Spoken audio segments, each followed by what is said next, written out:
you.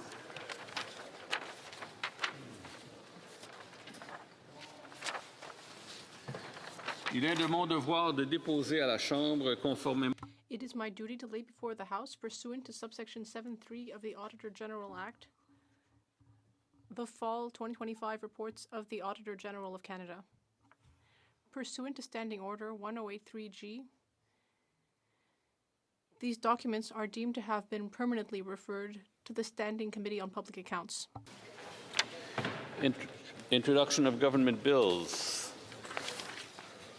Mr. Sidhu, Brampton East, seconded by Mr. Ananda Sangari, moves for leave to introduce a bill entitled An Act to Implement the Protocol on the Accession of the United Kingdom of Great Britain and Northern Ireland to the Comprehensive and Progressive Agreement for Trans-Pacific Partnership.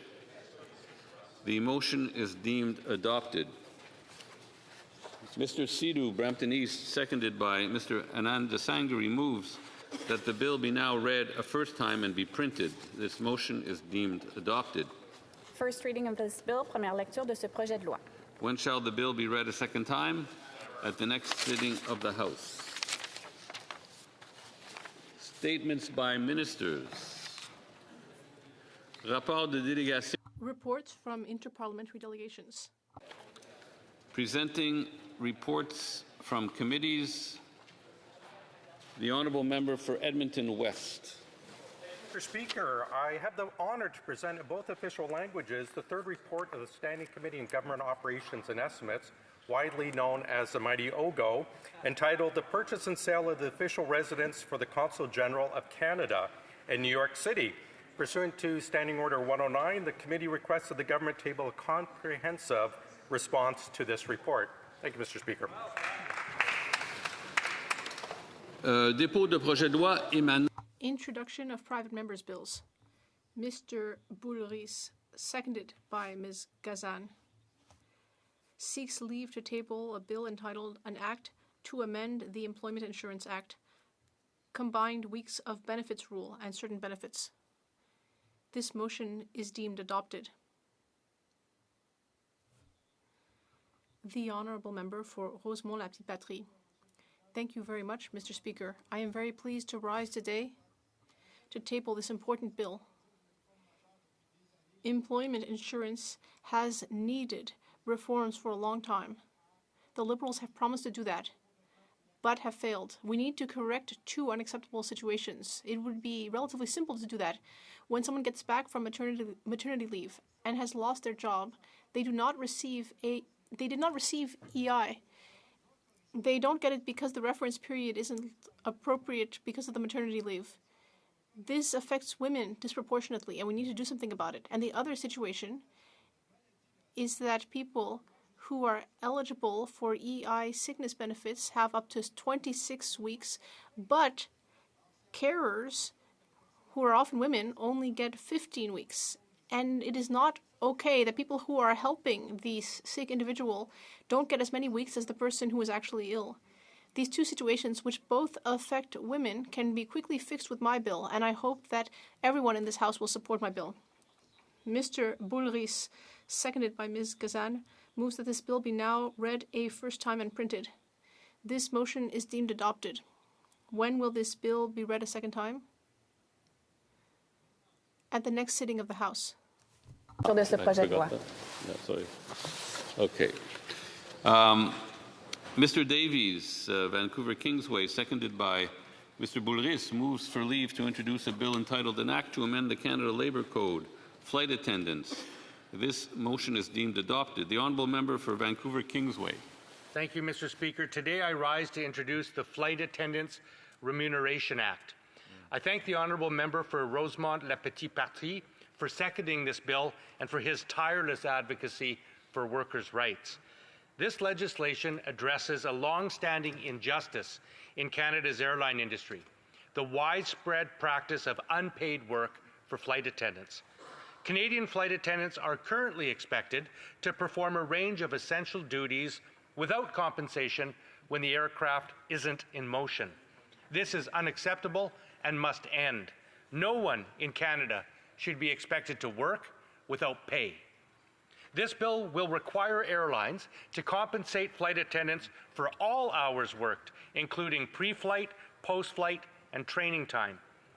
It's about ensuring fairness and recognizing the critical role that flight attendants play in keeping our vital air transport system moving and passengers safe. I urge all members to support this bill and end unpaid work in the airline industry once and for all. Mr. Davies, seconded by Mr. Boulris, moves that the bill be now read a first time and be printed. This motion is deemed adopted. First reading of this bill, première lecture de ce projet de loi. When shall the bill be read a second time? At the next sitting of the House. Monsieur Savard-Tremblay. Mr. Savard-Tremblay, seconded by Mr. Brunel-Duceppe, moves for leave to introduce a bill entitled An Act to Amend the Customs Act and the Customs Tariff, Forced Labor and Child Labor. This motion is deemed adopted. The Honourable Member for Saint-Hyacinthe, Bagot-Acton. Mr. Speaker, only one time has cargo been seized at customs because child labor was used to produce the goods.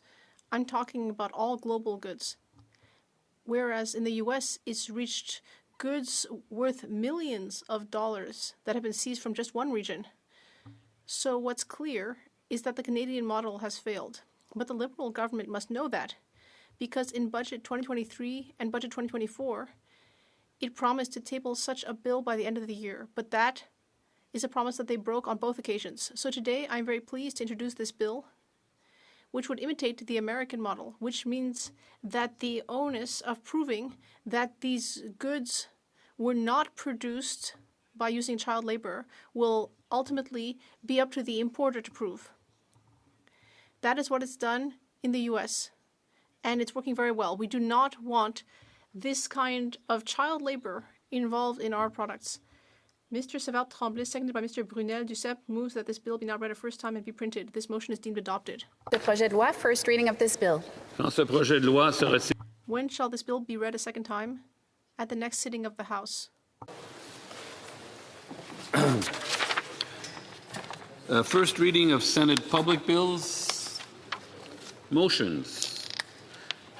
Présentation de pétitions. Presenting petitions. The Honourable Member for Riding Mountain. Mr. Speaker, it's a privilege to present a petition on behalf of the constituents of Riding Mountain.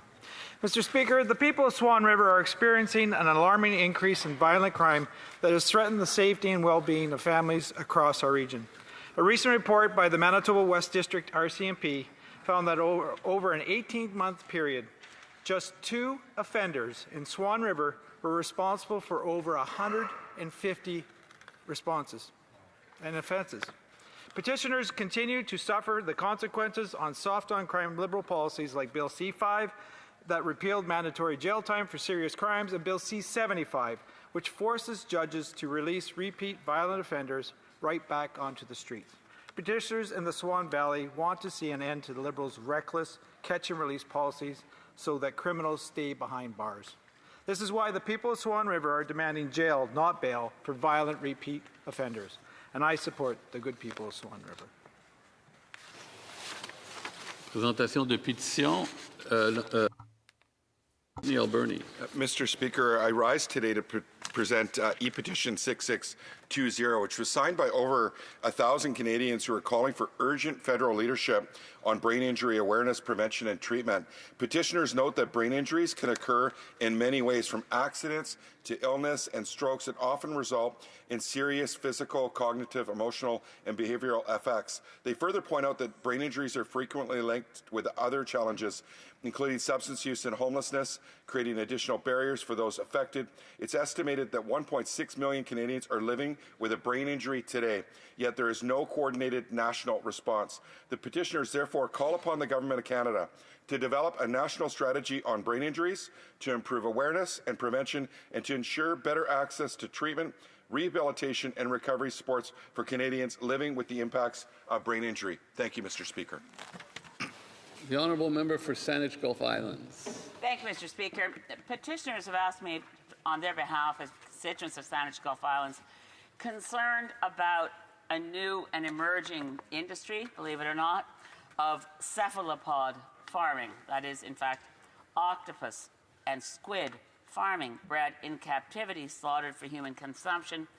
The petitioners urge that, as Canada currently has no legislation to regulate or govern this emerging potential industry, and certainly in the wild, cephalopods are solitary wild animals, ill-suited to be raised in captivity and recognized as sentient beings. The petitioners ask that the Government of Canada act in response to this threat to ban the importation of farmed cephalopod products and prohibit the breeding and raising of cephalopods in captivity in Canada. Thank you, Mr. Speaker. L'honorable député de Rosemont. The honourable member for Rosemont-la-Petite-Patrie. Thank you very much, Mr. Speaker. I have two petitions that I wish to table today. First of all, those who are concerned by the working conditions of flight attendants who do not receive enough salary and experience precarious working conditions no matter what their seniority. The Vancouver Airport has decided to offer a living wage and is encouraging others to do the same. The Toronto Airport Service has announced a number of jobs for which all airports are encouraged to offer a living wage. So this is what the airports operators are encouraging airports and airlines to do. Many Canadians are asking for these wages to be increased for flight attendants and workers in airports. And the second petition is about people who are concerned about the import of macaques from Cambodia. An organization has stated that the conservation status of long-tailed macaques has gone from vulnerable to endangered. And these imports are partly responsible for the stark decrease in their population and an increased risk of extinction. And in 2023, the U.S. stopped importing monkeys from Cambodia because the authorities found out that the permits had been falsified. Meanwhile, in Canada, the importation of Cambodian long-tailed macaques has gone up by 350% over 3 years. So the signatories here are asking the Government of Canada to immediately order the suspension of all importations of Cambodian endangered monkeys. Présentation de pétition. Presenting petitions. The Honourable Parliamentary questions on the order paper. The Honourable Parliamentary Secretary to the Government House. I would ask that all questions be allowed to stand, Mr. Speaker. Here. Agreed? Agreed. Orders of the day. Orders of the day, Government Orders, Government Bills Commons, resuming consideration at second reading of Bill C-12, Strengthening Canada's Immigration System and Borders Act. The Honourable Member for Hamilton Centre.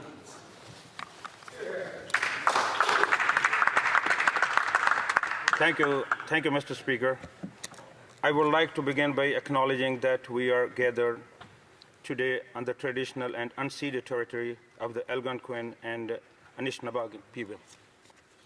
I am pleased to rise in this chamber to speak about the ways we can and we must improve Canada's asylum system through the legislative amendments proposed in Bill C-12. Canada's immigration system has long been a source of pride and a key driver of economic growth. As global migration patterns evolve due to the conflicts and crises, the government is committed to restoring balance and trust by building a more flexible and responsive system that safely manages the flow of the people entering the country. This bill is an important and timely opportunity to address the mounting challenges Canada faces at our borders. I will go through some of these challenges and allow the legislative changes in this bill would guide us towards a more secure and productive future. The first challenge facing many countries is a sharp rise in the number of people seeking asylum. Millions continue to flee conflict, persecution, and instability, driving one of the most significant global migration shifts in the modern history.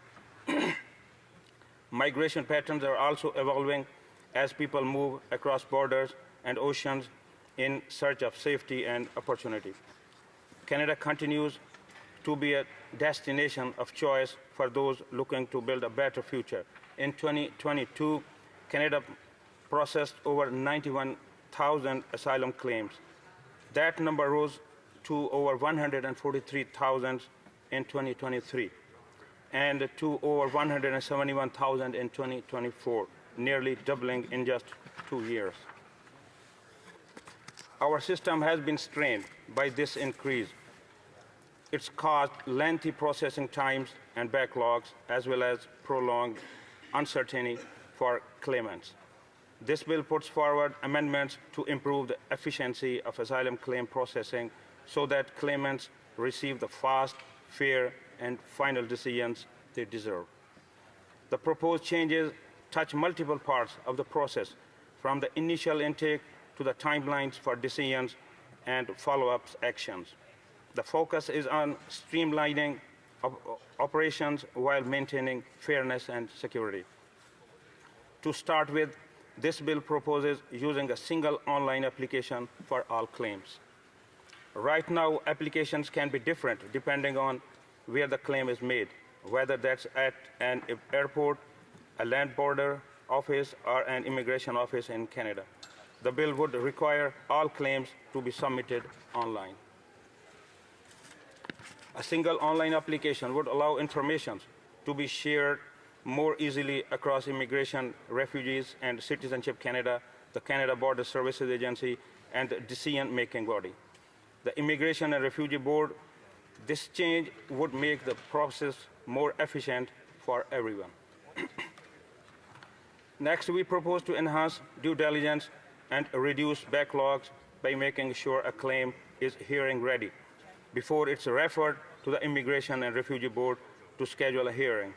Ensuring that only hearing-ready files are referred to the board would allow cases to be scheduled more confidently, reducing the need to postpone or follow up on incomplete files.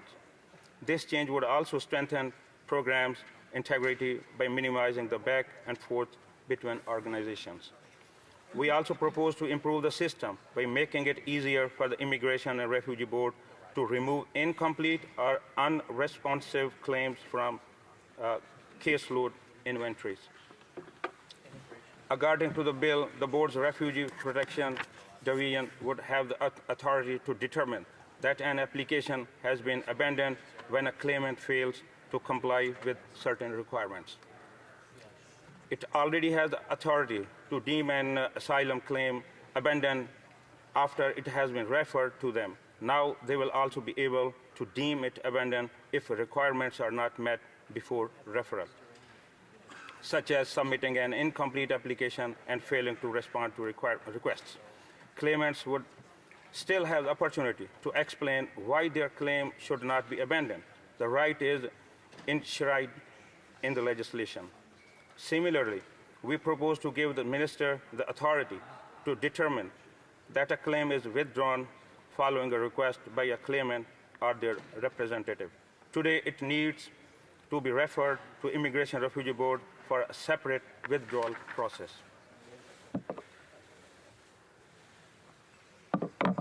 To assist with faster decision-making, we propose to transfer scheduling authority officially to the Immigration and Refugee Board.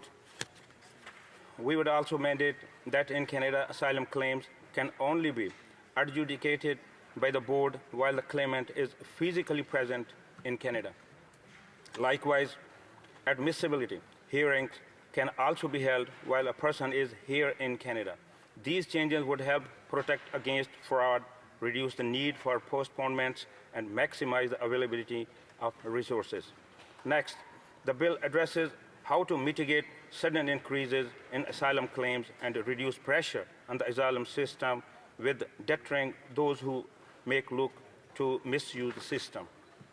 Canada's asylum system is already under significant strain, and we need to protect against potential future surges and alleviate the backlog. The new provisions would provide protection for those in need, while discouraging claims from people seeking to use the asylum system to get around immigration rules or extended their temporary stay in Canada. That starts with creating an ineligibility rule for the claims that are not made within a reasonable timeline. The legislative changes would make claims that more than a year after the claimant first arrives in Canada ineligible to be referred to the Immigration and Refugee Board. This measure would apply to anyone who entered the country after June 24, 2020, including those in Canada on a work or study permit. It's meant to discourage misuse of the asylum system by those seeking shortcut around regular immigration processes. There are several practical reasons for this amendment. The one-year time limit was chosen because a significant majority of people make a claim within their first year of being in Canada. The use of one-year period is also clear and easily communicated timeline for asylum seekers to understand the period in which their claim may be found eligible. This amendment would capture anyone who entered Canada after June 24, 2020 and apply whether the person has current valid status, has renewed their status has expired, or they were issued a new permit, because the one-year starting point for their eligibility will be their first entry into Canada. While irregular border crossings have dropped significantly since the Safe Third Country Agreement was expanded in 2023, we still want to make a targeted legislative amendment. Under this change, foreign nationals who cross irregularly into Canada from the U.S. and make an asylum claim after 14 days would no longer have their claims referred to the Immigration and Refugee Board. Crossing into Canada between official borders, crossing is illegal and dangerous. We always urge people to use safe, regular, and pathways to enter our country, and always at ports of entry. People who claims are found are ineligible under these new rules would be able to apply for a pre-removal risk assessment to ensure that they are not being returned to a country or situation where they would face persecution or serious harms. A third challenge Canada needs to be better equipped to face is another major world event like the COVID-19 pandemic. When that started, people put their travel plans on hold, but Canada's inventory of applications continue to grow. The current laws allow us to act in certain cases with individual documents, but not on a large scale in response to wide-ranging emergencies. We don't have the ability to cancel, suspend, or change large numbers of immigration documents, which limits our management and response to unpredictable scenarios when needed. The legislation would allow the government to act on a large scale for immigration documents like temporary resident visas, ETAs, and permits. The government could also pause acceptance of new applications and suspend or cancel applications in our inventory when it's in the public interest to do so. Giving Canada more control over its immigration documents would allow us to respond to exceptional events in ways that protect Canadians and our public resources. A well-managed and efficient asylum system does more than uphold our international obligations. It ensures protection for the world's most vulnerable while helping Canada maintain stability and competition in an increasingly and unpredictable world. The government is committed to strengthening Canadians' trust in the integrity of our immigration system. We do that by making sure our system remains fair and compassionate for those who are seeking our protection while being effective, orderly, and reliable for the country as a whole. The measures in Bill C-12 would help reinforce program integrity, speed up processing, and offer greater clarity and certainty to people fleeing conflict and persecution when they need it most. We are strengthening the system to reflect today's realities and prepare for the challenges of tomorrow. Thank you, Madam Speaker. Questions and comments? Questions et commentaires? The Honourable Parliamentary Secretary to Government House Leader. Yes, thank you, Mr. Speaker. I appreciate my colleagues' thoughts and expressions in regards to the whole asylum issue.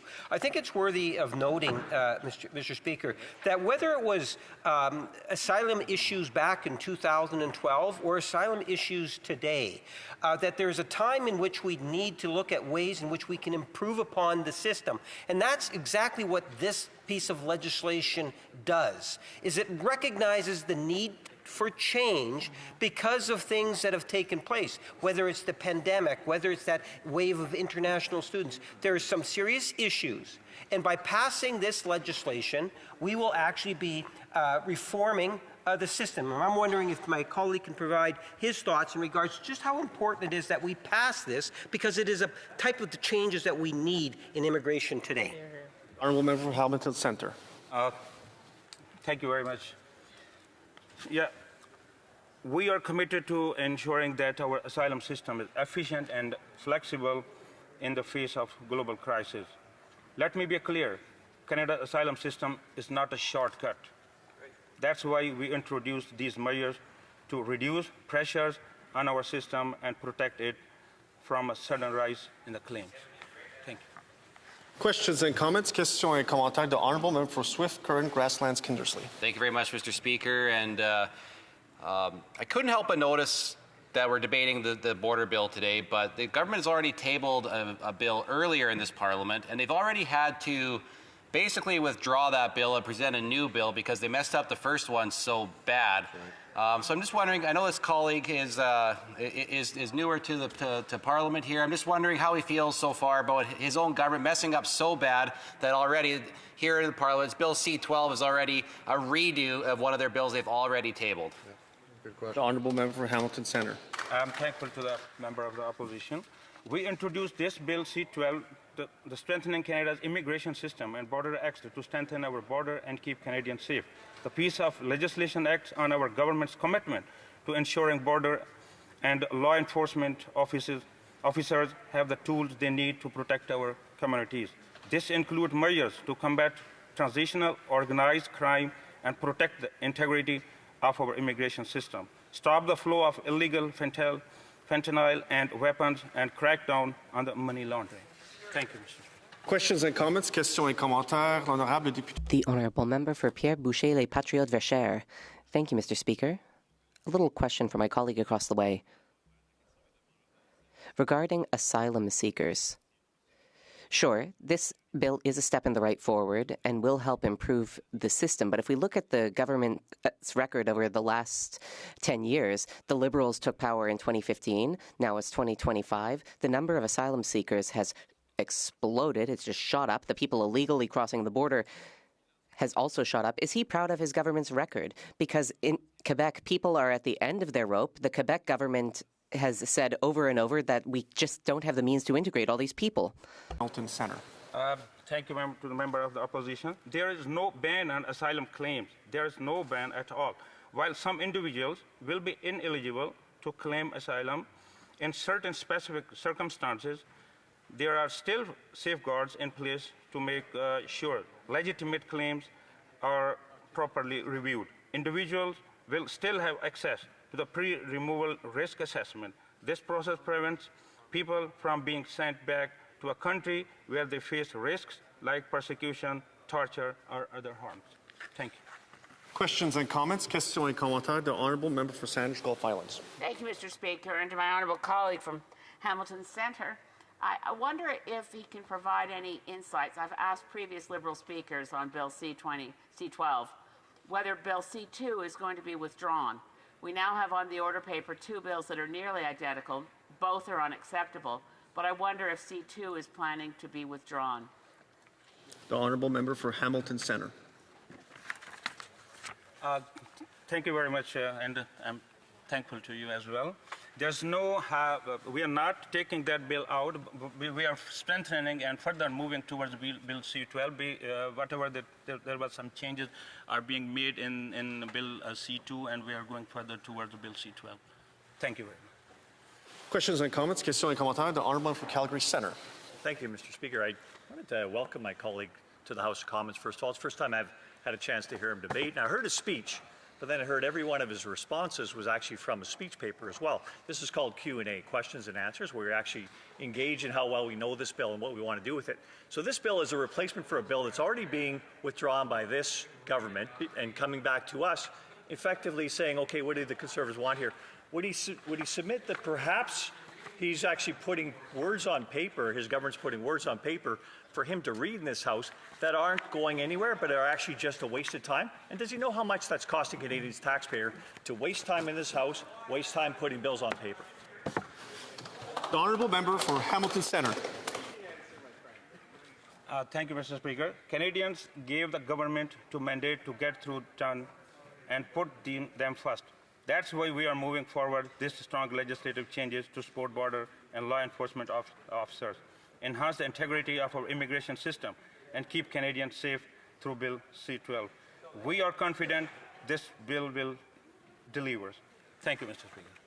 Questions and comments? Questions et commentaires. The Honourable Deputy Government House Leader. Thank you, Mr. Speaker. I think it's important for the new member to know that in this House, he has privileges as a new member of Parliament. He can speak, and he can also ask the opposition why they have their members repeating the same single lines 120-something times during QP for 45 minutes. Perhaps the member wants to tell us why he feels that this bill, C-12, is really important for the people that elected him on April 28th and asked him to represent them. The honourable member for Hamilton Centre. Yeah, thank you very much, and I'm thankful to my colleague as well. The 5 provisions that remain in Bill C-2 are still extremely important. Law enforcement has been calling lawful access and subscribe information provisions necessary to keeping Canadians safe for years. Canada is the only country among its 5 Eyes partners that doesn't have lawful access legislation. We must address this gap, actually. Thank you. Questions and comments? Questions et commentaires. L'honorable député. The Honourable Member for Shefford. Thank you, Mr. Speaker. I'd like to thank my colleague for his speech, but I want to ask a question that has already come up. C2 was tabled, and it was a bill that people stopped me on the street to talk about. People were worried about C2. Was it this level of concern that led to C-12 being tabled? How did we go from C2 to C-12? Member for Hamilton Centre. Thank you, Mr. Speaker. This bill will strengthen the integrity of our asylum system and claimants that have access to the pre-removal risk assessment that will take into consideration their situation to ensure those who need refugee protection will have access to it. Thank you. Questions and comments? L'honorable député. The Honourable Member for Rosemont La Petite Patrie. Thank you, Mr. Speaker. How is it that the Liberals have been acting like Conservatives since they were elected? Asylum seekers and refugees are human beings. We owe them dignity, respect, and a transparent and honest process. Could my colleague promise that C-12 will respect international conventions on refugee rights, conventions that Canada has committed to adhering to? Centre. Yeah, thank you very much, and thank you to the member of opposition. Yes, we are taking significant steps to preserve the integrity of our immigration system while upholding our humanitarian commitments. As global immigration patterns evolve, Canadians expect a strong, efficient, and responsive immigration system. That's why we introduced the changes to ensure our immigration system can respond to the challenges that we face today. Thank you, Mr. Speaker. Questions and comments? Questions et commentaires. The honourable member for Scarborough-Woburn. Thank you very much, Mr. Speaker, and I'd like to thank the member for his comments here today. The immigration system is an important aspect of building a strong country. I'm an immigrant. I came here from the UK when I was 5 years old, well, 4 years old, almost 5, and I just wanted to ask the member, why does he believe that building a strong immigration system is so essential here in this country? The honourable member for Hamilton Centre. Thank you very much, and I'm thankful to my colleague. We will keep working across all parties to ensure we are responding to the calls from the police on law accesses. But first, we will work alongside all parties to build C-12 to ensure we are delivering for the Canadians and upholding our commitment to secure our borders, enhance the integrity of our immigration system, and crack down on organized crimes. A strong debate, reprise de débat. The honourable member for Essex. Well, thank you so much, Mr. Speaker, and it's always an honour here to rise on behalf of the amazing folks of the riding of Essex. And Mr. Speaker, I will be sharing my time this morning with the member from Aurora, Oak Ridges, Richmond Hill.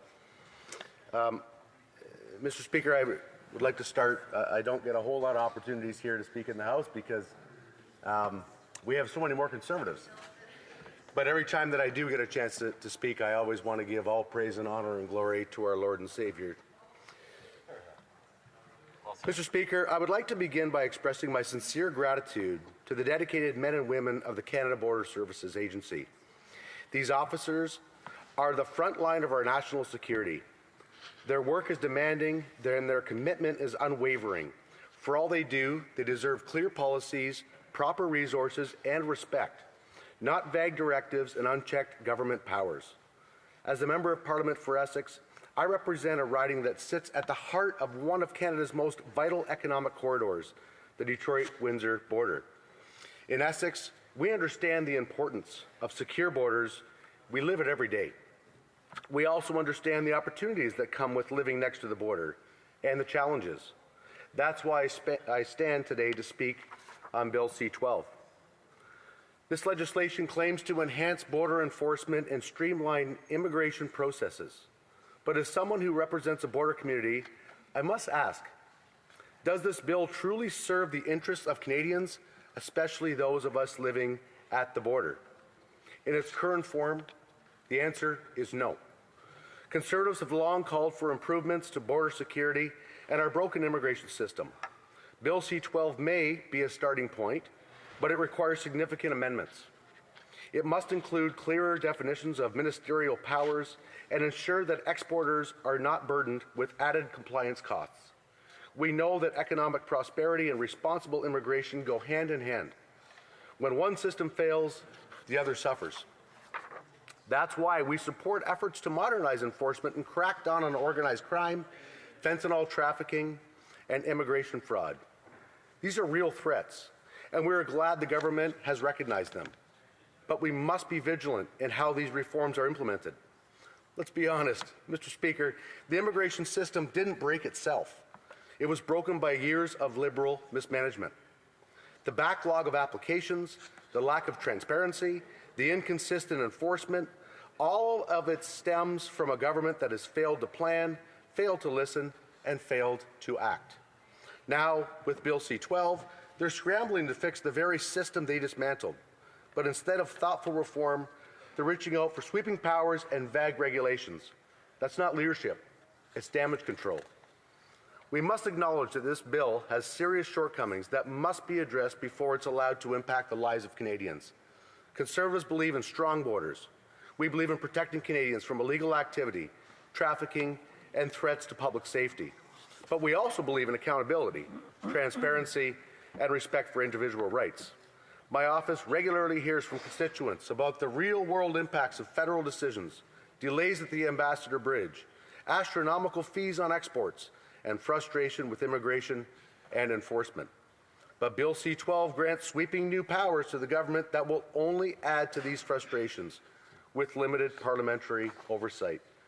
That should concern every Canadian, especially those of us in border communities. Mr. Speaker, it is deeply ironic that the Liberals show little concern for violent repeat offenders who remain in Canada after receiving lighter sentences than their crimes deserved. Yet, they seek the power to cancel or suspend valid visas of permanent residents who have followed due process and contribute meaningfully to our country. The bill also fails to outline how new regulations will be enforced. This raises a troubling question. Is this legislation simply a way for the government to claim it's fixing the immigration system is broke without taking real action? Conservatives believe in responsible immigration, one that prioritizes economic needs and family reunification. We support measures that streamline processing, reduce backlogs, and help newcomers integrate successfully. But we oppose policies that puts power in the hands of ministers without proper oversight. Furthermore, Bill C-12 contains provisions that could unintentionally harm Canadian exporters. There are implications of increased processing times, additional expenses, and vague inspection requirements that could disrupt trade and burden businesses. Mr. Speaker, the people of Essex and all Canadians cannot afford to suffer the consequences of Liberal missteps, and this bill would impose further financial responsibilities on exporters by requiring them to upgrade their facilities to comply with the new CBSA inspection regulations. That is an unfair and unnecessary burden, especially during a time of financial uncertainty, when every dollar matters both for the businesses and individual Canadians, especially when considering the Statistics Canada Q3 report for this year, which found that following tariff announcements, exports to the U.S. dropped 15.7% and imports fell 10.8%. This clearly shows that businesses are facing mounting costs, increased input prices, and uncertainty due to shifting border policies. We cannot add to the pressures faced by Canadian businesses with more unclear border directives. Consider our greenhouse growers, who rely on timely border crossings to deliver fresh produce to markets in Michigan and Ohio.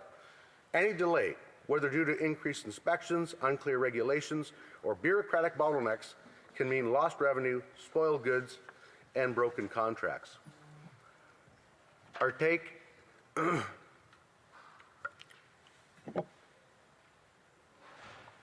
Sorry, Mr. Speaker. Our auto parts manufacturers, who are part of a tightly integrated supply chain with Detroit's automotive industry, they depend on predictable, efficient border operations. More frequent inspections could slow down export processing across all sectors, not just for the high-risk goods this bill aims to target. The new requirements for inspection facilities and association delays could also increase warehousing costs, with the greatest impact falling on small and medium-sized exporters, 35% of whom reported to the Canadian Federation of Independent Business in May of this year that they already experienced border delays, with the average time spent at border crossings being up to 2 hours. These are real consequences for real people. If Bill C-12 introduces new compliance burdens or slows down processing, it could further jeopardize jobs and investment in our region at a time when hardworking Canadians are already struggling to provide for their families. Conservatives agree Canada's borders must be safe and secure, but we must also protect the economic backbone of our country, our exporters, our manufacturers, and logistics providers. Mr. Speaker, this is something our government should already know.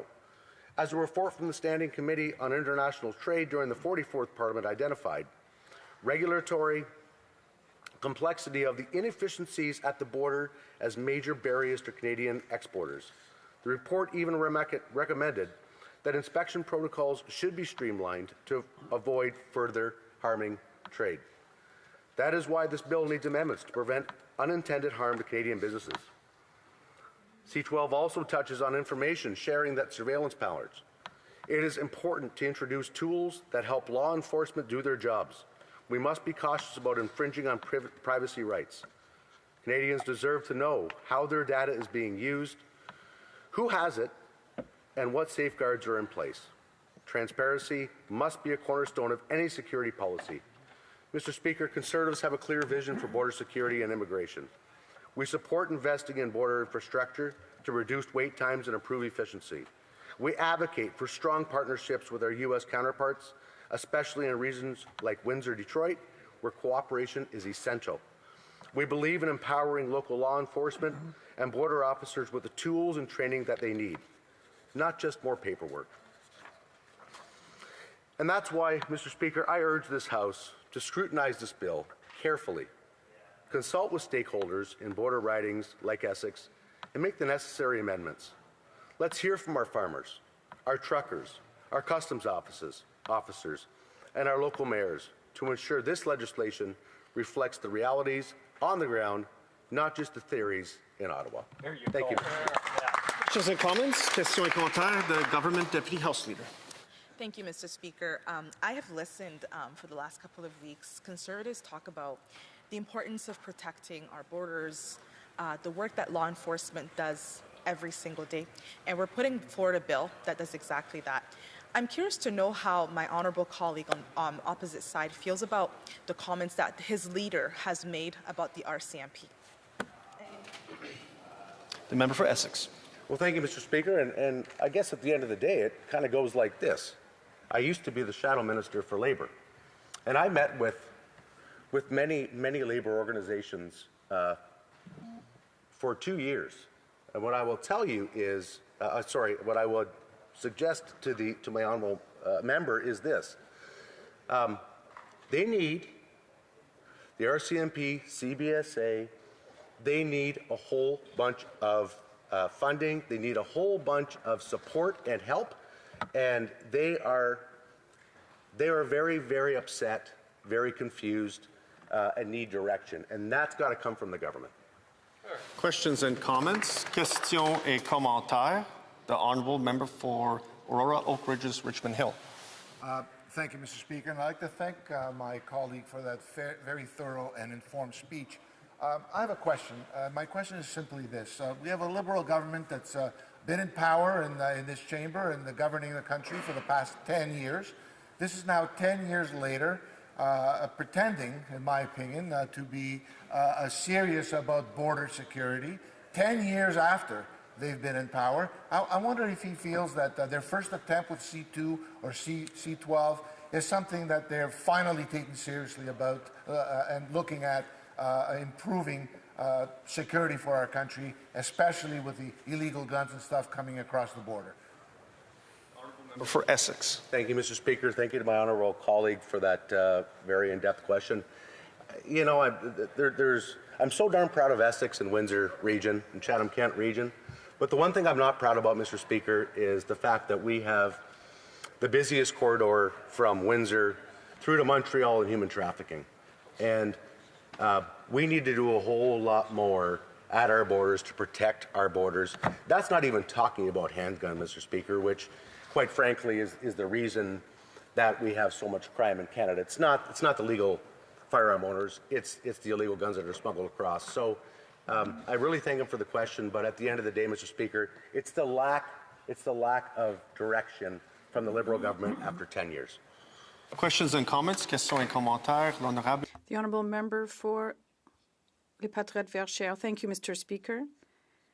I'd like to congratulate my colleague for his speech. I have a question for him, and I'm sure he'll know this topic because we've talked about it a lot at the House. Right now in Quebec, there are roughly 200,000 asylum seekers that are in the queue, and it represents roughly 40% of the total amount in Canada, while Quebec represents roughly 20% of the Canadian population. That means we have the double of the number of asylum seekers in respect to the rest of Canada. Did my colleague think that the other provinces should also take their share of asylum seekers? Because we know this bill does deal with this issue. Does he not think there should be assistance as well, rather than just leaving the weight of this on the back of Quebec? Honourable member for Essex. Thank you, Mr. Speaker. Thank you so much, my honourable colleague, for the question. I guess where I'm at is when I see a veteran sitting on the street, in the streets of Windsor, a veteran that doesn't have a home, doesn't have any food, has no place to live, has no clothes, quite frankly, that has served this country, we've got to finally put Canada first. So wherever the asylum seekers need to go, what I'm really focused on is the folks of southwestern Ontario, of course all Canadians, but we have to take care of our own house before we can take care of everyone else. And I will always stand with that veteran that's laying on the street, that has served this country, Mr. Speaker, that has nothing. Well said. Resuming debate. Reprise de débat. The honourable member for Aurora, Oak Ridges, Richmond Hill. Thank you, Mr. Speaker. I'm pleased to stand up today to speak on Bill C-12. Mr. Speaker, I hope you and all colleagues in this chamber had an amazing Thanksgiving. I know I enjoyed the week in my riding, but I'm certainly back here in Ottawa to continue the important work we do here on behalf of Canadians from coast to coast to coast. Mr. Speaker, we're debating this bill today because this is a Liberals' actual second attempt in this same Parliament. Their first attempt would have allowed for a massive sweeping violation of every law-abiding Canadian's individual freedom and privacy. In fact, that bill, which has not been withdrawn, we found out from Liberal member this morning, it's still on the order paper, allows for Canada Post to open any mail, including letters without a warrant. It would ban cash payments and donations over $10,000. It would allow for warrantless access to personal information. It could compel electronic service providers to re-engineer their platforms to help CSIS and the police access information. And it would allow the government to supply financial institutions with Canadians' personal information apparently in an attempt to try to resolve laundering and terrorist financing purposes. Mr. Speaker, these are Canadians' hard-earned rights that this Liberal government seems to not want to respect. The Liberals tried to pass a power grab to access Canadians' personal information from service providers like banks and telecom companies without even needing a warrant. Worse, they didn't consult the Privacy Commissioner. It was only due to Conservative pressure, Mr. Speaker, that the Liberals backed down, it appears, with the introduction of this new Bill C-12.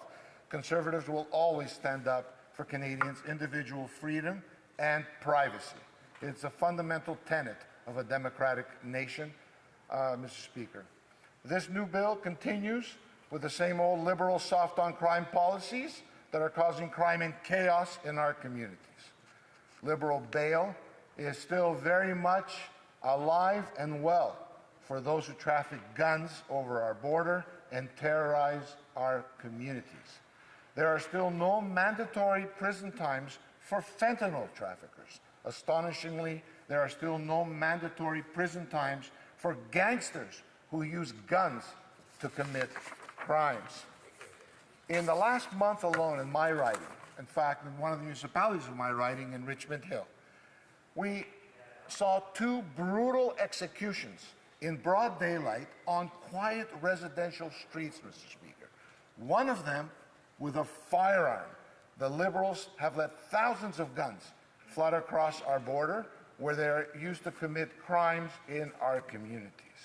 Now, I think that members on the opposite side, members of this Liberal government, need to rethink about the way they are trying to fool Canadians, Mr. Speaker.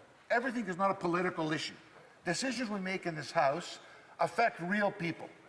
Making announcements like they did on December 5th, 2024, as they do every year, the day before the anniversary of the Polytechnic massacre, that they're banning firearms to try to capitalize on that anniversary for some political gain, does not resolve the problem, I say to my fellow colleagues across the aisle here. These illegal guns are coming across the border. They're not law-abiding Canadian citizens, hunters, sport shooters who perpetrate these crimes. They're not people with a license, with a firearm that is licensed to them that commit these crimes. These are people that commit these crimes. People that commit these crimes are people that purchase these guns from the back of a car, back of a Honda, at the mall or in some aisle somewhere for $600, $700. They're not serious about resolving the issue. And here we are now in Richmond Hill in the last 30 days with 2 murders in broad daylight, one with one of those illegal guns that came across the border that none of the Liberal announcements in the early part of December of every year have been able to resolve and will continue to not resolve. Instead of taking real action and implementing real consequences for those smuggling guns at our borders, Liberals want to waste millions of dollars buying back guns from highly vetted legal firearm owners. This will do nothing and has done nothing, Mr. Speaker, to reduce crime in our communities. Criminals are actually laughing at the Canadian government, this Canadian government. They get arrested by our hardworking law enforcement officers, and under this bill would still be let out on bail. Sometimes hours later, we are told by police forces across the country, where they then go out and re-brutalize communities once again over and over and over. When they are convicted, Liberal hug-a-thug policies allow many of these criminals to serve their sentences from the comfort of their own homes. Wow, what a big penalty. Mr. Speaker, we need jail, not liberal bail for violent offenders, and only conservatives will bring back safe streets into our communities. Mr. Speaker, this bill also touches upon immigration, and more specifically, our asylum system. Let me be clear. Over the last 10 years, the Liberal government has systematically dismantled our immigration system and certainly obliterated our asylum system. Back in the Prime Minister Harper days, when I had the honor of serving as Parliamentary Secretary to the Minister of Citizenship and Immigration, our asylum system was well respected around the world and operated with swiftness, integrity, and fairness. In 2014, there were less than 10,000 asylum claims pending. Today, there are hundreds of thousands due to these Liberals' failed policies, Mr. Speaker. Why, for years, has this government put asylum seekers, many of whom make false claims, in hotels at the taxpayers' expense? Canadians from right across our country would love to hear the answer to that question. Why, for years, has this Liberal government given a more generous health care plan to asylum seekers than Canadians receive? Numerous constituents in my riding would love the level of coverage given to asylum seekers. How is this fair to the Canadian taxpayer and to Canadian people? This is billions of dollars allocated away from other services and infrastructure. It is unacceptable, Mr. Speaker, that the Liberals facilitated by their inaction and their rhetoric the flow of asylum seekers coming to Canada through other G7 countries. I would argue, as many people would, that the United States, the United Kingdom, and Germany are safe, peaceful, and democratic countries with functioning asylum seekers. When individuals enter Canada through a G7 country, it makes a mockery of our system, Mr. Speaker, and it undermines our commitment to processing genuine refugees efficiently. And these are people that need help. Canada's once well-perceived, respected, and functional immigration system has been ruined by 10 years of abysmal Liberal policy. Millions upon millions of immigrants arrive through all channels without the proper health care, housing, or jobs to support them. Liberals bringing in millions of new immigrants with not enough jobs available means youth unemployment is at a staggering highs. Liberals bringing in millions of new immigrants without the necessary health care capacity means costs go up and wait times get longer. Liberals bringing in millions of new immigrants without the proper housing drives up housing costs, making housing unaffordable. Mr. Speaker, both Canadians and immigrants suffer due to these policies. We cannot blame immigrants for Liberals' failures. Functionally, our system has lost most, if not all, integrity. There is very little enforcement of departures, very little tracking of individuals in the system, and the asylum claim backlog is mountainous. Furthermore, the reports of individuals with serious criminal convictions being let out into the country under this government's watch represent a threat to public safety and raises questions about the thoroughness of all background checks being completed. In closing, Mr. Speaker, the 7th immigration minister in 10 years has offered no solutions. This bill will continue clogging up our immigration system and push the problems down the road. Luckily, Conservatives will end this chaos, fix our once proud immigration system, add more CBSA officers, and reform the temporary foreign worker program, and build an immigration system that Canadians can be proud of once again. Thank you, Mr. Speaker. Questions and comments? Questions et commentaires. L'honorable député de Pontiac-Kitikane-Zibi. Refer to law enforcement officers. And I would remind him that just steps away from this very chamber is a stand memorial that honor RCMP officers that gave their life to protect Canadians. I would like to ask my colleague, what does he think of the shameful comments made by his leader about the very officers that have given their life for this country What does he think of those comments? Honourable member for Aurora, Oak Ridges, Richmond Hill. Thank you, Mr. Speaker. Of course, the Liberals are going to try to deflect from the debate in the House. We're talking about Bill C2, C12, which is a rendition, a change-up of Bill C2. We're talking about people being murdered in the streets. My colleague may have not heard what I said, but let me tell you, there were 2 murders in my community in the last 30 days. And it is shameful that this government wants to politicize an issue that they should be focusing on, keeping these criminals off the streets, keeping illegal guns off of our streets, keeping them in jail where they belong. Enough of this Liberal cover-up of and continuing to support their bail instead of jail. People that commit crimes in this country are expected to spend time in prison by every single Canadian across this country. Questions and comments. Questions et commentaires. The honourable member for Cambridge. Mr. Speaker, after Conservatives forced the Liberals to back down from Bill C2 for overstepping Canadians' freedoms and privacy, they've now returned with Bill C12. Would my colleague not agree that Parliament must carefully scrutinise this revised legislation to ensure nothing has been added that could once again put the privacy rights of law-abiding Canadians at risk? The honourable member for Aurora, Oak Ridges, Richmond Hill. Thank you, Mr. Speaker. I'd like to thank my colleague for the very thoughtful and thorough question. I agree 100%. I think legislation needs to be debated in this House. I think amendments that should be taken seriously.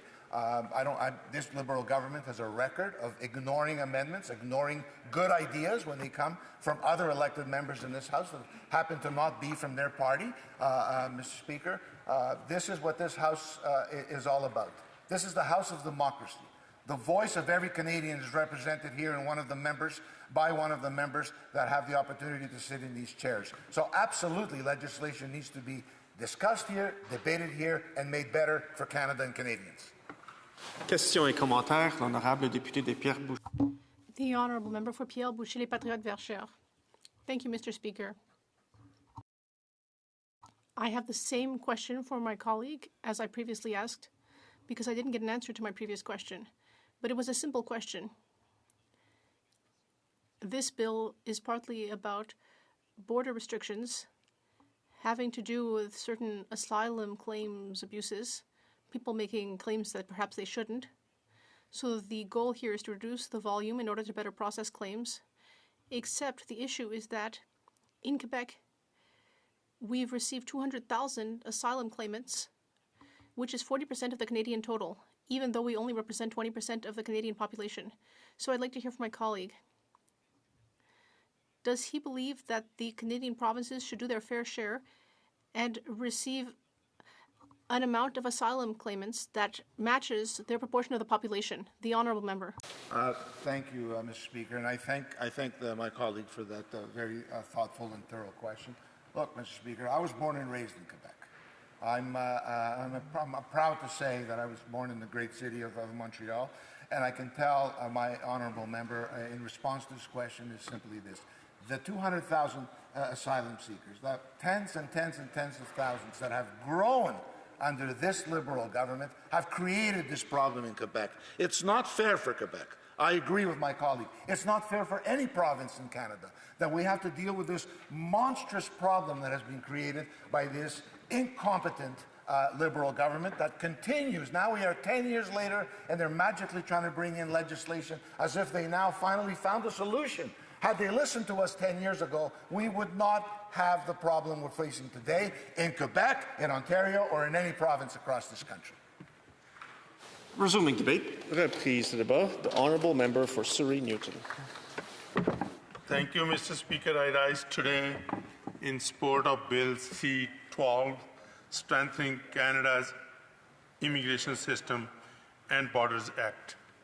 Legislation that protects Canadians, secure our borders, and upholds the integrity of our immigration system. I'm proud to support this legislation, which will help to keep Canadians safe. There's no greater priority for our government than to keep our communities safe and our economy thriving. Our economy cannot thrive if we do not take strong measures to combat crime and ensure our borders is safe and secure.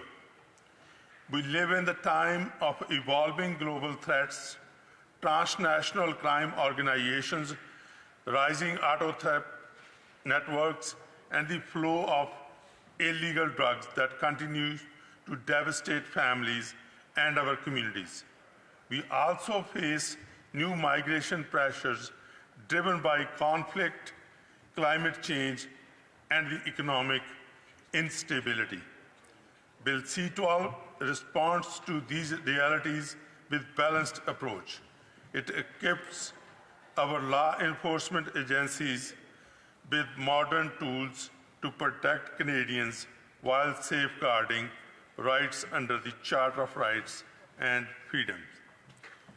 Before I go further, Mr. Speaker, I will be sharing my time with the member for Pickering-Brooklyn. The legislation C-12 is built around two pillars: securing our borders and combating organized crime, illegal fentanyl, illicit financing. Under the first pillar, amendments to Customs Act will empower the CBSA to examine and detain goods leaving Canada. This new authority will help officers intercept stolen vehicles, firearms, and narcotics before they leave our ports. Across Canada, and especially in urban regions, auto theft is fueling transnational organized crime. Criminals are exploiting export loopholes and shipping stolen cars overseas. Bill C-12 closes those gaps and gives CBSA the tools to act firmly. The bill also amends the Oceans Act to grant the Canadian Coast Guard a security mandate. This will allow the Coast Guard to patrol our coastal waters, collect and share intelligence, and work hard in hand with RCMP and the CBSA. For the first time, our maritime borders will be integrated into our broader national security strategy. It further enables the RCMP to share information on registered sex offenders with domestic and international partners, strengthening community safety and aligning Canada with its allies. Within our immigration system, Bill C-12 makes important reforms to ensure fairness and integrity. It streamlines asylum processing, prevents misuse, and strengthens information sharing with provinces and territories. The new measures will help manage sudden surges in claims while ensuring that those genuinely in need of protection continue to receive it. Mr. Speaker, I want to be clear that there is no ban on asylum claims. People found ineligible under specific circumstances will still have an access to pre-removal risk assessment to ensure they are not returned to danger. This strikes the right balance between compassion and credibility. The second pillar of Bill C-12 directly targets organized crime and illegal drug trade. By amending the Controlled Drugs and Substances Act, it allows the government to rapidly control new precursor chemicals used in production of drugs such as fentanyl. This flexibility will allow law enforcement agencies to act faster and prevent dangerous substances from entering our communities. In my home province of British Columbia, the opioid crisis has taken the devastating toll. Stopping the supply of illegal fentanyl before it reaches our streets is a crucial step in saving lives. Bill C-12 also strengthen Canada's defense against money laundering and terrorist financing through amendments to the Proceeds of Crime, Money Laundering and Terrorist Finances Act. It increases penalties for financial crimes and adds the Director of FinTrack to the Financial Institutions Supervisory Committee to improve oversight and collaboration. By cutting off the flow of dirty money, we will make it harder for organized crime to thrive. These measures will make a tangible difference in people's lives. Since the start of this year, the CBSA has seized more than 2.7 million grams of cocaine, 2,500 grams of fentanyl, 662 firearms, and nearly $30 million in currency. This results in lives being saved and communities being protected. Mr. Speaker, Bill C-12 is the product of listening to law enforcement, to provincial partners, and to Canadians who want a government that is both compassionate and firm. We listen to concerns of the stakeholders and colleagues in the House on Bill C-2, which is why we have introduced Bill C-12 tailored specifically to the border security and combating transnational organized crime, illegal fentanyl, and illicit financing to ensure the safety of Canadians. Bill C-12 does not cover bail reforms, but the Prime Minister announced this past Thursday our government will soon be tabling legislation to introduce amendments to criminal code regarding the reverse onus bail for major crimes. This bill shows Canadians that their government is serious about security, serious about fairness, and serious about protecting the values that define us. It modernizes our systems, respects privacy protections, and ensures that our law enforcement and security agencies have the authority they need without compromising the rights of individuals. In Surrey Newton and communities throughout the country, these issues are deeply felt. Residents want to know that stolen vehicles are not disappearing across the border. Parents want their children safe from fentanyl. Newcomers want to see a system that is efficient, fair, and worthy of their trust. Bill C-12 delivers on all these priorities. Mr. Speaker, a secure Canada is a strong Canada. This legislation keeps Canadians safe, reinforces public confidence, and ensures that Canada remains a place where opportunity and safety go hand in hand. I urge all members of Parliament to support this bill, and together let us strengthen our borders, protect our communities, and build a safer and more secure future for all Canadians. Thank you, Mr. Speaker. Questions and comments? Questions et commentaires. The member for Saskatoon West has caught my eye. Thank you, Mr. Speaker, and thank you to the member for his speech. He's probably aware that at the moment there are about 600 foreign nationals in Canada who are due to be deported, but they have not been able to be tracked down by the CBSA. So I guess my question to this member, the government has been, clearly the Liberal government has failed in its ability to keep track of the foreign nationals like this, people with criminal records that should be deported. They're unable to find them, they don't know how to locate them. So this is a clear failure of this government. How is this bill going to fix that? Does the member have any confidence when he's speaking to Canadian citizens and Canadian voters that this is going to work, given the failures that this government has seen, that he's been a part of for the last 10 years? The honourable member for Surrey Newton. Thank you, Mr. Speaker. Mr. Speaker, I want to thank the honourable member from Saskatoon West. I have worked with him efficiently on the Immigration Committee in the past. We both understand that we need immigration, but at the same time we got to curb these criminals and the illegal, people that are trying to come to our country. And that is why we are putting this bill C-12 together, giving our CBSA officers and RCMP more tools and more resources to deal with these situations. And that is why last week we announced 1,000 new RCMP officers and 1,000 new CBSA officers to deal with these situations. Questions and comments? Questions et commentaires. The Honourable Member for Scarborough-Woburn. Thank you very much, Mr. Speaker. And I want to thank the Honourable Member for his speech today.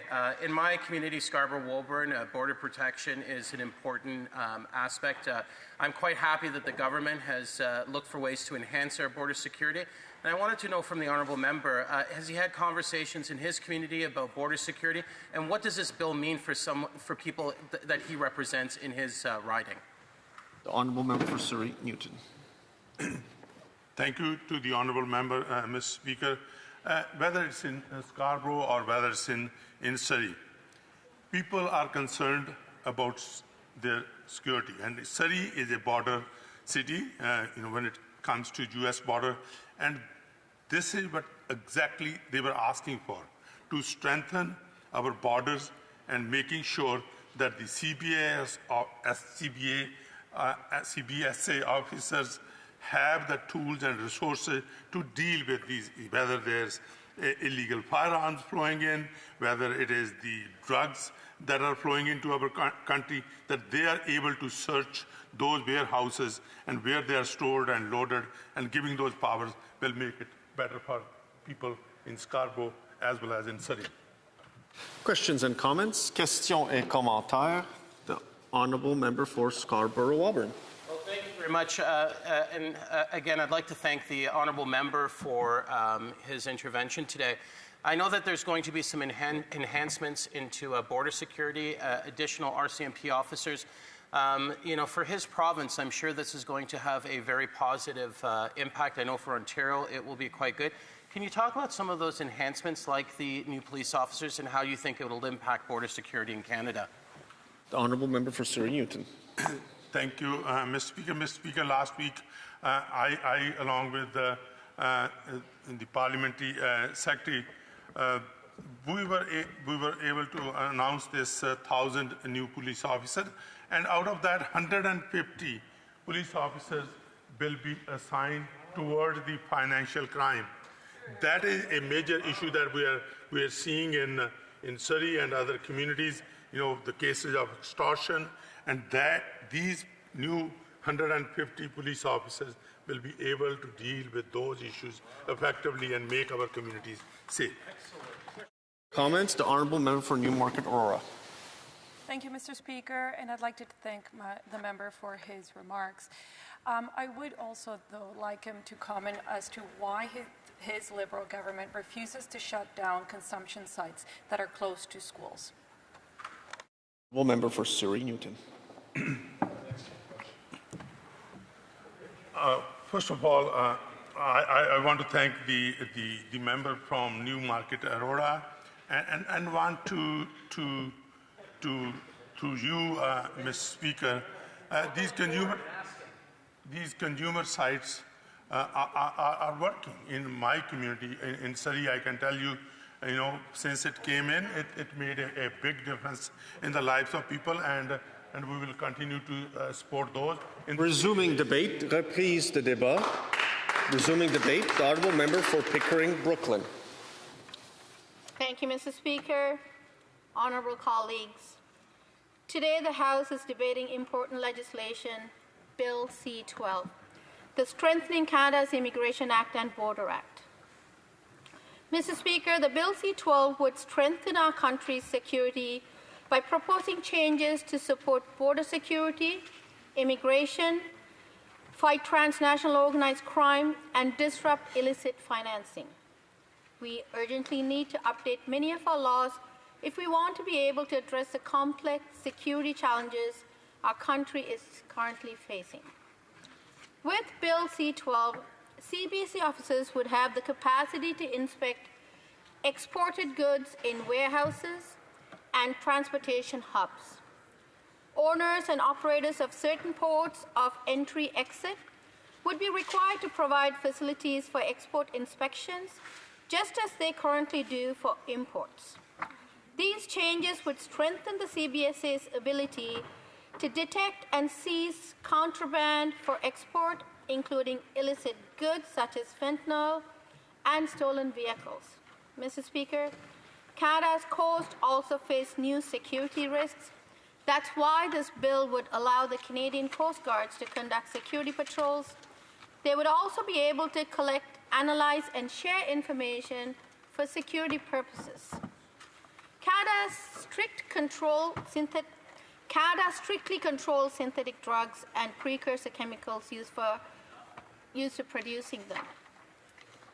Unfortunately, the illicit drug market is constantly evolving in an attempt to evade these controls. Bill C-12 would ensure the Minister of Health can rapidly control the precursor chemicals used to produce illicit drugs, including fentanyl.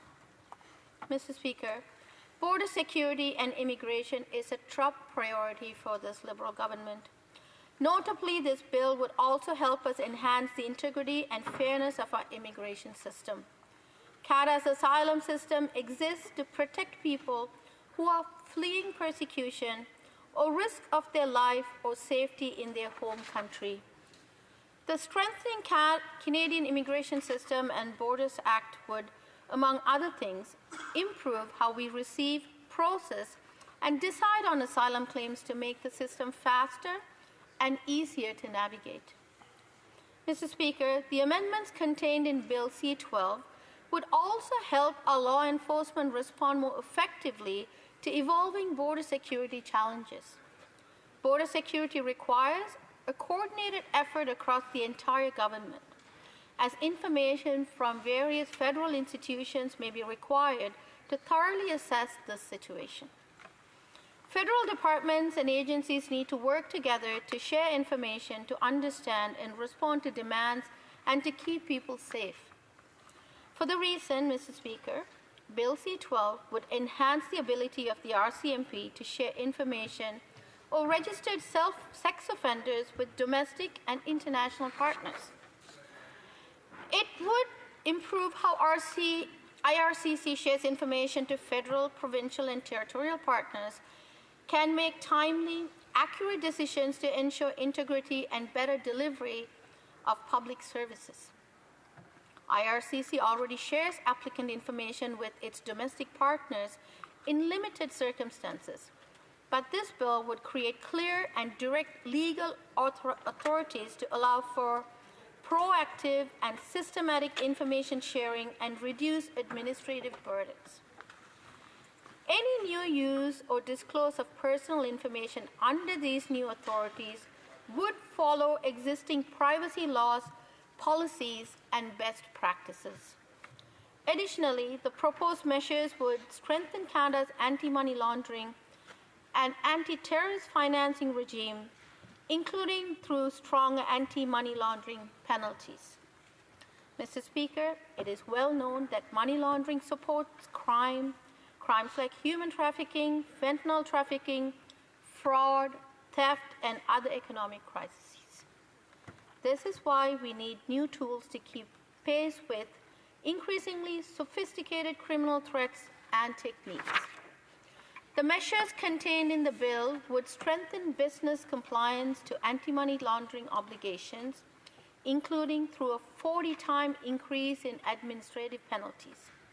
This would ensure non-compliance is not treated as the cost of doing business. The bill would enable FINTRAC to exchange supervisory information on federally regulated financial institutions with other members of the Financial Institutions Supervisory Committee, and it would add the director of FINTRAC to this committee. Because international organized crime networks represent the biggest threat to our country's security, we already took several important measures. First, our government established the Integrated Money Laundering Intelligence Partnership with Canada's largest banks, which is enhancing our capacity to develop and use financial intelligence to combat fentanyl tracking and other organized crime. Second, we have listed 7 transnational organized crime groups as terrorist entities under the Criminal Code. Mr. Speaker, listing is an important tool that supports criminal investigations and strengthens the RCMP's ability to prevent and disrupt criminal activities. We continue to monitor and will add more as needed. Finally, Canada appointed its first fentanyl czar, who serves as the main interlocutor between the Canadian and U.S. government for enhancing our collaboration in combating fentanyl. Mr. Speaker, while less than 1% of illicit fentanyl seized in the U.S. is linked to Canada, we are working to ensure fewer drugs and their precursor chemicals cross our shared borders. To increase our illegal fentanyl detection abilities, we are training and deploying new border detector dog teams that specialize in fentanyl detection. Mr. Speaker, we have also taken into account stakeholders' concerns that have introduced Bill C-12 to advance these legislative priorities as quickly as possible. Bill C-12 draws on Bill C-2's elements that are designed to combat transnational organized crime and those that seek to exploit our immigration system.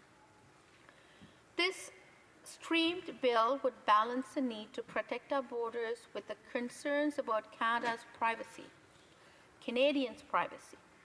Mr. Speaker, Bill C-12 will complement ongoing efforts to secure a border from coast to coast to coast and keep Canadians safe. We must act with urgency on all these issues. Now is the time to update our laws to continue to address increasing and more complex security challenges. I wish to reassure this House that there is no greater priority for our government than to keep Canadians and our communities safe.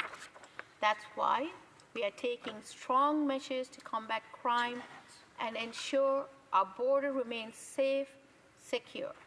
Mr. Speaker, I hope that my honorable colleagues from all sides of the House will join me today in supporting Bill C-12. Thank you. Questions and comments? Questions et commentaires. The honourable member for Scarborough-Woburn. Thank you very much, Mr. Speaker. And I want to thank the member from Pickering-Brooklyn for her wise words today. This country has been built by immigrants outside of our Indigenous community. We are all from immigrants at one point of time. Immigration is part of our past, it's part of who we are today, and it will be a big part of who we are in the future.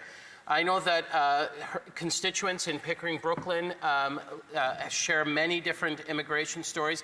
How important is it to get the immigration file right in this country, and what does that mean to the member? Member for Pickering-Brooklyn.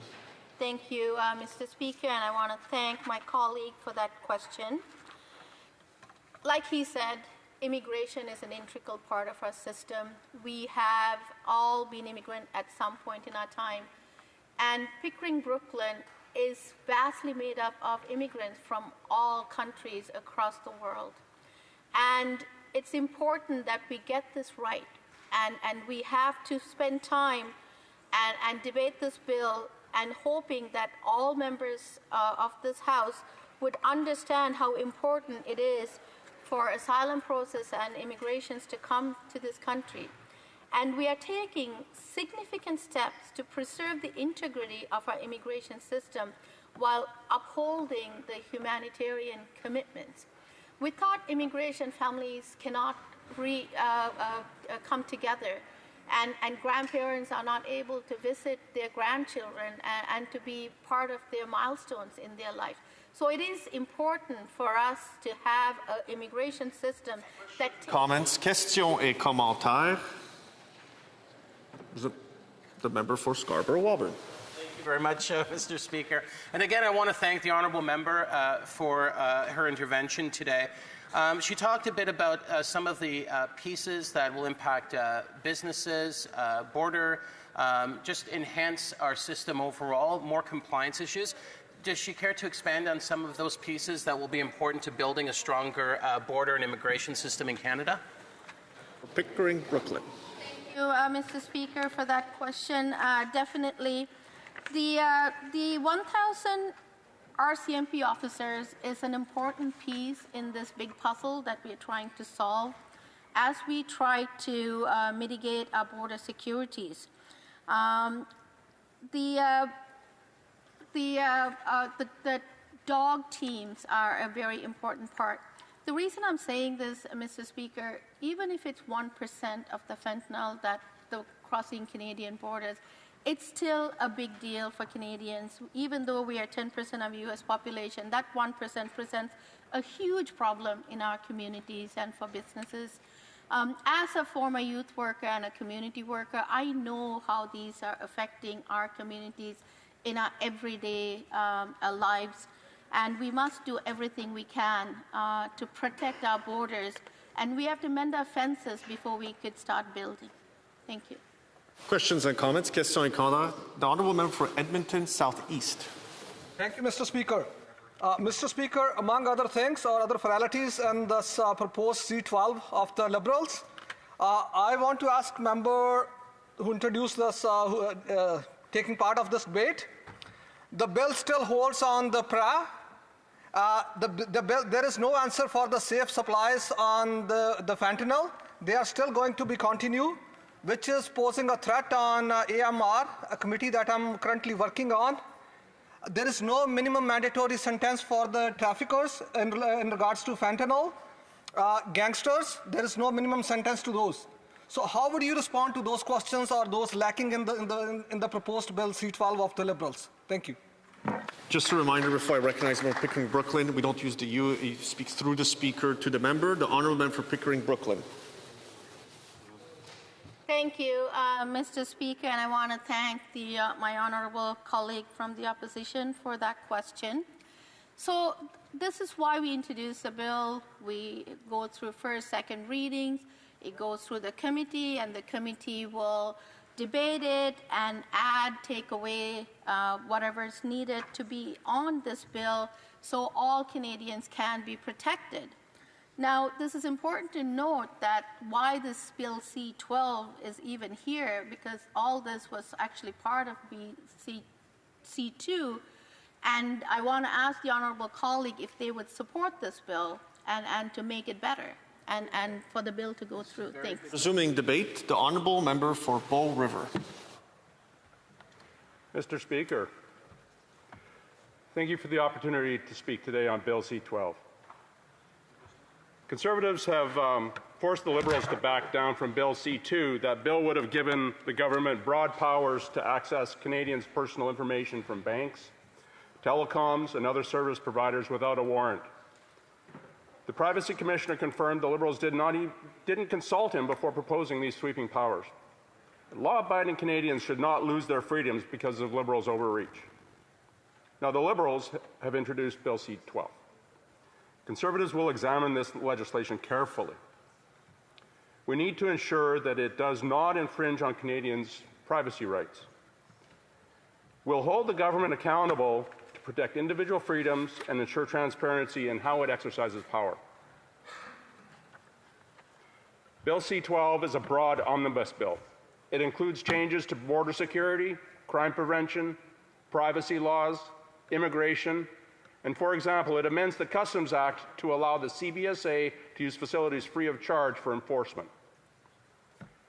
Good for the budget. C12 also amends the Oceans Act. It enables the Canadian Coast Guard to conduct security patrols and share information with law enforcement and intelligence partners. It increases penalties for money laundering violations and expands FINTRAC's authority. Laudable. However, it also allows for more information sharing between government departments, raising serious concerns about privacy protections. We will not allow the Liberals to quietly erode Canadians' rights in the name of administrative efficiency.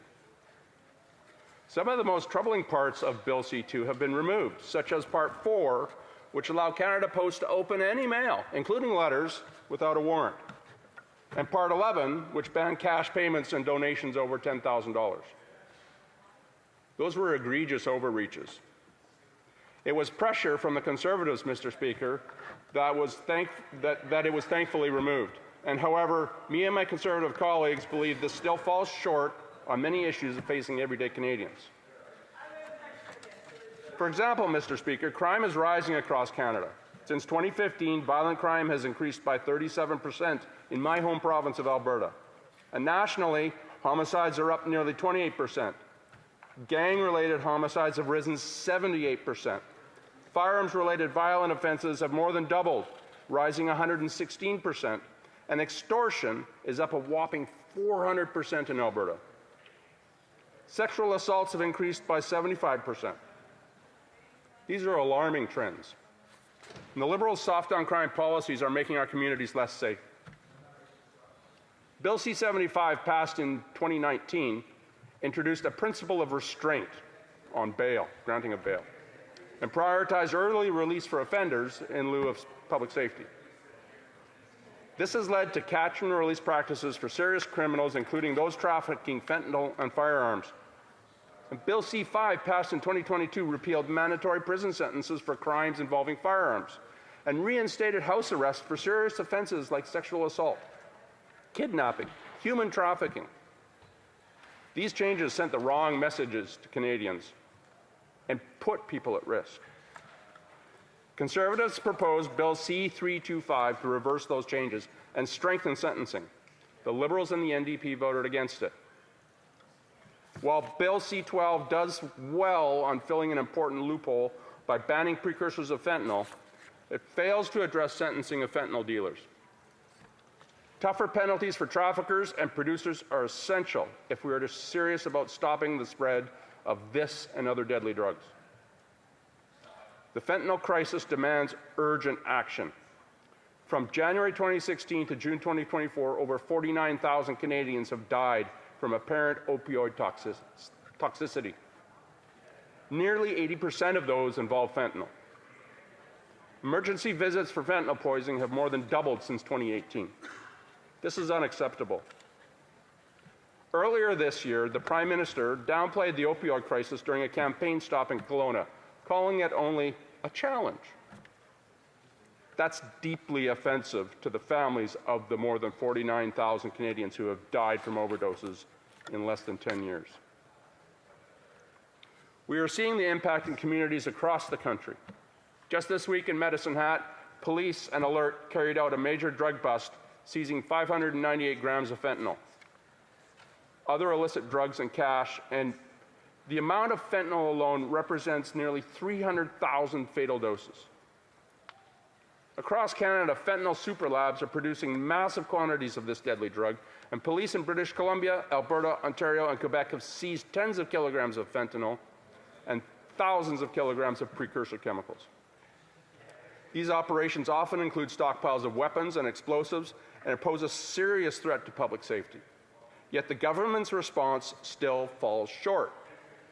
Without tougher sentences and stronger enforcement, fentanyl will continue to devastate families and communities. The Liberals have also refused to back down from supporting safe consumption sites near schools. My Conservative colleague from Riding Mountain called on the government to shut down these sites near children. The Health Minister suggested more might be approved, even after admitting that these locations often become hotspots for fentanyl use. Law-abiding Canadians deserve better.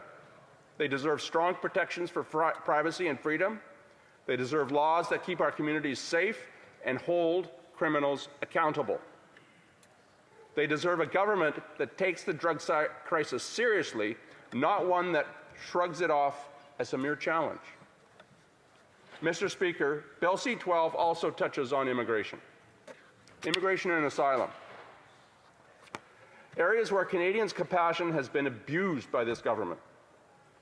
Canadians are generous and fair-minded, but that must never be taken for granted nor exploited. The Liberals have exploited Canadians for the past decade on this matter. A decade ago, Canada's asylum system was in control. The backlog accounted for fewer than 10,000 cases. Today, that number has exploded into the hundreds of thousands, and many of these claims are bogus. This is unacceptable. Let me be clear. It's wrong to jump the line. It's unfair to take advantage of a system that was built to protect people fleeing real persecution. There are Nigerian Christians who face death for their faith. There are Ukrainians fleeing war. And in decades past, Canada opened its doors to Vietnamese Boe people escaping communism. These are the people our asylum system should protect. My own father fled communist East Germany with nothing but his hands, his family, and the hope that Alberta would be a place where his children could live freely and safely. He came to Canada the fair and legal way. He never cut corners or skipped the line. But when false claims flood the system, it's real refugees and hardworking Canadians who pay the price. Our housing crisis worsens. Emergency rooms are overwhelmed. Many Canadians still don't have a family doctor. Classrooms are overcrowded, and teachers are struggling. Students are falling behind. All across the country, essential services are stretched beyond capacity, and we need a system that protects the most vulnerable, not one that rewards abuse. Our asylum system was designed to help those fleeing persecution in accordance with the 1951 UN Refugee Convention. It was never intended to become a backdoor for economic migration, but that is exactly what is happening under this Liberal government. Social media posts are now encouraging temporary residents to claim asylum as a way to stay in Canada after their student visas or their work permits expire. This is a dangerous trend, and it undermines the credibility, the capability, the fabric of our immigration system and hurts our society and hurts those who truly need Canada's protection. Bill C-12, in sections 5 through 8, proposes several changes to our immigration and refugee system. But these changes don't go nearly far enough. The bill largely shifts responsibility away from the government and onto the courts.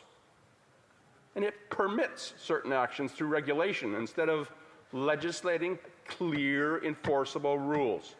And without strong enforcement mechanisms, meaningful change will not follow. The bill also includes a proposed change to the Safe Third Country Agreement, but fails to explain how or when it will be negotiated with the United States. And in the meantime, Canada continues to accept asylum claims from G7 countries that are safe, democratic, and fully capable of protecting their own citizens. Mr. Speaker, the Liberal government's record on immigration and refugee integrity is clear. The backlog has soared, the rules are weak, and the system is being abused. Conservatives believe in a compassionate and rules-based immigration system, one that prioritizes those most at risk and treats Canadians and newcomers with respect and restores integrity to the asylum process. Future performance is best demonstrated by past behavior, and this Liberal government has not shown us anything promising in the last 10 years. Mr. Speaker, only Conservatives will stand up for Canadians' individual freedoms, their safety, and the integrity of the systems that make this country strong. Thank you.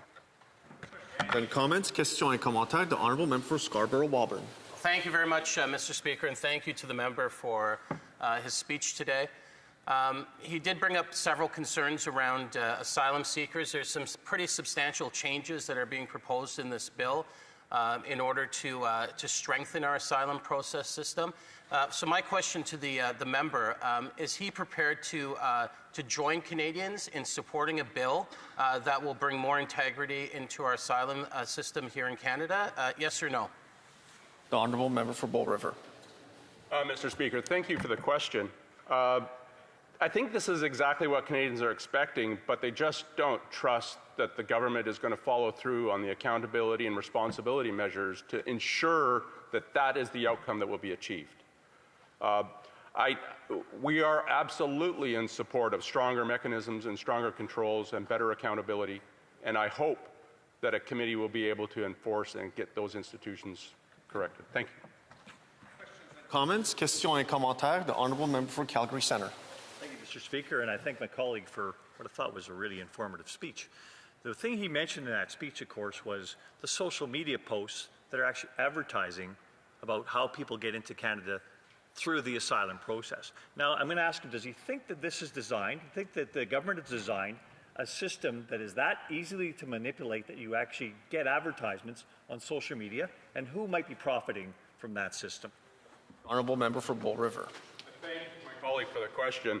It's really disturbing to see this kind of thing, and I hazard to speculate on where the sources might be, but it's very obvious that a lot of agencies and people will benefit from advertising this kind of behavior and support and will profit from this kind of behavior.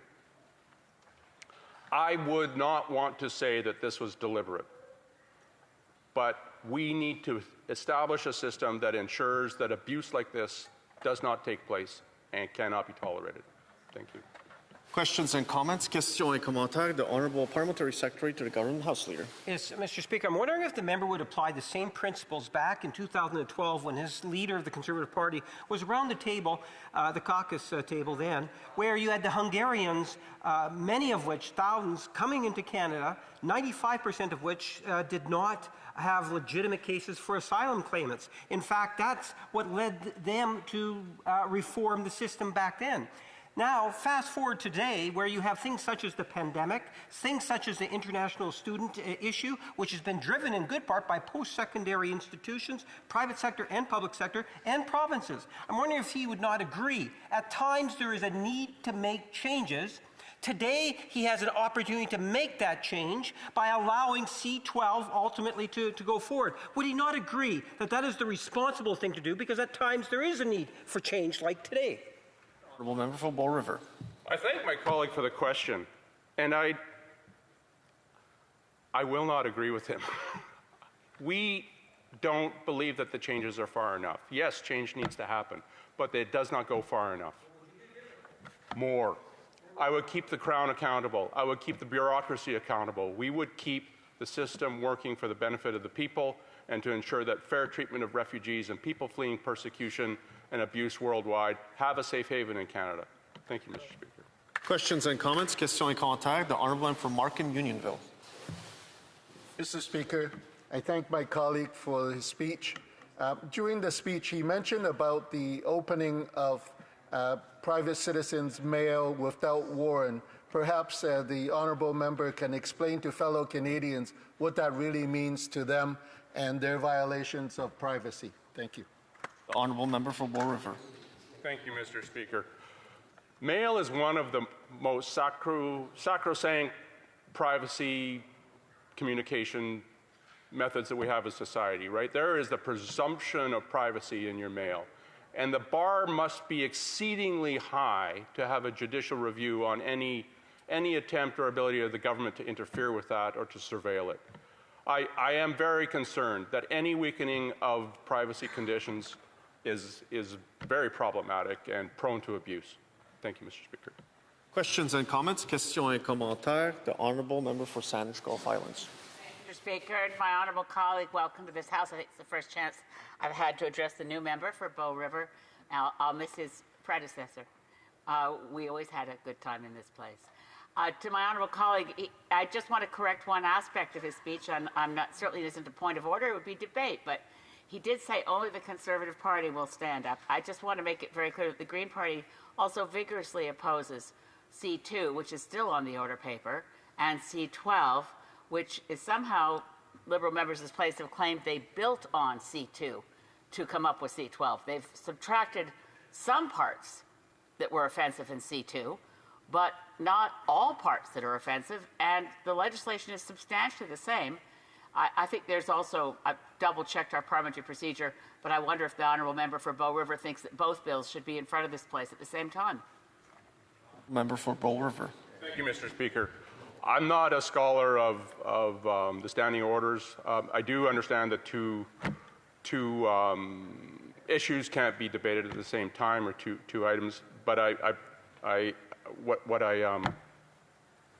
so from that perspective, right, I can't comment.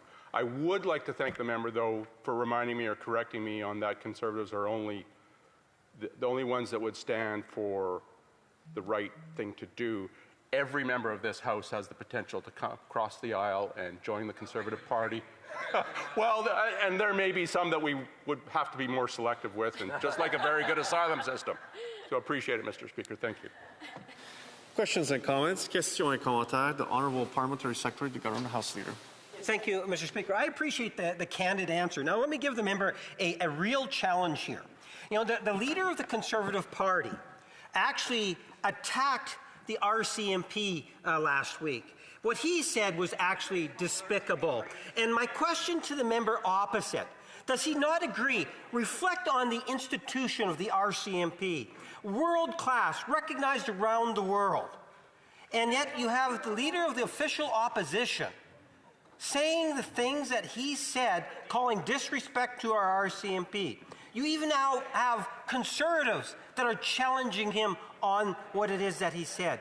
Does he believe, as I do, that the RCMP deserve the respect of all members of this House, and that the leader of the opposition owes an apology to Canadians for what it is that he said last week, which was so disrespectful towards the RCMP? Honourable Member for Bow River. Mr. Speaker, the RCMP indeed had a reputation globally of being absolutely top shelf. But like any institution, has the ability, is subject to the potential of management weaknesses.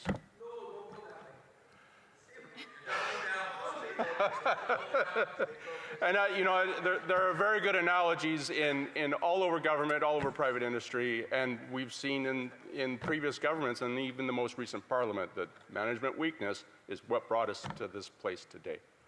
So I think all of us could ask for a better, you know, the best performance possible from our institutions globally.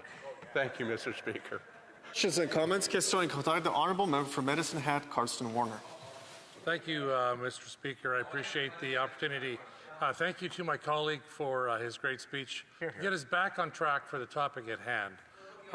Could you explain, my colleague from Bow River, the C2 was a failure to group the different topics that they had in there.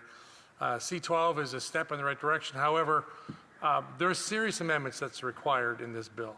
Can you just highlight, in your opinion, what you think some of the more poignant issues are that the current C12 needs to have amendments done, and we're hopeful that the government will listen to the amendments that Conservatives intend to bring forward? Before I recognize Member Bow River, just a reminder to the member for Medicine Hat, Carson Warner, you speak through the speaker, so to the member is the way you're supposed to word it. I thank the member. The member for Bow River. Thank you, Mr. Speaker. I appreciate it. And I appreciate the question from my colleague, my esteemed colleague, whom I highly respect.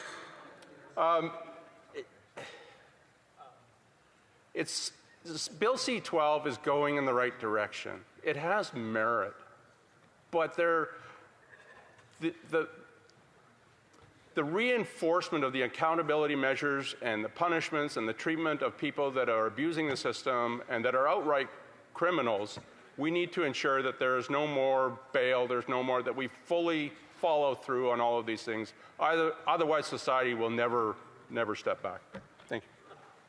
Reprise de débat. Avant que je Resuming debate, before I recognize the honourable member for Pierre Boucher-les-Pétrets-Verchères. We're after the 5 hours now, so members no longer have to split their time. It's a 10-5 slot, so 10 minutes speaking, 5 minutes questions and comments. Donc, pour tous les députés. So for all members, we're past the 5 hours of debate on this government bill, so we're no longer obliged to share time.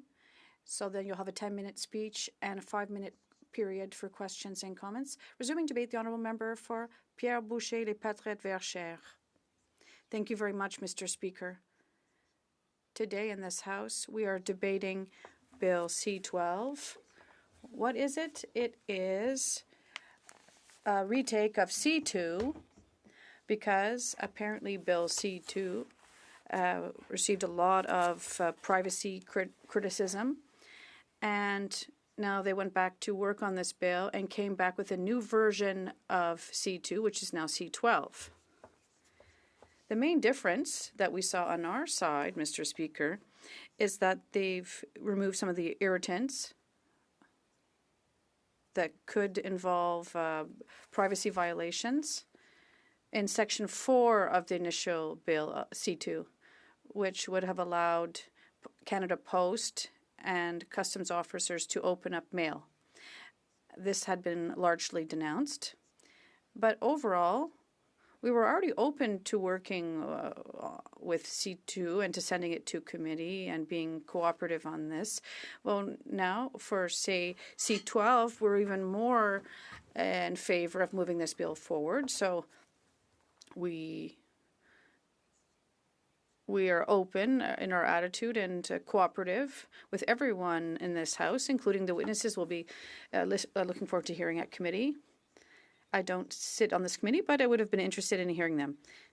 So without doing an exhaustive analysis of this bill, I would like to point out some of the components that are noteworthy. First, Section 1, which amends the Customs Act to give more powers to customs officers to enforce the law, including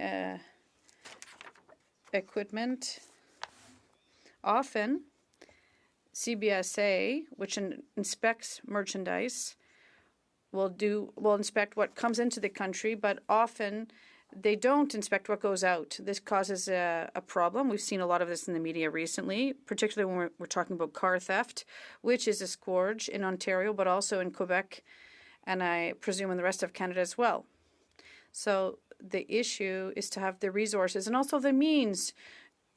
For example, gates, or if you want to take a train car off the track, you have to have somewhere to put it. So we also have to provide locations and equipment to allow the customs officers to do their work, because if they don't have the dedicated space to do their work, to inspect the merchandise, things become tricky.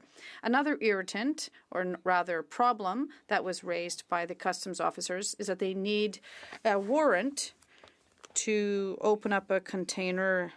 So it became very difficult to do so.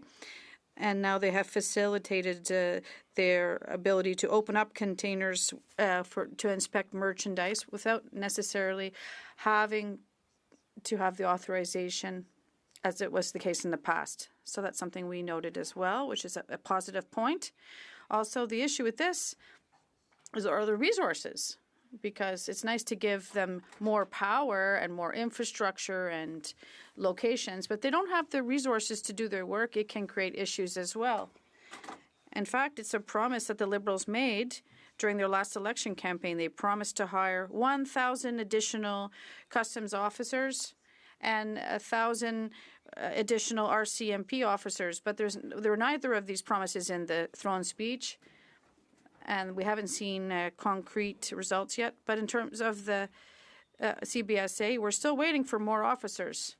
And these 1,000 officers, which were the promise, is this enough? No, because the union for CBSA has said that they need 2 to 3 million, 1,000 rather, additional agents. So we're roughly at 1/3 of what is needed, and they made an election promise. We're not even sure if the government really will even try to hire these officers, because will they really give the CBSA the means to do their work? And we know we're talking about the safety of borders and arms trafficking and drugs trafficking and car theft. They need resources to do their work, these officers. But unfortunately, none of this is in the bill. They're not including anything about hiring these officers, and perhaps we should include this to make sure this government does hire the necessary personnel to do the work at our borders. Another thing that we wanted to bring up is Part 4 of the bill, which would amend the Oceans Act to enable another minister, in addition to the Minister of Fisheries and Oceans, to be responsible for the Coast Guard. So the Coast Guard would be transferred from the Department of Fisheries to the Department of Defense. Now, in fact, we agree with that. And it's in our own platform to have the Coast Guard be under the jurisdiction of the Department of Defense. From an accounting perspective, it would enable us to include these expenses under defense expenses, which would enable us to further meet our commitments. And it would also increase collaboration between these two services, because we know that the Coast Guard is not armed, which can in some cases limit its interventions. So by being under the jurisdiction of the Department of Defense, there would be better information sharing. And if there are cases where we would need people who are better equipped to face any possible threat, this would be the right measure. And so we think that this is a very positive part of the bill. Now, I'm not going to discuss every single section, but in Part 7, more power is granted to immigration officers who would be able to modify or cancel any visa under the conditions in the regulations. So there would be more possibilities for more opportunities for these agents to modify or cancel visas. We would have liked to have more details about this. It's always clearer when things are in legislation than in regulation. But the government wants more flexibility, but we don't necessarily feel the same way. We'll have to wait and see how that goes then. And there's also an interesting portion here which would enable the minister to suspend or refuse visas or work permits, study permits for temporary residents. We think this is a good idea because we know that there are a number of fraud allegations on permits and visas. And so we know that if we see people getting these documents on a fraudulent basis, we can't just let them get away with it and say, well, they have the visa now, and it's too late to do anything. But currently, that's what's happening. Currently, the minister working with public safety would be able to cancel these fraudulent visas and permits. And that way, they'll finally be able to take action. So we think this is a great idea, and we wonder why it was not done earlier. Now, coming to Part 8, it's the most substantial one, and it's the one that's raised the most attention. It's probably the part that will have the biggest impact. Part 8 responds to concerns that we had in the Bloc Québécois about the Safe Third Country Agreement. The Safe Third Country Agreement says that asylum claimants must make their asylum claim in the first safe country that they arrive in after leaving the country where they were in danger. But we know that at Roxham Road, what often happened was that people were leaving the US and then coming to Canada to make their claim because they thought they had better chances of being accepted in Canada or that they would be better treated in Canada. That led to a great many people arriving, and Quebec had to receive a lot of these asylum claimants because Roxham Road is in Quebec. And we found that problematic because we figured that if someone is really in a life or death situation, that's not the time to be picky and pick and choose which country you want to make your claim in. You're just going to decide to make the claim in the first country where you can be safe. So we felt that this was a problem. And so here in Part 8, we're seeing that it's closing some loopholes. Because previously when people arrived, if people hid for 14 days, they then wouldn't have to go back to the US or another country and they could make their claim in Canada. But with this new measure in the bill, people would be sent back to their original country after the 14 days. So it will now be in their interest to quickly declare their arrival to authorities rather than going into hiding for 2 weeks. So we think this is a positive measure. And if they're found within 14 days, they would be deported to the US. Now, there are countries that we don't have extradition agreements with. This wouldn't apply in cases like that. And of course, if people are in danger, if their lives are in danger, then they can always report that. Now, will this bill fix all of the problems? No, but it will fix some of the problems. We wish the government had listened to what we were saying a lot earlier.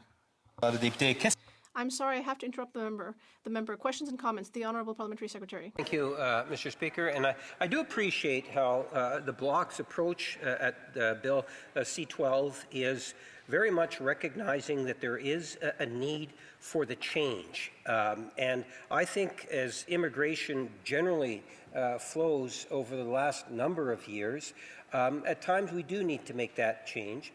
I know the province of Manitoba did what it can to assist the province of Quebec with some of the asylum claims. You know, at the end of the day, when we take a look at the legislation as a whole, and I posed this question to one of his colleagues.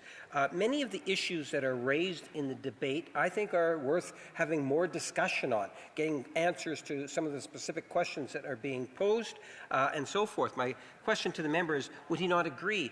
A wonderful forum for that is at the committee stage, if given everyone in principle is supporting the legislation. The Honourable Member for Pierre-Boucher-les-Patriotes-Verchères. Yes, Mr. Speaker, I agree that the bill will probably be improved at committee. And we'll learn a lot more because witnesses will come in and tell us what could be different. Oh, Mr. Speaker, I wasn't sure that the TV was working, but now it is. But the question here is, why has it taken so long for action to be taken? The government has been in power for 10 years. It's been criticizing the situation at the border for 10 years. We've been criticizing that situation for 10 years, and each time we would propose measures like the ones in this bill, the government would call us a bunch of names and say that we weren't welcoming, even though actually, currently, Quebec has 40% of asylum claimants, even though it only has 20% of the Canadian population. Anyway, this is a real problem. Matsqui Abbotsford. Merci beaucoup, Monsieur le Président. Thank you, Mr. Speaker. Can my colleague from the Bloc Québécois clarify his party's position in regard to Part 7A of this bill, which would authorize the Governor and Council to take action if they feel that public interests would justify issuing an order for certain requests to be examined under this bill, or to put an end definitively to that process. Thank you very much. The Honourable Member. I'd like to thank my colleague for his question. Well, I can't speak to 7A specifically. Earlier, I was speaking about Part 7 generally. The fact that it would fight certain fraudulent situations, or the fact that sometimes a great many claims are made in bulk in order to bog down the system. But I think if it can further clear up the system, that would be a positive thing. But we'll look to see at committee if witnesses have more to suggest. What I would have liked to know from my Conservative colleague, because I've asked the question several times today, I would have liked to know if they agree with us that asylum claims should be fairly split among the provinces. The Honourable Member for Jonquière. Thank you, Mr. Speaker. My colleague clearly showed that the government has not acted quickly enough, especially in the part about temporary immigration. In the last parliament, as my colleague said, when the Bloc Québécois was talking about what wasn't working well, for example, about foreign students and asylum claimants, the government kept tarnishing our reputation by calling us a bunch of names. So I'd like to ask my colleague, what is going on here? Each time we make common sense immigration suggestions, it feels like the Liberal government had such an ideological position that they couldn't listen to us, and yet, suddenly today, they seem to think that these ideas are common sense, not to quote another opposition leader. But anyway, I'd like to hear from my colleague on this. The Honourable Member for Pierre-Boucher-les-Patriotes-Verchères, 40 seconds. Well, Mr. Speaker, the real problem is that asylum claimants are supposed to be people who fear for their safety in their country of origin. But instead, the asylum system seemed to become a way to get around the regular immigration process. And this was being tolerated by the government. And when we stood up to criticize it, we were called unflattering names. We could have fixed this 10 years ago. Everything in this bill, or most of it, will enable us to really improve the situation. All sorts of crises have been caused by this. The housing crisis, the public services crisis, all because this government didn't want to fix the problem. Mr. Débat, the Honourable Member for Mission, Mascui, Abbotsford. Thank you, Mr. Speaker. It's a pleasure to rise today on Bill C-12.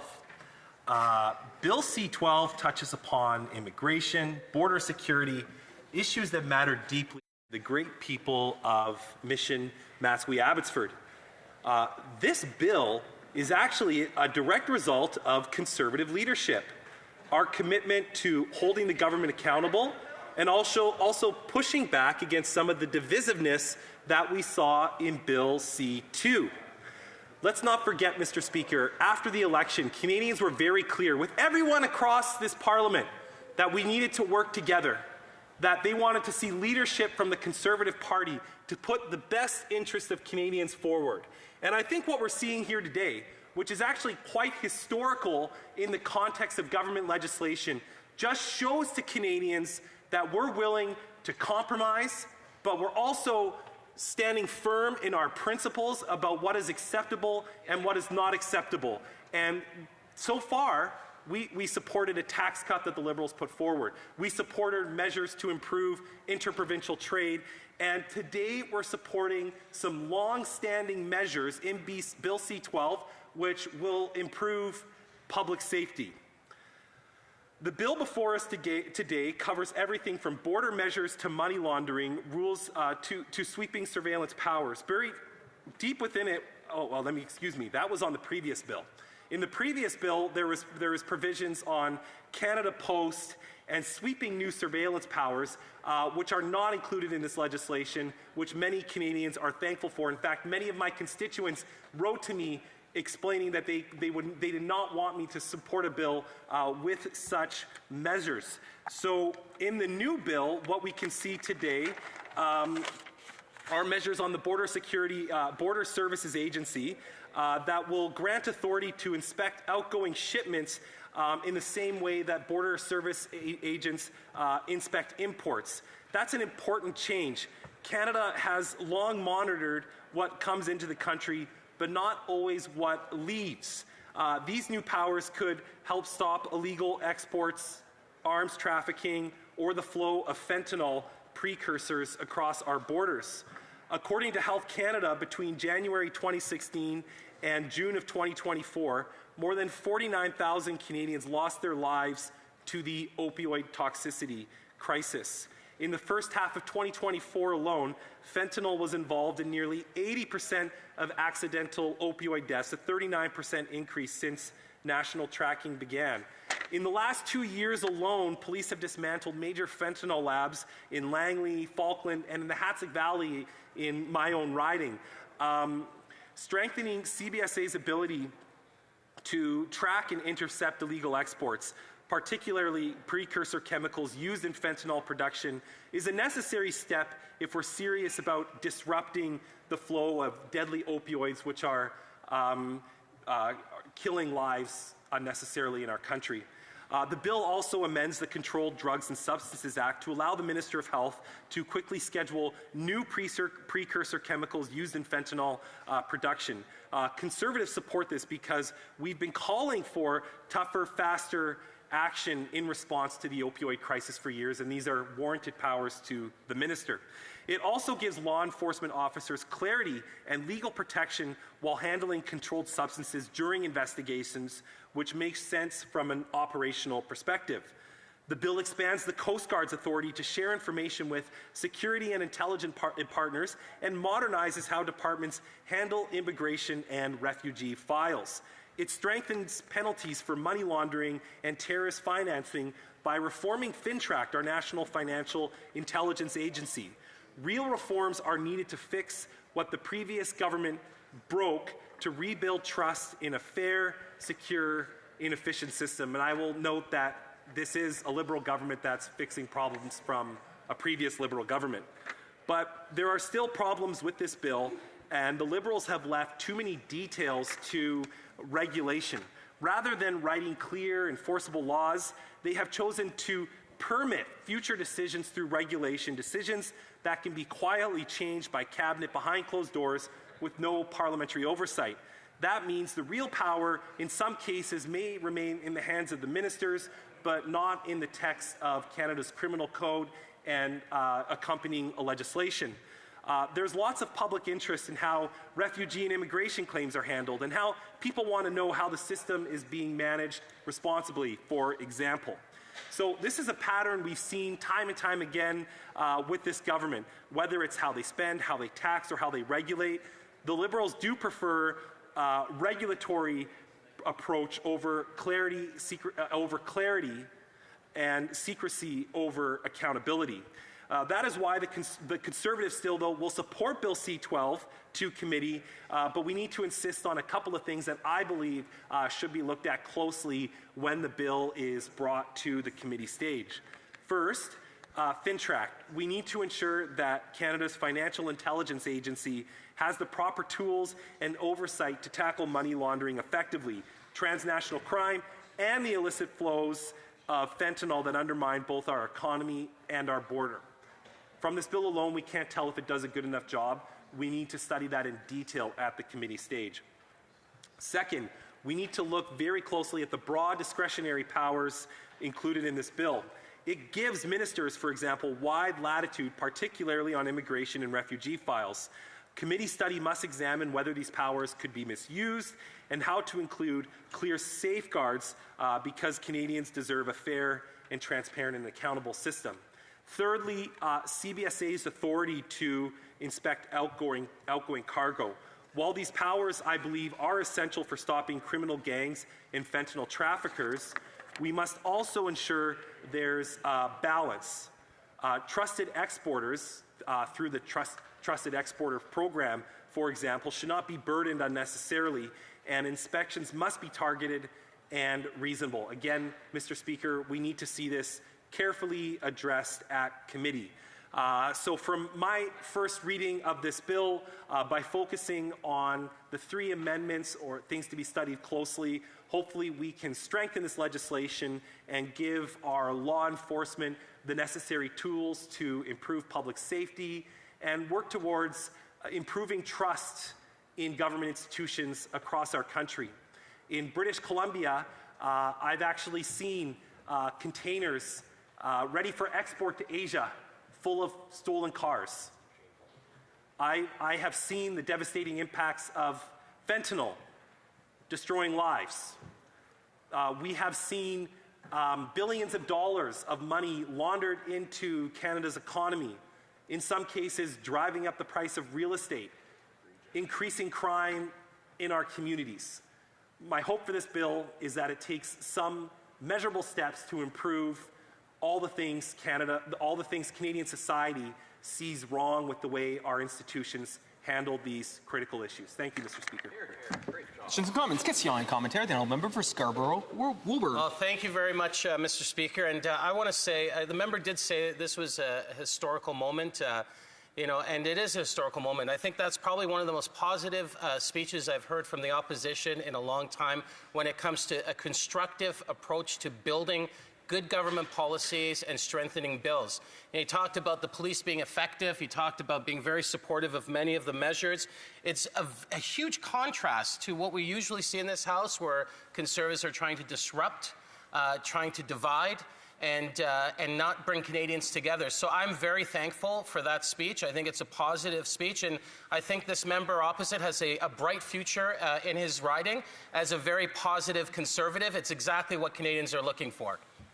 The honourable member of Mission Matsqui, Abbotsford. Well, I would like to thank the member from Scarborough for his genuinely nice comments about my comportment in the House of Commons. But I will note again, and I will re-emphasize, Mr. Speaker, that in this Parliament, Conservatives have heard what Canadians had to say, and we're working to improve the lives of all Canadians.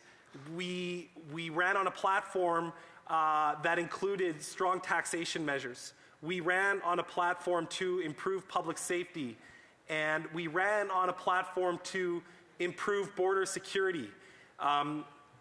Imitation is often the best form of flattery, and I am thankful that the Liberals have listened to the Conservatives and adopted many of our sound policies to improve the lives of Canadians, and that's what collaboration in this House is all about. I thank the member. Questions and comments. Question et commentaire. The honourable member for Markham Unionville. Oh. No, questions and comments. The honourable member for Kamloops Thompson Caribou. Nicola. Counting. It's always a pleasure to rise on behalf of the people from Kamloops Thompson Nicola. I thank my colleague for his speech. I know that he comes to this House with great passion and a very rich sense of desire to do well by his constituents and Canadians for that matter. The bill that we're debating here today, Mr. Speaker, is a rehashing of Bill C-2. I wonder if my colleague could comment, please, on what he really saw the issues with C-2 being and how we actually got here and why. Thank you. The honourable member for Mission Matsqui, Abbotsford. Thank you, Mr. Speaker, and I'd like to congratulate the member from Kamloops Thompson Nicola on his incredible work and adopting some of the greatest parts of Canada into his new riding, especially in the Fraser Canyon. But the member has been working incredibly hard, and he was leading the charge in many respects on getting to Bill C-12. And why did we need to get to Bill C-12? Well, Bill C-2 included provisions that would allow our law enforcement agencies to look at our internet data, look at our internet traffic, look at our mail without judicial orders. And for many people in Canada, that was a step too far. As I mentioned in my speech, we need to improve public trust in our institutions. Bill C-2 did not do that. Bill C-12 is a step in the right direction. Thank you, Mr. Speaker. Question et commentaire. L'honourable député Jonquière. The honourable member for Jonquière. Thank you, Mr. Speaker. I'll leave my colleague some time to put his earpiece on. All right. Today we talked a little bit about the infamous Part 8 of the bill, which answers an oft-repeated call from the Bloc Québécois regarding asylum seekers. But there's one thing that is not in the bill, and I'd like to hear my colleague's opinion upon it. In fact, I'd like to hear the Conservative Party's opinion. Do Conservatives agree that Quebec has done more than its fair share to take in asylum seekers, and there should be a mechanism allowing asylum seekers to be spread more equitably throughout the country? Matsqui, Abbotsford. Thank you, Mr. Speaker. And I think the member from the Bloc Québécois on asylum seekers raises a very valid point. You know, many Liberals were celebrating 10 years of Justin Trudeau the other day. One of the worst legacies of Justin Trudeau was policies on the border. Justin Trudeau said to the world, hey, come into Canada. Great, come into Canada. And we frankly, we had a de facto open border policy under his reign. And it destroyed public trust in immigration. And Quebec burdened the brunt of that. And that is why Canadians don't trust our institutions as much as they do anymore, because we weren't operating under an orderly and fair system. It was a free-for-all, and people were abusing the generosity of Canadians. And that has to stop. And in the province of Quebec and the rest of Canada where we saw this has legitimate concerns with the poor failures of... Resuming debate. Reprise de débat. The honourable member for Markham Unionville. Thank you, Mr. Speaker.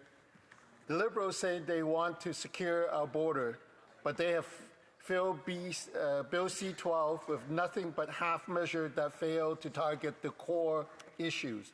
They will be unable to combat transnational organized crime when they value the well-being of repeat offenders over law-abiding citizens. They will be unable to get a handle on our asylum system when they value economic migrants with bogus asylum claims over the legitimately vulnerable. The Liberals' half measures in C-12 stem from their continuing inability to both set up and enforce disincentives against bad actors. Fundamentally, the Liberals take the maxim of the three wise monkeys to heart: see no evil, hear no evil, speak no evil. The Liberals don't see the criminals. They don't hear the vulnerable. When you choose not to see the bad actors, when you choose not to hear the downtrodden, by all means speak half measure into being. For Crime Focus, let's first address how C-12 fails to secure our borders from a crime angle. Simple question: do hard drugs like fentanyl just magically appear in our country? No, of course not. Some groups has to produce them and some groups has to distribute them. These drug dealers should not be the only central target for the legislation. The problem is the lax liberal laws have altered our criminal code to put criminals first.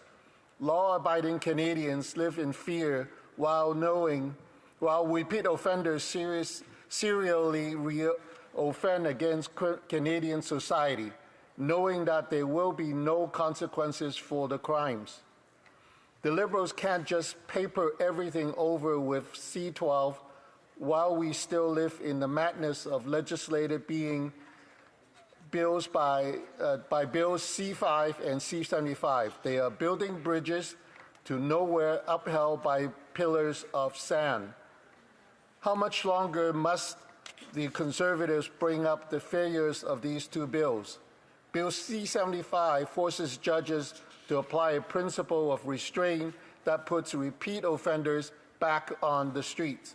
Bill C-5 repeals mandatory jail time for serious offenders like extortion with a firearm or trafficking hard drugs like fentanyl. Thus, not only are we letting criminals with many offenses roam free, we are letting the ones who have performed the most serious offenses at the highest frequency roam free.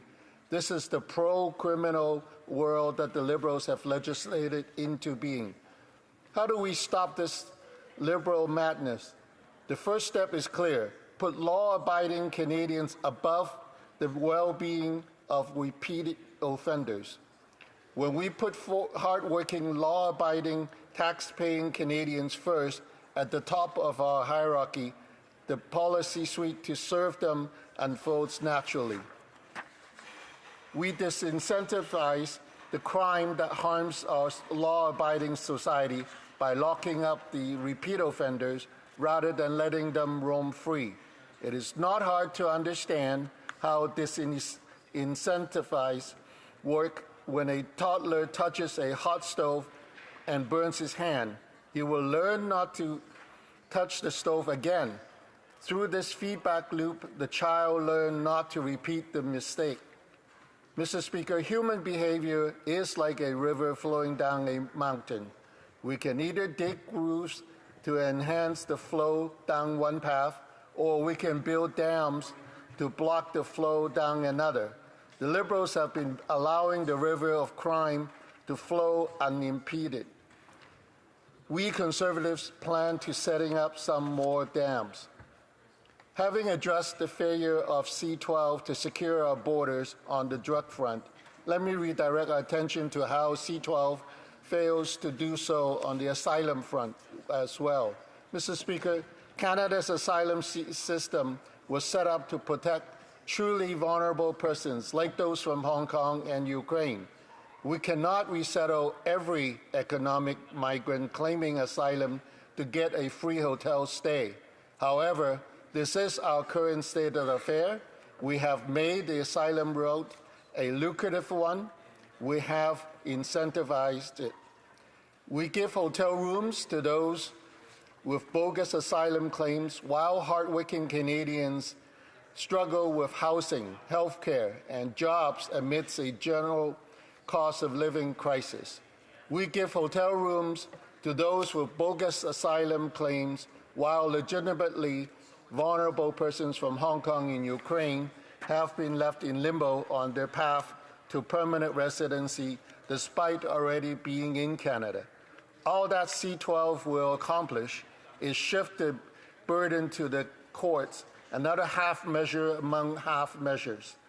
As the Liberals choose not to see the bad actors and choose not to hear the vulnerable. Well, my Liberal colleagues, let me bring you their voices. I was shocked to discover that on October 9th, the estimated time for processing individuals under the Hong Kong pathways for permanent residence was revised to being upwards to 10 years.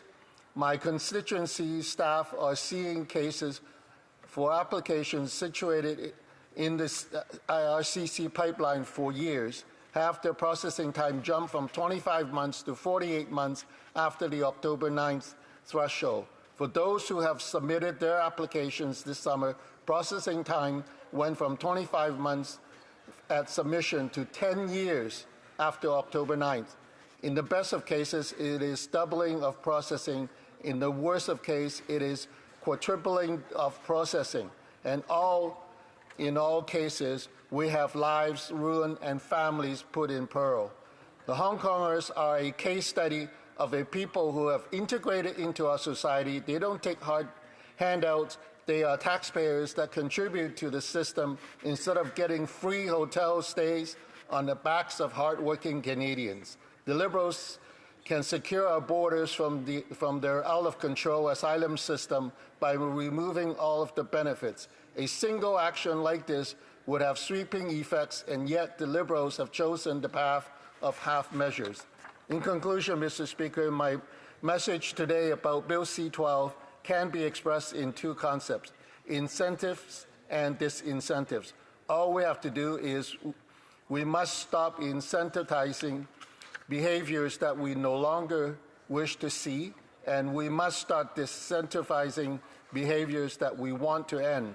We cannot secure our borders with half measures that dance around the core problem. People are actors, people who do things. So to stop the bad actors for doing bad things, we must build systems of incentives and disincentives around bad actors themselves. This is only impossible to do in a where we actually love and esteem the bad actors above the hardworking, law-abiding, tax-paying Canadians. As it stands, Bill C-12 structurally does not see the bad actors and structurally does not hear the legitimate vulnerables. Mr. Speaker, Bill C-12 is a bundle of half measures that does not secure our borders. Thank you. Questions and comments. Question commentary. The Honourable Parliamentary Secretary to the Government House Leader. Yes, Mr. Speaker, I'd like to follow up on some comments that were made just in a previous Conservative Speaker. And before I do that, let me share a quote from a Winnipeg Free Press article in which it says, and it's referring to the leader of the Conservative Party who called the leadership of the RCMP despicable. I believe that the leader of the Conservative Party needs to apologize to Canadians for the reputational harm that's been caused to the RCMP. Now, when I raised the question with the member from Bow River, the member from Bow River says, well, you know, it is just a management weakness of the RCMP. He's literally doubling down on what the leader of the Conservative Party is saying. I'm wondering, does the member across the way agree with the leader of the Conservative Party and his colleague from Bow River who says it's just management weakness? Wow. Do they believe in the RCMP? The Honourable Member for Markham Unionville. Thank you, Mr. Speaker. And to the colleague who just raised a question that are irrelevant to what I've just talked about. Thank you. Questions and comments. Question commentary. The Honourable Member for Kamloops Thompson Nicola. It's always a pleasure to rise on behalf of the people from Kamloops, Thompson, Nicola. In fact, if we want to talk about relevance, I would remind the member from Winnipeg North that yesterday when I introduced a bill on intimate partner violence, a bill that has been widely accepted by so many and is about as nonpartisan a bill as you can get, he talked about it being American-style politics and performative. So I question that member when he talks about other people doing such things when he did that very thing. My colleague, on the other hand, outlined what he called half measures, areas we need to improve. I wonder if he could expand on that. Thank you. The Honourable Member for Markham Unionville. Mr. Speaker, thank you for my esteemed colleague for raising that. These half measures are not addressing the issues. Order. Let's end the side conversation. The Honourable Member for Markham Unionville can resume his answer briefly. Thank you, Mr. Speaker, and I thank the Honourable Member for raising that point. These half measures in this Bill C-12 is not addressing anything but that are already here, and they're just patching up the bills that are should have been repealing the C5 and C75 to truly attack the roots of these problems. Thank you, Mr. Speaker. Questions and comments. Question and commentary. The honourable member for Scarborough-Woburn. Thank you very much, Mr. Speaker. And I just wanted to reapproach the question asked by one of the members on this side. We think that the first line of defense to mitigating crime in this country is by building a relationship with law enforcement. The leader of the opposition clearly showed huge disrespect towards some of the top RCMP police officials in this country. Does the member opposite think that in order for us to move forward as a country and as a government and as members that we need to have a respectful relationship with our top law enforcement? Hear, hear. The honourable member for Markham Unionville. Thank you, Mr. Speaker. The root of this problem is on the bill levels, in the policy levels. The execution of the bills are all dependent on the proper set of policies that this government will have to table in order to fix all of our issues. And right now, Bill C-12 is not addressing them. Thank you. Questions and comments. Question and commentary. The honourable member for Kenora-Kiwachanong, about 30 seconds. Thank you, Mr. Speaker. I appreciate the comments from the member from Markham. And I think that this bill is being brought forward at a time when the Liberals are trying to address a lot of failures that are a result of their 10 years of government. I'm wondering if the member wants to speak more to the Liberal failures to address crime and the policies they brought forward that have made crime worse. The honourable member for Markham Unionville. Mr. Speaker, thank you for the esteemed colleague for the comment in question. This bill is, as I said earlier, only doing half the job, and it should be addressing the fundamentals of fixing up the borders, fixing up the criminal code, and repealing the C-75 and C-5 to really discourage criminal acts. And we need to fix all these issues fundamentally and not just doing a half-assed job. Thank you. Order. I'll just caution members about language in this place. Certain words would be considered unparliamentary. The honourable member, resuming debate, the honourable member for Niagara South. Thank you, Mr. Speaker. I'm very happy to participate in the debate on this split border bill, Bill C-12. My riding of Niagara South is a border riding. The town of Fort Erie borders the city of Buffalo. The connection between Canada and the United States and my riding runs deep in our DNA. Everyone I know in every part of my riding have ties to Western New York. Crossing the Peace Bridge was like simply crossing the street. Relationships, indeed, every aspect of our region is or was tied to something or someone in the Buffalo, Niagara Falls, New York area.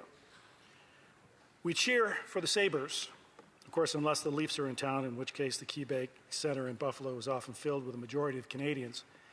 We are part of the Bills Mafia and line up to cross the bridge to tailgate with our American friends.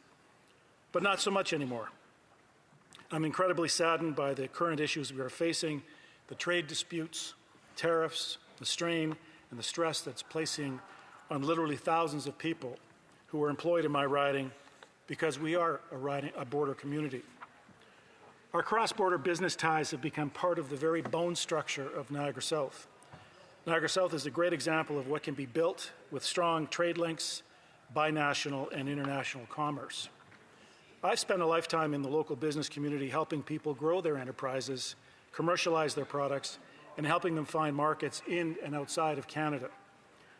We've struggled over the past 10 years with the brain drain of ideas flowing south to where capital is more readily available. But recent market machinations mean that our already weakened innovation sector is even at greater risk. We're in a kind of an economic purgatory right now. We've caved in to Donald Trump.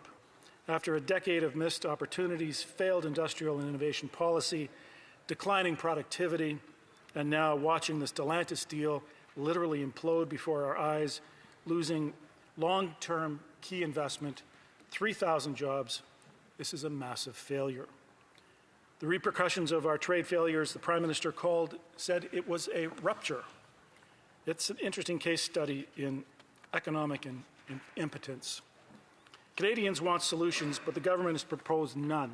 The silence on the file outside of platitudes and bold and meaningless political hyperbole tells me that the guy who said he could deal with Trump is appeasing him or simply hoping to wait him out? The guy who said he would engage in nation-building projects simply announced old ones. In my riding, the Peace Bridge is one of the most critical border crossings in Canada, facilitating over $50 billion of trade every year. Tourism from our American friends also drove our local economy as well.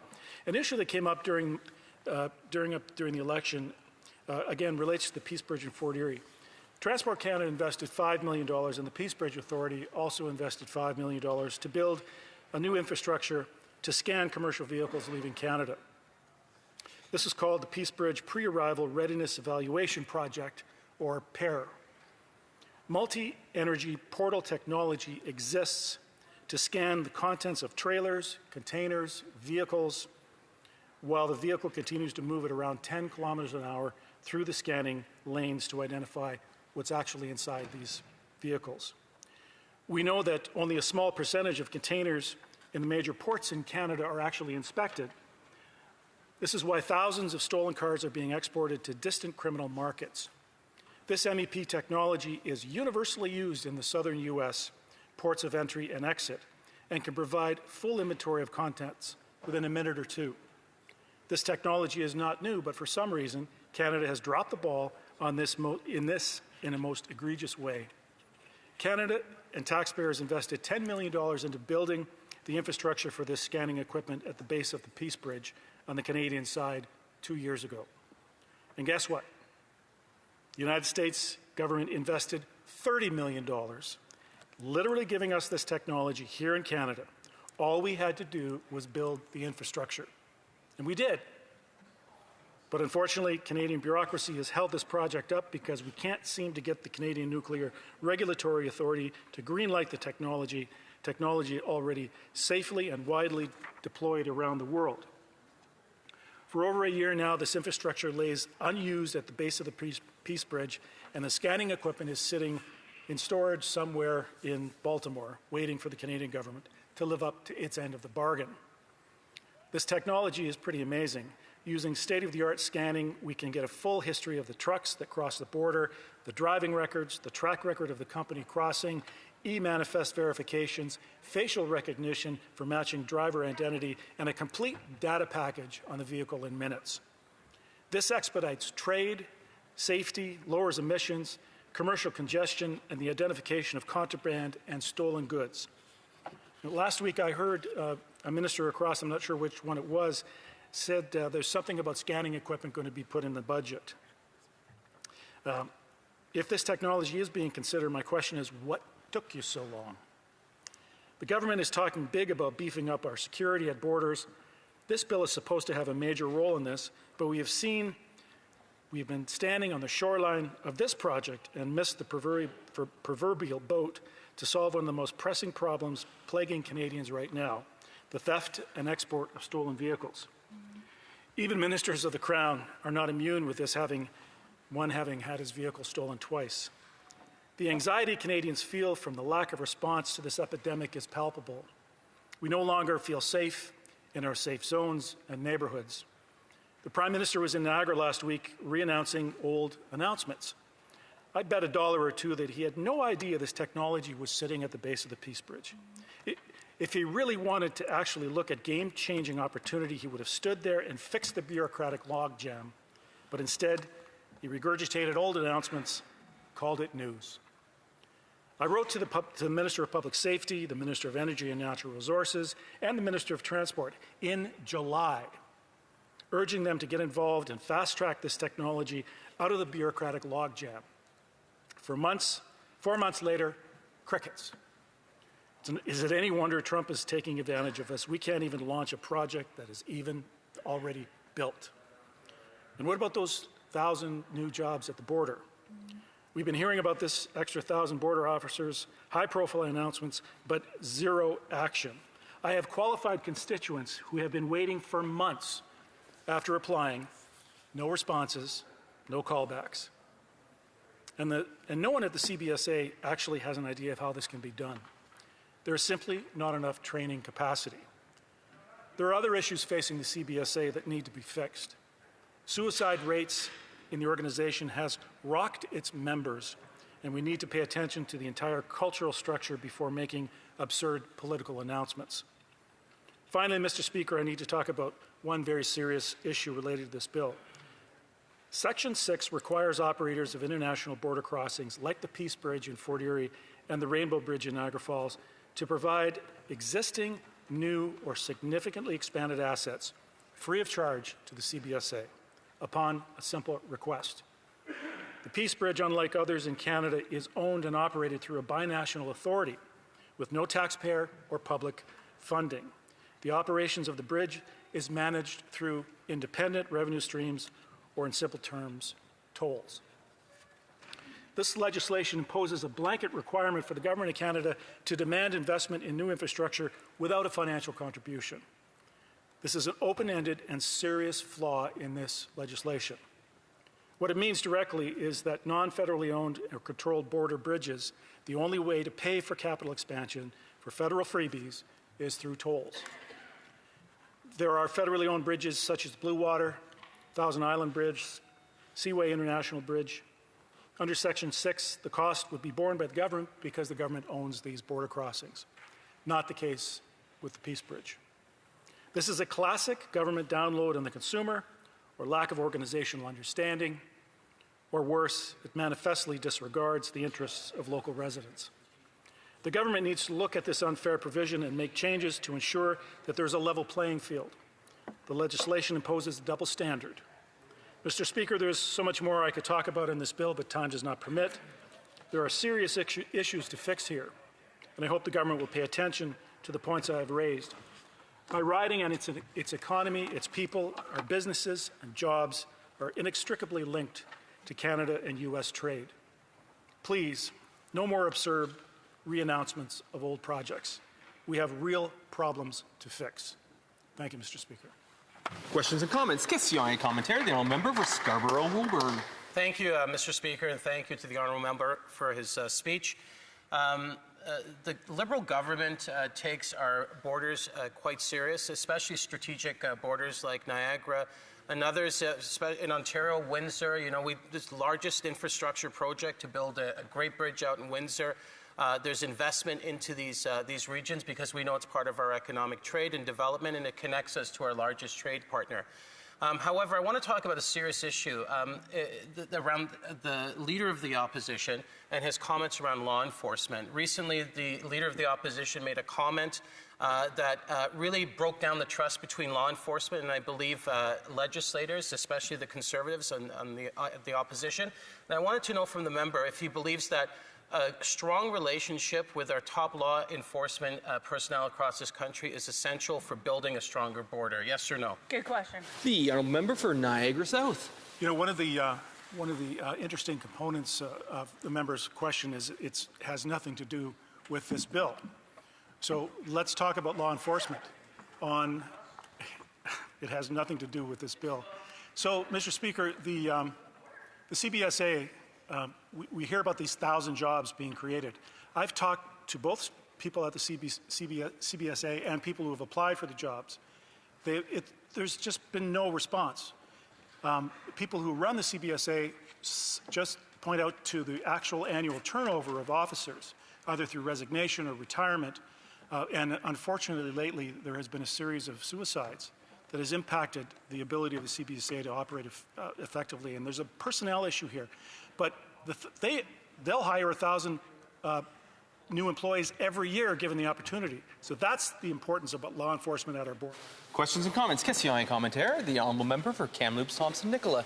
Mr. Speaker, it's always a pleasure to rise on behalf of the people from Kamloops, Thompson, Nicola, and I commend the member of Scarborough for getting so many questions in. This is wonderful.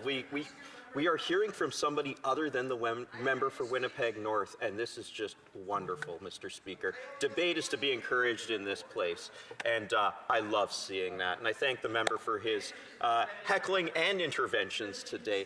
Mr. Speaker, at the end of the day, this government has promised 1,000 new 1,000 new border officers. Pardon me, I shouldn't have said officers. Personnel now. So we don't know what that means. It's clear that the CBSA does not have the capacity to turn out those 1,000 members based on their training abilities. I wonder what my learned colleague would have to say about this ostensible disparity. The honourable member for Niagara South. I thank my colleague for the question. You know, at Public Safety this morning, I was asking questions of officials of Border Bridges, and they were telling me about the shortfall of CBSA officers across the board. And the shortage is well more than 1,000 people a year. There is just no capacity to train these people. And when the Gordie Howe Bridge actually opens up shortly, the draw of existing officers to that new facility is going to have an enormous burden on our resources and our personnel. So, you know, you can talk the big talk and make big announcements about 1,000 new people. That's a drop in the bucket to what the CBSA needs, and I urge the government to move forward with annual 1,000 hires. Questions and comments. The honourable member for Jonquière. Thank you very much, Mr. Speaker. I see a constant in the comments from the Liberal Party, but also in those from the Conservative Party. Earlier, I was saying that the Bloc, on many occasions, was openly criticized ideologically from the government because we made proposals that tightened the rules around temporary immigration. And now I see my Liberal friends tell the Conservatives, criticize them about what their leader said with respect to security, once again on an ideological basis. So what I'd like to ask my colleague is, should we not rather have a calm debate that sets aside populism from the Liberals and the Conservatives? For Niagara South, about 30 seconds. Well, actually, I thank my colleague for the question. My speech really was a calm debate. It was pointing out existing issues that need to be fixed.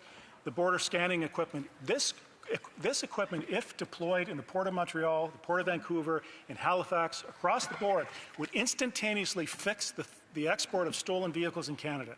That's how effective this equipment is. It's deployed across the entire U.S. southern border into Mexico. We have one coming to Canada. That is real debate about what the solutions that we have, and I would encourage the government to deploy this across the country and fix the car. Resuming debate. Please the debate, and I think we will get a glass of water to the honourable member as well. The honourable member for Saanich Gulf Islands. Thank you, Mr. Speaker. How very observant of you. Thank you very, very much. I'm very pleased to rise today to speak on Bill C-12, which is what's listed today as government orders. But we have a very strange situation at the moment, Mr. Speaker. In the bill, which is substantially similar to the same title and almost all the same sections, is Bill C-2, which remains on the order paper. So I draw attention to this only because as I go over the rules, this is, to me, an unprecedented experience. Now, I haven't been in this place forever, but since 2011, I've never seen the government introduce two bills that are substantially the same. Sometimes we've had a private member's bill. Sometimes we look at the order of precedence. As I read the rules, Mr. Speaker, I think that the government is actually within its rights to have two bills that are the same title, substantially the same, and at the moment that they choose one to put forward for a vote, we'll know the other one is withdrawn because you can't vote on two the same in the same session. But I have to say, Mr. Speaker, as a member of Parliament, I'm wondering what kind of game is the government playing with this? These are both government bills. Why is C-2 still on the order of precedent? Why are we getting nonsense statements from Liberal members who've said Bill C-12 builds on Bill C-2? That's clearly not what's happening here. Bill C-2 is an omnibus bill that's titled to be about stronger borders and references many, many other pieces of legislation within it.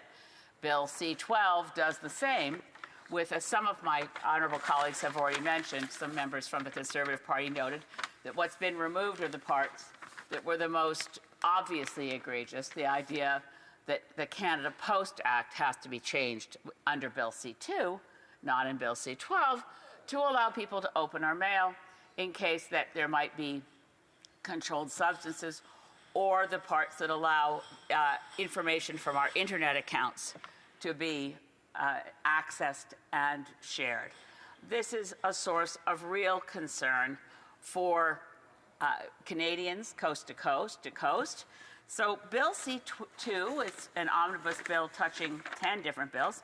Bill C12, I think it's down to 8 now, different bills. It changes the Customs Act, Controlled Drugs and Substances Act, the Oceans Act, Department of Citizenship and Immigration Act, Immigration Refugee Protection Act, as well as Refugee Protection and the Maintenance of the Sexual Offenders Act, the Proceeds of Crime and Money Laundering.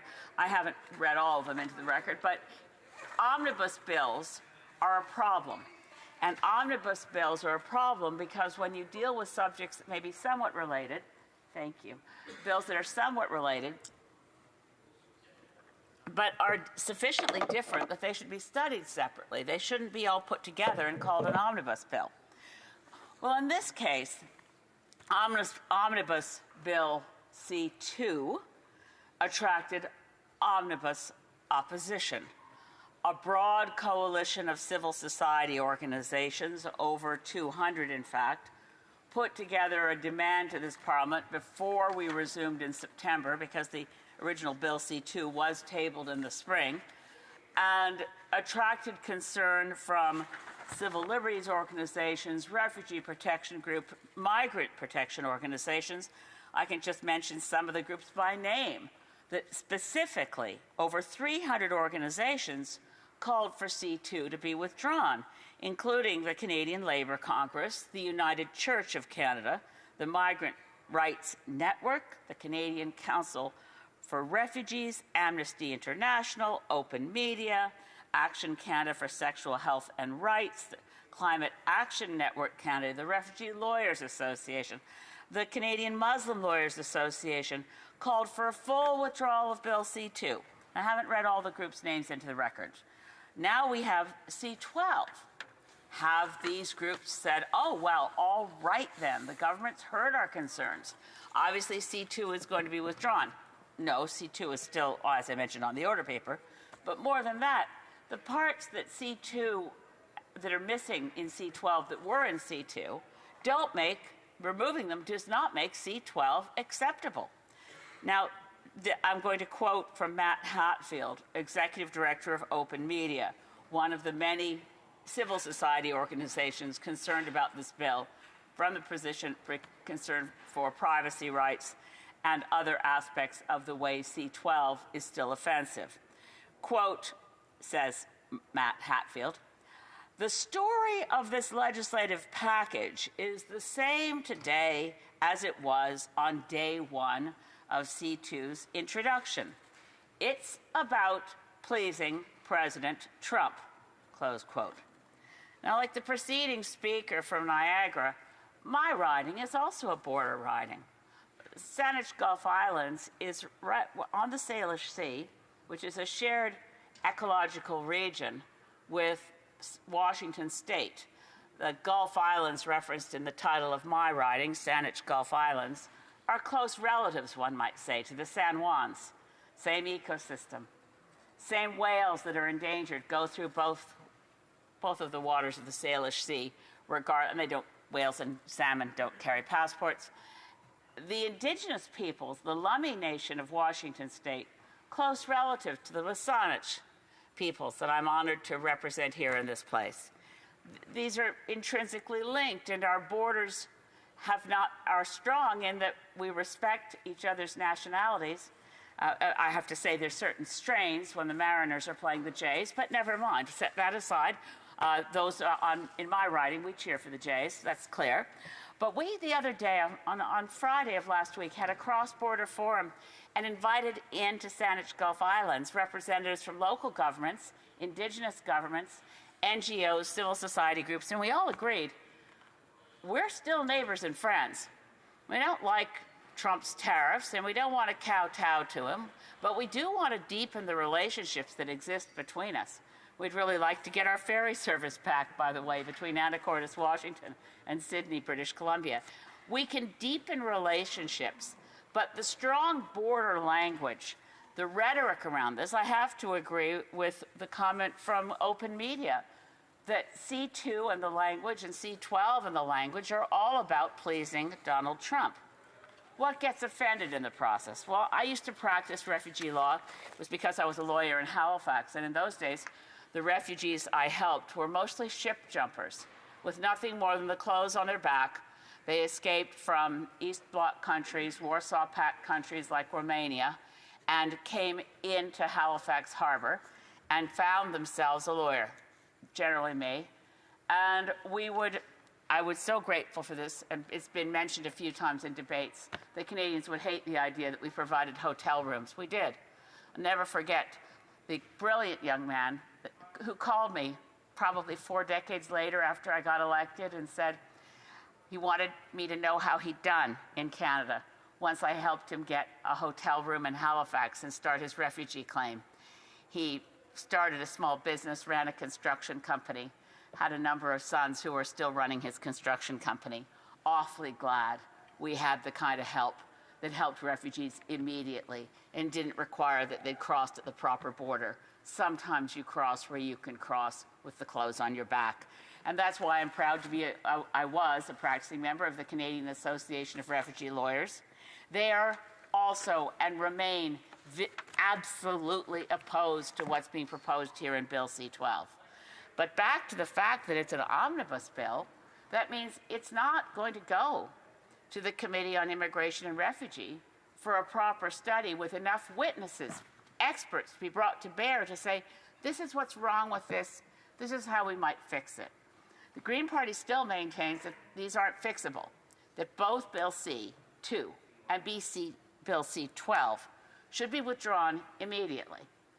In the meantime, the greater likelihood is that having caved to what the Conservatives have demanded in this place, and thanks to those on the Conservative benches who demanded it, but you're not demanding enough, both bills should be withdrawn immediately. Bill C-2 had egregious sections regarding the post office and internet, but Bill C-12 is still unacceptable. It has provisions that invade privacy, hurt refugees, innocent people caught in the gears of what now is an increasingly Trumpian world. We don't have to accept that. We can make laws that work for Canadians and work for those who legitimately need our protection. Canadians will always want to say, elbows up, but arms outstretched to the world. Thank you, Mr. Speaker.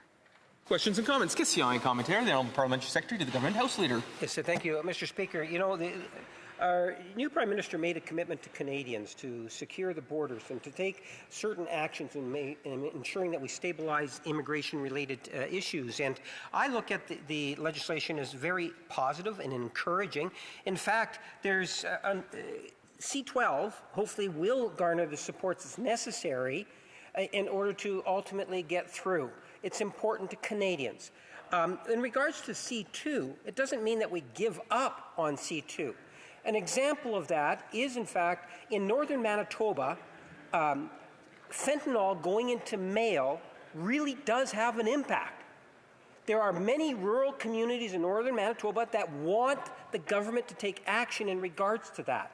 That action is in C-2. I would hope that the leader of the Green Party would at least be more sympathetic to people in northern Manitoba, and I'm just going to give time for the response. The Honourable Member for Sandwich Gulf Islands. I have a lot of concerns for residents of northern Manitoba. They face many issues, and we certainly should pay attention to the Port of Churchill. There are many things that need to be done. But you don't need to open our mail to protect us from fentanyl. I've talked to the Minister of Justice about this. Many accommodations could be made. Mail, unlike many other objects that may contain illegal drugs, is actually addressed to the person who's going to receive it. And as such, one could ask the post office to set it aside, contact the recipient, and ask if they mind if their letter be opened, or if they'd like to be present when their letter is opened. The idea that this government has just said on the record they've not given up on C-2. Mark that well. Questions and comments? The Honourable Member for Kamloops, Thompson-Nicola. Mr. Speaker, it's always a pleasure to rise on behalf of the people from Kamloops, Thompson-Nicola, and I want to pick up on what the member from Winnipeg North said. It is this resounding loyalty to the mess that is Bill C-2. I still don't think he has given up on this issue of a warrant and believing that Canada Post can open your mail without a warrant. This is the type of verbiage we're hearing in this House when it comes to Bill C-2. Now, the overall aims of having a secure border, we all agree with. But I'm wondering if my honourable colleague would agree the government really missed the mark there, and that's how we got here to C-12. Thank you. The honourable member for Saanich Gulf Islands. I thank my honourable colleague from Kamloops who practices law there. I parenthetically think we could use more lawyers in this place, people who understand how to read legislation and say, this seems to have something funny about it. We don't want warrantless access to our private information. Never mind, I do agree with my friend from Kamloops that there's a concern here that the government hasn't given up on the idea of further invasions of our privacy. Questions and comments? Question, commentaire. The Honourable Parliamentary Secretary, the Government House Leader. Yes, so thank you, Mr. Speaker. I can appreciate that the Green Party, through the leader, have indicated that they will not be supporting Bill C-12. I'm wondering if she could provide her thoughts in regards to the Prime Minister's commitment to build upon our border control officers and RCMP by 1,000 personnel in each area. Does she believe that that is a positive thing? The Honourable Member for Saanich Gulf Islands. And I thank my honourable friend, the Deputy House Leader. Yes, we certainly support the CBSA. We felt for some time that to the extent that our border was in any way porous, it was the risk not of fentanyl, as Mr. Trump seems to believe, coming from Canada into the U.S., but rather the opposite of other drugs particularly, and precursors of other drugs, and illegal weapons coming from the U.S. into Canada. CBSA officers need to have the ability to have the time and be fully resourced to inspect things as they come to our border. But I do express concern briefly that the RCMP officers that we are hiring, we need to look at the Mass Casualty Commission report, which recommended that our RCMP officers need more training. 26 weeks is not enough. The Mass Casualty Commission recommended a 3-year course to ensure that the RCMP are adequately trained to do the very challenging job they have in front of them. Resuming debate, reprise de débat, the Honourable Member for Ponoka-Disbury. Well, thank you very much, Mr. Speaker. It's a pleasure for me to rise today on behalf of the residents of Ponoka-Disbury. Mr. Speaker, after a long decade of nihilistic Liberal rule, chaos and disorder reign supreme in our streets. Criminality may only be one of the many problems that Canadians face, but it is a significant one. A survey by Abacus Data released this year in 2025 found that 46% of Canadians rank crime and public safety among their top concerns. This can be contrasted with an Ipsos poll taken in June of 2015, the year our previous Conservative government left office, that found that 15% of Canadians rank crime and violence among the national agenda issues at the time. And Mr. Speaker, I'll let Canadians ponder those two statistics to find out just who has been a better steward of peace, safety, and security in this country. Canadians understand that the situation is untenable. After all, it is they who have had to shoulder the burden of this rise in criminality in our communities. For context, since 2015, violent crime has spiked significantly, up nearly 50%. But that's not all. Crime of almost every category has seen an increase. Sexual assaults are up nearly 75%. Homicides, 28%. Gang-related homicides, organized crime, 75% increase. Violent firearms offenses with illegal guns, up 116%. Extortion, 357%. Auto theft, 46%. Trafficking, nearly 84%. Fraud, homicide, you name it, it's all going up. I could continue, Mr. Speaker and colleagues, but I think you get the picture. This upswing in violence is not a coincidence. It is a result of soft on-crime policies and a porous border. It is the realization of the law of unintended consequences brought on by a decade of bad policy informed by a worldview that cares more about optics than it concerns itself with the real-life effects of its own self-serving ideological agenda. We now have a so-called government that is presenting bills in this House that purport to fix this collection of self-inflicted issues that Canadians face. These are the same problems that the members across the aisle from me have themselves created. In 2015, our Conservative government oversaw a Canada that had its lowest total crime rate since 1969. Unfortunately, the last 10 years has seen this progress almost completely erased. It is the hypocrisy of this government that they have opposed and demonized those that support our hard-on-crime agenda, while now implicitly acknowledging that we as Conservatives were right all along. So how did we get here? In 2022, Bill C-5 was passed. In this piece of legislation, this Liberal government removed the mandatory minimums on 14 different criminal code offences.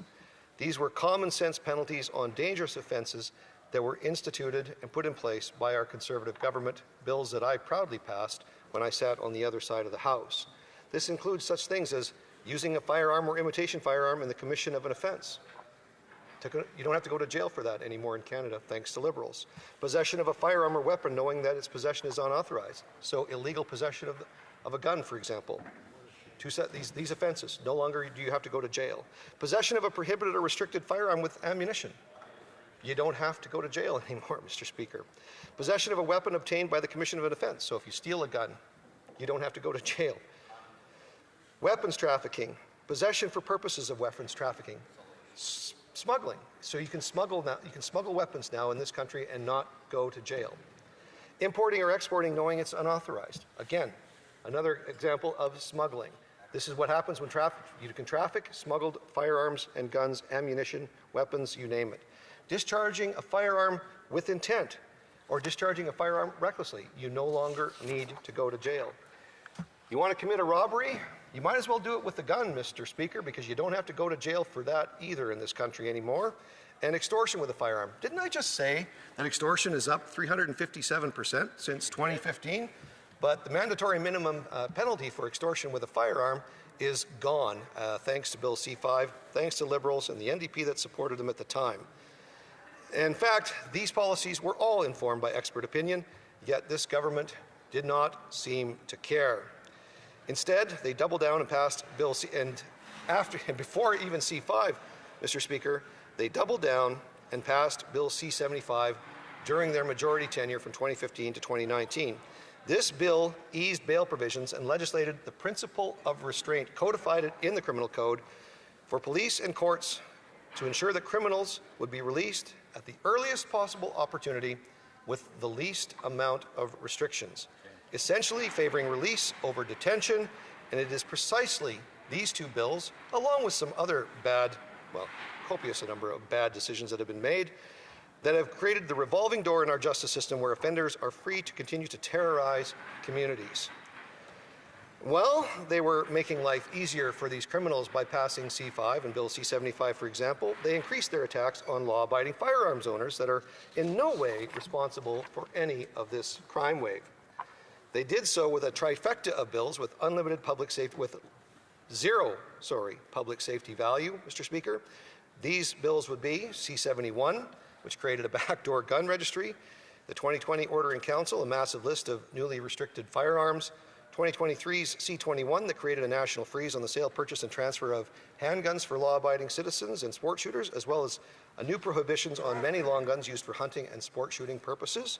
And since the passing of these bills, this government has not stopped adding firearms to the restricted list. Now they've embarked on their so-called voluntary assault-style firearms compensation program, which is the gun grab, which is the confiscation program from law-abiding citizens, completely missing the mark, letting criminals go free and going after people who follow the law. If implemented, this costly and ineffective gun buyback is estimated to cost at least $5 billion, even though they've only allocated $742 million to it. But with that kind of money, Mr. Speaker, the government could easily fund programs such as acquiring modern scanning technology at our 119 ports of entry to secure our border. Just for example, Mr. Speaker, and I brought this up during the C-21 committee hearings. In the Cayman Islands, they bought a high-efficiency scanner that you can actually drive right through, a truck right through, put a C-can through this thing. You can put it at any port of entry that you want. It'll scan that container. It's safe for anybody that happens to be going through. and you'll find all manner of contraband, drugs, people, firearms, and illegal weapons, all of these things. Those are about $3 million a piece. This government's going to spend, it says, $750 million to take lawfully acquired property away from Canadians. That's about $500 million. Divide by $3 million per scanner, we could easily put 150 of these scanners at our ports of entry to make sure that we scan at least 10% of every container coming in and coming out. I think most Canadians would be shocked to realize that we don't even scan a single container that leaves our country. And here's the shocking thing about all of this. The administration to the south, the change in administration, has made the claim that fentanyl was flowing from Canada into the United States and as a result was killing American citizens. Now, you would have thought that a prime minister in Canada would have said, well, that's funny because the flow of illegal guns across the border from the United States into Canada is killing Canadian citizens, and pushed back on the American administration and stood up for law-abiding firearms in this country. But they didn't, because they didn't want to admit that it was illegal guns that are killing Canadians on the street, because they wanted to maintain their mantra of going after law-abiding citizens, which we know because the current public safety minister has actually said as much when he thought nobody was listening. So how does all of this relate to Bill C-12? In the last decade is any indication, this government has an issue understanding that policy work is a careful game of trade-offs. When enacting policy, you have to heed the law of unintended consequences and try to understand the downward effects a piece of legislation may have. They did not do their due diligence on crime, and I don't think that they've done it on this border bill, Mr. Speaker. So when our Conservative colleagues forced the Liberals to back down on Bill C-2, we did so because we understand that those policies contained in Bill C-2 have unintended consequences and unforeseen ramifications. And like Bill C-2, we believe that there could be provisions in C-12 that violate people's freedoms and privacy. And it's our duty to ensure that this bill, C-12, receives the proper scrutiny that it deserves at the committee stage to ensure Canadians don't pay for another boondoggle of unintended, or maybe not unintended consequences, Mr. Speaker. Thank you very much. Questions and comments. Question et commentaire. The Honourable Parliamentary Secretary, the Government House Leader. Yes, thank you, Mr. Speaker. When the member was reading off some statistics, I did a quick search just to find out from Stats Canada on some crime issues, and I found it interesting. This is from Stats Canada. Crime Severity Index down 4.1%. Police reported crime per 100,000 population down by minus 3.6%. Violent Crime Severity Index down by 1%. Youth crime rate per 100,000 down by 4.2%. Nonviolent crime severity index down by 5.7%. This is actually on Stats Canada, Mr. Speaker. I'm wondering if the member would recognize that stats can be used in different ways. And the bottom line is that we are bringing in a bail reform legislation, something in which our new Prime Minister has actually made a solemn commitment to Canadians, and I suspect it'll deal with many of the issues that Canadians are concerned about. My question to the member is, would he not agree, whether it's Bill C-12 or the... Order. I do have to give time for the member to respond. The Honourable Member for Ponoka-Disbury. Yeah, thank you, Mr. Speaker. Unfortunately, some people around here talk so much that they don't get to the point of actually asking their question. But if I understand what he was asking me, Mr. Speaker, is will we support Bill C-12? Yes, we will support it to get it to committee, and we will do our due diligence, and that's why we're having the debate here in the House of Commons. But I've raised a number of very serious issues in the speech that I had. And I can tell you, Mr. Speaker, I've led the Rural Crime Task Force in a previous parliament. Rural crime is up. The dangerous and violent crime in this country is up. Police associations across the country are saying that this government has misguided policies for the last 10 years, and they're doubling down on them in this particular parliament. And where is the bail bill? Because it's been 7 months. Mr. Speaker, I had the ability to draft a piece of legislation over the summer and table it for my private member's bill. Why can't the government, with all of its resources, table a bill on bail in 7 months? Questions and comments. The Honourable Member for Aurora, Oak Ridges, Richmond Hill. Thank you, Mr. Speaker. Mr. Speaker, it's clear that the government has two bills on the order paper right now, Bill C-2 and Bill C-12. They're very, very similar bills. The second bill has a few things missing that the first bill has, but they've retained that first bill still in the order paper. We've asked the Liberals this question this morning over and over again to see to get an understanding of why they would have both of these bills that are essentially doing the same thing still on the order paper. I wonder if the member, who by the way gave an outstanding speech, if he can shed some light as to why he thinks the Liberals have both of these live bills right now on the floor of the House. Thank you. The honourable member for Ponoka-Disbury. Well, Mr. Speaker, if you ever wanted to see a government that doesn't know what it's actually doing and what it looks like and what it manifests itself like in the House of Commons, they'll table a bill and realize that they've got it wrong, and then they'll table another bill in hopes that they might have got it actually right. So this has been talked about. The previous member from Saanich Gulf Island spoke about it as well. We've got two bills now on the order paper that essentially do the same thing. My confidence in this government getting Bill C-12 right in lieu of Bill C-2 is a little bit improved, Mr. Speaker, but the reality is we're only going to support Bill C-12 as far as it gets to committee, and we'll take a look if what I understand to be true is that if reasonable amendments can be made to actually strengthen the bill and make it better, then we might have another conversation at third reading. But at this particular point in time, Mr. Speaker, this is how incompetence looks. You've got one bill, and then you got another one that does the same thing because they didn't get it right the first time. Questions and comments. Questions et commentaires. L'honorable député de... The honourable member for Shefford. Thank you, Mr. Speaker. I would like to thank my colleague for his speech. In any discussion of border security, the RCMP must absolutely come up. How does my colleague view criticism of the RCMP in a context when we need more officers to secure our border? Disbury. Well, I appreciate the question. I'm sure the member I wouldn't have time to litigate the issues with Commissioner Lucky, the previous Minister of Public Safety, who is now a Member of Parliament, I think, for Scarborough Southwest. That was actually played out in the public discourse. It was actually even criticisms offered up by the RCMP senior officers themselves about the conduct of the minister and the commissioner of the RCMP at the time. And that's a conflated issue with what's going on right now.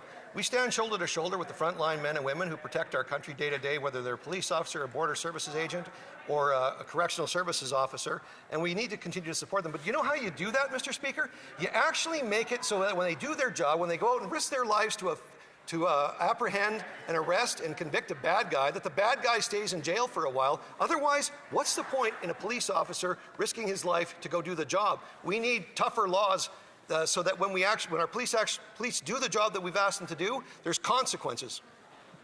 Resuming debate. Reprise de débat. The honourable member for l'honorable député de... The honourable member for Shefford. Thank you, Mr. Speaker. So, I rise today to debate Bill C-12 on border security and immigration, which is a follow-up to another bill, C-2. The government somewhat withdrew that one and came back with C-12, and we're still studying border security and immigration, subjects raised by each of these two bills. This will be studied in committee. Mr. Speaker, we will do a thorough study, as we always do. In my speech, I will highlight how this bill is necessary but incomplete. I will touch on the lack of human resources among the CBSA and the RCMP. The Bloc is willing to work on the bill in committee to improve it, and our goal is to get to a border that is effective, humane, and that respects human rights. My riding isn't too far from the U.S. border. I'm from southern Quebec, and as such, I am particularly concerned about border issues. So I'll go into generalities first, and then I will go into some numbers related to the issues in the bill. I would also like to say a few words about seniors and women, my files as Bloc Québécois spokesperson, or critic rather. The major issue is that the lack of staffing. The Liberals promised to hire 1,000 new RCMP agents and 1,000 new CBSA agents. What happened after all of this? There was an announcement about the RCMP, but they seem to have forgotten the CBSA, and its union is saying that there are roughly 2,000 to 3,000 vacancies. So right now, the CBSA does not have the necessary human resources to do its job. The Bloc is calling on the government to, first, authorized patrols between border crossings. That's something we are calling for. We also want to see more operational flexibility and a real hiring plan. These are the Bloc Québécois' positions. And I would like to thank my colleague from Beauharnois, Salaberry, Huntington, who is the public safety critic for the Bloc. She's done her job very thoroughly. Our position is based on facts and science, and we've done a good job to close information voids. And now I'd like to say a few words about car theft and organized crime. More than 100,000 vehicles are stolen every year in Canada, representing a 48% increase since the year 2020. There is an economic cost to all this. Insurance paid out $1.5 billion in 2023. We've heard this issue raised by insurance companies. It's a major issue for them. Over 200 stolen vehicles a week are identified by Interpol. In Quebec, we have seen a 57% increase in car thefts between 2021 and 2023. The CBSA rather, is often unable to inspect trains because they don't have the proper facilities. C12 would grant obligatory access to train yards and depots. And we believe this is a good step in the right direction, but without human resources to back it, it won't get the job done. Again, I will note for the benefit of my Liberal colleagues that there is a rise in crime. They cannot simply deny this. The numbers are there. I would now like to touch on another issue, the issue of public health. There were 42,000 opioid-related deaths between 2016 and 2023. 70% of deaths involved fentanyl. Ministers will now have the power to rapidly add chemical precursors to the list of forbidden substances, and that's a good thing. But the main point is that we need to save lives and protect families. So the Bloc supports the measures in this bill, but we do ask for a serious follow-up. Our health critic, the member from Montcalm, has noted that opioids represent a major issue and one that must be viewed holistically. It needs to be tackled from a variety of different angles, including through public health mechanisms. Regarding immigration and the asylum system, there are new rules. Asylum seekers will not be allowed to put in a claim after 1 year in Canada, and irregular entry will result in deportation. This is intended to reduce backlogs and abuse of the system. Quebec has received 55% of asylum seekers to Canada, which is a very high number, and all of this has an impact on our public services. Our schools, our health system, our community organizations are all overrun, overburdened, and all of this has an impact. We in the Bloc hope that Ottawa will rebalance the flow of asylum seekers and will also provide the necessary funds so that we can treat these people with dignity. Now let me move on to money laundering. The volume of this problem is between $45 and $113 billion a year in Canada. We are seeing new measures, better cooperation between FINTRAC, CSIF, and law enforcement.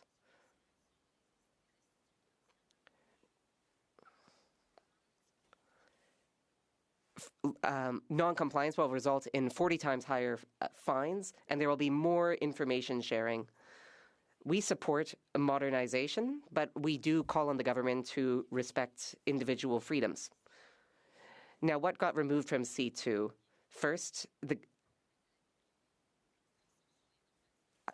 mail searches have been abandoned. The same goes for restrictions on the $10,000 cash payments and data collection. We believe in striking the right balance between safety and people's freedoms.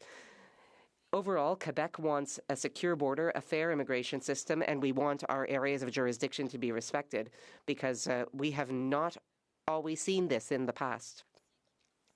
Now, speaking more to my files as the critic for women and families, I'd like to look at the issue of crime through a wider lens.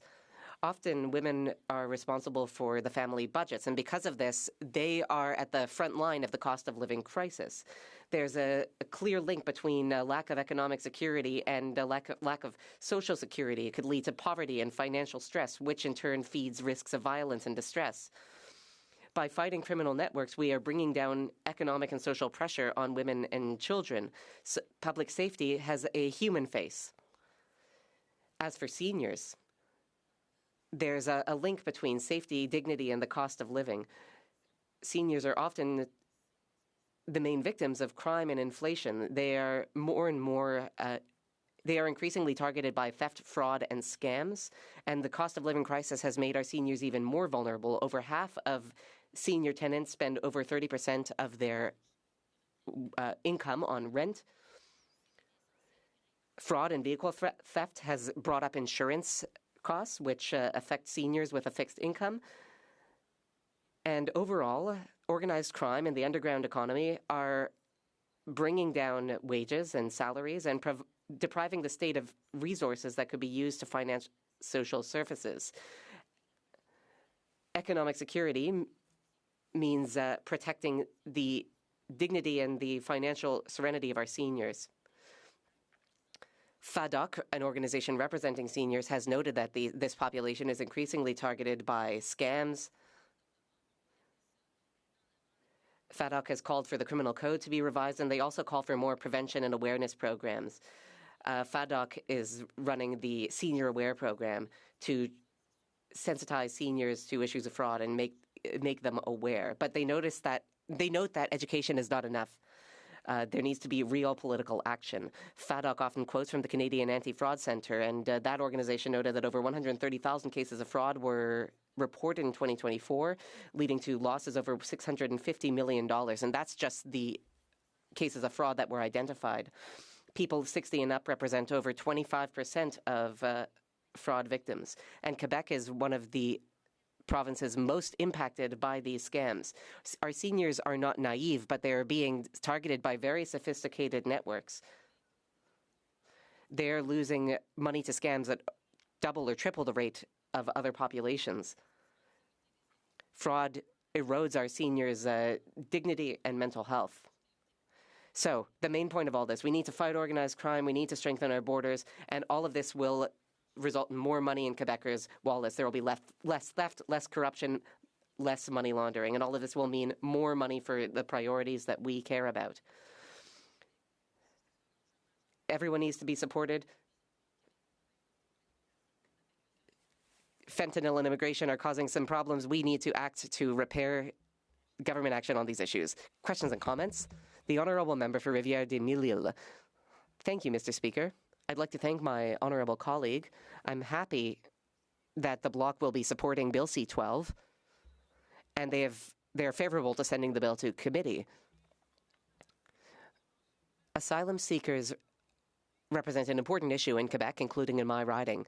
C-12 should lead to some solutions on this front.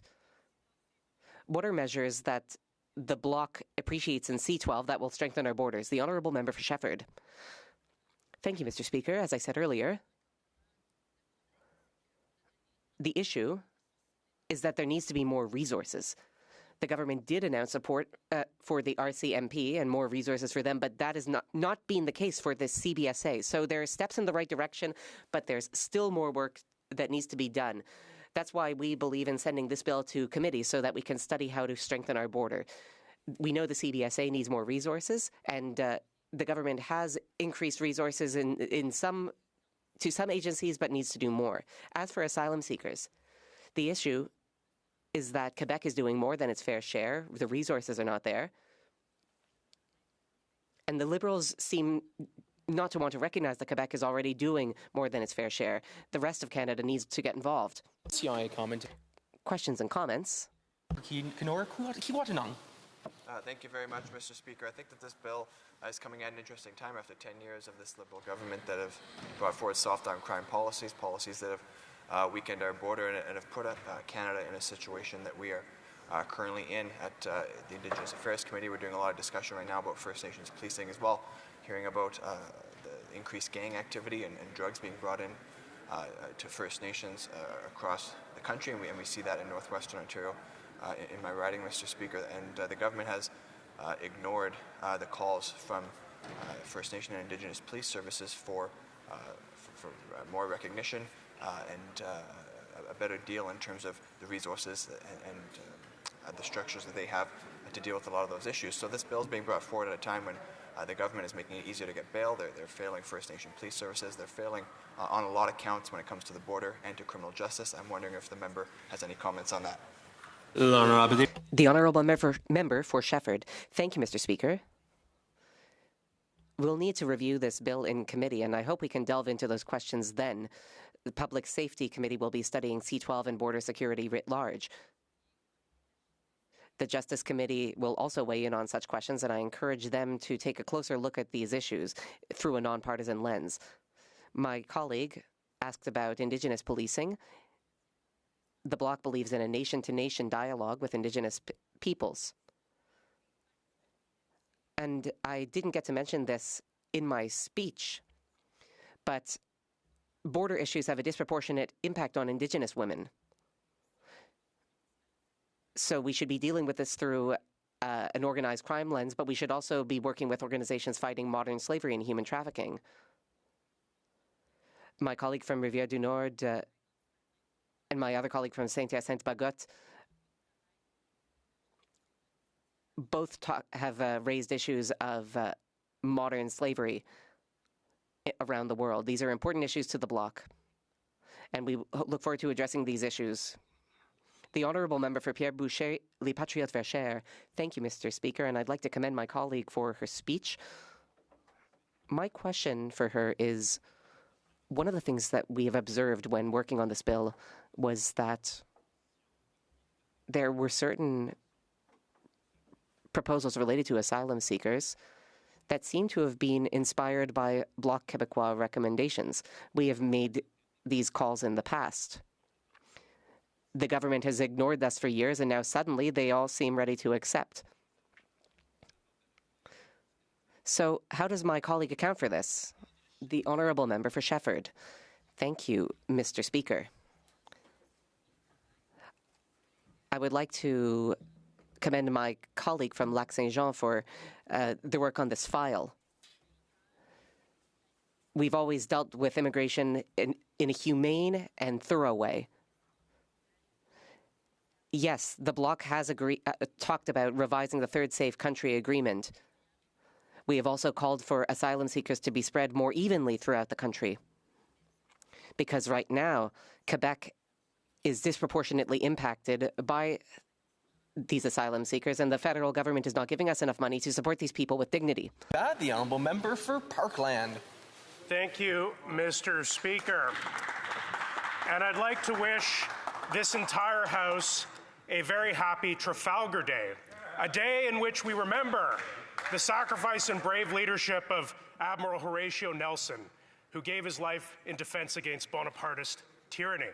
And also, I would be remiss if I did not mention that the Royal Canadian Navy today is celebrating Niobe Day, which 115 years ago today marked the first day of a Canadian warship, the HMCS Niobe. Thank you, Mr. Speaker. Mr. Speaker, it is a privilege to rise today and speak on Bill C-12, titled Strengthening Canada's Immigration System and Borders Act. We're here today discussing this bill instead of Liberal Bill C-2 because Liberal Bill C-2 was met with considerable opposition from members of this House and from civil society groups who made it clear that this legislation would not be able to move forward without significant revisions. And so today we're debating Bill C-12. Despite the sweeping powers this government proposed in C-2, the Liberal government did not even bother to consult with the Privacy Commissioner about the impacts that this legislation would have on the privacy rights of Canadians.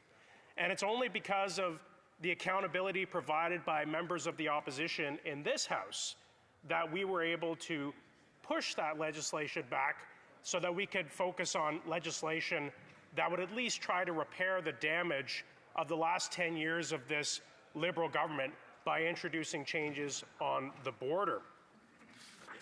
Now, the objectives of this bill for those constituents of mine who are watching at home are several. They are include, but not limited to, creating an expedited pathway for the Minister of Health to add precursor chemicals used in the production of deadly drugs such as fentanyl as controlled substances under the criminal code. And for the past few years, we've seen the devastation of the fentanyl overdose crisis in Canada. And we've been hearing at Public Safety Committee about some of the many gaps that we have in this country, including testimony that has indicated that the non-resident import program is being used to smuggle these precursor chemicals into Canada with less stringency at the border, which is creating a situation where Canada has become a major producer of fentanyl. And this fentanyl is being exported. We've seen recent stories of countries like New Zealand and Australia being the recipients of drugs like fentanyl and methamphetamine. And clearly, this is not the reputation that a great country like Canada wants to have. Another part of this legislation seeks to amend the Immigration and Refugee Protection Act to eliminate the designated countries of origin regime, which has been identified as a loophole. It will give the minister the powers to specify that required documents are needed to support a refugee claim. It will require the suspension of certain refugee protection proceedings if the claimant is not present in Canada, something which I think should be common sense, that somebody should be present in Canada if they're claiming refugee status here. It seeks to change the Money Laundering and Terrorist Financing Acts to increase the maximum monetary penalties for those who are charged under these acts. And it also seeks to make certain changes to the Sex Offender Information Registry Act to allow for increased reporting of the offender's description, as well as changes to the circumstances and frequency of reporting. It will also allow for information that has been previously collected to be disclosed if it can reasonably be expected to assist in the prevention or investigation of a crime of a sexual nature. Once again, I think these things are long overdue. We probably need to go even further, but certainly not going to throw the baby out with the bathwater on this one. So even with this second attempt at this legislation, the Liberal bill still fails to address the key issue of bail reform. We know that catch and release is alive and well for those who traffic in fentanyl and use illegal firearms, using our porous border to victimize more and more Canadian families. We know that the sentencing provisions that were passed by this government under C-75 and C-5 have still made it so that there are no mandatory prison times for those who traffic fentanyl. And there are still no new mandatory prison times for gangsters who use illegal guns to commit crimes, despite this Liberals' government's incessant campaign against law-abiding gun owners. And we also know that house arrest is still being used in extensive cases relating to violent criminals. Once again, this is unacceptable. Now, that said, I think we can all agree that strengthening our border is critical, and that's where legislation is desperately needed in this area. After 10 years of these reckless Liberal policies, our border is broken, and we need to fix it. The Liberal soft on crime agenda has made Canada a destination for international organized criminals trafficking in drugs, weapons, people, and stolen cars. These gangs are committing brutal crimes on our streets every day. Now, the Public Safety Committee has looked at these issues in depth, and we've repeatedly heard that it's the broken bail system that has contributed to this crisis. Organized criminals have chosen to make Canada their home because of our weak laws.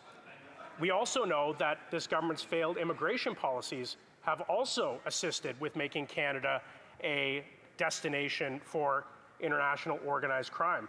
This government has, in the past, removed visa requirements over the objections of our law enforcement agencies, who stated that the removal of these visas would increase the risk of organized crime taking root in this country, and yet this government moved forward with it anyways. And it's critical that these policies be reversed so that we can once again make Canada the safest country in the world. Now, I want to be clear that nothing that I'm saying today is a criticism of our brave frontline law enforcement officers in the RCMP and the CBSA. We know that they're doing their absolute best. We've heard from police associations in Ontario. I've heard from RCMP members in my riding when I'm out knocking on doors just this past election, for example, that they're arresting people and they're seeing them go out on the street. These are for drug offenses. They're going out on the street mere hours after being arrested. How demoralizing for our frontline officers, Mr. Speaker. We have heard from Mark Weber of the Customs Union, the union that represents CBSA workers, that morale at the CBSA is at the lowest levels he's ever seen. That's after 10 years of this Liberal government. Now we see this government keeps recycling its promises to keep hiring more border services officers, but it's clear that much more needs to be done to strengthen our border and our security service. Canada has the largest undefended border in the world, and that was something that I think we could all be very proud of as a country. But the lack of resources to the CBSA to do their role has seen a rise in smuggling in this country, a rise in human trafficking, and a rise in people coming to this country to pursue their criminal activities. It's skyrocketed over the past decade. The CBSA has been sounding the alarm, but this government hasn't been listening. There is plenty of evidence to substantiate these points, but I'll pick one specific example. At Immigration Committee, IRCC officials have stated that they believe that there are hundreds, if not thousands, of violent criminals who are here illegally. These are violent criminals who are not citizens, they're not permanent residents, they're temporary residents who are violent people, and they have no idea where these people are. And currently, when I asked the Customs and Union employee, they said there's only a couple hundred CBSA officers who are tasked with trying to track down these thousands of violent criminals who are at large in this country, and it's unacceptable. We also know that on the nonviolent side that there are currently around 50,000 people who have come to Canada on student visas whose visas have now run out. They are here illegally, and CBSA does not have the resources to reach out to these people, and they do not have the resources to remove these people who are now in this country illegally. And despite these shockingly high figures, as I said, there's something like only 300 CBSA officers who've been dedicated to this gargantuan task. Now, one of the reasons why CBSA is suffering so much, as their union said, is that they're drowning in middle management. They're not getting the frontline officers that they need to do the job. And that's endemic of everything that this Liberal government has done for the last 10 years. Let's look at this great paradox where we have a government where the bureaucracy has grown by 45% across the civil service, and yet we have less frontline workers in critical areas like the CBSA, RCMP, and the Canadian Armed Forces than ever before. How does that make any sense? They're padding middle management and upper management at the detriment of frontline workers, the frontline workers who are doing the dangerous jobs that we need them to do to keep us safe. Now, action is desperately needed, and the largest beneficiary of this government's failed immigration and criminal policies has been organized crime. Canada's become a low-risk, high-reward environment. They choose the path of least resistance. These strict border controls put in place during the pandemic saw the Canadian market shift from being an importer of fentanyl to becoming a domestic producer. Now, CSIS has found that synthetic drugs are increasingly being produced in Canada using precursor chemicals from China. This is what experts are saying. And it's estimated that about 80% of these precursor chemicals that are... I want to thank the member. Questions and comments? The Chief Whip. Thank you very much, Mr. Speaker. Mr. Speaker, a lot of talk has occurred today regarding the comments of the Leader of the Opposition when he referred to the RCMP as, quote, despicable.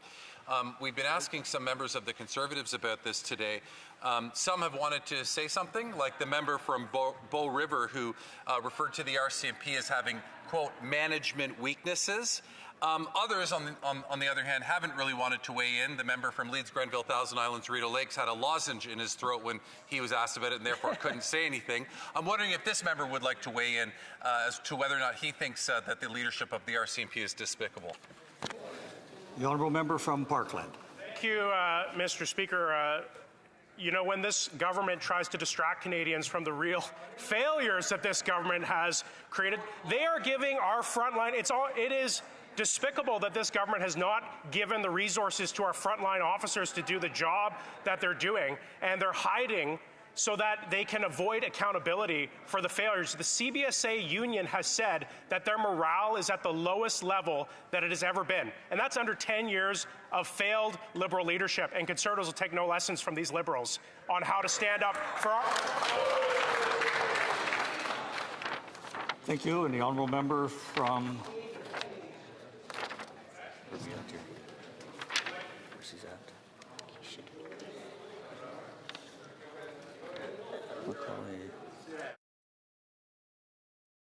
Nora.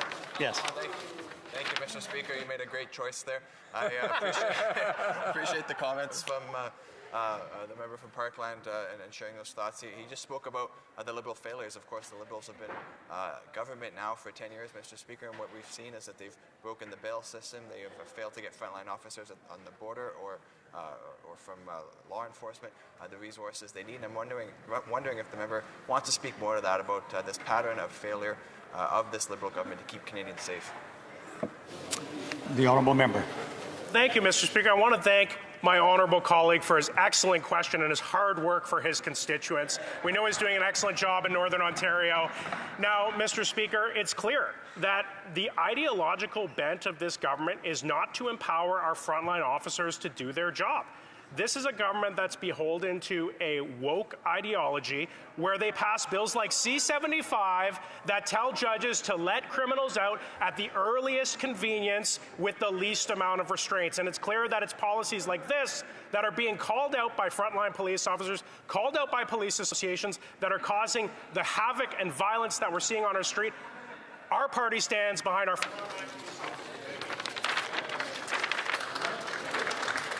Questions and comments. Time for a short. Is that not? Shepherd. Shepherd. Honourable member from Shepherd. Thank you very much, Mr. Speaker. I'd like to thank my colleague for his speech.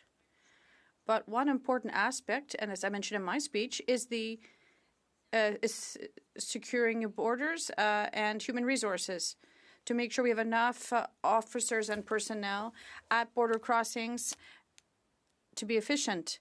And one bloc proposals is to have circulation on both sides of the border, but this is not the first time they've seen cuts to CBSA. We were already talking about this issue, which was crucial. It was under the Conservatives. They cut, which had a major impact at border crossings. The honourable member.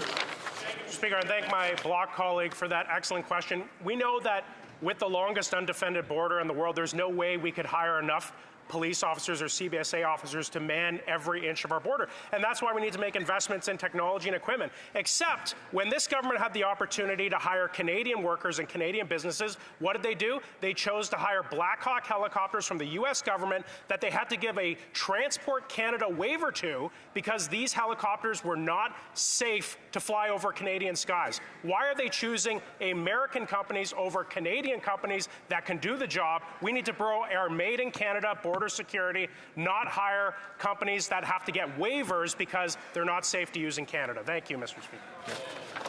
Resuming debate, the member from Oshawa. Thank you, Mr. Speaker. It is once again an honor to rise on behalf of the resilient residents of Oshawa.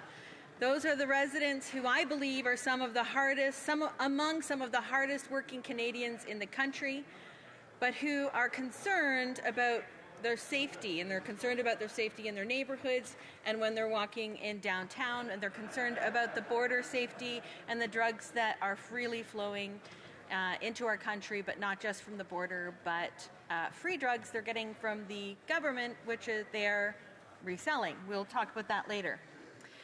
So Canadians have heard a lot of big promises from this Liberal government about keeping our country safe, protecting our borders, restoring confidence in our immigration system, all of these wonderful things. Yet after 10 years of Liberal government, both our borders and our public safety have rarely been in a worse place. The legislation before us today, Bill C-12, the Strengthening of the Canadian Immigration System and Borders Act, which the Liberals claim will fix the very problems they created. And I'm reminded of something I've learned in my education, and that is about something called narcissism. And I bring this up because narcissists engage in what clinicians call crisis creation, or drama seeking to manufacture situations. Now, they've created the situations, in my opinion, that allow them to dominate, control, and be admired for saving others. So keeping Canadians in a constant trauma and creating, therefore, a trauma bond. This Liberal government constantly disappoints and then claims they're going to be the heroes that we can trust to come in and save the day from a crisis they created. The bill is being sold as a solution, but Canadians have learned that with this government, the title rarely matches its contents. Bill C-12 is a sequel to Bill C-2. Thankfully, Conservatives looked closer, and what we found were some sweeping data collection powers, warrantless speech, search authorities, and new threats to Canadian privacy.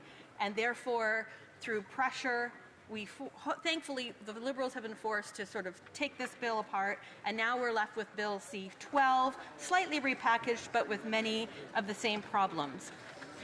And in my job as an educational therapist for 20 years, we talk about breakdown points. And sometimes it seems very negative to talk about breakdown points when you're talking about families and children with learning disabilities and things like that. But in this scenario, I think breakdown points are very important because we can't come to a conclusion or a solution unless we discover what the breakdown points are. So let's talk about that. Canada's asylum system, once the envy of the world, is now buckling under the weight of Liberal mismanagement. A decade ago, the backlog was under 10,000 cases. Today, it is over 250,000 and growing. Legitimate refugees wait years while bogus claims clog the system. Failed claimants appeal for years, more and often remain in Canada indefinitely, collecting benefits that many Canadians themselves do not receive. So this isn't compassion, this is the chaos, sort of the chaos creation I was speaking about in the beginning of my speech. And it started when this government decided it was going to play politics with our borders. In 2017, Justin Trudeau's Welcome to Canada tweet encouraged tens of thousands of people to cross illegally from the United States and claim asylum, many after already being rejected in that safe, democratic country. Since then, more than 100,000 people have entered Canada illegally. Most are still waiting in the system, many housed at taxpayers' expense, while the truly vulnerable, those fleeing real persecution, are left behind. So this isn't fair, this isn't fairness, it is rather failure. A broken asylum system, Mr. Speaker, does not just strain compassion, it undermines public safety. We have seen the consequences at our borders and on our streets. Under this government, criminals slated for deportation have disappeared. Illegal guns continue to cross our borders, and the fentanyl crisis is devastating communities across this country, including in my own community of Oshawa. Walk through downtown Oshawa and you will see the toll this crisis has taken. Lives lost, families shattered, and neighborhoods struggling under the weight of addiction and fear. Our first responders, outreach workers, and volunteers are doing their best, but they're overwhelmed. According to Health Canada, more than 49,000 Canadians have died from apparent opioid toxicity since 2016, an entire community worth of lives from January to June 2024 alone. 79% of accidental opioid deaths involve fentanyl, nearly double the proportion from 2016. And I know my time will be divided today, and I have just a few seconds left before I resume after question period. So I will leave you with this and resume it after. My nephew, 6 months ago, Cody Kirkland, died from an accidental overdose, and fentanyl and its precursors are the reason for that. And I will bring that up again as we continue after oral questions. Thank you, Mr. Speaker. My condolences to the honourable member on that tragic loss. Statements by members. Déclaration de député. The honourable member for Winnipeg Centre. Thank you, Mr. Speaker. Today I honor the late Elder Stan Lapierre, whose radiant smile and gentle wise spirit were gifts to all that knew him. His compassion knew no bounds. His love poured freely into the lives of others, especially through his tireless care and love for families of murdered and disappeared women, girls, gender diverse people, and survivors of violence. I will always remember the light of his smile. It could brighten even the darkest of rooms.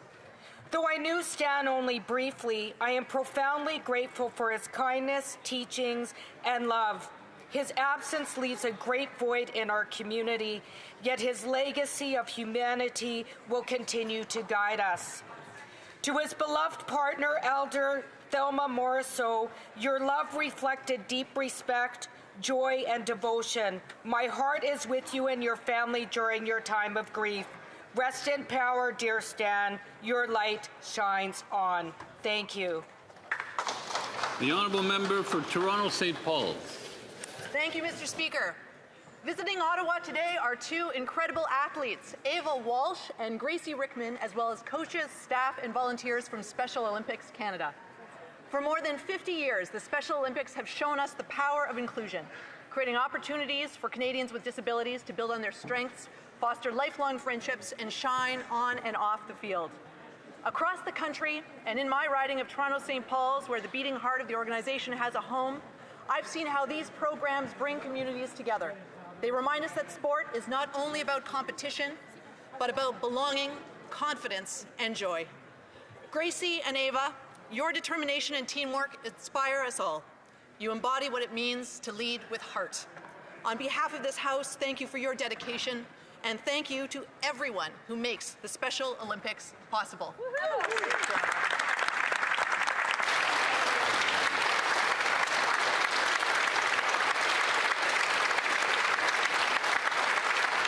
The honourable member for Edmonton South East. Mr. Speaker, under this Liberal government, crime and chaos is out of control. Extortion has exploded into one of the fastest growing crimes in Canada, with threats against small business owners and innocent citizens. Just this weekend, in my riding of Edmonton South East, an innocent family had shot up their house as they were misidentified by gangsters. This is unacceptable and a direct result of Liberals' soft on crime agenda. Canadians deserve to feel safe in their homes. That's why Conservatives want to restore mandatory jail time, repeal dangerous Liberal catch and release laws C5 and C75. To the innocent families home that got shot, this should not have happened to you. I and my fellow Conservatives will fight hard to stop crime so that the criminals, those tagged you, will face real consequences, not just a slap on the wrist. Thank you. The honourable member for Sault Ste. Marie Algoma. Speaker, today I rise to pay tribute to my friend Steve Butland, who served as a member of Parliament in this House from 1988 to 1993. Steve and I also served on City Council from 2003 to 2015. He was a one-term mayor and did a fantastic job serving with great passion. He was a mentor to me and a partner in many initiatives. Together, we co-sponsored a motion declaring Sault Ste. Marie as the alternative energy capital of North America. I remember dearly a little story about Steve when he and I, as city councillors, visited the House of Commons at an AMO conference, and we walked in the door, and it was a guard that remembered him a decade later fondly and remembered his name, what party he belonged to, and everything. It was quite amazing the impact this guy had on every kind of people from all walks of life. My condolences to Sharon, his daughters, Stephanie, Susan, Stacy, their husbands, their grandchildren. Rest in peace, Steve. Rest in peace. Honorable député de Charlesbourg, Haute-Saint. The honourable member for Charlesbourg, Haute-Saint-Charles. Mr. Speaker, on October 19, 2015, the citizens of Charlesbourg, Haute-Saint-Charles did me the immense honour of electing me to the House of Commons. Today, 10 years later, I speak with gratitude and pride to mark this important milestone.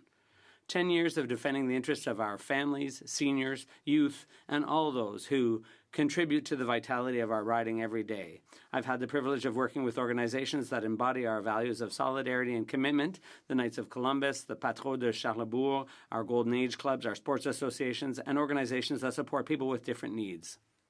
These dedicated men and women, often volunteers, remind us that the strength of a community lies in mutual assistance, family, and shared responsibility. These values, deeply rooted in our riding, have guided me for a decade. I sincerely thank my constituents in Charlesbourg, Haute-Saint-Charles, for their renewed confidence in me, and I will continue to serve them with the same passion. The honourable member for La Salle-et-Mar-Verdun. Mr. Speaker, in this month when we celebrate women, I'd like to take a moment to recognize an exceptional woman in my life, my wife, Carol Ann, who's celebrating her birthday this week. For more than 35 years of marriage, Carol Ann has been my rock, my inspiration, and the one who kindly accompanies me on each of my adventures, including this new political life. Her strength, kindness, and compassion make her truly extraordinary. Everyone who meets her can feel her genuine, warm, and uplifting energy. Carol Ann, thank you for your unwavering support, your patience, and your love.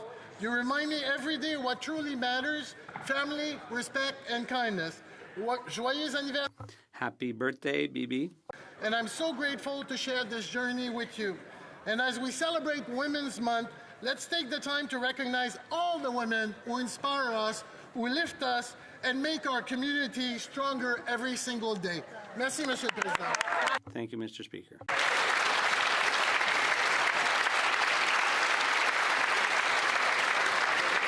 The honourable member for Perth Wellington. Mr. Speaker, I rise to pay tribute to Martin Broadhagen, who died as a result of a tragic farm accident on the same land he tended to for his entire life. He was a man of tremendous work ethic, immense resiliency, and a good heart. Martin was devoted to his faith, his farm, and his family. He contributed to the community through junior farmers and 4-H, and he was the kind of person who would go out of his way to help his neighbors when they were in their time of need. He enjoyed a good auction sale and a good joke. He was a loving husband to Brenda and a caring father to his children, Amanda and Brian, who were truly his pride and joy. Though he is gone, his legacy lives on through them as they farm the land that meant so much to him. Thank you, Mr. Speaker.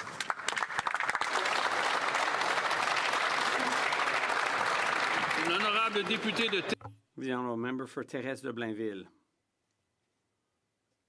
We know that sport can transform lives, building confidence, creating bonds, and bringing joy. Everyone deserves to experience that. Across Canada, thousands of athletes benefit from programs supported by passionate volunteers and coaches through Special Olympics Canada, which embodies strength, pride, honor, courage, and friendship. Values that inspire us all. So today, let's come together to celebrate the inspiring spirit of all Special Olympians from coast to coast to coast. From the north to the east to the west. Thank you. The honourable member for Leduc-Wetaskiwin. Mr. Speaker, I rise to honor one of the most incredible organizations in the history of sport. While others will no doubt pay tribute to our beloved Blue Jays here this afternoon, I'm here to celebrate the many Special Olympics athletes joining us in Ottawa today. For 6 decades, Special Olympics has changed the lives of individuals with intellectual and developmental disabilities worldwide, including over 40,000 Canadian athletes who participate today. One of those athletes is my own son, Jaden, who radiates pure joy whenever he has a bowling ball in his hands. Another is Damien, a multi-sport Special Olympian and athlete ambassador I met this morning. Damien is carrying the torch in a way that would make the legendary Joey Moss proud. I also want to salute the incomparable Mary Davis, CEO of Special Olympics International, soon retiring after 47 years of tireless leadership in the organization. As Special Olympics Canada prepares for the 2026 Canada Summer Games in Medicine Hat, I know colleagues from all sides of this House will join me in recognizing their invaluable contribution to our country. Hear, hear.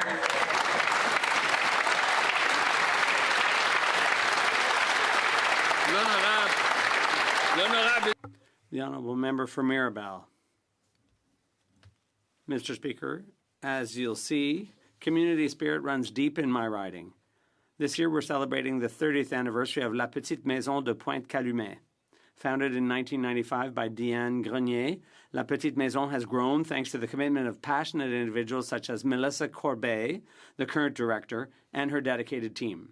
With more than 550 people assisted and dozens of volunteers, the organization supports families, children, and seniors on a daily basis through projects such as the Community Garden, Collective Kitchens, Food Aid, and the Petite Boîte PREF, Mr. Speaker, at La Petite Maison, the expression, it takes a village to raise a child, takes on its full meaning. On behalf of the Bloc Québécois and my constituents, I invite this House to join me in wishing La Petite Maison de Pointe-Calumet a wonderful anniversary.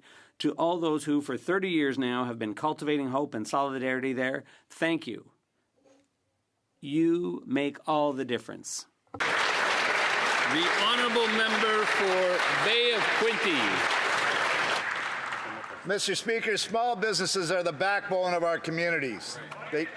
They create jobs, spark innovation, and build local pride.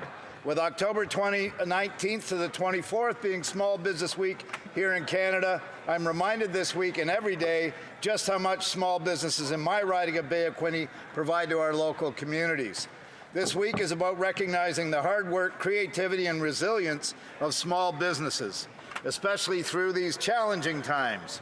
Small Business Week is also a moment to reflect on the challenges ahead and recommit to supporting every entrepreneur with the tools they need to thrive.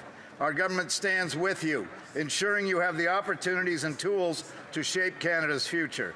I look forward to honoring some of these businesses at the Quinte Business Achievement Awards this coming Friday, where many local small business champions will be recognized. Thank you to all the small businesses of Canada and to those of the Bay of Quinte. The honourable member for Richmond Centre, Marpole. Mr. Speaker, residents in Richmond are deeply concerned about the Cowichan land ruling. This decision raises serious questions about long-standing private property rights in British Columbia. People want to know if their land titles are secure and what this means for their homes and their future. Yet the Liberal government has remained silent. There has been no explanation, no reassurance, and no plan. As a result, Richmond is holding a public information session on October 28th so residents can get answers that the federal government has failed to provide. Property ownership is a foundational Canadian right. Yes. It's not optional. It's a responsibility of the federal government to protect it. Canadians are watching, and they expect this government to stand up for their rights, not stand by in silence. The honourable member for Mount Royal. Mr. Speaker, today I want to welcome Jewish community leaders from the Centre for Israel and Jewish Affairs and the Jewish Federations of Canada who are here on Parliament Hill for their annual Advocacy Day. They come at a time when Canada's Jewish community is facing an alarming rise in anti-Semitism. Though Jewish Canadians make up just 1.2% of the population, we make up 70% of all religious-based hate crimes in this country. In 2024 alone, police reported over 900 such incidents, the highest number on record. Across Canada, synagogues, schools, and community centres have had to assume extraordinary security responsibilities, spending more than $40 million each year to keep their members safe. These leaders are here to call on all of us, regardless of party, to confront anti-Semitism with the seriousness with which it deserves. There have been firebombs, people assaulted, Jewish students targeted on campus, and this must end now. Let us stand with Canada's Jewish community and affirm that hate has no place in this country.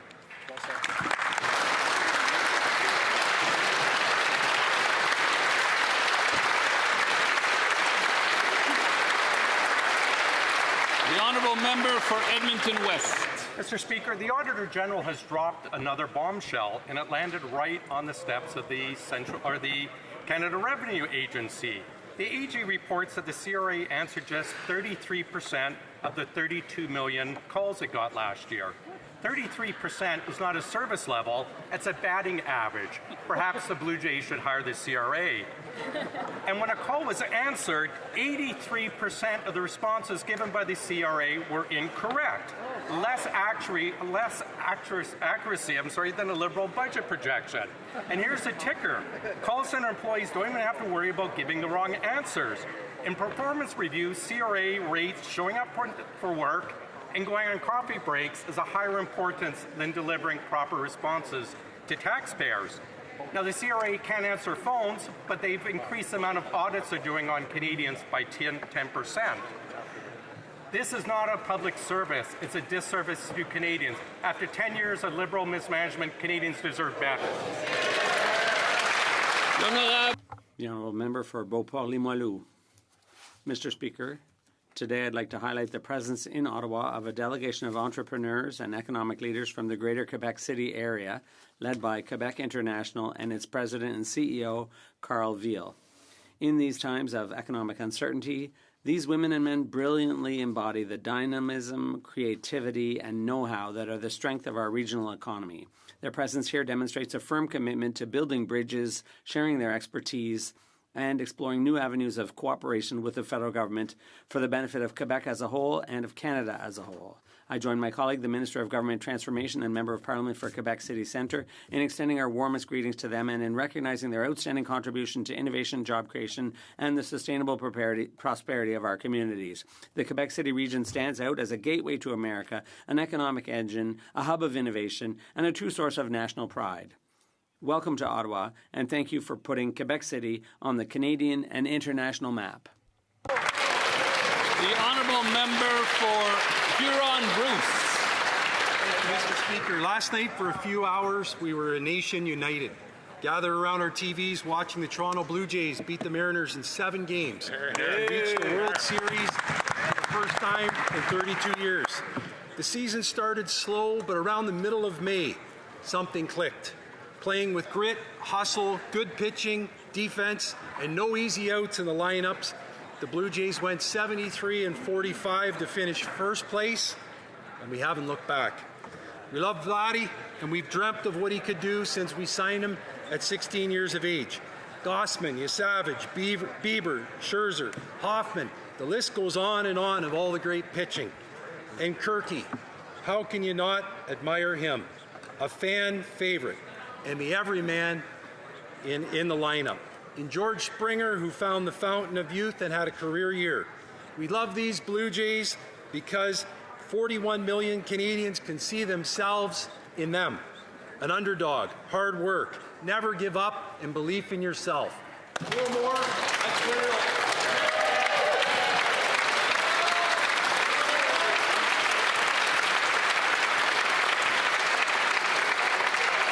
The Honourable Member for Brampton Centre. Mr. Speaker, October is Women's History Month, a time to honour the women who have shaped our country and to recommit ourselves to building a Canada where everyone can thrive. Today, women hold nearly 43% of leadership roles in Canada, a real improvement from just a few years ago, but representation is still uneven. Indigenous women, women with disabilities, and other marginalized women remain underrepresented, especially in senior and board positions. These numbers remind us that equality is not guaranteed, and it's something we must keep working towards. That's why I was proud to join the Reaching the Unreached event earlier this month in my riding of Brampton Centre, an organization dedicated to empowering and supporting women. I spoke with community leaders and discussed how we can continue to break down barriers for women in every sector. This month and every month, let's continue to advance gender equality and uplift women everywhere. To everyone watching, happy Women's History Month. Oral questions, questions orales. The Honourable Leader of the Opposition. Each and every dollar that this Prime Minister spends costs us. Each dollar is expensive for Canadians. This government and the Justin Trudeau government doubled inflation.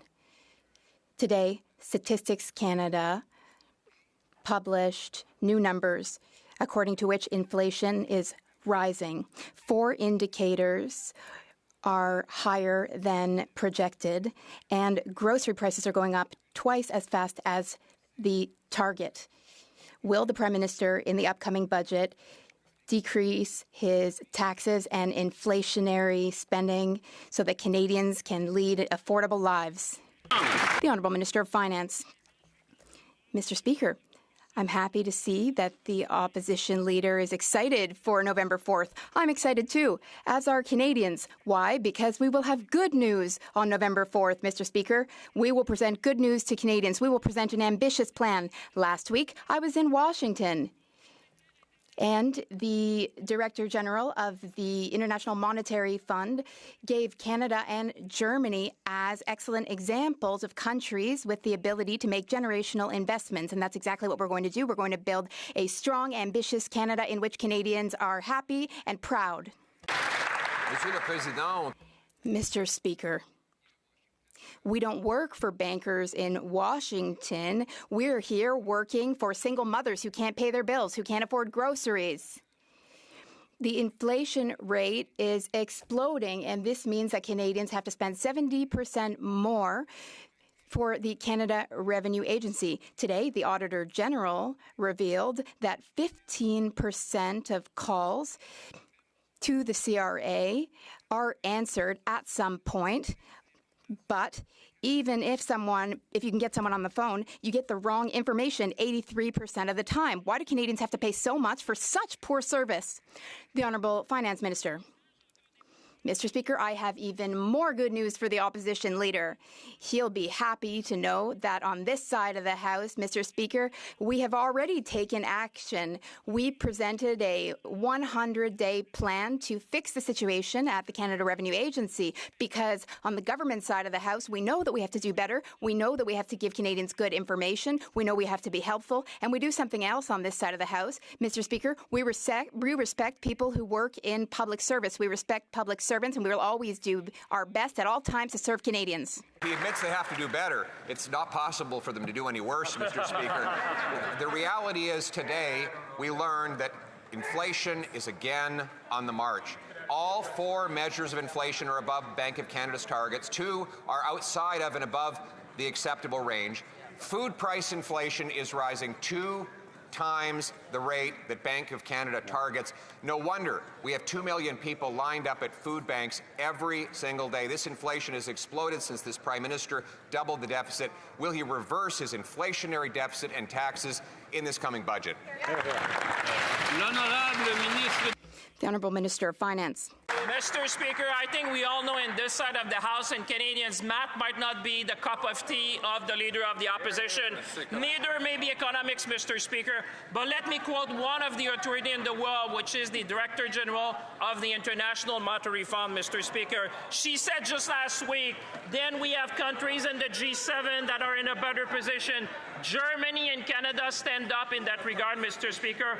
Both Germany and Canada recognize that this is a very testing time and they need to use their fiscal space. In the case of Canada, the Canadian authorities have been very decisive in taking action. Mr. Speaker, we're doing it. The Honourable Leader of the Opposition. Mr. Speaker, his banker friends in Washington may think that they have fiscal space, but the single mothers who can't afford groceries have no space left at all to pay for liberal inflation. This government is forcing them to spend 70% more on the Canadian Revenue Agency. Today, the Auditor General revealed that only 15% of calls get responses on time. And even if someone does pick up the phone, there's an 83% chance they give you the wrong answer. Why does this government force Canadians to pay so much for such terrible service? The Honourable Minister of Finance. Speaker, we will take no lessons from these conservatives.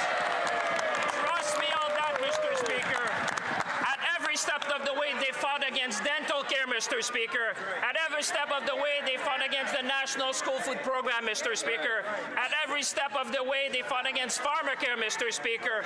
At every step of the way, they fought against the programs that would support Canadians in time of need, Mr. Speaker. No one on this side of this House will tell us what to do. We're going to fight for Canadian. We're going to make Canada strong, Mr. Speaker. The Honourable Leader of the Opposition. Another day, more costly slogans from that Member of Parliament.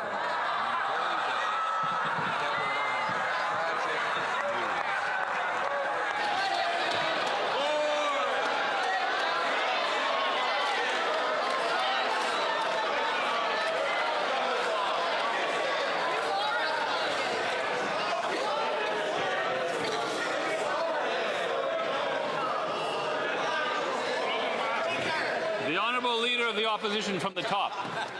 Another day and more costly slogans.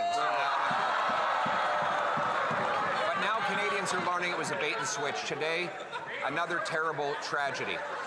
As they laugh, 1,200 workers at the Ingersoll Cami plant learned that they would lose their jobs after that Prime Minister promised he would negotiate a win and that he would keep their jobs here in Canada. They join with 2,000 workers in Brampton, many more in Oshawa. How does the Prime Minister look in the eyes the very workers that he sold out and betrayed? The Honourable Minister of Industry. I'll tell you how the Prime Minister how he will deal with the auto sector. He will look at the auto workers in the eyes and he will say, "We will fight for your jobs." And that's exactly what we're doing. Every single day, we're negotiating back in Washington, but also, this is important to say that I met this morning with the Canadian CEO of GM. I was in conversation with the head of the labor union of Unifor, and I also talked to Doug Ford, and I talked to Vic Fideli. And you know what? We're putting in place a response group. We will make sure that we fight for these jobs. We need to make sure that... The Honourable Leader of the Opposition. She announced just now that she talked to this person, and she talked to that person, and she talked to this other person, and she talked, and she talked, and they talk, and they talk, and nothing gets done, Mr. Speaker. Canadians are tired of talk. They want their jobs. This government, for this Prime Minister, looked these workers in the eye and said he would negotiate a win, that he would protect auto jobs, that there would be an all-in-Canada supply chain that would keep them working. They even gave $250 million tax dollars to GM for this plant. And now those workers don't know how they're going to pay their bills. How does this government explain the broken promise and betrayal?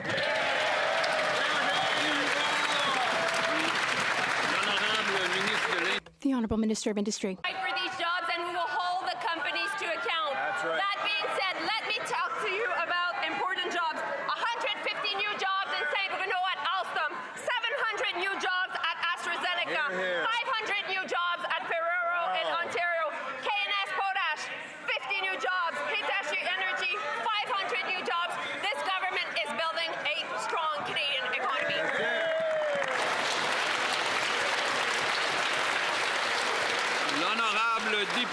The Honourable Member for Belleuil-Chambly. Mr. Speaker, the University of Quebec in Montreal was wise enough to forbid or block a conference of Imam Farouk, but he will still be in Brossard. That imam, that preacher, he will be able to spread hatred, and he will foment hatred legally in Canada. And why will he be able to do that? Because he legally has the right to do so. Will the government eliminate the religious exemption from the Criminal Code? The Honourable Minister of Identity and Canadian Culture. Thank you, Mr. Speaker. On this side of the House, we share the Leader of the Bloc Québécois' concerns. Hate speech does not belong in Canada. That's why the Minister of Justice is taking action through Bill C-5. We are especially targeting hatred. During the last legislature, we tabled legislation against hatred. We are going to do everything we can to ensure that hatred cannot exist in Canada. The Honourable Member for Belleuil-Chambly. The Minister of Justice is not really getting at the core of the problem. The real problem is the religious exemption, which is still in effect.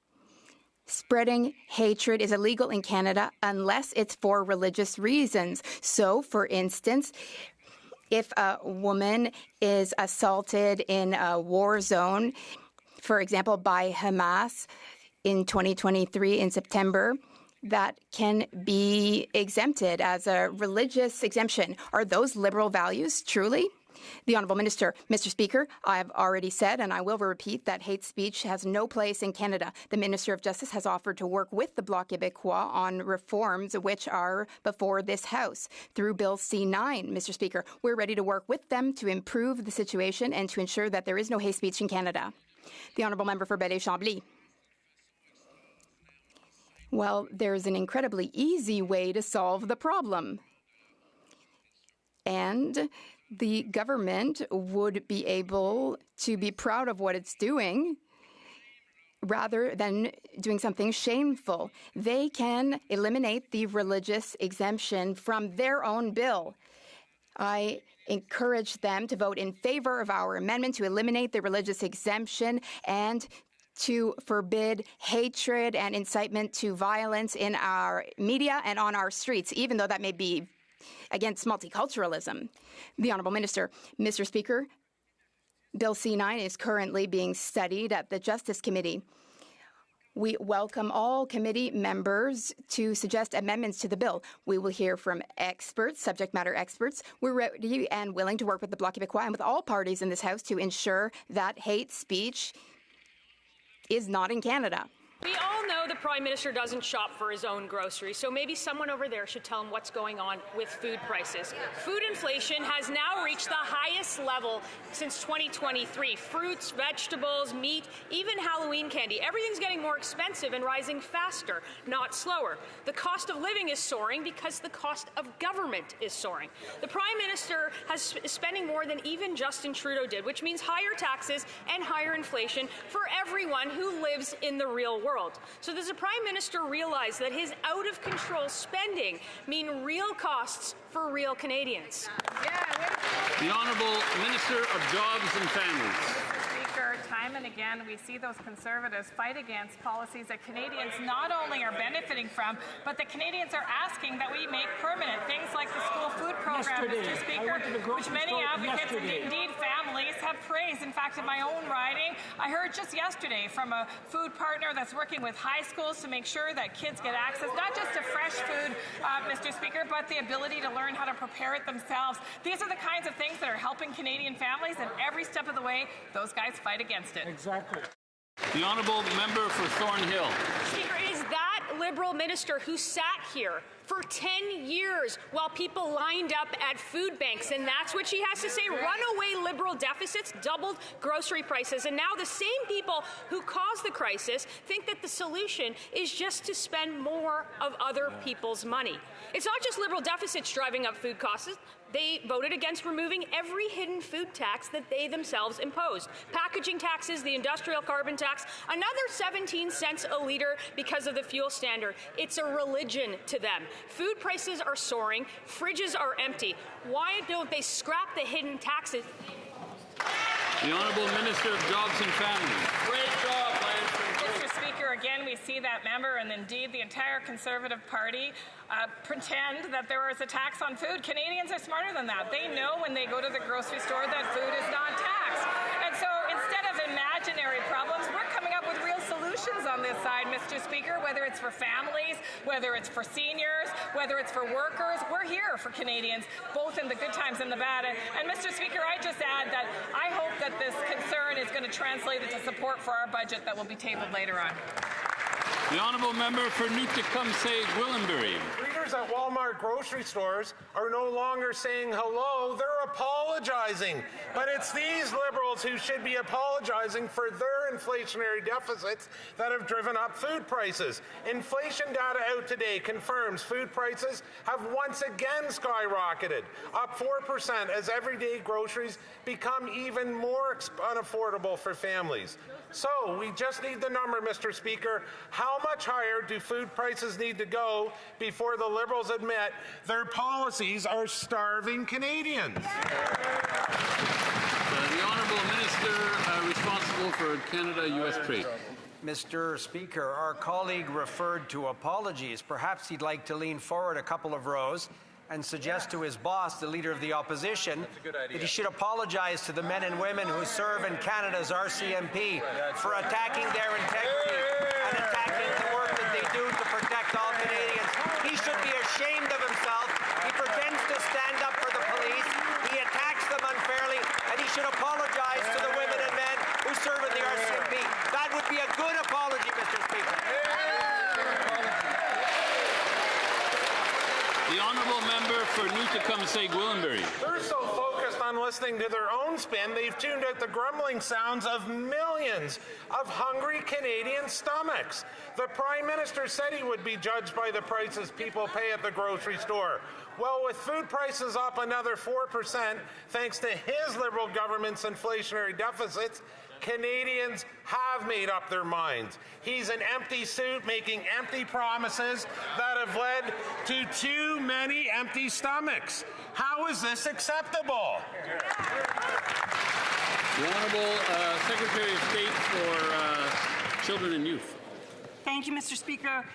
We recognize on this side of the House that families need supports in meeting affordability questions. This is why we have supports in place and why time and time again we have stood for the National School Food Program, for early learning and childcare, making it affordable and accessible across the country, dental care, the Canada Child Benefit, and at each and every opportunity the members opposite voted against these supports for families, for children, for Canadians from coast to coast. Thank you, Mr. Speaker. The Honourable Member for Long Range Mountains. Mr. Speaker, under this Liberal government, everything is costing more, especially food. New food inflation data shows prices in Atlantic Canada are climbing faster than the national average, and in Newfoundland and Labrador, they're under tremendous pressure. Our province already has the highest unemployment rate in the country, yet families are being hit again at the grocery store. Beef up 14%, sugar up 9%, and meat up 6%. Runaway Liberal spending is fueling inflation, and every dollar they waste makes life harder. When will the government stop the reckless spending and start making life affordable for the people of Newfoundland and Labrador? The Honourable Minister of Fisheries and Oceans. Thank you, Mr. Speaker, and I welcome this opportunity to share with the member across the way from Newfoundland and Labrador that a single mom in her riding who earns $15,000 a year can now access up to $25,000 because she will automatically get the benefits for her and her children. This is good news, this is affordability, and this is not a slogan. Bravo!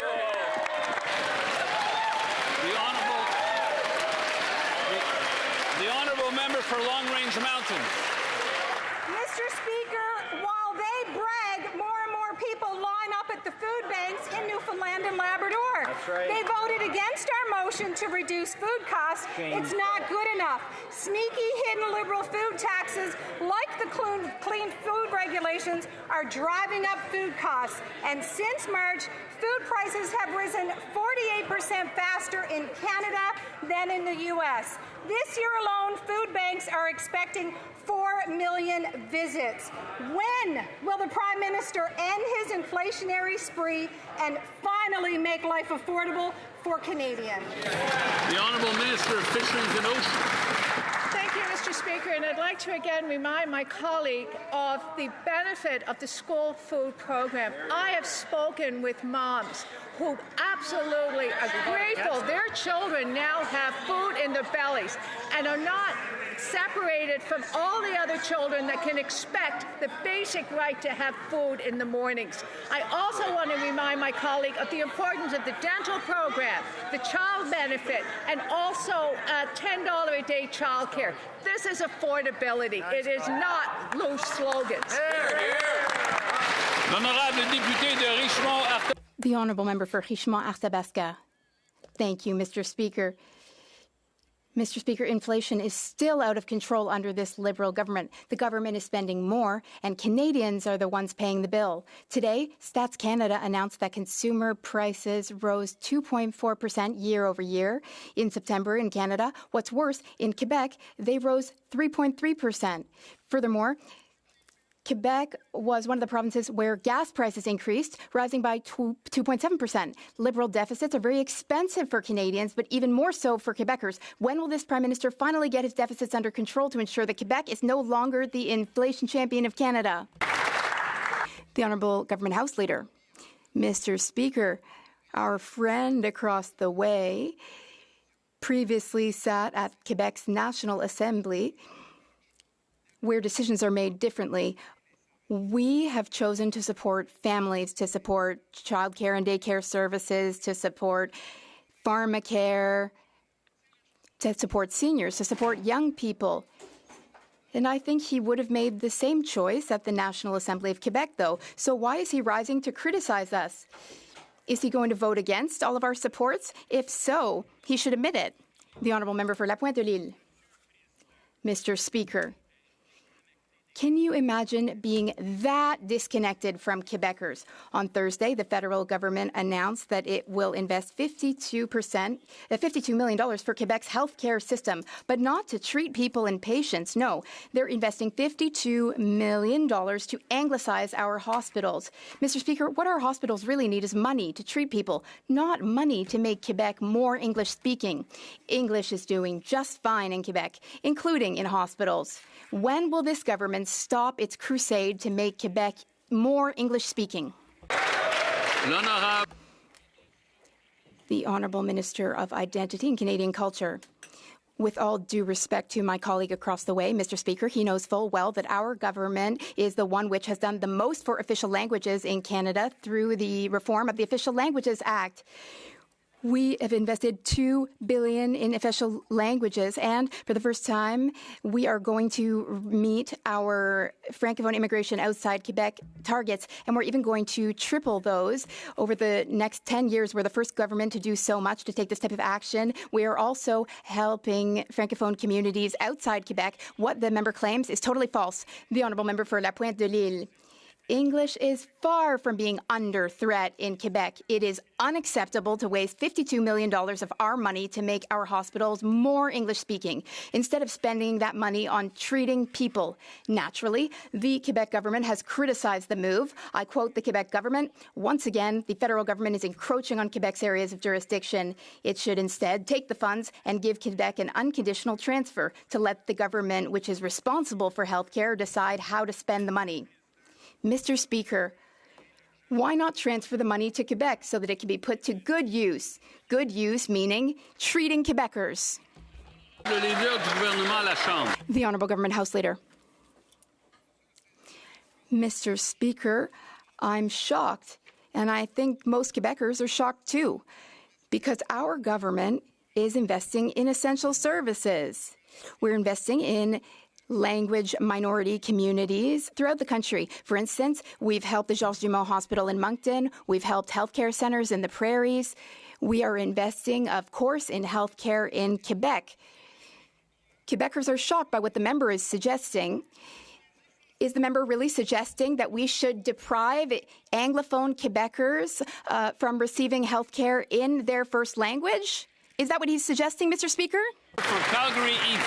This Liberal Prime Minister's economic record is even worse than Justin Trudeau's. By doubling the deficit, he's making everything more expensive, especially groceries. Today's devastating inflation numbers confirm Liberal deficits are crushing Canadians. Rent up 5%, groceries up 4%. The four core inflation numbers all above the bank's target. This so-called budget experts' math is not mathing. Will these Liberals stop their inflationary deficits that are driving up the cost of living? The Honourable Secretary of State for Financial Institutions. Thank you, Mr. Speaker. I know the Conservative Party opposite has a hard time, but here's some facts.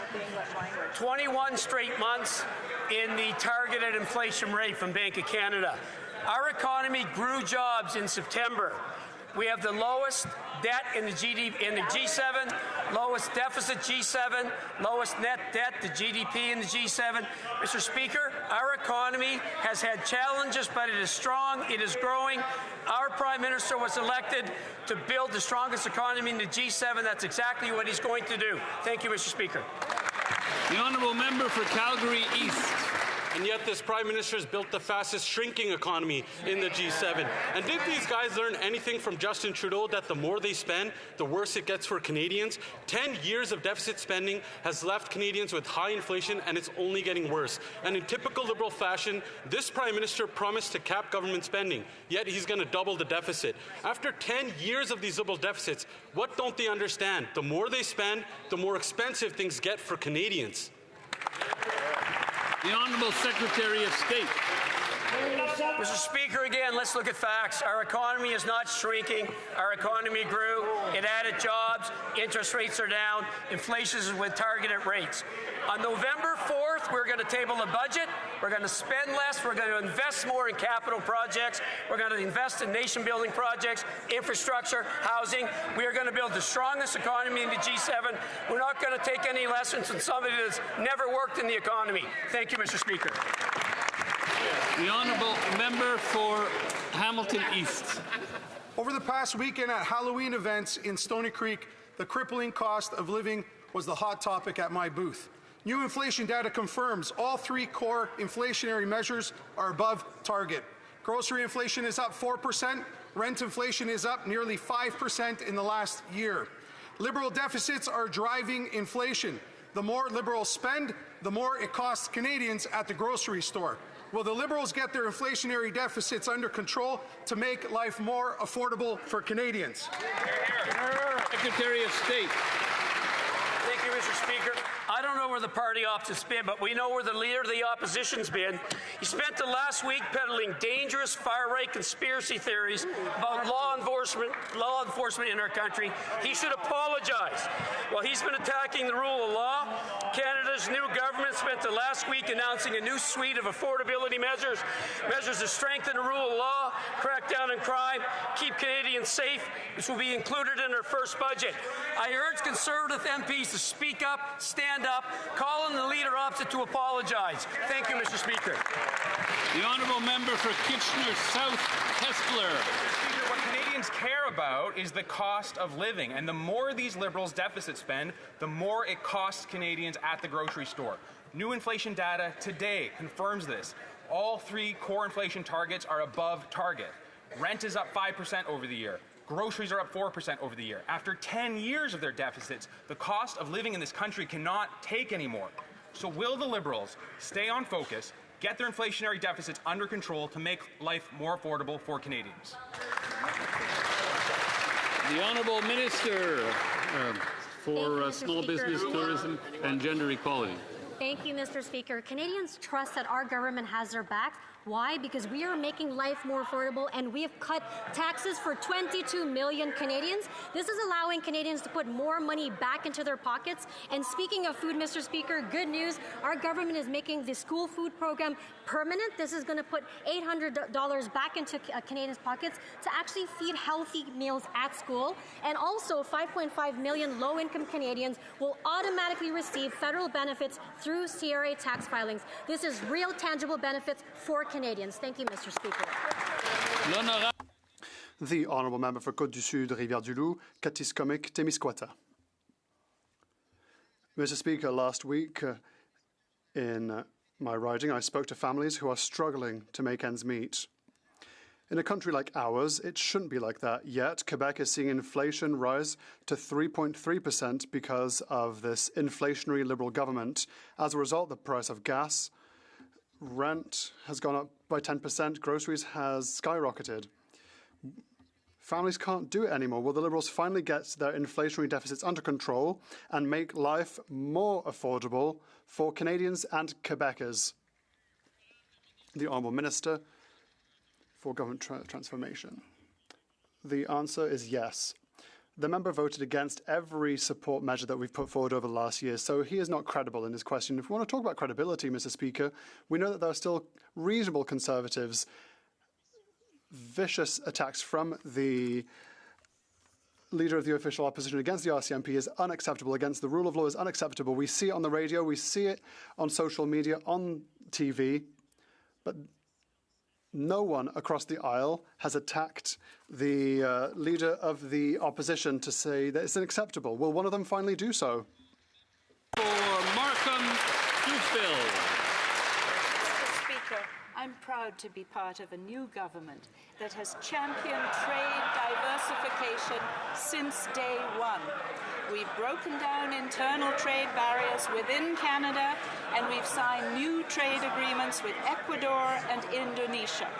We're moving at a pace and intensity that Canadians expect of us. Can the Minister of International Trade update this House on our government's latest action to expand and grow our trade relationship with the United Kingdom and what it means for Canadians? Honourable Minister of International Trade. Good news, Mr. Speaker. Today we table legislation to expand the CPTPP trading bloc to welcome our partners from the United Kingdom, a major step forward for Canadian trade. Why the UK, Mr. Speaker? The UK is Canada's third largest trading partner. Last year alone, they represented $28 billion of Canadian exports. That's billions of dollars of Canadian products produced by Canadian workers in communities across Canada, Mr. Speaker. This is yet another step forward in our trade diversification efforts. Thank you. The honourable member for Oxford. Mr. Speaker, after the Prime Minister failed to negotiate a win with Trump, Canada's auto industry has been hit yet again. Devastating news from this morning where over 1,200 highly skilled auto workers at the CAMI Ingersoll plant are being laid off by GM indefinitely. This adds to the 2,200 job losses in Oshawa and the 3,000 announced in Brampton. The Liberals have sold out our auto workers. So will the Prime Minister finally admit that he's lost control of the wheel and is driving our auto sector off the cliff? Yeah! Way to go! L'honorable ministre de l'Industrie. The Honourable Minister for Industry. Colleague comes from the region, and I look forward to working with him to finding solutions. Obviously, we will fight for these jobs. Not only will we do that, but this morning we were already on the phone with the company to be in solution mode. We were with the GM CEO, with the Unifor Labour, and also with Doug Ford and Vic Fideli. Our goal is to bring back a new model to Ingersoll, and we're on it. Thank you. The honourable member for Oxford. I've been talking to the auto workers who are losing their jobs now because of their failed policies. An auto worker in Ingersoll called me this morning and says he doesn't know how he will pay for his mortgage. He doesn't know how he will feed his family. There is a real sense of anxiety in our community. The Liberals blew billions in EVs, and now Canadian workers are the ones that are paying the price and their families. So, will the Liberals finally hit the brakes and stop selling out Canadian workers? L'honorable ministre de l'Industrie. Mr. Speaker, my colleague is right in saying that there's real anxiety right there, and I agree, because I've been in contact with workers and I feel it as well. So our goal is to make sure that we are able to bring back jobs to Ingersoll, to work with the company, to work with the government of Ontario, to work with the labor unions. But meanwhile, we'll make sure that we continue to engage with the United States, because at the end of the day, we know that this is because of the unjustified tariff by the President against the auto sector. Thank you. The honourable member for Regina Capel. Mr. Speaker, this news out of GM today is another devastating blow for auto workers. It comes less than a week after Stellantis announced 3,000 layoffs as they move production from Canada into the U.S. The Prime Minister looked Canadians in the eye and promised that in exchange for their votes, he would prevent auto sector jobs from happening. Well, they're happening. If the government included a Canadian-wide job protection plan in their $15 billion deal to Stellantis, they can simply invoke that clause. The minister who signed the contract should be able to answer this question. Did they include a jobs protection clause in the contract to Stellantis? L'honorable ministre de l'Industrie. Mr. Speaker, I know that the Conservatives have been wanting to see the contracts that are linked to the Stellantis plant. And you know what? We've said yes. So the opposition on the committee will have access to the contracts. And they will discover that indeed we negotiated well. And indeed, Stellantis is on the hook, Mr. Speaker. The honourable member for Regina Capel. Mr. Speaker, it's been a week, and all we've got from this minister is political theatre. She's bragging about who she gets on the phone. She's bragging about the tough talks she's having. Here's the thing. If they actually included a jobs protection clause in the contract, all they have to do is invoke it. I'm starting to get a terrible feeling. I'm starting to worry that they signed a $15 billion deal with Stellantis and didn't include a guarantee to protect those Canadian jobs. Can the minister tell Canadians very clearly, explicitly, did they include a jobs protection plan for all jobs at Stellantis when they forked over $15 billion? Mr.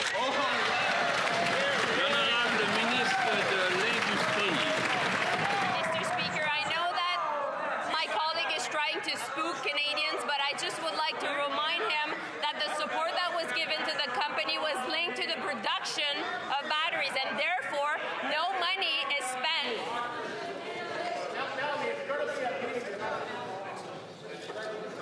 Yeah, start from the top, please. I know my colleague's trying to spook Canadians right now, but I think what is really, really important to remember is that any support from the government was linked to the production of batteries. And in that sense, our support is linked from the moment that the production is happening. The production has not necessarily happened yet. That being said, Mr. Speaker, what we will do is to make sure that we hold Stellantis to account, because obviously jobs are important at the Brampton facility, and we'll continue to fight for these jobs. The honourable member for Calgary-McKnight. Mr. Speaker, during the last election, the Prime Minister promised Canadians that he would get a deal with the United States. But since he was elected, tens of thousands of Canadians have lost their jobs, and $54 billion of investment has fled the country. Last week, Stellantis announced its plans to move their Brampton plant to Illinois after the finance minister signed a deal giving them $10 billion taxpayer dollars. Canadian auto workers want to know what job guarantees were in these contracts. The Honourable Minister responsible for Canada-US trade.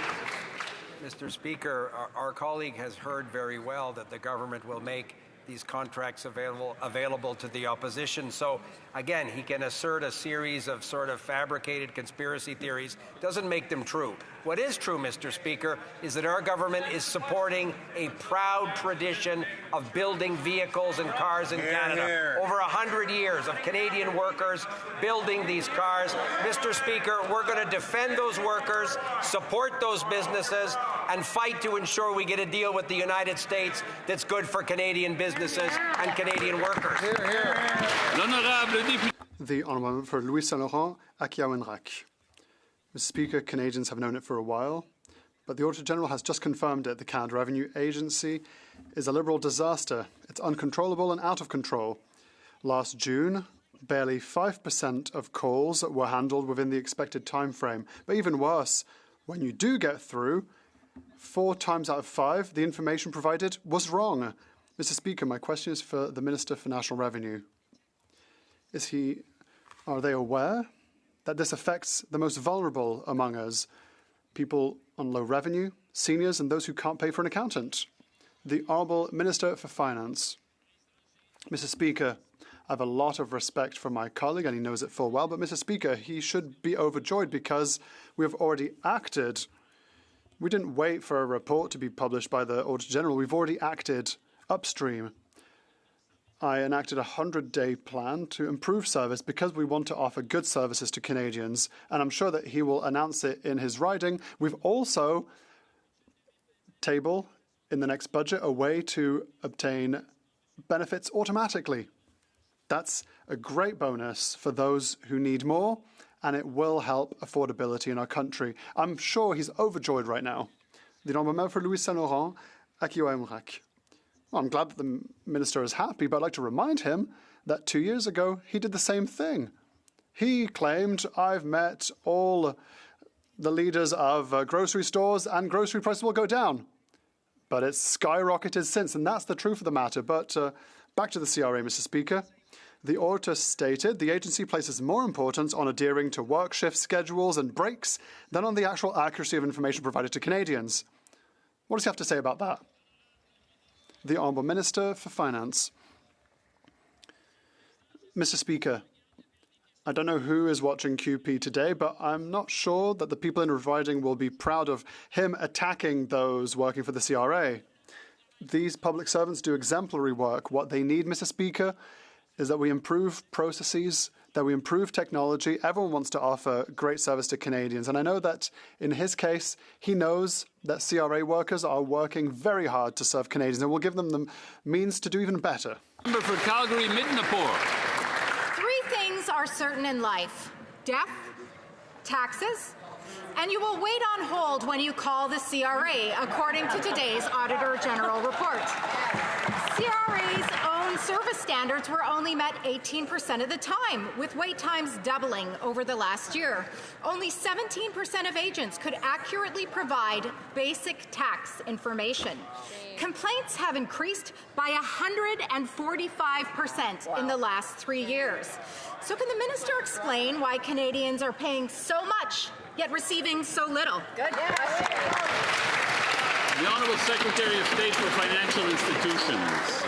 Thank you, Mr. Speaker. Mr. Speaker, look, Canadians deserve timely, accurate, and consistent information from the CRA. We accept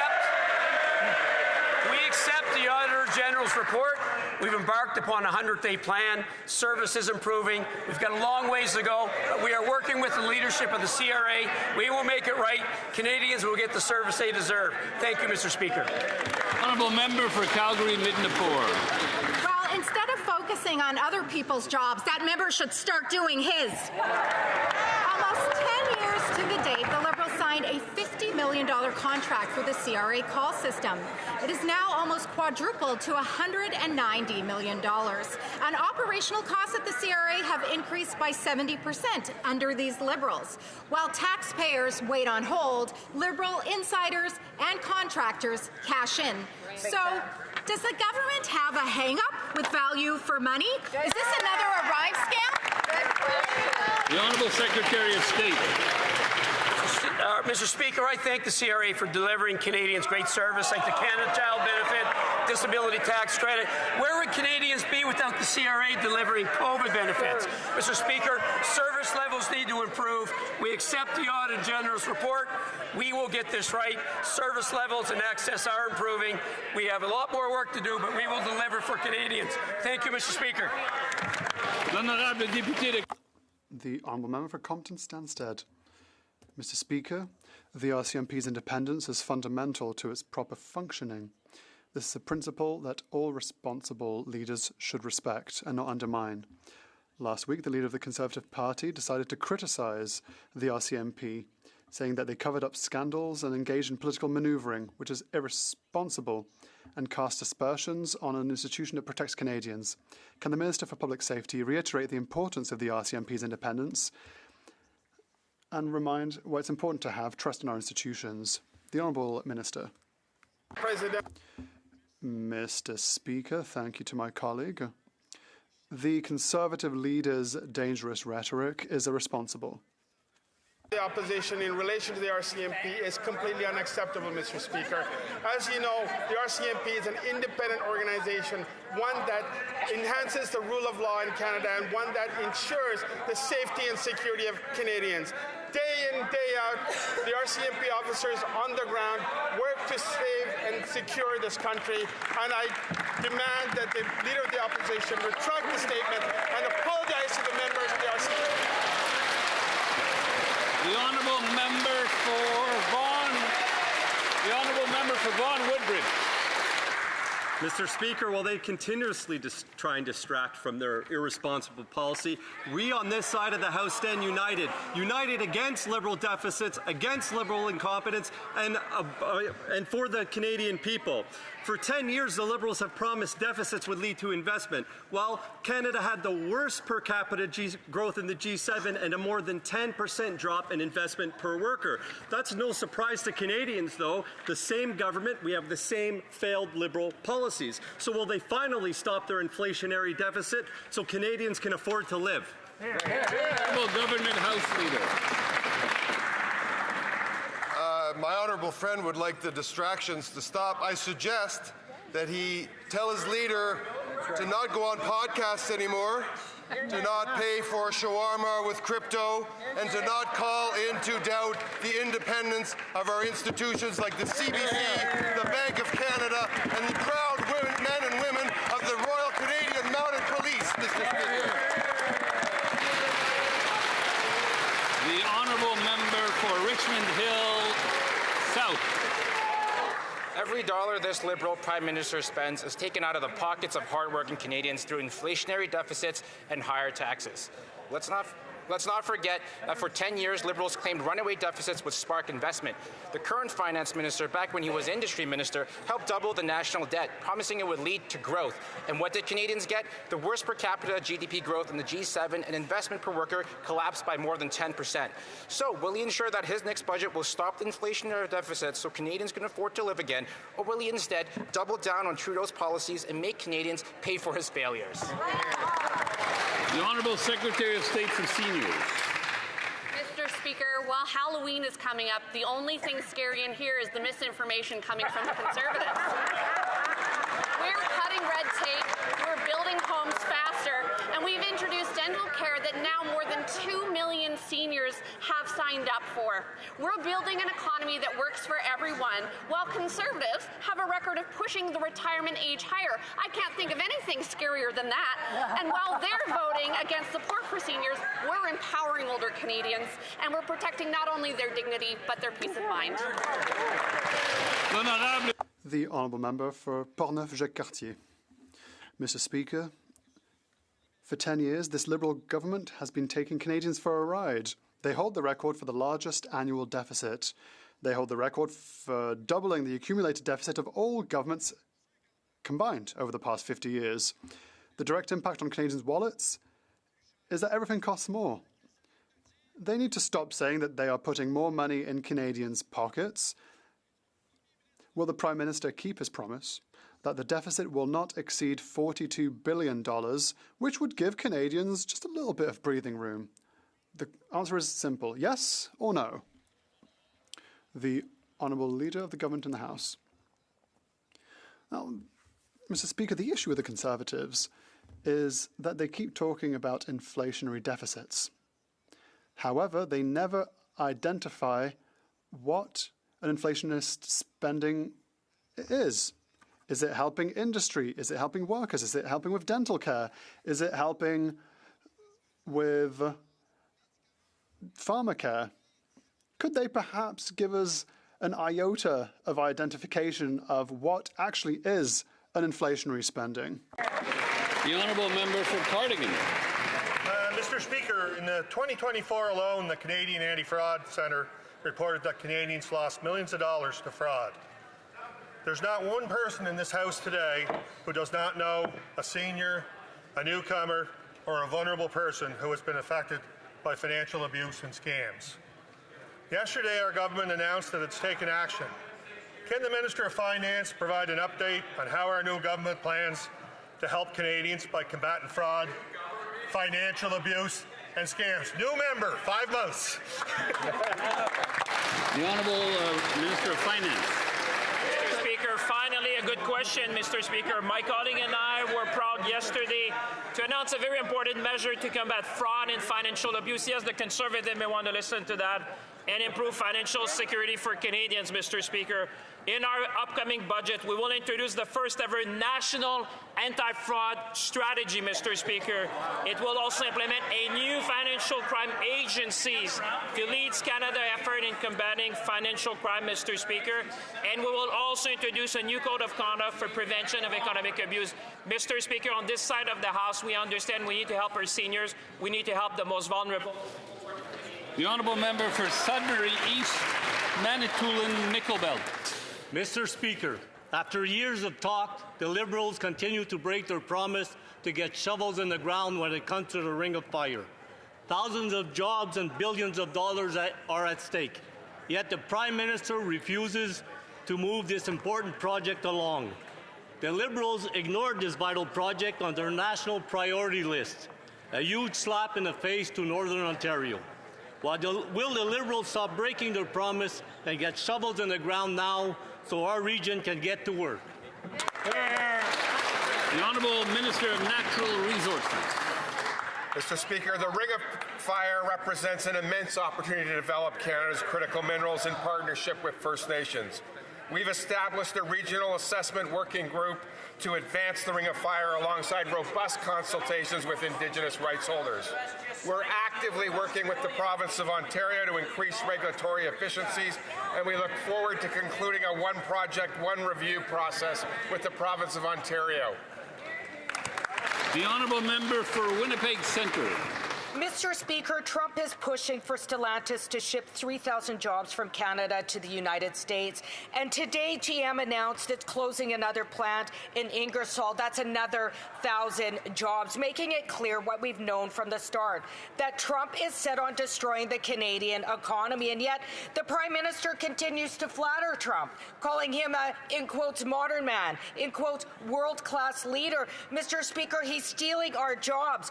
When will the Prime Minister finally fight back against this economic extortion and protect jobs and workers in Canada? L'honorable ministre de l'Industrie. Mr. Speaker, of course it is not lost on this government that these unjustified tariffs are having real impacts at home and real impacts at the Stellantis plant. That being said, I will of course work with my colleague, work with the NDP, work with Unifor to push back against the decision of the company to make sure ultimately that we hold Stellantis to account. We need to put pressure on. Let's work together. Let's make this happen. That's it. The honourable member for Vancouver Kingsway. Mr. Speaker, Canadians across the country are suffering from punishing high costs of daily essentials like food, housing and utilities. Grocery prices are sky high and rent is completely unaffordable. Yet, today's inflation numbers show the problem is getting worse, with food up 4%, rent up 4.8%, and 9.6% in Quebec. Under Liberals, life keeps getting harder for workers and their families. When will this government take the affordability crisis seriously, admit their policies are not working, and take effective action to help? L'honorable ministre des Finances. Speaker, I want to thank the member for bringing the affordability issue on this floor, Mr. Speaker. We work together. There's a lot we can be proud of what we have achieved together, Mr. Speaker. When you think about dental care, when you think about farmer care, when you think about the National School Food Program, those are all the type of programs, Mr. Speaker. The Conservative call that slogans. When you're on the government side, you call that program because it delivers benefits to Canadians. We're going to continue to work with our colleagues of this House to make sure that we are there for Canadians in times of need, Mr. Speaker. Alors, ça met fin à la période des questions pour aujourd'hui. That's all for question period for today. We'll give colleagues a few minutes to quietly exit the chamber.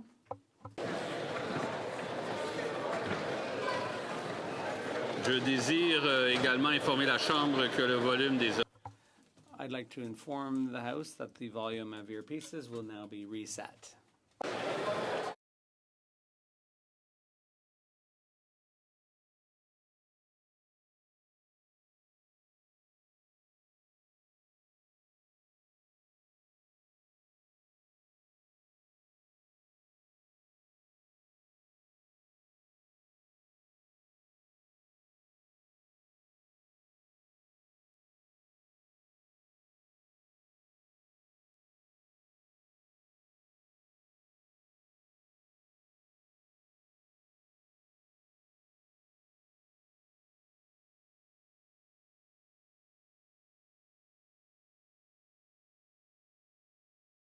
Okay, quickly, please, colleagues, quickly, quietly.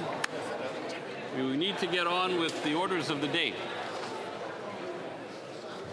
Orders of the day, government orders, government bills, Commons. Resuming debate at second reading of Bill C-12, Strengthening Canada's Immigration System and Borders Act. The honourable member for Oshawa had 4 minutes left in her speech, so she may pick up where she left off. Thank you, Mr. Speaker. Before we broke for some time, I was discussing the fentanyl crisis here in Canada, and I mentioned my nephew who lost his life to an accidental overdose 6 months ago during the middle of our last federal election. And I brought him up because we're not recognizing, at least I don't think the Liberals... Order. Order. Let's have a little order. There is a debate going on. I would just ask all members who are in the chamber, please, if they want to take conversations, please take them to the lobbies and behind the curtain, and we'll resume the debate. I'll encourage the member to back up about 25 seconds and resume her debate. The honourable member for Oshawa. Thank you, Mr. Speaker. As I continue my speech now, I want to re-mention my nephew, Cody Kirkland, who during the last federal election, in the middle of it, we found out that we lost him. He passed away due to an accidental overdose, and fentanyl was the cause. And so it is close to home, and I know folks in my community and folks across the country recognize how important this fentanyl crisis is and what is going on. And I hope the Liberals across the way will pay attention to this. Maybe, and I hope this isn't true, I hope they won't have to have a crisis or a tragedy in their own families before they will realize just how bad it is across the country. Police have uncovered super labs operating right here in Canada, synthesizing fentanyl from precursor chemicals imported from China. Last fall, RCMP officers dismantled the largest and most sophisticated drug lab in Canadian history, capable of producing multiple kilograms of fentanyl each week, along with caches of loaded firearms, explosives, and $500,000 in cash. This is the reality. Fentanyl is not just a drug problem, it's a public safety and national security crisis, fueled by organized crime and enabled by weak borders. It is a humanity problem. And yet, Bill C-12 is silent on the tools police and prosecutors actually need. There are still no new mandatory prison sentences for fentanyl traffickers. There are still no tougher penalties for gangsters who use guns to commit crimes. And the Liberals still allow house arrest for serious offense that endanger lives. Research and experience have shown that clear, consistent sentencing, including targeting mandatory minimums, deters repeat offenders and restores public confidence in justice. Mr. Speaker, we can already anticipate that the Liberals will soon stand and claim they are bringing forward new bail reform legislation. But Canadians remember the Liberal bail reform they already brought in through Bill C-75, instructing judges to release offenders at the earliest opportunity and under the least onerous conditions. In practice, it became a green light for repeat violent offenders to cycle in and out of the system, with tragic results in communities across Canada. Canadians do not need more Liberal announcements about bail. They need consequences that mean something and a justice system that protects victims and stops protecting repeat violent offenders. We have a border system that cannot enforce removals, an immigration system so backlog invites abuse. We have a justice system that treats violent offenders as victims, while law-abiding citizens face more restrictions than ever. Conservatives believe in secure borders, a fair and orderly immigration system, and a justice system that protects Canadians before it protects criminals. We believe Canada should continue to welcome those fleeing genuine persecution, but compassion must be paired with order, fairness, and the rule of law. Bill C-12 may contain measures worth exploring, but Canadians cannot take this government's assurances at face value anymore. The privacy risks are serious, the enforcement gaps are dangerous, and the Liberal record, Mr. Speaker, demands skepticism, not blind trust. That is why Conservatives will carefully review the legislation line by line and clause by clause to ensure it strengthens our borders, upholds privacy, and defends public safety. Thank you. Questions and comments. Question et commentaire. The Honourable Parliamentary Secretary, the Government House Leader. Yes, thank you, Mr. Speaker. You know, coming out of question period, one of the issues that constantly comes up is the lack of respect coming from the leader of the Conservative Party towards Canada's RCMP. This is a very serious issue. The leader owes Canadians an apology for his comments that are despicable towards our Royal Mounted Police. Earlier today, we actually had the member from Bow River pile on by saying, well, the management weakness, referring to the RCMP. I'm wondering if she would not agree that the RCMP is a world-class security law enforcement agency that deserves far more respect than what the leader of the Conservative Party is handing over in the last week. Would she not agree? Great question. I think the members opposite continue to try to distract and make a scenario of something and change using political spin as they are very good at doing. We know that the comments that were made were regarding former RCMP commissioner who has a lengthy track record of publicly documented scandals, deception, public interference to the benefit of the Liberal government. We know that. Conservatives at the time called for her resignation. We simply stand by that call that we made at that time. Conservatives will always stand up for the people that Liberals have left behind. And I will just say, no party in this House has more respect for RCMP officers than the Conservative Party. Questions and comments. Question et commentaire. The honourable member for Newmarket Aurora. Thank you, Mr. Speaker. I'd like to thank the member for her remarks. My heart goes out to her and her family members for the loss of the family member. Further to that, in my riding in Newmarket, I am receiving calls from constituents worried about the safe injection sites that are close to schools and daycares, as they often have to lock down because somebody has come into the property. I wonder if the member can expand and give her thoughts on the Liberals' refusal to close injection sites close to daycares and schools. The honourable member for Oshawa. Thank you, and I appreciate the member's comments regarding the loss of my nephew, who passed away during the middle of the last election to a fentanyl overdose. Listen, the Liberals continue to push so-called safe consumption sites, even next to schools and daycares. At committee, we know my Conservative colleague from Riding Mountain asked the health minister to rule out approving more sites near children. She refused. We know this is not harm reduction. This is a moral abdication, which causes deaths like my young nephew in Edmonton. Thank you. Questions and comments. Question et commentaire. Now, the honourable member for Winnipeg North. Speaking of moral obligations, I believe that there is a moral obligation for the leader of the Conservative Party to apologize to Canadians for his comments that he put last week. I cannot understand how it is a Conservative not only refuses to address the issue, but at the very least recognize that what was said was wrong. That the RCMP is an institution in Canada that is respected worldwide, except for the leader of the official opposition. I think that is despicable. Will she not stand up for our RCMP? The honourable member for Oshawa.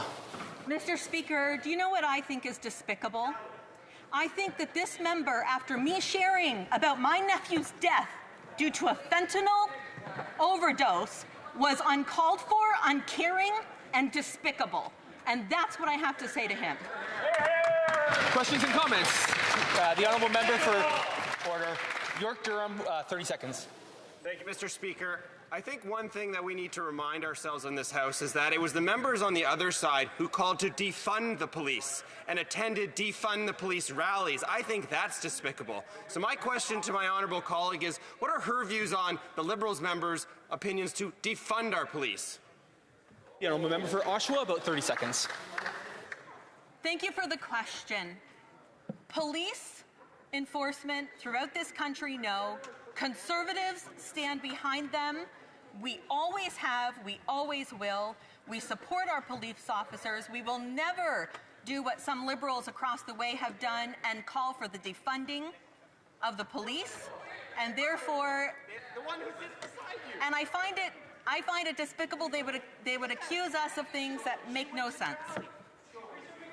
Prise de débat, the Honourable Minister of Citizenship, Immigration and Refugees. Thank you very much, Mr. Speaker. I rise today as the Minister of Immigration, Refugees and Citizenship to talk about the strengthening Canada's immigration system and the Borders Act. Our immigration system is one of our greatest strengths. It fuels our economy, builds our communities, and reflects who we are as a country. As patterns of global migration evolve, our system must also evolve. Our government is committed to managing migration in a way that is safe, orderly, and fair, so that Canadians and those seeking to come here can have confidence in our immigration system. So for the next few minutes, I'll be speaking about the 4 provisions that deal with my department in Bill 12, C-12. and that would Bill C-12 would strengthen Canada's immigration and border system. It introduces new authorities to improve information sharing with federal, provincial, and territorial partners. It also enhances how immigration documents are managed and supports a sustainable asylum system that upholds integrity, restores balance, and strengthens public trust, both among Canadians and among those seeking to come to Canada. The bill would strengthen the flexibility, efficiency, and responsiveness of the asylum system by establishing new ineligibility rules, creating a more streamlined application process, and focusing Canada's protection on those who need it the most. En tant qu'ancien ministre provincial, as a former provincial immigration minister, I experienced firsthand how important it is for federal, provincial, and territorial governments to work together on policies and programs in immigration. When I was immigration minister in Nova Scotia, I experienced just how much solid partnerships help meet businesses, employers, and communities' needs, all while supporting diversity and growth. Information shared by the federal government with provinces and territories allows them to plan their programs and their services more effectively and efficiently. That's why I am especially proud that this bill will facilitate information sharing when it comes to immigration, citizenship, and passports. We'll be able to share that information with our partners, which will allow them and us to improve government programs and offer better client service. Information is shared. We also must modernize the asylum system to strengthen migration integrity. To protect the system from sudden surges in claims, Bill C-12 introduces new ineligibility rules for asylum. These measures make it clear that asylum is not a shortcut to permanent immigration. They reduce pressure on the system so that protection can be provided more efficiently to those who truly need it. Under the legislation, the federal government would no longer refer claims to the Immigration and Refugee Board for a decision if claims are made more than a year after someone first arrives after June 24, 2020, or claims are made 14 or more days after someone enters Canada from the U.S. between official border crossings. History shows us that most asylum claims are made within the first year of arrival. In the majority of cases, 1 year gives claimants time to consult experts, gather documents, and make an informed decision.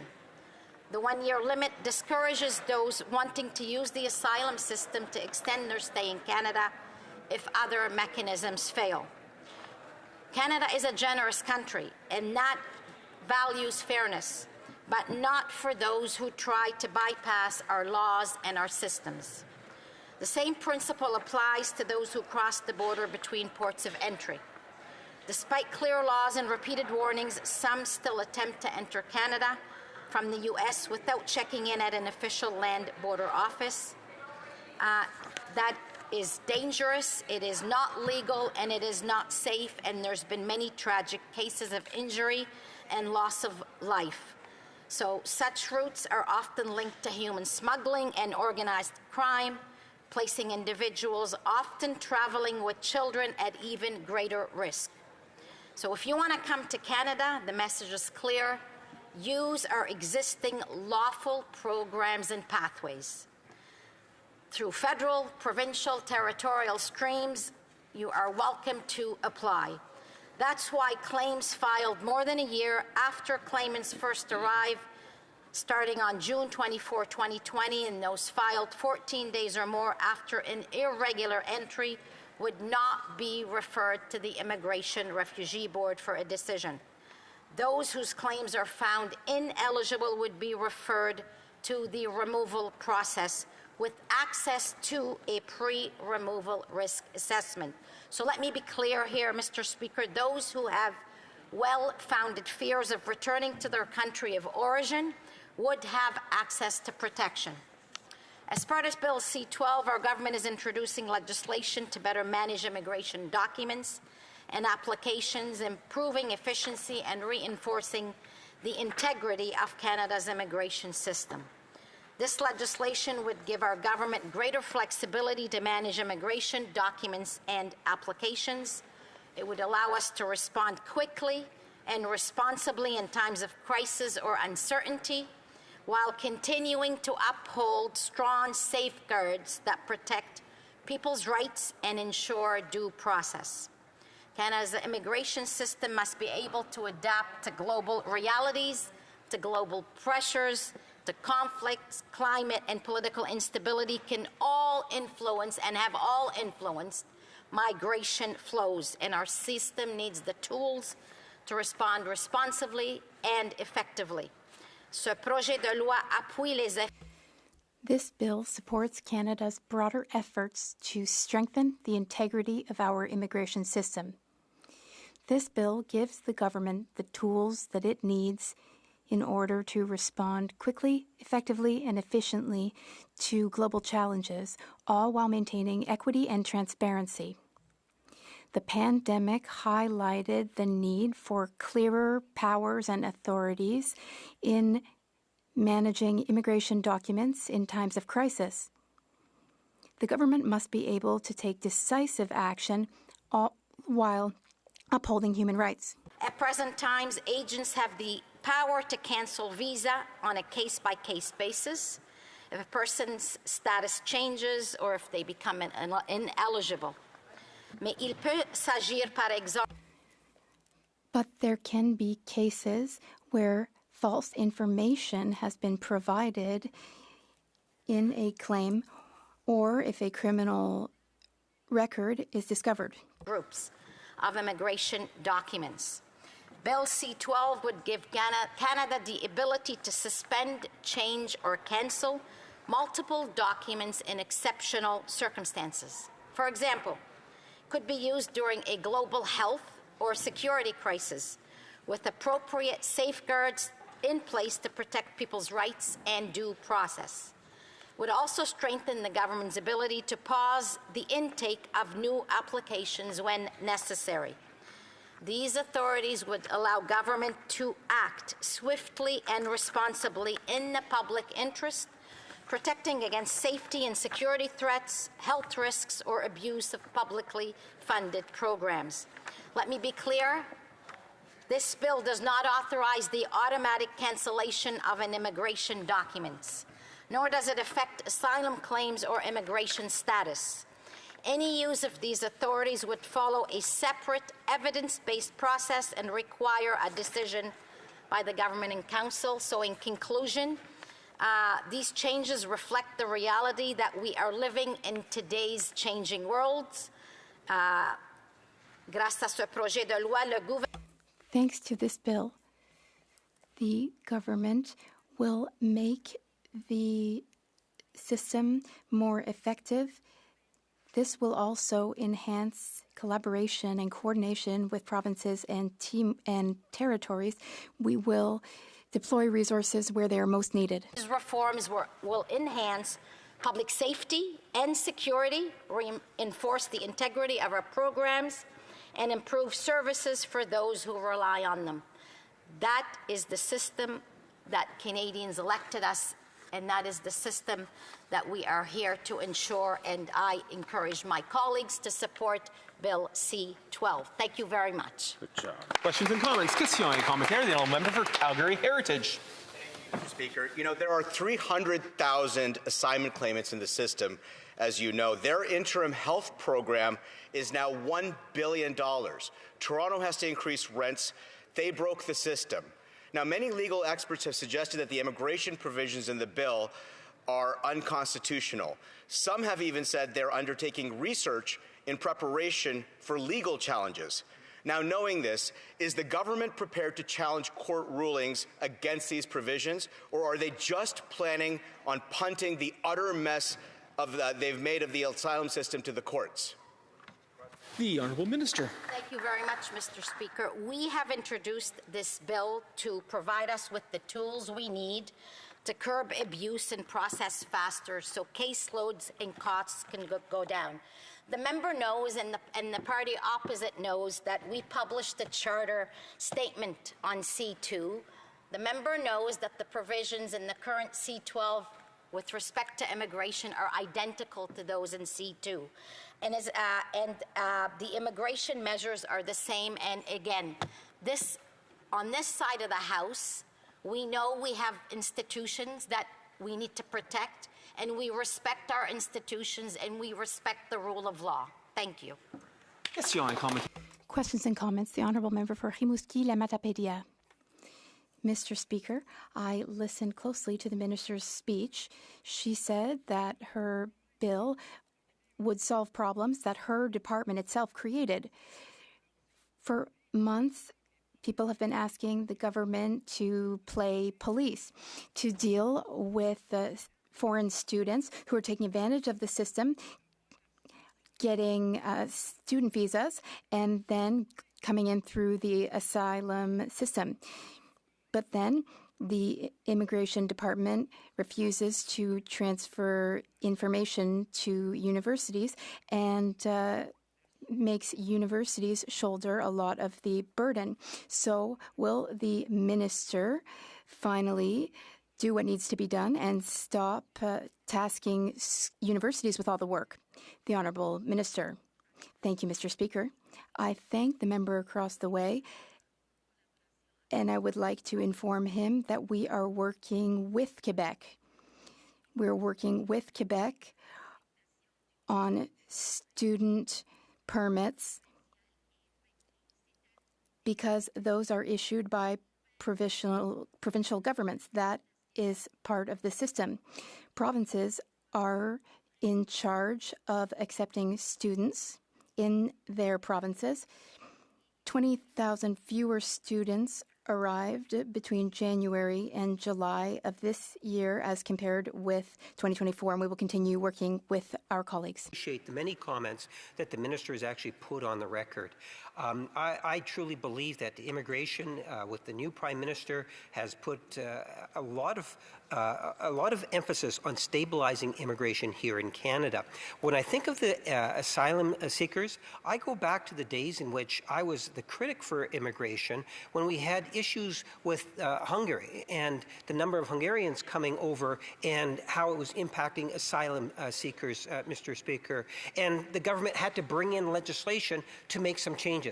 I'm wondering if she could provide her comment that at times you need to bring in legislation to ensure that we're protecting the integrity of the system. The Honourable Minister of Immigration. Thank you very much. Excellent question, Mr. Speaker. I really enjoy, questions that are exactly on the point that we need to address here as public policy and as legislators. This government is committed to increasing trust in Canada's immigration system. We're making our borders stronger, more resilient, and more responsive, and our efforts are working. Asylum claims are down by a third compared to last year, but our message is very clear, and that is that the asylum system should not be seen as a shortcut to immigrate to Canada.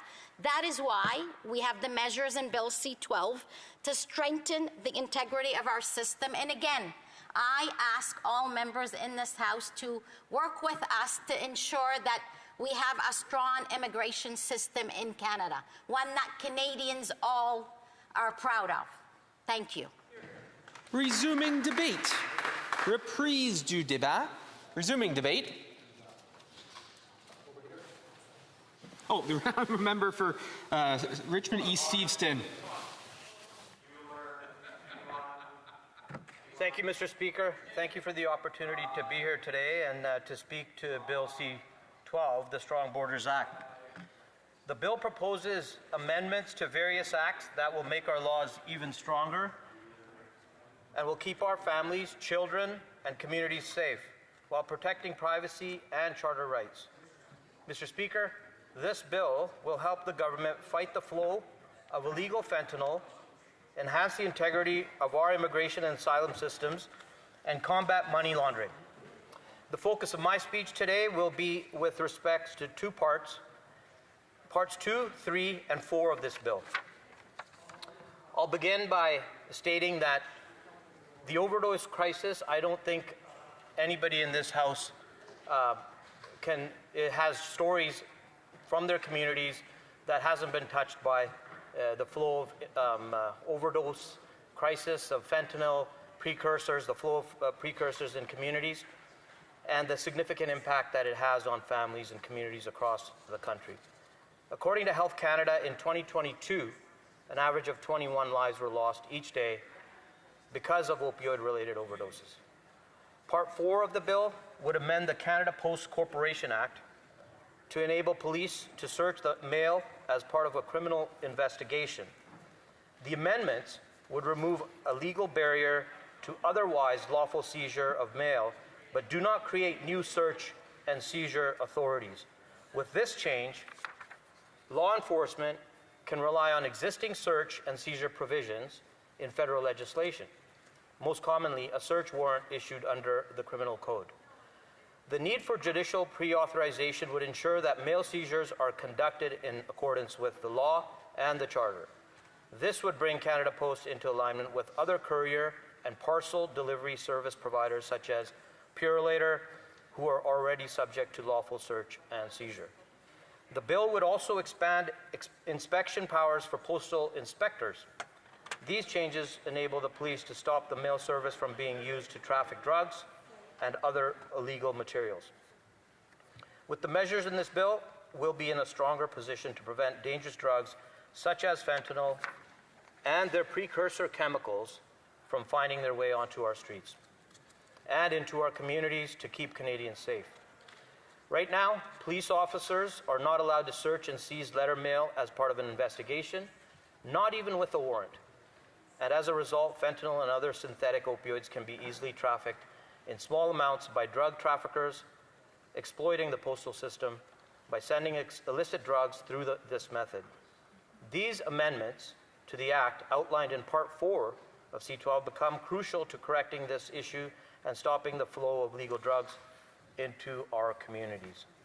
The amendments to the Canada Post Corporation Act would allow police to search and seize contraband, including fentanyl, from Canada Post mail with a warrant, and if I may repeat, with a warrant, because I've heard many times a lot of misinformation coming from the other side of the House. Police just can't open, you'll get your turn. Police just can't open your mail. They will be required to obtain a warrant from a judge to lawfully search and seize letter mail during an investigation. These provisions bring Canada Post in line with other mail couriers such as FedEx and Purolator.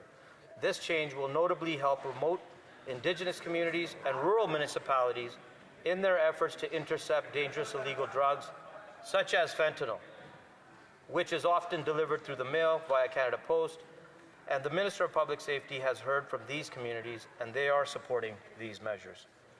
In fact, they have been calling us to do this. The Mushkegowuk Council stated that the government's proposed amendments to the Canada Post Corporation Act are a good first step in addressing current enforcement gaps. We also need to address the flow of chemicals used to produce fentanyl. Criminal groups mislabel precursors used to produce fentanyl to smuggle them into the country. Often, these chemicals enter Canada illegally to support the production of legal goods.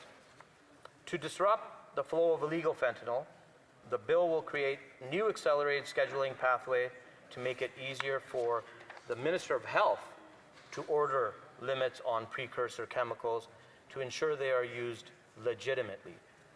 We already made significant progress towards strengthening our border, but the measures in this bill will make our country even safer.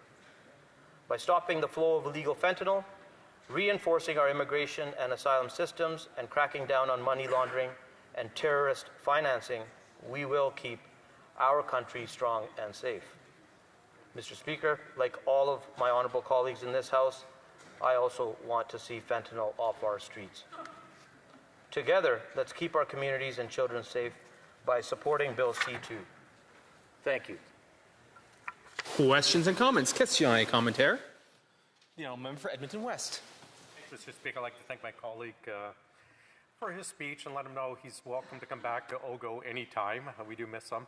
He mentioned about the issue around Canada Post. I'm wondering if he could tell us if his government's actually consulted with Canada Post about their role. I've spoken to Canada Post and they've told me no, they will not participate in any of these actions. And in fact, they haven't been consulted on the proposed legislation the government has put forward. The honourable member for Richmond East, Steveston. Thank you, Mr. Speaker, and thank you to the chair. Are you still the chair? Through you to the member. I'm not sure if he's still the chair of Ogo. He is. So I look forward to at some point maybe sitting in and subbing in for somebody on Ogo. I know the very important work that committee does, and I do miss it as well. But back to his question. I mean, I think that is something that the member or the chair of Ogo could have Canada Post come to the committee and further share their thoughts. But like I mentioned, this is an important work that needs to be done. We have major challenges that our country is facing, communities are facing with respect to fentanyl and the flow of precursors.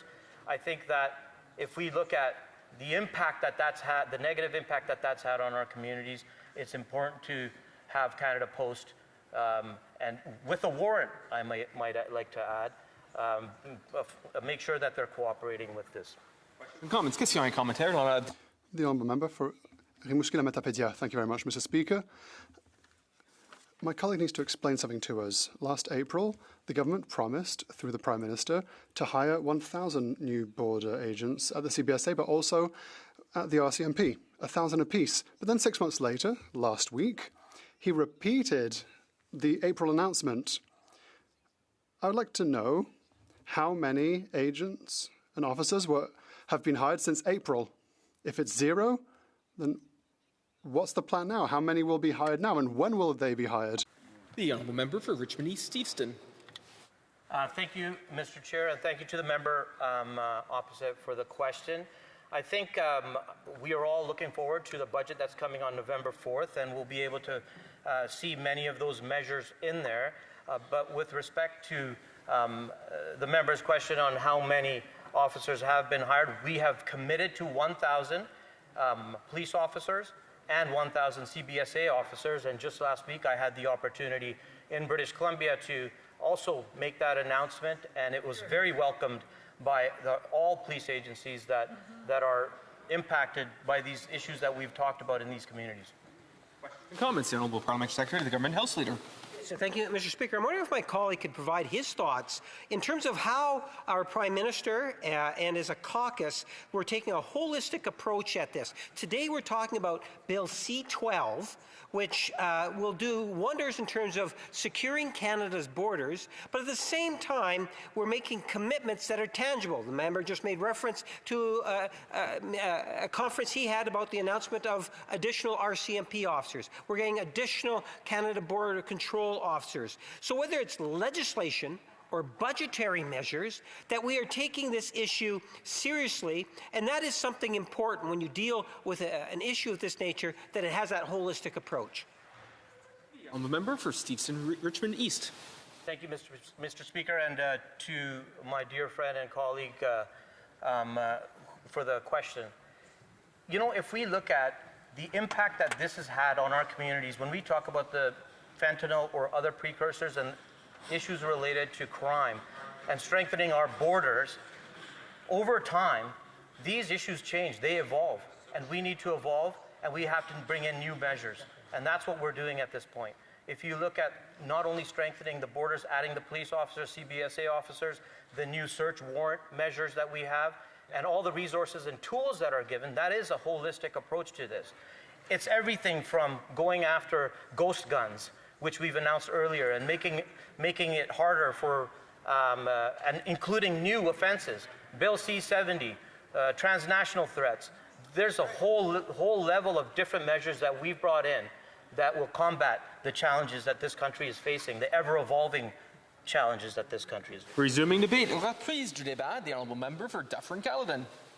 Thank you very much, Mr. Speaker. So I think if we're going to talk about this piece of legislation, we should put a couple of things into context. And the first thing I would put into context is this is another bill that the Liberals are trying to bring forward to allegedly do something to deal with the massive surge in crime that's gone on in Canada over the last 10 years, which is a remarkable turnaround. I still recall when the Minister of Justice, Arif Farhani, when he was sitting in this chamber, would get up in question period and say we're trying to scare Canadians and we're engaging in typical conservative fear with respect to the issues of crime, when we'd be raising the staggering increase in crime and violent crime. That would be the answer. Now it seems like they've had their moment where they're reckoning, where they've realized that over the last 10 years, due to their policies, we've had a massive surge in crime. And if you don't want to take my word for it, I've got a few statistics that I would like to go through so that Canadians can understand just how bad crime has gotten in this country under this Liberal government. Total violent crime is up 49%. 49.84%. Let's just round that up to 50%. A 50% increase in violent crime after a decade of these Liberals running the country. Homicides up 28%. Gang-related homicides up 78%. Sexual assaults up 74%. Extortion up 357%. Let that sink in for a moment. A decade ago, we had a certain number of extortions. It's now up 357%. Trafficking in persons. We know the terrible, terrible things that happen when you're trafficking in persons. It is up 83%. So all of this has happened over the last decade with these Liberals running the country, and they introduced a massive omnibus bill called Bill C-2, because to get to C-12, we actually have to talk a little bit about C-2. I'm old enough to remember when the Liberals used to say, it's a terrible thing to introduce omnibus pieces of legislation. We would never do such things. And here we are. Bill C-2 was going to amend 15 statutes and have 120 pages of technical statutory changes. And as Conservatives, we said, that's a no-go. And in fact, it's Conservative pressure because of a number of things that were included in C-2 that we ended up actually here with C-12, which actually does have some things that we think might do some good. I know it's a strange thing to say, but as they often say, Mr. Speaker, a broken clock is right twice a day, and so they may have gotten a couple of things right here in Bill C-12. But to go back to Bill C-2, I really want to talk about some of the actually what I think are very deeply troubling things that were included in that piece of legislation.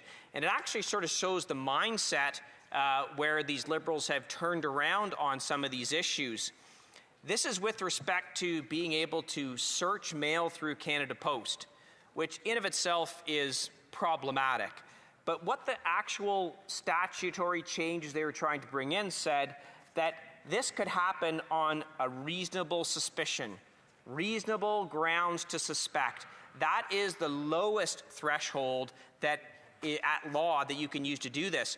Normally, to be able to search something, you need the much higher standard of reasonable grounds to believe. So they were actually putting in the very lowest standard possible, reasonable suspicion. And because this was about the corporation, that means any employee of the corporation who would have a reasonable suspicion could be opening mail. I mean, that is a particularly troubling standard that they were trying to put into the bill. And it's been through, hard work from Conservatives who said absolutely not, that those parts of the legislation remain in C-2 and are not included in C-12. Now, it's also very interesting to note what's not included in any of these pieces of legislation that are trying to deal with the issue of crime that they are belatedly waking up to. For example, there is nothing in C12 that will deal with the issues of fentanyl trafficking, right? And the sentencing for fentanyl traffickers. They could have actually incorporated something like that to crack down on fentanyl trafficking. We believe that's something that has to be done, and it's actually not in there. They also didn't take the time to eliminate, for example, house arrest for drive-by shootings is still okay. They put together a massive omnibus piece of legislation, in part to deal with crime, but they left things like that out there and available so somebody who's engaging in drive-by shooting can be eligible for house arrest. And if we go back to the stats that I talked about, when you looked at this, gang-related homicides up 78%.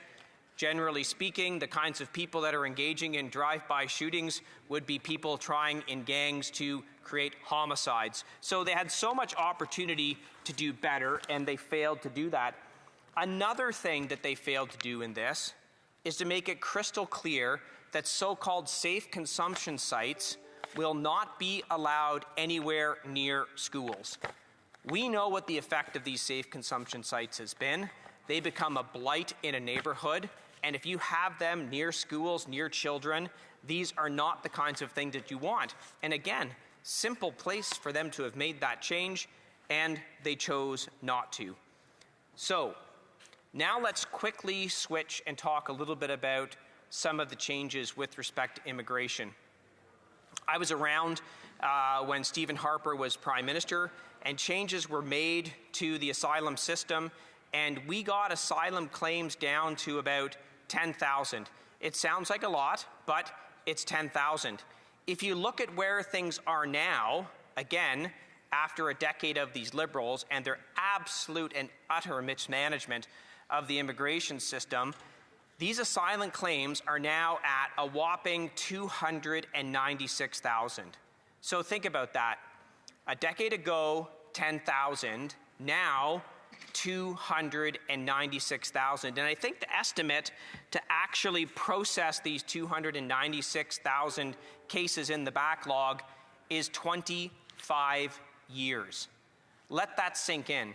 That's the backlog on asylum claims that has been created by their absolute mismanagement of the immigration system. And what we're now hearing actually from some experts is that the changes that they're making aren't actually going to fix the broken system. What they're going to do is transfer this problem to the courts because they've decided that they can't fix it. So the fix isn't actually to figure out a way to A, quickly process the backlog, because we know so many of these claims are bogus asylum claims. In fact, one of the things that we did under Prime Minister Harper was to try and eliminate bogus asylum claims from certain countries by imposing visa requirements. And one of the first things they did was to eliminate those visa requirements. And surprise, surprise, we're back at 200. We're up to 296,000. So, well, the member's laughing, but it's actually the member who spends all day, every day, doing nothing but talk about how great he thinks this government is doing, is now laughing when I talk about the seriousness of a 296,000 person backlog. So the system is absolutely broken after 10 years of their management of the system. There may be some things in this legislation that we could support. We're going to have to send it to committee. I want to commend all my colleagues for their hard work to get this bill broken up into parts where some of the things we know we can't support are going to be in one particular piece of legislation. Some of the things we think we might be able to support with a little bit of study are going to be in this particular piece of legislation. Thank you very much, Mr. Speaker. I look forward to this bill, particular piece of legislation, being studied at committee. Thank you. Questions and comments? Questions et commentaires. L'honorable député de Madawaska. The honourable member from Madawaska Restigouche. Thank you, Mr. Speaker. Bill C-12 meets long-term requests from the RCMP, CBSA to fight organised crime and transnational drug trades, for example. Does my colleague not recognise the importance to act as rapidly as possible to ensure the security of Canadians? If yes, will he commit to working with us to rapidly adopt C-12? Thank you, Mr. Speaker. The honourable member for Dufferin-Caledon. Well, yeah, I think most police organizations also want mandatory minimum sentences for trafficking in fentanyl. They also want to get rid of house arrest for drive-by shootings. So I would encourage this member to talk to his caucus and see if they might want to work on some of those things. And if he was listening, I said quite clearly, we'd love to see this studied at committee. We think there might be some things in here that are worthwhile supporting, but of course, we need to study them at committee. Questions and comments? The Honourable Member from Madawaska. Rimouski Matapedia. Thank you, Mr. Speaker. I would like to commend the people that I work for and the people from La Métis, Les Basques, and the people from the Niger region. Mr. Speaker, the government seems to be recycling, not part-time, but full-time. Last week, there was a recycling of a press conference that happened back in April. The same promise the Prime Minister made in April. We'll be hiring 1,000 people, he said, at the CBSA. We'll be hiring 1,000 new officers at the RCMP, he said in April. Do you know how many they hired since April? 0. And now we're getting the same press conference. So can my colleague explain to us, should the government announce three times something before acting? Member for Dufferin-Caledon. I share the member's outrage for the recycling of announcements. This is something this government has gotten very good at doing, trying to trick Canadians into saying they've created new programs, new things, but in fact they're just recycling the same old things over and over again. And they never answer a question directly in the House of Commons. That member asked a Liberal member how many police officers have been actually hired since April. And the Liberal member rambled on about the importance of this and recycled the announcement of the hiring. It's the same thing, actually, Mr. Speaker, that happened yesterday when I asked the government if they actually had a jobs guarantee in the $15 billion contract they signed with Stellantis. And you should see them trying to, tap dance on the head of a pin to avoid answering the question, oh, we're going to fight hard, oh, we're going to do this, oh, we're going to do that, we're going to stand up for Canada. But, Mr. Speaker, the answer is that they couldn't answer the question, which is also the answer here. They haven't hired anyone, and God knows if they will. Questions and comments? Question et commentaire. The honourable member for Newmarket Aurora. Thank you, Mr. Speaker. I'd like to thank the member for his remarks and also ask him to give us his thoughts on this Liberal government pretending to get tough on fentanyl traffickers, but yet there's no mandatory minimums in this bill. Can the member speak to that? The honourable member for Dufferin-Caledon. I want to thank the member for the question. Look, this is something that we've been fighting with this government for almost a decade, ever since they made terrible decisions with respect to bail. They've continuously done things to make it much easier for criminals to be out in our communities, wreaking the havoc that they wreak. They always say that they're going to come up with some kind of a solution. They've got a new piece of legislation. The former Justice Minister, Arif Farhani, introduced a bail reform piece of legislation saying this is going to solve the problem. Of course, we know it didn't. Violent offenders are out on the streets again within hours, if not days, of committing violent offenses. So, yes, they absolutely could do something about fentanyl trafficking, which is to crack down on the actual traffickers so they stay in jail where they cannot victimize Canadians.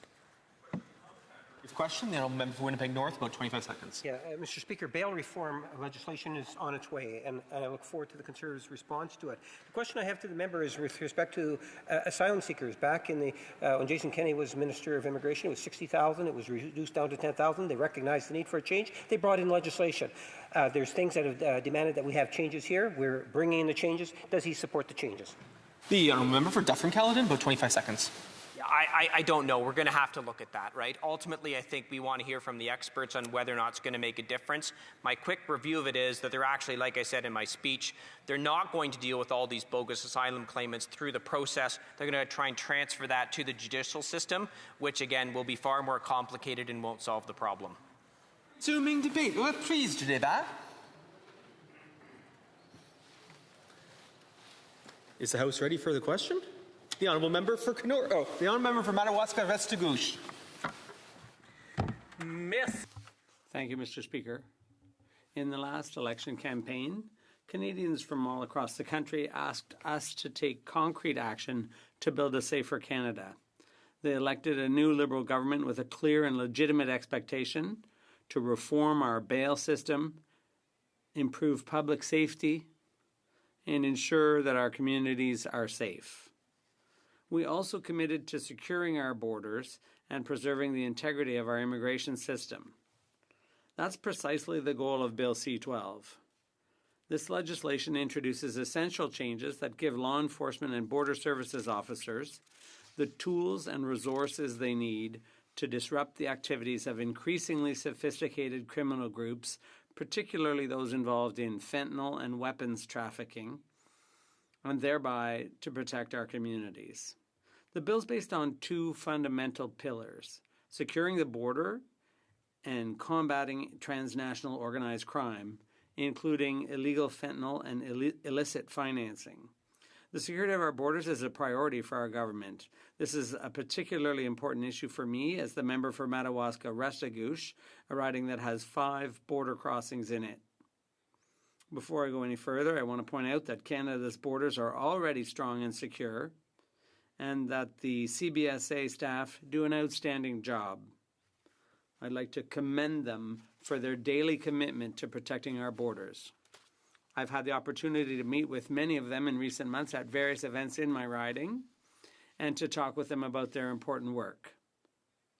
With Bill C-12, we will make our borders even stronger. This bill amends the Customs Act to strengthen the powers of Canada Border Services Agency.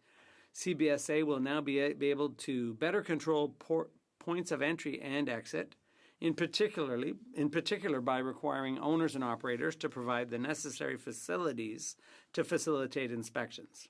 CBSA officers will also have access to areas under the control of carriers and warehouse operators to check exported goods, which will make it possible to intercept stolen goods or illegal merchandise leaving the country. This will allow for the interception of more drugs, firearms, and stolen vehicles as they leave Canada. In addition, the bill modernizes the Oceans Act to give the Coast Guard an expanded mandate. The Coast Guard will now be able to conduct security patrols and share essential information, thereby strengthening maritime surveillance, a critical link in our national security. The RCMP will also see its capabilities strengthened, particularly with regard to sharing information on registered sex offenders at the national and international levels. This sharing is fundamental to protecting communities across Canada. At the same time, the bill introduces rules to protect the integrity of our immigration system. It includes measures to better manage refugee claims and introduces grounds for inadmissibility that will prevent abuse while respecting Canada's fundamental humanitarian principles. It's also important to understand that this bill complements our other steps to strengthen our border. Once passed, the bill will reinforce Canada's $1.3 billion border plan, which is the most significant investment in border security in Canadian history. When we talk about strengthening our country's security, this is not just talk, it's concrete action.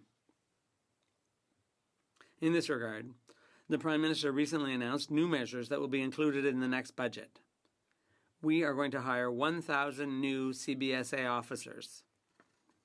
These new officers will help stop the flow of stolen goods, illegal firearms, and drugs, enforce import measures, and investigate unfair trade practices. We're also going to increase the stipend paid to CBSA recruits for the first time since 2005, from $125 to $525 a week to help attract and retain the next generation of highly skilled border officers. And we're also going to amend the Public Service Superannuation Act so that officers and other frontline workers receive benefits that reflect their responsibilities. This is excellent news. And there are a number of border crossings in my riding. This will be good news there. Returning to Bill C-12, I'd now like to address the second pillar, the fight against transnational organized crime and fentanyl. The threat of transnational organized crime is more than ever a reality that must be addressed. We understand that a strong Canada requires strong measures to fight crime.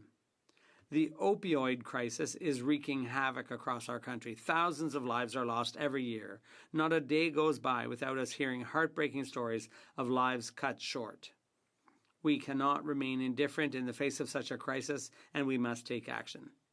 C12 introduces a temporary fast-track listing process that allows the Minister of Health to quickly control precursor chemicals used in the manufacture of illicit drugs.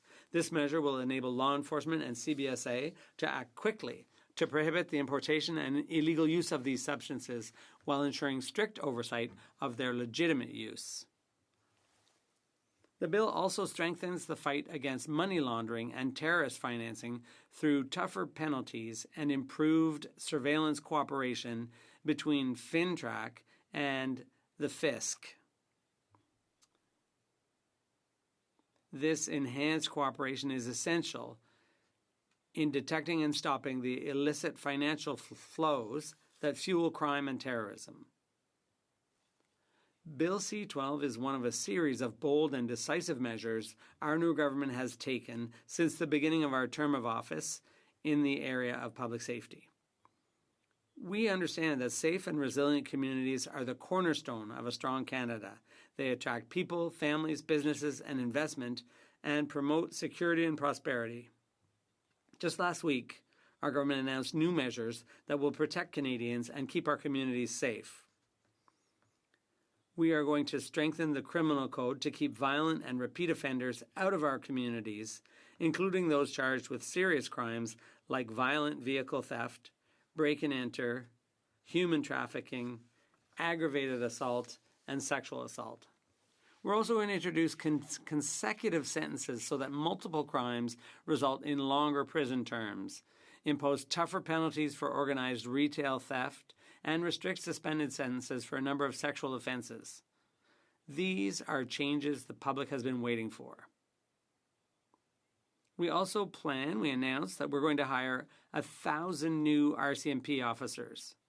In Budget 2025, to be tabled in this House on November 4th, we're going to be announcing a $1.8 billion investment over 4 years to strengthen the capabilities of the federal police across Canada to fight crime, including online fraud, money laundering, online child sexual exploitation, and organized crime networks that threaten Canada's economic and national security. This funding will also be used to increase the RCMP cadet recruitment allowance to $1,000 a week and to assign 150 new RCMP officers to the fight against financial crime, targeting money laundering networks, organized crime, online fraud, and the recovery of illicit assets. Furthermore, yesterday the Finance Minister announced a national anti-fraud strategy and the creation of a new agency for that purpose. This will be yet another step to protect Canadians, and particularly our seniors and vulnerable people. Our actions show that we take very seriously the mandate Canadians have given us to beef up security in our communities and at our borders. This is why we're advocating a cooperative approach. With historic investments, bold measures, and tough legislation, including Bill C-12, Canada's new government is working to protect our way of life. We're fighting crime, building safer communities, and ensuring that Canadians have the security they deserve. Bill C-12 is the result of careful consideration, backed by a massive investment, and designed to protect Canadians while respecting fundamental rights. Ensuring the security of our borders and protecting Canadians means ensuring that the government and law enforcement agencies have the tools they need to do their jobs. We have a collective responsibility to work toward a safer and stronger Canada. Bill C-12 is a decisive step in that direction, and we're confident that it will meet the expectations of Canadians. Thank you, Mr. Speaker. Questions and comments. Questions et commentaires. The Honourable Member for Rimouski Matapedia. Thank you, Mr. Speaker. I listened carefully to my colleague's speech. He said that the borders are strong and secure. Mr. Speaker, you can't draft legislation to strengthen borders when you think they're already safe. It doesn't make sense. Why would you do that if they're already safe and secure? And some independent observers, for example, the Auditor General said that there were delays and shortage of staff, which are undermining the effectiveness of border controls. And the AG said that Canada has never had so little ability. So how is it that our borders are supposedly safe and secure already? And CBSA has been calling for 2,000 to 3,000 more officers, and the government has promised only 1,000, and they won't say when. They've already announced it twice, and they say that the details will come with the budget. But I'd like them to stop repeating things to try to put us to sleep. I'd like some details. The honourable member for Madawaska-Restigouche. The fact is that we have a plan, the largest investment ever in CBSA and border security. In my riding of Madawaska-Restigouche, we have 5 border crossings, and we have officers who do outstanding work every day to protect our borders. And I would like to give them a shout out, as I did in my speech. But with C-12, we'll be putting steps in place to bolster security even further. I'm not saying that they're not safe as it is, but we're going to make them even safer, and we're going to resource them so that they can do their job. And we are delivering the goods. Thank you, Mr. Speaker. Honourable member for Edmonton Southwest. Thank you, Mr. Speaker. Mr. Speaker, my question is to the Liberal member advocating for Bill C-12. If the Bill C-12 was intending to clear or ease out the already burdened asylum system, how come Bill C-12 does not mention of repealing pre-removal risk assessment once a refugee claim is already refused? It's a parallel legislation within the legislation that puts additional burden on the Canadian taxpayers to force them to re-go for the same test once that test has already been failed. So I would like to hear an answer from the member opposite. The honourable member. Merci, M. le Président. Comme mon collègue le mentionne, le projet de loi C-12 comprend plusieurs mesures pour renforcer l'intégrité de notre système d'immigration. C'est engagé à le faire durant la campagne et on livre la marchandise, notamment à travers le projet de loi C-12. Tout en faisant ça, on va prendre des mesures pour protéger l'intégrité de notre système tout en respectant les principes fondamentaux humanitaires. Donc, en soi, il va y avoir des mesures renforcées, notamment des nouvelles mesures d'éligibilité pour les demandes d'asile, pour s'assurer que ce ne soit pas un raccourci qui soit utilisé au lieu des voies d'immigration appropriées. Mais on va aussi avoir des mesures pour s'assurer que quelqu'un ne soit pas renvoyé s'il y a des réels enjeux de sécurité. Merci, M. le Président. Questions and comments. The honourable member for Winnipeg North. Mr. Speaker, and I appreciate the comments that my colleague has put on the record, and I wanted to get him to expand upon the importance of Bill C-12 in the sense that it's part of an overall package in terms of what it is that our new Prime Minister and this government has proposed. During the last federal election, there was a commitment by the Prime Minister to secure Canada's borders. This is a very important aspect of fulfilling a campaign platform commitment. And in addition to this legislation, as the member has made reference to, the fact of hiring 1,000 new CBS officers is another component to fulfilling the election platform. And if you can just kind of expand on the importance of fulfilling that particular platform issue. The honourable member for Madawaska-Restigouche. Thank you, Mr. Speaker. Like my colleague said, we campaigned on a promise to make our borders safer, and that involved a number of things, including legislation like C-12, and there's also C-9 to fight hate crime, and another bill to come on the reforming the bail system. But it also involves increased investment to hire more officers at the RCMP and CBSA, and more efforts to fight online fraud. So when we're talking about protecting our communities, it's not just slogans. It's followed by investment and concrete steps and legislation and so on. So it's a comprehensive approach to protect Canadian security. Thank you, Mr. Speaker. The honourable member for Richmond Centre, Marpole. Mr. Speaker, I rise today to speak to Bill C-12. Legislation the Liberal government claims will strengthen our borders and protect our immigration system. But when examined closely, this bill is not about proactive security. It is about political damage control. Bill C-12 is not a fresh start. It's a rebranded version of C-2.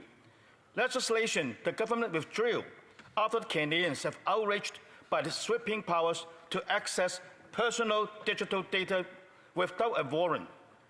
Bill C-2 would have allowed authorities to obtain Canadians' communications from phone companies, dating apps, and even mental health platforms with no judge, no oversight, and no accountability. Conservatives said no.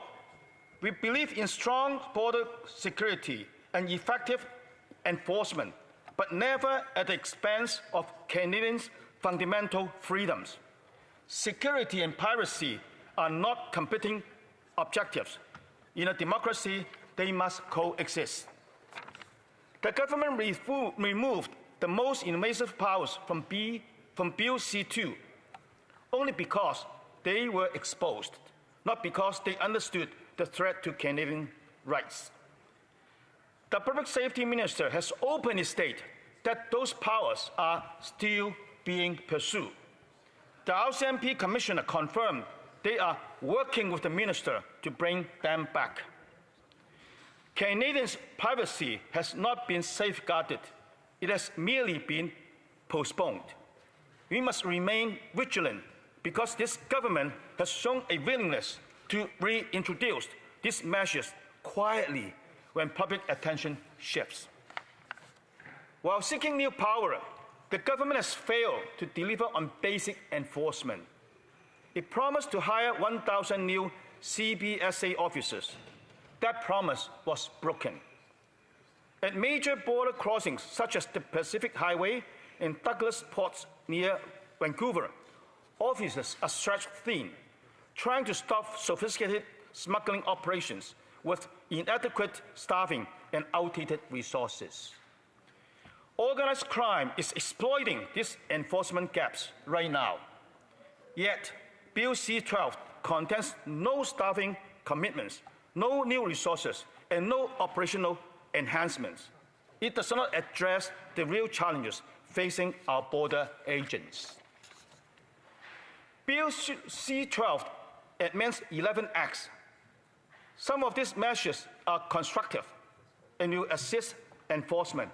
For example, allowing CBSA to use private export facilities for inspections, enabling the Minister of Health to quickly ban precursor chemicals used to manufacture fentanyl, allowing the Canadian Coast Guard to share security information with law enforcement, and tightening safe third country rules so illegal border crossers may be returned to the United States within 40 days if they do not qualify for asylum. These are constructive elements. Conservatives support targeted reforms that improve enforcement and close gaps in coordination. However, these improvements are overshadowed by stripping new powers the bill grants to the minister. Powers that lack clear safeguards, transparency, or due process. Bill C-12 would allow the minister to unilaterally cancel immigration documents based on allegations of fraud or criminality without defined criteria or independent oversight. Canadians expect fairness, transparency, and accountability, not political discretion that could undermine the integrity of our immigration system. In Richmond Centre Marpole, residents are deeply concerned about the pressure of housing, healthcare, and public safety. They support legal immigrations and strong enforcement, not a system where ministerial power replaces due process. Mr. Speaker, more than 50,000 Canadians have died from opioid toxicity since 2016, and nearly 80% of those deaths involve fentanyl. Police have dismantled super labs in Langley, Falkland, and Richmond, capable of producing kilograms of fentanyl every week. Just 2 milligrams, a few grains of salt, will kill a person. This is not recreational drug use. It's deliberate mass poisoning. Conservatives believe that if someone is manufacturing or trafficking fentanyl in lethal quantities, they are knowingly causing death and should face a mandatory life sentence. We have tabled targeted proposals to ensure major traffickers, importers, and producers face real prison term. Yet, Bill C-12 is silent. There are no new offenses, no mandatory penalties, and no enhanced enforcement measures for cross-border traffickers. While Canadians are losing their loved ones every day, the government refuses to act.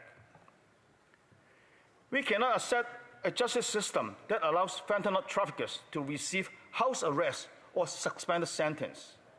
Conservatives will continue to fight for real consequences to protect Canadians and save lives. To be effective, Bill C-12 must be strengthened. Conservatives are calling for mandatory life sentences for major fentanyl traffickers, real resources and staffing for CBSA enforce our laws, strong privacy protections with independent judicial oversight, mandatory public reporting for any future orders affecting privacy or mobility rights. Canadians deserve legislation that delivers security with transparency and accountability, not legislation written to manage headlines. Bill C-12 reflects a pattern we've seen repeatedly from this government. Introduce sweeping, weak legislation, face public pushback, retreat temporarily, then attempt to reintroduce the same measures under a different name. That is not leadership. It's governance by reaction, not reflection. Canadians expect responsible, balanced legislation that protects both public safety and constitutional freedoms. Conservatives reject the government's approach of overreach first and correction later. We believe law must be granted in principle, built through consultation and transparent in its application.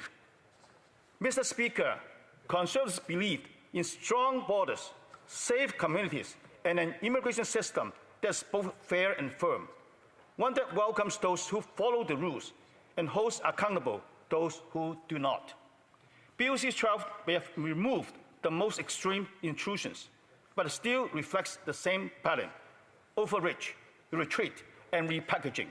It fails to address the fentanyl crisis, fails to fix enforcement gaps, and fails to protect Canadian private rights.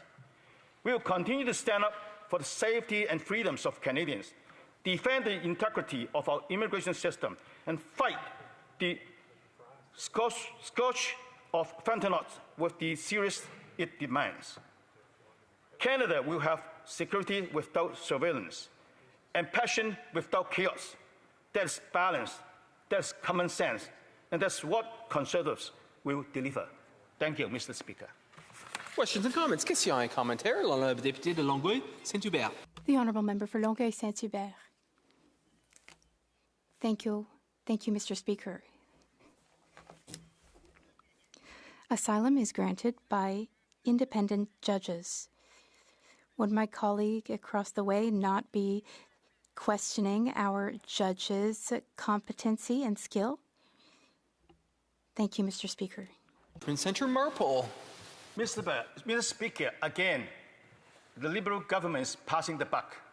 When they have created a problem and they try to solve the problem that they created, but in so doing, not only that they do not do enough, not only that they do not do it in an effective way, they pass the buck on to somebody else and ask some other people to solve the problem for them. This is not taking responsibility. This is being evasive. Questions and comments. Questions et commentaires. L'honorable député de la... The honourable member for La Pointe de Lille. In the bill, Border officers have a surveillance role, but it's not really integrated with national defense. They can't directly intervene in national defense. Can my colleague speak to that?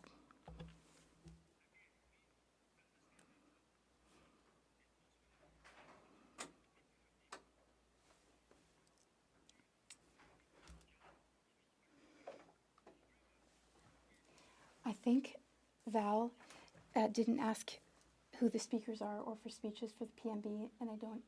She said something about. I can't find anything in the outbox. What did she say? She said something, I think, about asking to try to get the roster started, but I have so much trouble understanding her with her quiet little voice and her take 'em, you know, so I didn't quite catch what she said. I've just gone through the sent items long enough to know that she hasn't requested it, but I am about to start here. Okay. But if everyone's okay with it, I'll do it in 10 minutes. Sure. And thank you for the pamphlet.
I have the honor to inform the House that a message has been received from the Senate informing the House that the Senate has passed the following bill to which the concurrence of the House is desired.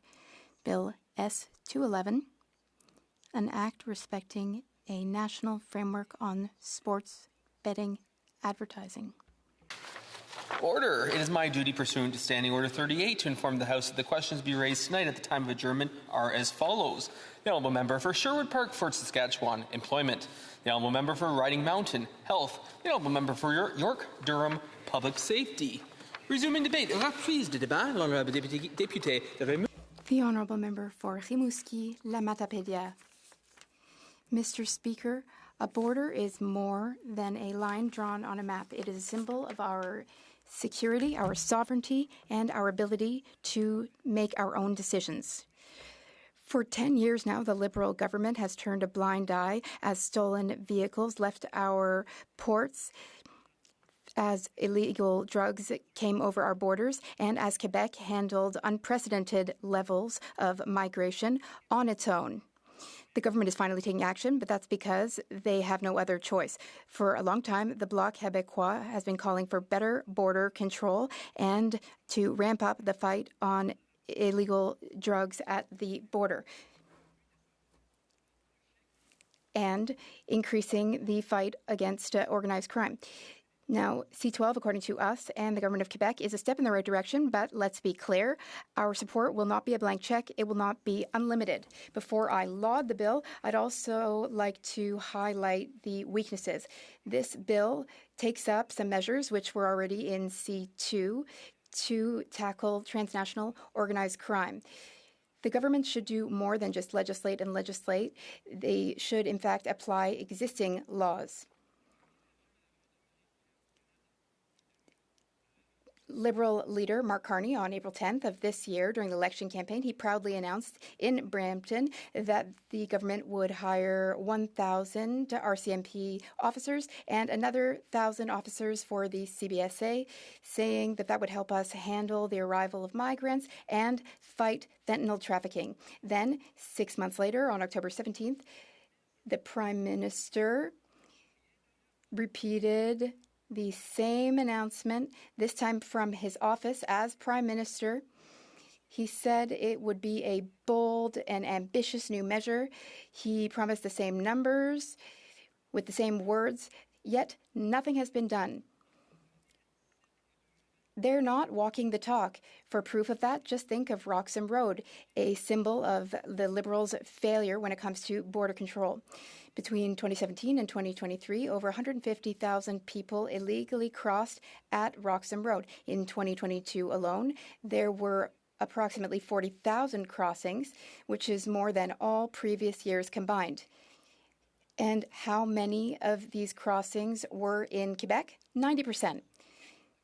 Quebec thus shouldered the human, logistical, and financial burden. Quebec paid $400 million for housing, services, and supports to these newcomers. Ottawa didn't take action. Ottawa just let the file as it was. They said that they didn't need to do anything. Ottawa waited until the pressure was no longer tenable. The Bloc Québécois called on the government to renegotiate the Safe Third Country Agreement to close Roxham Road. The government responded with bureaucratic excuses, and the result of that was 6 years of doing nothing, and Quebec was left to its own devices. This is very telling of the amount of denial from the federal government. It's a system where they're doing everything last minute. Quebec pays the bills. Ottawa talks and communicates. The border was left wide open for 6 years, but a border open for 6 years is not a border. It is a lack of action. Ottawa loves to talk about a strong Canada, but if we want a strong country, well, you don't build a strong country with releases and statements. You build it with staff, equipment, and the will to be strong. Now, let's talk about staff. According to the Customs Union, we are currently short 2,000 to 3,000 officers at the CBSA for them to be able to fulfill their mandate. The government just keeps making announcements, but these positions remain unfilled. There's not enough capacity for inspections at our ports, and our border regions are waiting for reinforcement and more support. The government promised to review frontline officers' pensions to recognize the difficulties of their work, but they didn't actually follow up on that. The officers are still waiting for action, not press releases and statements. The government can tout its promises, but the reality of the situation doesn't match what they say in press conferences. If the government wants trust, you get trust through action, not through your good intentions. The Bloc Québécois, like the Customs Union, calls on Ottawa to authorize CBSA officers to patrol between border sites. It's not about replacing the RCMP. It's rather about giving officers the means to take action on the ground where illegal crossings and trafficking is occurring. Nothing would stop the government from doing so other than its own inertia. There are containers full of stolen cars. They're leaving our ports without being inspected. That's not an administrative issue. That is a loss of sovereignty. A border is also related to our economic sovereignty. Imported products enter our country without following trade rules. And when that happens, our producers and our local businesses pay the price. The Bloc Québécois will support any measure that will protect Quebec's economy and security. I am the Bloc Québécois spokesperson for science and innovation, and I'd also like to speak to asylum requests filed by foreign students. For months now, universities have been sounding the alarm about a very worrisome phenomenon, that is, Fake students who, once they enter the country with a student visa, don't attend any classes and then 1 year later file a refugee claim. This is fraud. It undermines the credibility of our university system and deprives us of true talents and students in our institutions. In a context where the number of international students is now limited, each spot matters. Now, it's very troubling. Ottawa's reaction is troubling. IRCC is apparently now asking universities to play police to check the legitimacy and veracity of each foreign student's claims, as if universities should now play the role of the immigration department. IRCC also refuses to give university institutions data that they need about those who have filed for refugee status after obtaining a study permit. Ottawa is asking universities to handle a problem without giving them the information that they need to be able to do so. This bureaucratic inconsistency and illogical action can also be seen in how Ottawa is handling the Safe Third Country Agreement. For too long, the STCA allowed people to enter Canada illegally, avoiding an official border crossing, and then to file for refugee or asylum status if not intercepted within 14 days. That provision encouraged clandestine migration and dangerous crossings. The government partially shored up that loophole, but without renegotiating with Washington, so our government acted unilaterally. Now, if someone is intercepted after 14 days, they will be sent back to their country of origin unless that country has a moratorium on sending people back. So that's a step forward in the right direction, but it's not enough. The Bloc Québécois will closely watch the impact of that reform in order to avoid new inconsistencies and loopholes. We're also studying provisions giving new powers to the federal immigration minister. Section 77 gives the minister the power to suspend, refuse to assess, or cancel visas, electronic travel authorizations, or study permits. The goal is legitimate. We must combat fraud, but these powers must be regulated, especially if they relate to permanent residents chosen by Quebec. If these powers are not properly regulated, then it could invalidate or strike decisions made through the Quebec Experience Program or other FPT agreements, which would be a dangerous precedent. For years now, Quebec has been taking in a disproportionate amount of refugee claimants, more than it has the capacity to welcome. The situation is no longer sustainable. We feel that refugees should be welcomed based on Quebec's jurisdiction. In committee, we'll propose that the Minister for Public Safety be required to table an annual public report on the resources and operations of the Canada Border Services Agency. Quebecers have a right to know whether their border is truly protected. This debate illustrates something bigger.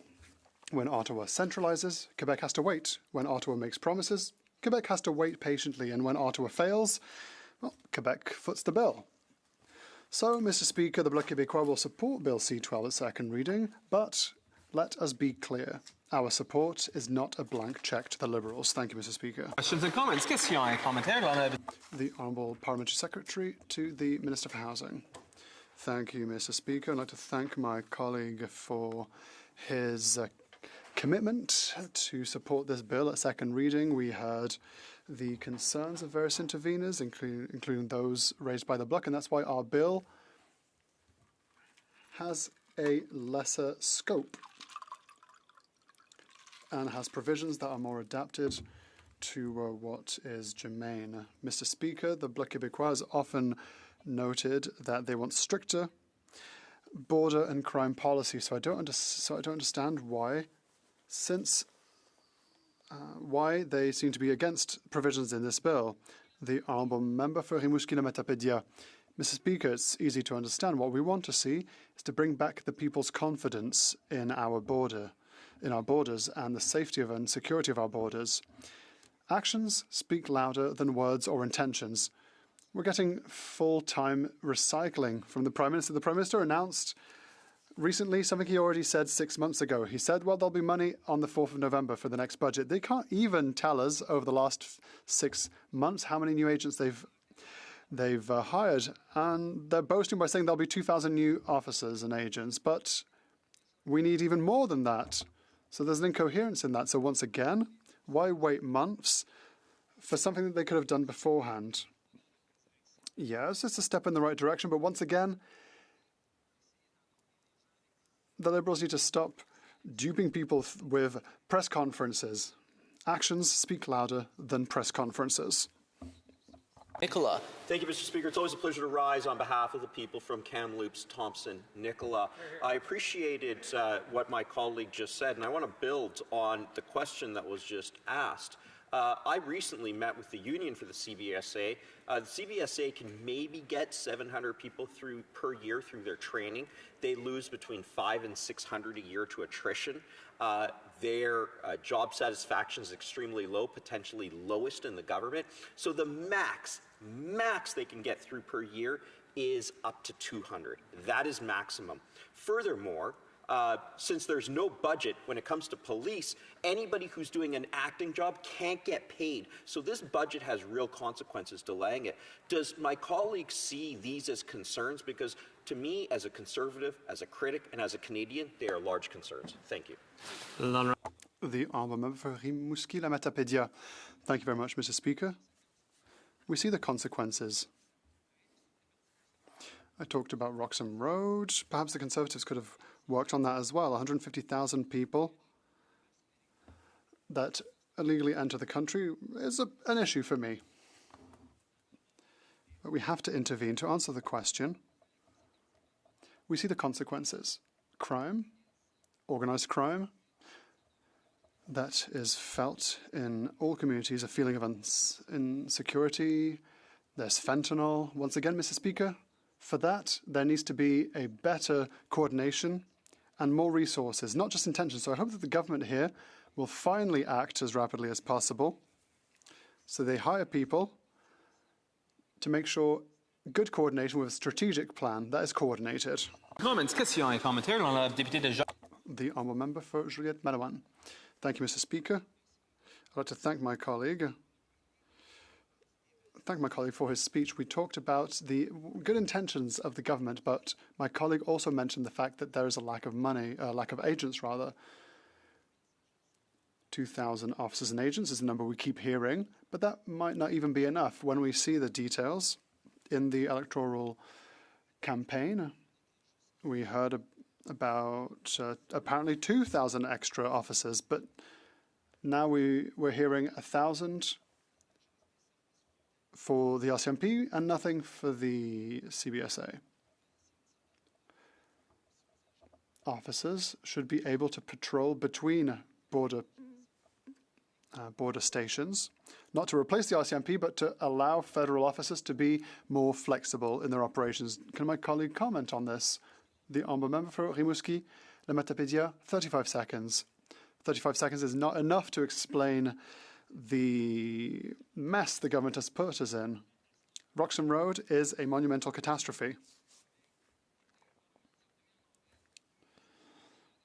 In April, it was 1,000 for the RCMP, 1,000 for the CBSA. Last week, a new press conference saying, now, let's wait until the budget to see.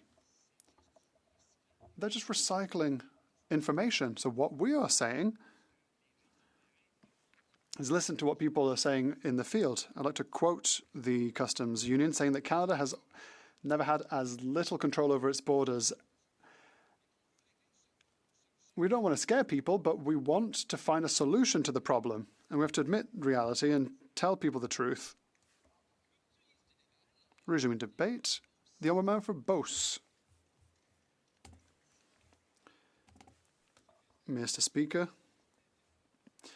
I am very proud to represent the people of the Beauce again today. Today we're debating a bill that touches on the very heart of our country, our ability to welcome, integrate, and protect those who choose Canada. Bill C-12, tabled by the Liberal government, nominally aims to modernise the immigration system. It claims to make the process more transparent, with a better plan for long-term immigration thresholds to respond to the country's economic needs. But in reality, this bill lacks clear direction, rigor, and connection to the reality on the ground. We have to listen to people, Mr. Speaker. We have to hear what is happening in the field. That should be a priority to all of us, especially this Liberal government.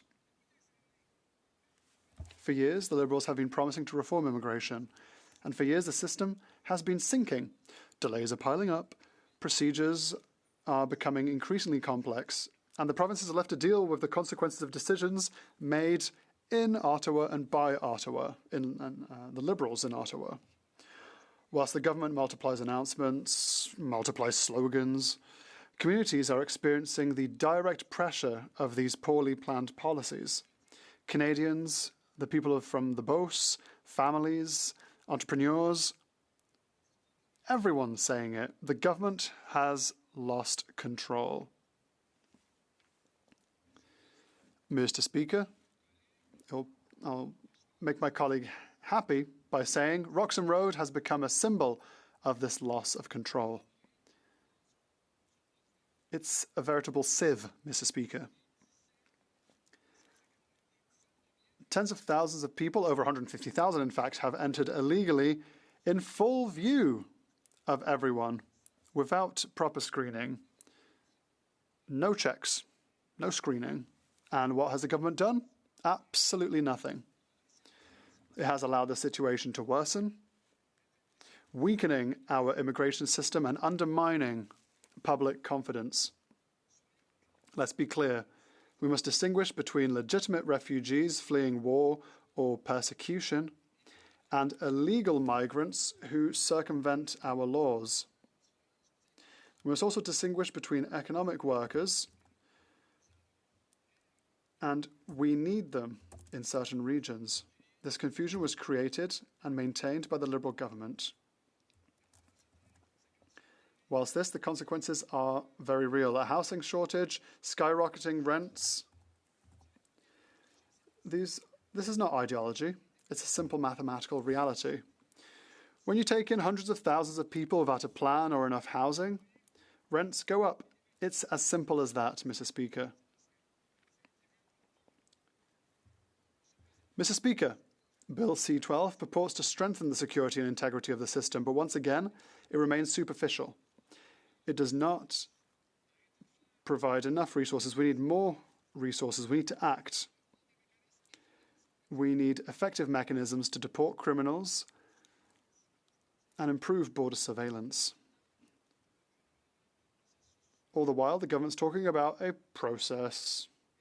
But while they speak, criminal networks are organizing themselves. Drug traffickers, arms smugglers, and cartel-linked groups are taking advantage of this government's failures. Our borders have become vulnerable. Canada needs a clear plan, Mr. Speaker. Well-monitored borders, rigorous screening at entry points and at exit points. We need more support for our border officers and police officers, and above all, the political will to act. This bill completely misses the mark. It is weak in the face of crime, weak in the face of gangs, weak in the face of reality on the ground. Beyond immigration, an important element comes in the bail system. Some people are freed without sufficient guarantee, which threatens the population and threatens our confidence in the judiciary. The Liberal government has not acted clearly with measures that now help delinquents more than victims and Canadians. C-12 and all reforms have to be more rigorous, which can refuse the freeing of someone who is a threat to society. We need to strengthen the roles of judges, give them the tools necessary to protect Canadians, taking into account the presumption of innocence and the importance of public safety. Mr. Speaker, protecting fundamental rights should be primordial in any legislative reform. An accountable government needs to be able to defend its rights while protecting society and the rule of law. And that's how Canada will continue to be a free and ordinate society. Mr. Speaker, poor surveillance at the border opens the door to illegal activities like drug trafficking, arms trafficking, illegal immigration. Our border officers do excellent work but simply do not have enough resources. A lot of announcements, not a lot of action, Mr. Speaker. It's important to remind everyone that we have very long borders with the states, in my region, for example.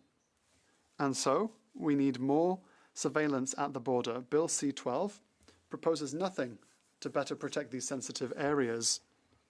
It completely ignores specific challenges in border reaches. This is terrible for our regions. Canadians deserve better, a government that protects them and that defends the integrity of our country.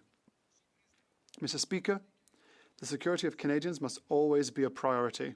It must always come first. We've seen the consequences: fraud, exploitations, crime. An accountable government does not swing the doors open without making sure that those who come in share our values. They need to respect our values, respect our laws, and they need to contribute to our society, Mr. Speaker.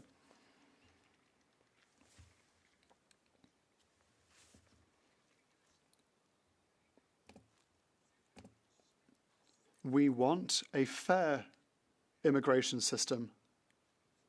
The Conservative Party believes that we can welcome people humanely, but also with wariness and prudence. It's a question of respecting Canadians and respecting new arrivals to Canada. The Liberals balloon immigration without taking into account the reality on the ground. The housing crisis is getting worse. Inflation is increasing the price of housing.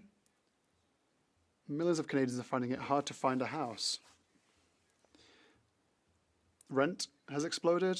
Mortgages have exploded. There's no coordination with municipalities to improve infrastructure, hospitals, schools, or housing. This is irresponsible, Mr. Speaker. In many regions, including Beauce, businesses are desperately seeking skilled labor. But the current federal system is abandoning employers. They have to navigate a bureaucratic maze. This, whilst highly skilled foreign workers wait in uncertainty.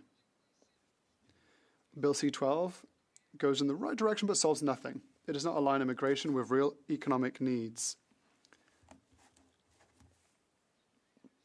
It overlooks rural and industrial regions. It does not support businesses, families, or local growth.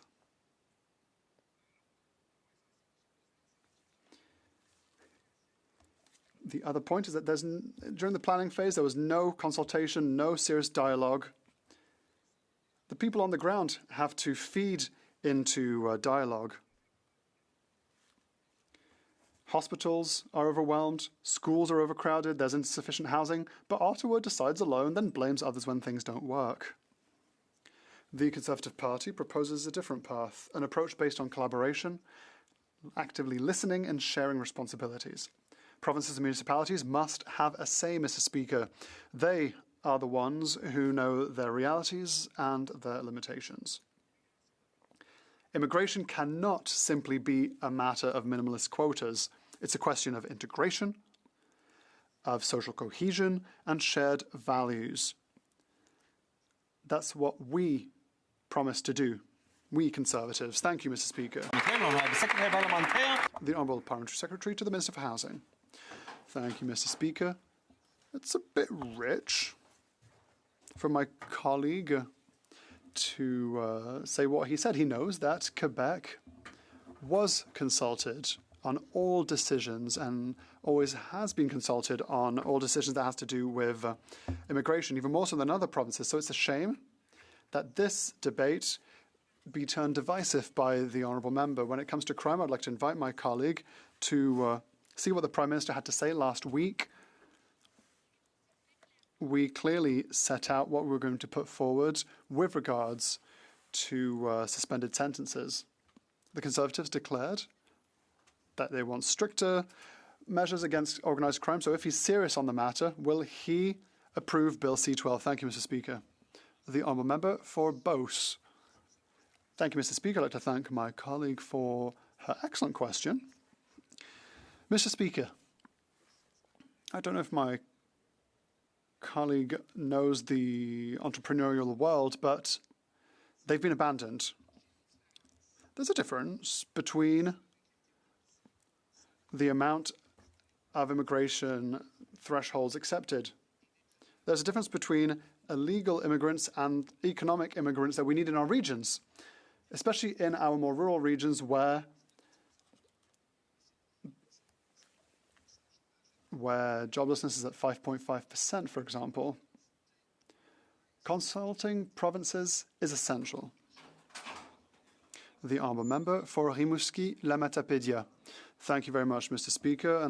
And my colleague talked about the reality in the field. I'd like to hear where the Conservatives were when people were crossing Roxham Road illegally. In 5 years, over 150,000 people did so. No plan, no offered solution. And I'd like to remind my colleague, Quebec's slogan is Je me souviens. I remember when they were in the government with Mr. Harper in 2015, they wanted to reduce CBSA officers. Is that their reality in the field? So I'd like to hear what my colleague has to say. Candidly, what is their plan? Do they want to do more with less? The Beauce. The honourable member for Beauce. Thank you, Mr. Speaker, and I'd like to thank my colleague. I really appreciate his question. He's one of the most pleasant colleagues here in the House, so I'd like to give him a shout out. My colleague's question was, I'm not sure, but I think he was here supporting the previous Liberal government in a number of its decisions. So it's surprising that he's asking me about Roxham Road, because they supported the Liberal government all the years that was going on. Comments, question et commentaire. The honourable member for Edmonton West. Mr. Speaker, I'd like to thank my colleague from Beauce for his excellent intervention speech today. We've heard a lot about the scourge of fentanyl, what it's doing to Canadians. More Canadians killed over the last 10 years since the Liberals took over than actually died in the Second World War. I wonder if my colleague would opine on what he thinks is the reason the government has waited so long to bring in some of these reforms. The fentanyl has been killing Canadians for a full decade now. Why have the Liberals just waited to now to bring in some of these necessary reforms? Good question. L'honorable député de Beauce. The honourable member for Beauce. Mr. Speaker, thank you for the question to my colleague. 10 years of inaction, and as I said to my other colleague, we've all seen how porous the border is. And outside this room, everyone has seen 1 + 1 = 2. The only ones who haven't seen that is the Liberal government. There aren't enough border officers. They announced them, but they're not there yet. So you have to be listening to people. You have to see what's going on. And this is one of the big problems of this Liberal government, Mr. Speaker. Questions and comments? A quick question. The honourable member for Trois-Rivières. Mr. Speaker, I just have a quick question from my colleague because I'm a bit confused. On the Human Resources Committee, Conservative members seem to want to scrap the temporary foreign workers program, and we need that. It's causing youth unemployment, they say. But the program is very much needed, so I'd like the Conservatives to clarify their position on that. The honourable member for Beauce. Thank you, Mr. Speaker, and I'd like to thank my colleague. In some regions of Canada, there's very high unemployment rates, and where we say where's below 5.5%, then they do need foreign workers. That's our proposal. That's the best one out there. Thank you. Please do debate. The honourable member for Vaughan Woodbridge. Thank you, Mr. Speaker.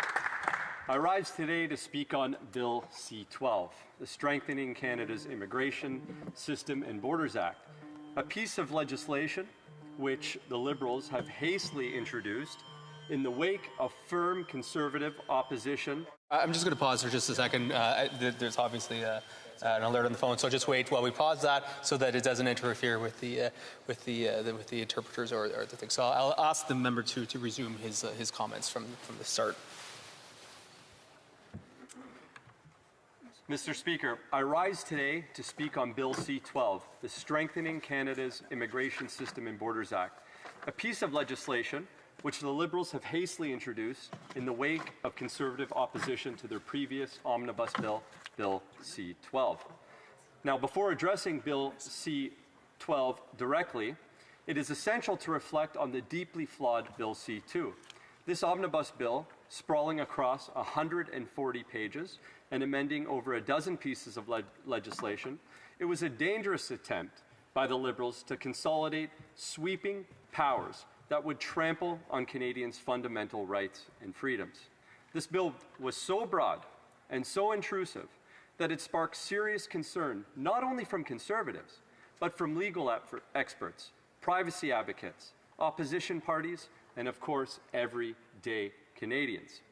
At my office, we received numerous calls and have had numerous correspondence with constituents who are deeply concerned with provisions of Bill C-2 that I will detail later in my speech.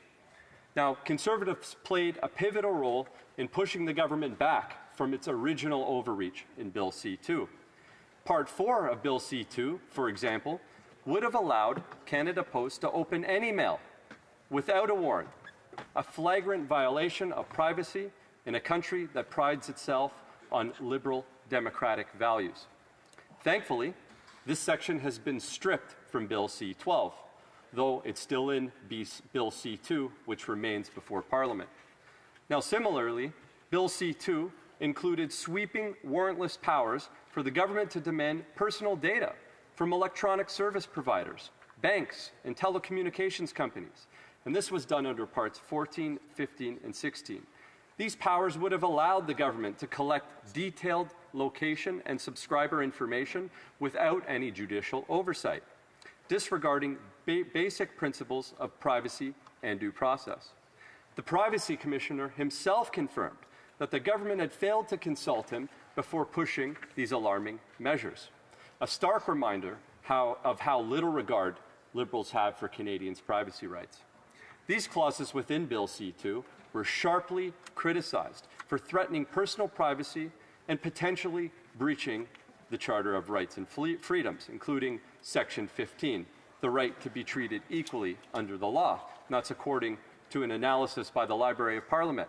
Now, Matt Hadfield, the executive director of the advocacy group Open Media, said the proposal could compel a large range of electronic service providers, including social media platforms, email and messaging services, gaming platforms, telecoms and cloud storage companies, to disclose information about their subscribers, including the province and local area where they use their services without any judicial oversight. This is not the Canada which Canadians expect. Law-abiding citizens deserve privacy protections, not to be treated as collateral damage in government's quest to expand its control. Again, Conservatives have been proud to stand firm and force the government to remove these unjustified intrusions from Bill C-12. That is the duty of a principled opposition, to safeguard Canadian freedoms and to hold the government accountable. While Bill C-2 is an improvement and something that Conservatives plan to support and send to committee for further study, it does remain incomplete. One glaring failure of Bill C-12 is that the Liberal government still refuses to take seriously the fentanyl crisis, a crisis ravaging Canadian families, devastating communities, and destroying lives across this very country. Let me remind this House of the Prime Minister's own words earlier this year when he dismissed the fentanyl crisis as merely a challenge in Canada, while calling it a crisis in the United States. Such minimization is not only out of touch, but deeply irresponsible. Health Canada reports that fentanyl was involved in 79% of opioid-related deaths in the first half of 2024, a staggering increase from previous years. Now, despite this crisis, Liberals continue to push for drug consumption sites near schools. At the Health Committee, Conservatives called for Liberals to shut down fentanyl consumption sites next to children. But the Health Minister refused to rule out approving more of these consumption sites next to schools and daycares. Canadian police have uncovered and dismantled super labs manufacturing kilograms of quantities of this lethal drug within our borders, fueling a national emergency which this government continues to downplay. Yet Bill C-12 fails to implement mandatory minimum sentencing for fentanyl traffickers, the very criminals who are poisoning our streets and fueling the opioid epidemic. The Liberals continue to resist measures that would ensure traffickers face serious consequences for flooding our streets with this extremely lethal poison. The Liberal government claims to be tough on crime. We've heard the Secretary of State from Combating Crime say this very thing. Yet the people in my riding of Vaughan Woodbridge and across this country see it very differently. They see a much different reality, one marked by rising shootings, brazen bank robberies, and increasing violent crime. The Liberals refuse to continue to close the loopholes that allow catch and release bail for fentanyl dealers and firearm traffickers, loopholes that criminal gangs exploit to terrorize our communities. This Liberal government has had ample opportunity to address the seriousness of crime affecting our country. Since they have taken power, violent crime is up 50%, violent firearm offense is up 116%. That's an increase for 9 straight consecutive years. Auto theft, which is a huge issue in Vaughan, is up 46% nationally. Everyone in my community knows someone who either has their vehicle stolen or has had their vehicle attempted to be stolen. Now, gang-related homicides are also up 78%. Conservatives unequivocally believe that trafficking lethal fentanyl is the moral equivalent of murder. That is why we demand mandatory harsh prison sentences for those who manufacture, import, export, and traffic fentanyl. Those who profit from addiction must face swift and serious consequences. The government's unwillingness to adopt these common sense measures send a clear message. Criminals can operate with impunity while Canadians suffer. But the failures don't end there. The Liberals also refuse to acknowledge their abject failure on border security, another critical element that Bill C-12 purportedly aims to address. Earlier this year, the Canada Border Service Agency revealed 600 foreign criminals were scheduled for deportation, but now they've gone missing in custody. This is completely unacceptable and represents a grave threat to public safety. Canada's border must be secure to protect Canadians from criminals and illegal activities, including fentanyl trafficking and gun smuggling. Canadians deserve better from their government, one that respects their privacy, does not overreach with warrantless surveillance powers, and is serious about fighting fentanyl by imposing real consequences on traffickers. Canadians deserve a government that protects our borders, enforces immigration laws fairly and firmly, and supports law enforcement in combating organized crime, and a government that does not leave foreign criminals at large in our communities. Canadians are looking to this House for leadership, not partisanship on critical issues like public safety and immigration. And while we have serious concerns about how the government first approached matters in Bill C-2, we also acknowledge that C-12 represents a step in the right direction, and that this very step came because Canadians raised their voices, because Conservatives did our job, we were listening, we pushed back, and we demanded better on behalf of the citizens of this country. But our work here is not done. We'll support C-12 moving to committee, where it will be scrutinized carefully, and we will work to improve it even further. Thank you, Mr. Speaker. Comments, question, commentary, then I'll member Winnipeg West. Thank you, Mr. Speaker. I'd like to thank the honourable member for his speech. I do share the concerns about why crime is so important. My father was in the RCMP for 24 years. I also work in the emergency department, where I see the effects of crime. I find the statements rather incongruous in the same speech. It's almost like this is Schrodinger's government, at one point being too soft on the population, and on the other side, violating people's rights. The member talked about mandatory minimum sentences, and yet the Supreme Court of Canada has, repeatedly said that mandatory minimum sentences are a violation of human rights. Does the member think that we should not obey the Supreme Court of Canada? The member for Vaughan Woodbridge. Thank you, Mr. Speaker, and thank you to my colleague for that question. There's a Supreme Court decision in RV versus Lloyd where the Supreme Court ruled that the government should narrow its scope for mandatory minimum sentencing, and that's exactly what I spoke about in my speech. Narrow the scope and target it towards people who are trafficking and importing and exporting or producing fentanyl. Target towards organized crime and have the harsh, of course, as we said before, have the harshest mandatory minimums for people who produce and traffic in excess of 45 milligrams, which is a lethal dose. So that's very targeted and specific and fits the scope. Thank you. Question et commentaire, député. The honourable member for Joliette. Thank you very much, Mr. Speaker, and I'd like to give a shout out to my colleague for his speech, a colleague whom I have the pleasure of working with on committee together.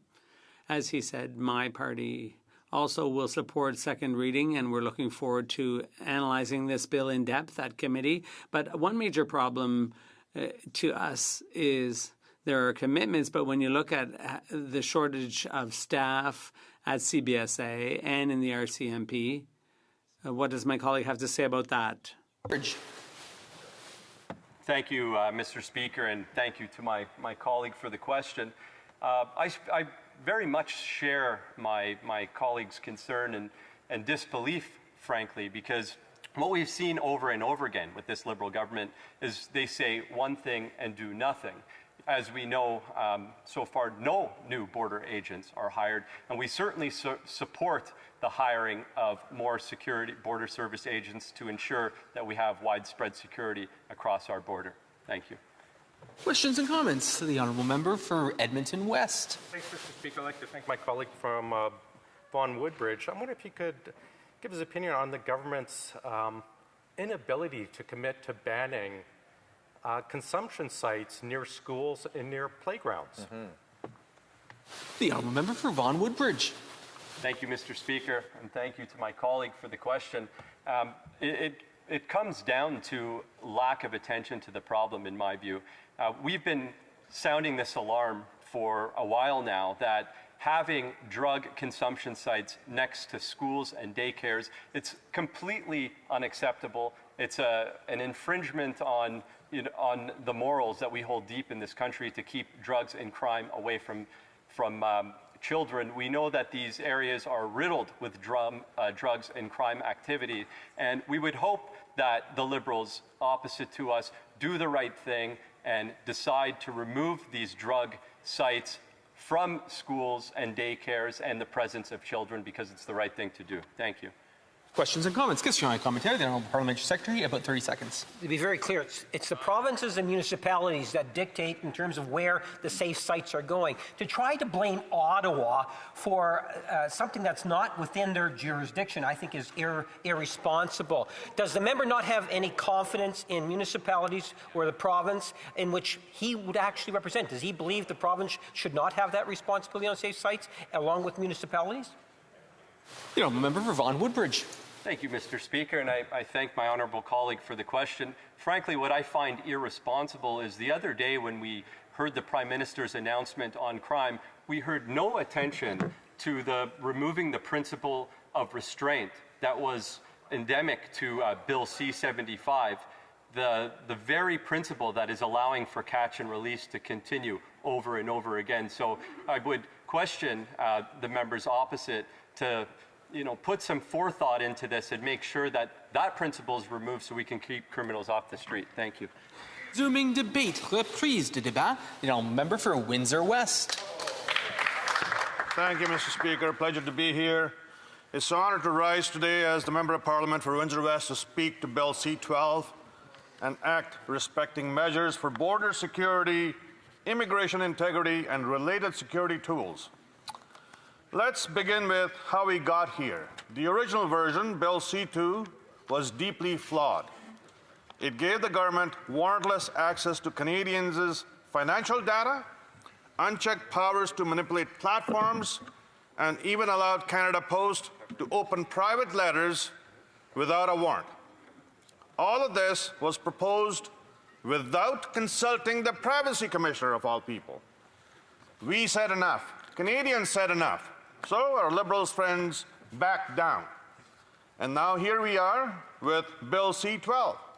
It is more focused, yes, but it still misses the mark, especially when it comes to public safety, border integrity, and fentanyl and meth trafficking. Mr. Speaker, Windsor is Canada's busiest border crossing, handling over $500 million in trade every single day. Yet our frontline agencies there are stretched thin, they're underfunded, understaffed, and overwhelmed. When President Trump raised concerns earlier this year about the northern border, Ottawa scrambled. They spent $5.3 million leasing Black Hawk helicopters and flew 68 patrol missions in just 6 weeks. That program has ended, by the way. The RCMP called it rapid response capability, but only one interdiction came out of all that effort. That's not enforcement, Mr. Speaker, it's border security theater. Senator Sandra Pupatello, who hails from Windsor, recently raised the alarm about illegal crossings by kayaks and motorboats in southwestern Ontario. And she's absolutely right. If it floats, it can be used to smuggle guns, meth, fentanyl, and cash. It's all moving across the river. And yet, the federal government continues to ignore the voices of those on the ground who are sounding the alarm. And Canada's failure to act has had consequences far beyond our borders. According to an investigation done by W5, that report just aired this past week, in 2023, a young man named Aiden Zagala, just 21 years old, died in New Zealand after unknowingly drinking liquid meth disguised as beer, exported from right here in Canada.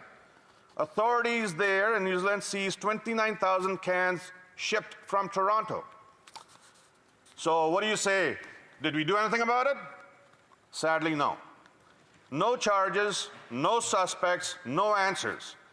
The RCMP has remained silent, and that's not just negligence, Mr. Speaker, it's a public safety failure. Since 2016, Mr. Speaker, 49,000 Canadians have died from opioid overdoses, and I've been to a few of those myself. And 79% of those deaths involved fentanyl. Yet, Bill C-12 does not include mandatory minimum sentences for fentanyl or meth traffickers, or for gang members using firearms. That's not progress. That's abdication of your responsibility to Canadian citizens. In British Columbia, labs are producing kilograms of fentanyl every week. These criminals are profiting off addiction and misery. Canada has become a low-risk, high-reward destination for traffickers.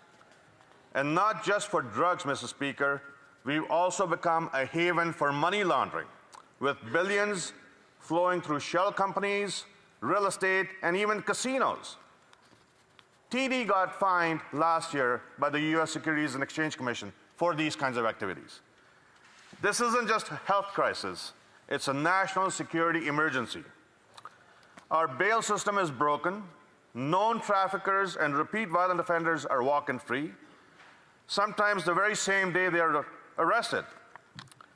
In Windsor and across Ontario, auto theft is up 167%, extortion is up 350%, firearms violence 97%, and roughly 90% of the guns that are smuggled, are used in crimes, are smuggled across our borders. No answers to that either. What's not up, you say? Resources, helicopter patrol hours, Coast Guard funding, and border surveillance equipment. We are asking our officers to do more with less, while criminals operate with complete impunity. Mr. Speaker, Windsor isn't just the front line of Canada's economy. We are now the front line of the drug crisis and the fight to secure our borders.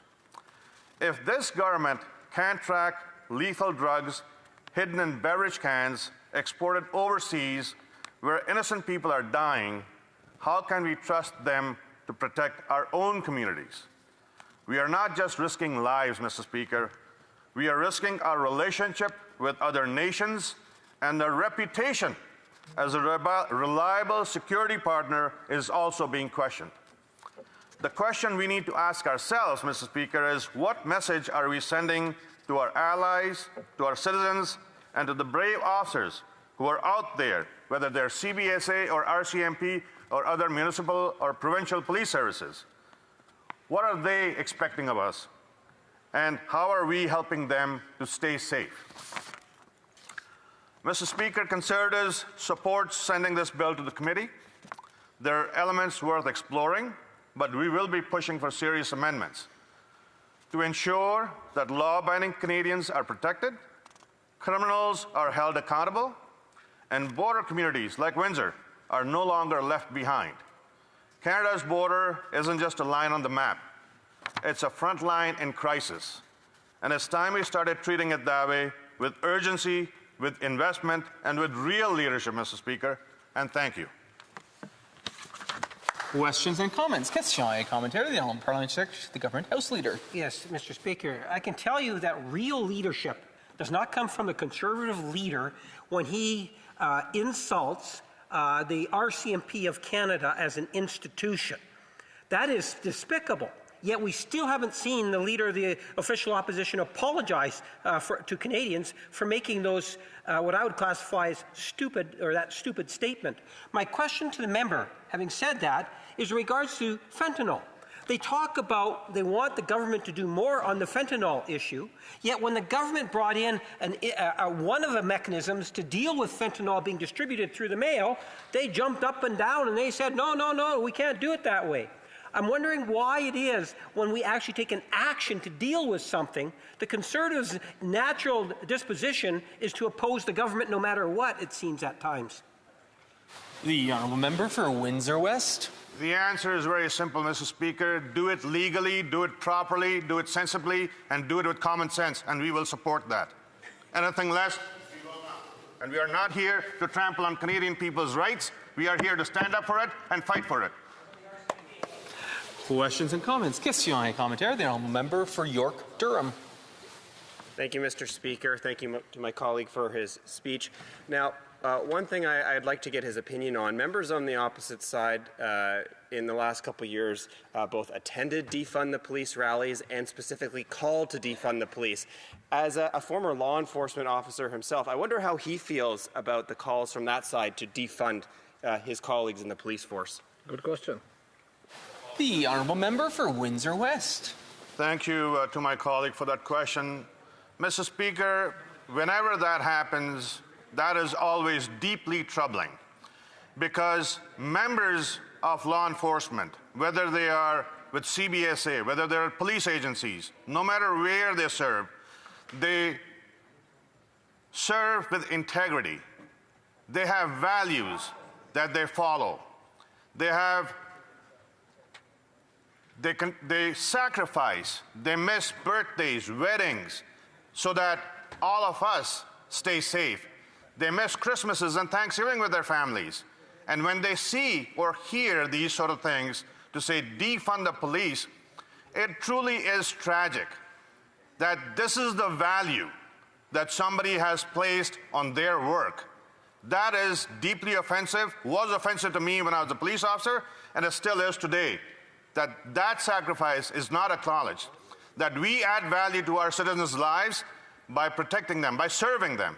But this is the reward we get in turn to say we should be defunded. It's highly offensive. Questions and comments. Question et commentaire. The Honourable Member for Winnipeg West. Thank you, Mr. Speaker. The Honourable Member still hasn't answered the question, as in, I agree that police officers miss family birthdays, miss family Christmases, risk their lives. I was raised by a police officer, and I know this. An RCMP officer, actually. So why haven't any of the members on this side of the House stood up against your leaders, their leaders' disgraceful statements disparaging the RCMP? The honourable member for Windsor West. Mr. Speaker, this is pretty rich from these folks. These kind of statements are sowing division, not unity. So the challenge we have is, are we going to be united? Now, with respect to these sort of matters, we have to follow the evidence. If the evidence is there, then let it be. But the evidence has to be explored and dealt with properly. If a statement is made by any member of this House, it has to be reviewed and looked at properly in the sense that, was that statement made with any basis? And yes, I believe the leader when he says that there were issues with those investigations. I know for a fact that there were. However, we have, and if you want to do a committee hearing, I'll be happy to endorse that. But just scolding someone or alleging that somebody did something wrong or insulted somebody is absolutely facetious and does not help. Time for a very brief question. The honourable member for Haliburton, Kawartha Lakes. On a point of order, the honourable member for Winnipeg North. Yes, Mr. Speaker, the member was requesting some information, and I would be happy to table a document with unanimous consent. Order. We are quickly delving into debate there. I'll give a member for Haliburton, Kawartha Lakes 10 seconds to ask a very brief question. Thank you, Speaker. I want to address the faux outrage and pearl clutching on the other side. For 10 years, we listened to the government chew on the RCMP. Here's a headline by the Public Safety Minister from the CBC. RCMP racism is intolerable. Intolerable. The former Prime Minister calling the RCMP a racist organization. Order. I have to give the member 10 seconds to respond. The member for Winnipeg or Windsor West. Thank you, Mr. Speaker, and thank you to the member for that question. I couldn't agree more. There is a lot of fake outrage here with no substance to it. Thank you. Order. It being 5:30 p.m., the House will now proceed to the consideration of private members' business as listed on today's order paper.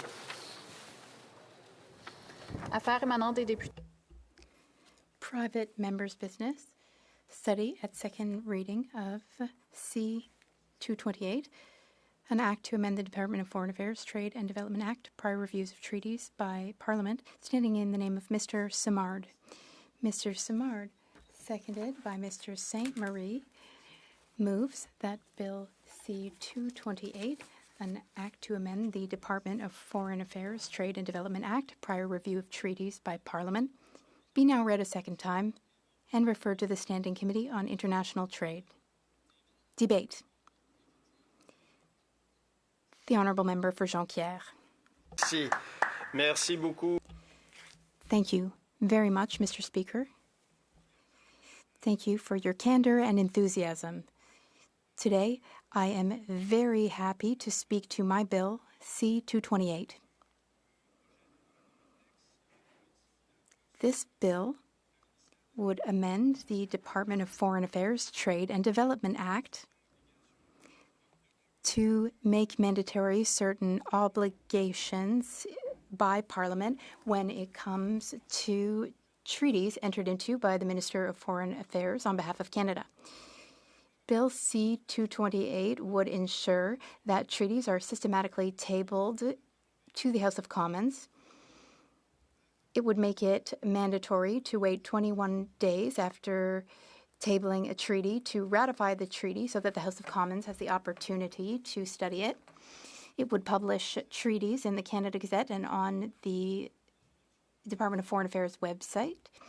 And also the bill mentions important treaties. I will define that later. But in the case of important treaties, it will be mandatory through this bill to seek the opinion of the House before ratifying treaties. Lastly, Canadians will be consulted by a parliamentary committee before Parliament makes a decision regarding an important treaty. A bit of context. Canada currently has 4,400 international treaties. Treaties in the broad sense, that is, including agreements, protocols, conventions, agreements to modify existing treaties. These are all kinds of different types of international treaties. These treaties relate to all aspects of life, be it taxation, investment, expropriation, environmental protection, human rights, labor rights, international trade, government purchases, or standards that apply to products which can be marketed. Treaties deal with all kinds of economic and political aspects. Now, I'd like to remind the House that treaties are in fact more important than legislation in many cases. For instance, who among us would disagree that Canada-United States free trade affects Canadians more than, say, the Poet Laureate Act? We see that now in the context of the trade crisis. We see just how important our FTAs can be, free trade agreements, that is. Now, a future legislature can change any legislation that this Parliament passes, but that's not the same for treaties. Treaties are essentially contracts between countries, so we cannot change them without the agreement of the other country or the other party. The permanent nature of treaties makes it even more important that Parliament study the treaties meticulously and transparently. Unlike legislation, which is passed through a well-established process, including detailed committee study after hearing from witnesses, Parliament is largely left out of treaty negotiations. So, Madam Speaker, let's be clear. If the representatives of the people are left out of treaties, then Canadians are also left out of negotiating and ratifying treaties. Now, to understand how treaties are made, there are 5 steps.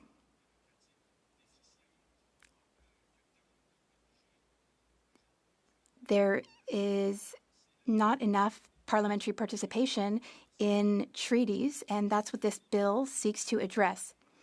So the first step of a treaty is agreeing on a mandate. That's where it all starts. The Cabinet decides to enter into negotiations with a view to signing a treaty and gives a mandate to negotiators with objectives or red lines to not cross. For instance, when our government was negotiating CUSMA, or when they negotiate any international agreement, that is made public, the fact that they are working towards a treaty. But what is not made public is the negotiation process itself, the negotiation mandate. The Cabinet makes these decisions alone, even though treaties contain matters which should be under the purview of Parliament. Even if, this is important, even if the treaty will have an impact on the legislative jurisdiction of Quebec and the provinces. The second step in the process toward a treaty is negotiation. During this stage, countries negotiate to try to agree on wording that is acceptable to both of them. As you know, Madam Speaker, all of this bargaining and negotiating occurs behind closed doors. Neither Quebec nor the provinces take part in negotiation, though provinces are often consulted and kept informed. Parliament, though, is rarely kept informed of the progress of talks. Third and final stage, signature.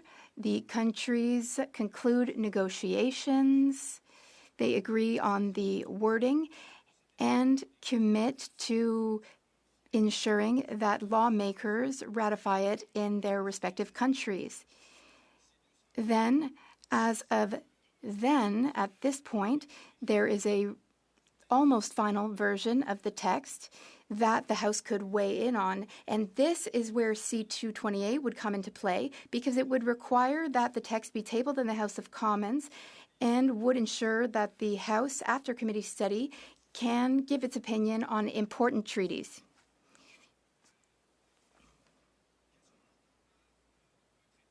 What is an important treaty? What do we mean by that? Well, An important treaty requires passing federal legislation or changes government powers or leads to significant financial commitments or leads to changing borders or jurisdictions toward international institutions.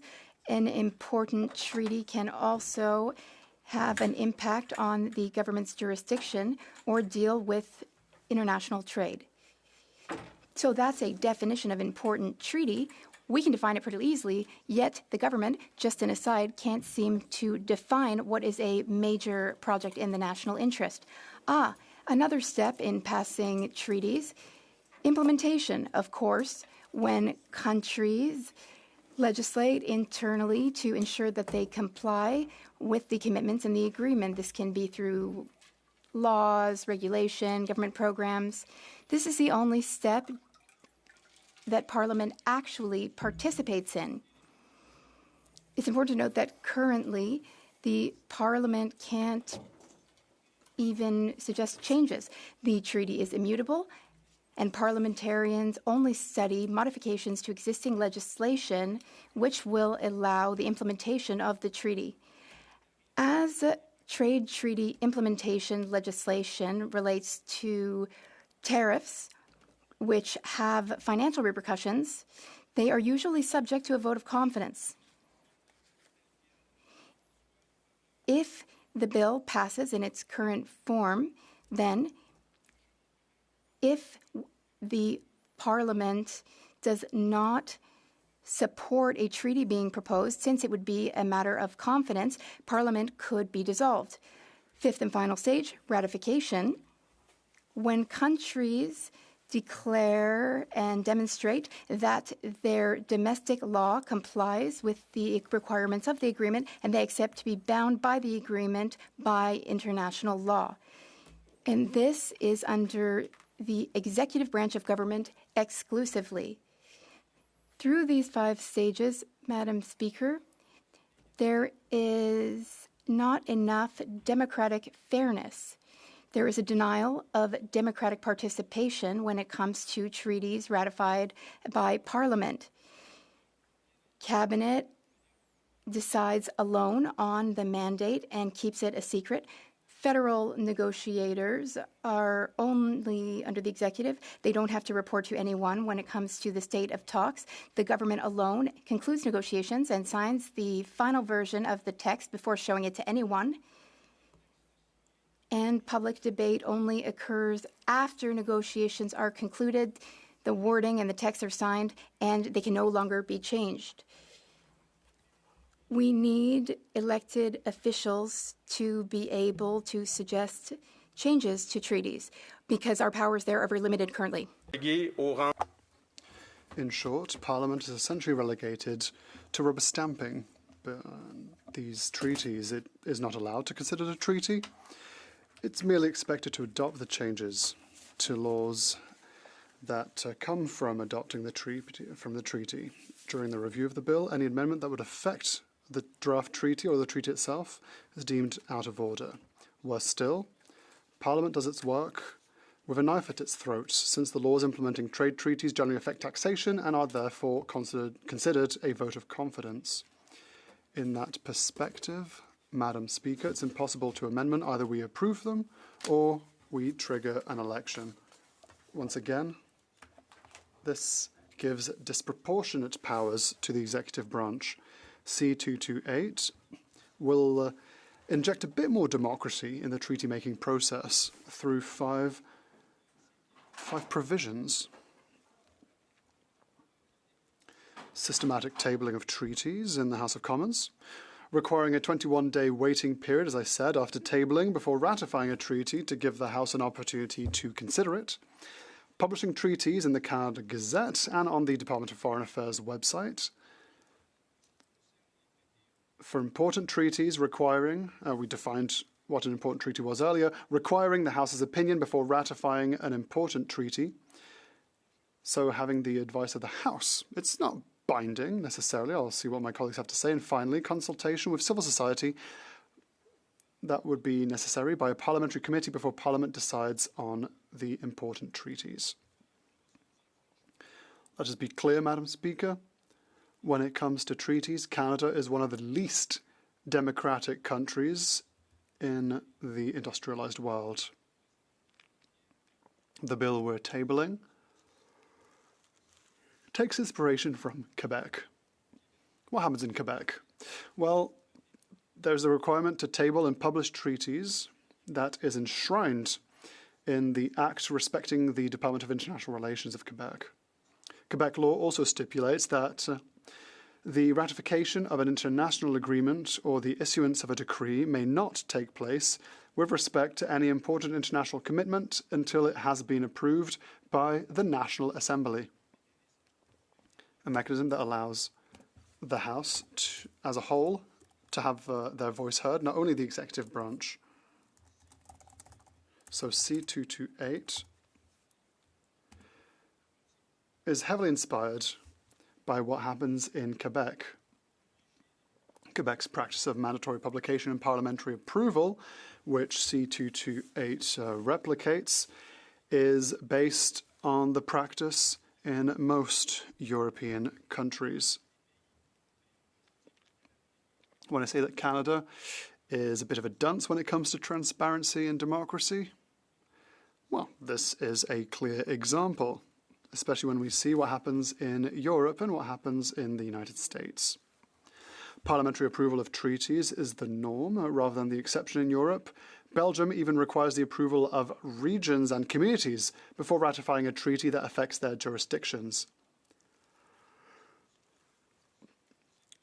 To be candid, C228 does not go that far. In the United States, Congress itself adopts the negotiating mandate and is kept informed of the discussions and must approve the text before ratification. In Europe, the European Commission cannot enter into trade negotiations without the authorization of the European Parliament and a mandate from the member states represented in the European Council. So, Madam Speaker, you'll see, like I do, that in many countries, the adoption of treaties by Parliament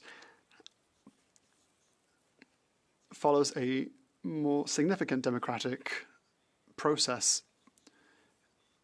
In some European countries, it's deemed so important that it's in the constitution. This is particularly the case in France, Germany, Denmark, Italy, and the non-European state of the United States, which are constitutionally required to obtain legislative approval for at least certain categories of international agreements before they are ratified. In terms of transparency, under the Harper government, I'm sure the Conservatives will be happy to hear this, in 2008, the Harper government announced a new policy requiring all treaties between Canada and other states or entities to be tabled in the House of Commons before ratification. However, tabling treaties in the House remains a courtesy on the part of the executive branch. Courtesy that you have in announcing that I have no more time. I look forward to hearing what my colleagues have to say about this. I think that this is a bill that requires more democracy, more transparency. Everyone can have this goodwill when it comes to this bill. Questions and comments? The Honourable Parliamentary Secretary to the Government House Leader. Yes, sir. Thank you, Madam Speaker. You know, when I think of the private members bill, the first thing that comes across my mind is that we literally have dozens, if not hundreds, of treaties that are actually brought in. Since I've been elected, there would have been probably 400 plus treaties. It seems that what the member is asking for, I contrast that to what sort of procedures we've had during the years. So, for example, on trade agreements, you have opportunity for opposition days. There's all sorts of debate when legislation comes forward, and so forth. And I've never really heard an objection to how someone says the majority of the MPs in the chamber did not support a particular treaty. Is he aware of any treaties where there was a majority of MPs that did not support it? The Honourable for Jonquière. To quickly answer, we have to focus on treaties that are slightly more significant. Why have the United States, why have many European countries decided to be more democratic? I think it's because they believe in giving a role to elected individuals for treaty negotiations. I arrived in 2019 to this chamber. Canada had just renegotiated CUSMA, and one of the sectors that had been abandoned was that of aluminium. It was the only sector that didn't have any protection in CUSMA, even if steel had it. A Canadian negotiator said candidly, if this situation has happened because it wasn't mentioned during negotiations, this issue wasn't raised. Had the government had the reflex of consulting MPs, then perhaps this kind of issue would have been raised at the negotiating table. Commentaire. L'honorable député. The honourable member for Joliette. Thank you, Madam Speaker. Juliette Madawan, since the last election. I'd like to thank my colleague for having tabled this bill, a very important bill before the House. Indeed, as he said, most European countries and the United States give a voice to parliamentarians before the adoption of a treaty. I first arrived here in 2015 and we talked about protecting supply management. I'm happy that we've adopted a bill that protects it, but in the last 3 trade agreements, supply management was used as a bargaining chip to pacify the States, Europe, and the Trans-Pacific Partnership. If we had a more democratic bill like C-228, to have a system like the one in the States and in Europe, Parliament no doubt would have had the opportunity to better protect supply management. Yes? The honourable member for Jonquière. What an intelligent question, Madam Speaker, from a fantastic MP. Yes, indeed.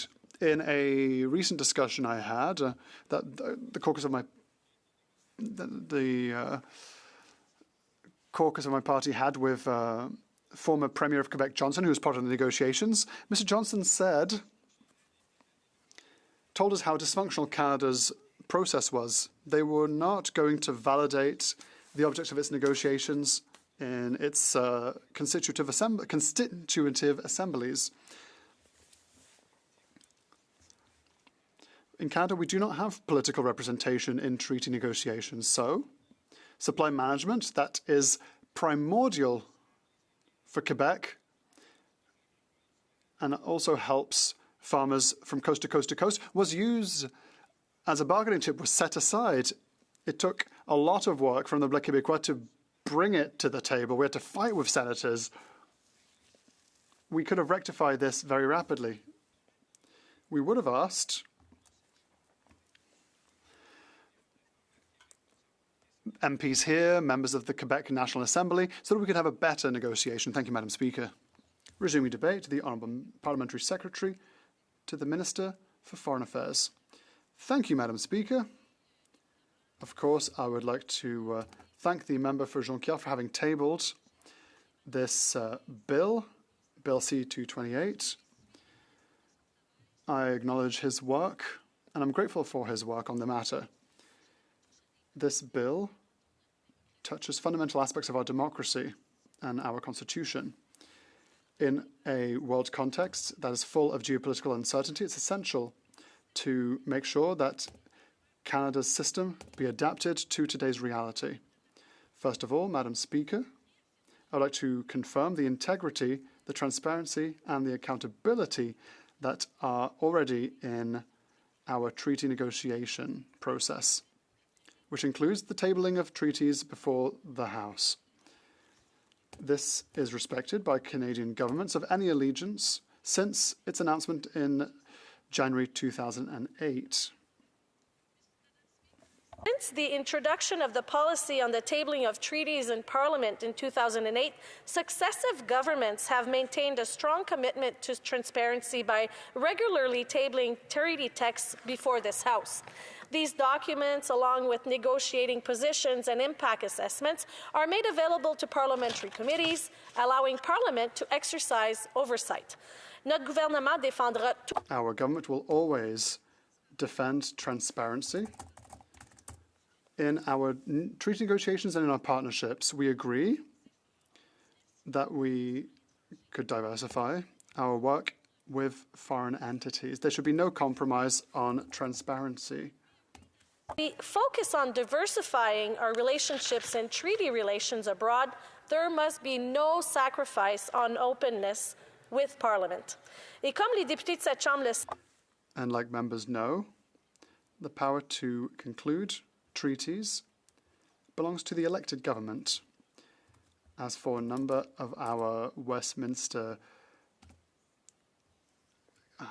countries, the government represents all Canadians during treaties. that the constitutional authority to enter treaties rests with the elected government of the day, consistent with the Westminster parliamentary tradition. Like many of our allies who share this system, the executive branch is tasked with negotiating, signing, and ratifying treaties on behalf of all Canadians. Et en même temps, le contrôle At the same time, parliamentary oversight and transparency are at the heart of our democratic governance. The current political framework offers a number of avenues for Parliament to participate. Preliminary consultations during the planning and negotiation of treaties, that includes provinces and territories, Indigenous groups, and stakeholders. This goes all the way to tabling treaties before the ratification. For nearly 20 years, so since 2008, successive governments have been tabling treaties pursuant to our statutes. This process is not a simple formality. It incarnates the philosophy on which lies our system of governance. this debate on Canada's current treaty-making process, it's important that we all understand what exactly our current policy is and what level of openness, input, and transparency it affords to Parliament.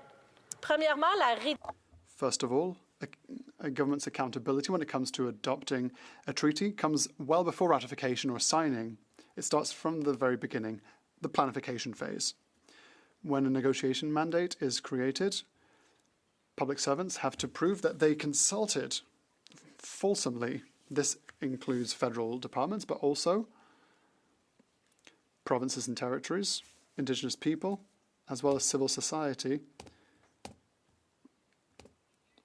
NGOs, universities, and the industry. Second of all, these consultations continue throughout negotiations. Interveners and stakeholders are consulted when certain provisions of a treaty are in their bailiwick. Through multilateral negotiations, representatives are often part of Canadian delegations. Third of all, for agreements that have an important impact on the economy, transparency measures were introduced in 2020, which means that the government has to table a notice of intent to negotiate, and that 30 days before the negotiation, a notice has to be tabled. For international treaties, the notice has to be tabled before Parliament, before negotiations begin. tabling periods, opposition parties have the option to seek a vote and pursue a debate in the House regarding the treaty in question. Fifth, where the fulfillment of the obligations in a treaty requires amendments to federal legislation, a bill to implement those obligations is presented to this House and follows the standard procedures for the adoption of law. This again provides significant opportunities for review, examination, debate, and approval by parliamentarians. Et enfin, l'engagement. And finally, our commitment to public transparency is reflected by the publication of treaties. Once they are implemented, they become accessible to the public.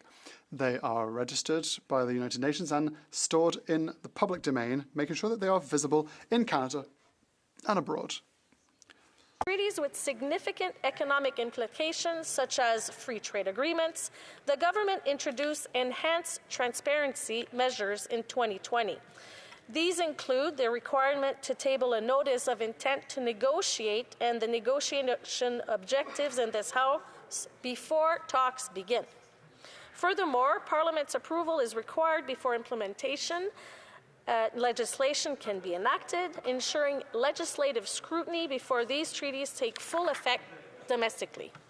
In summation, the current parliamentary review process of treaties has seen over 450 treaties brought here before this House since 2008, providing members with opportunities for examination, debate, and, if desired, votes. When treaties require amendments to federal laws, such changes must pass through the normal legislative process, offering further opportunities for parliamentary review. Madame la Présidente, Madam Speaker, it is true that C228 tries to strengthen parliamentary participation by enacting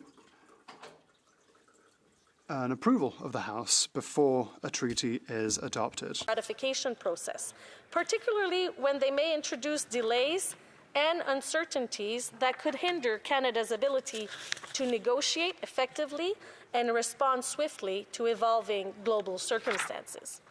Rien que cette année, près de Just this year alone, 20 treaties were tabled before Parliament, and pursuant to the process provided by this bill, this treaty would have had to spend months before a committee and months before a parliamentary report would be published, which would make the process a lot more slow and would make us a less trustworthy partner across the world. Executive flexibility and parliamentary oversight is complex. Other Westminster democracies, such as the United Kingdom, Australia, and New Zealand, offer useful examples. In the UK, treaties are laid before Parliament prior to ratification under the Ponsonby rule, allowing scrutiny while preserving executive discretion. Australia and New Zealand follow similar practices where parliamentary review occurs after negotiations. In short, when one considers the extensive transparency measures that have been in place for over 2 decades, the notion that treaty making in Canada lacks transparency is not borne out. En conclusion, Madame la To conclude, Madam Speaker, I've given an overview of the Canadian treaty approval process, a process that ensures that every negotiation be published through the principles of democracy, transparency, and in respect of the Constitution, the system is solid. It provides for appropriate consultations and allows the participation of Parliament during the tabling phase. And I understand the concern of my colleague from the Bloc Québécois. The world is a difficult affair these days, and Canada needs to have as big a weight as it has ever had. full contributions and for highlighting the vital role Parliament plays in shaping our foreign policy, and I look forward to continuing our collaboration. Alors que nous poursuivons As we continue with our study of Bill C-228, it's key that we look not only at the transparency mechanisms that are already in place in Canada, but also at the process that defines the role of Cabinet and Parliament in entering into treaties. Thank you, Madam Speaker, and I look forward to continuing this debate.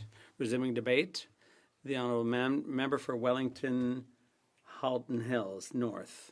Thank you, Madam Speaker. I'd like to thank my colleague from the Bloc Québécois for presenting this bill.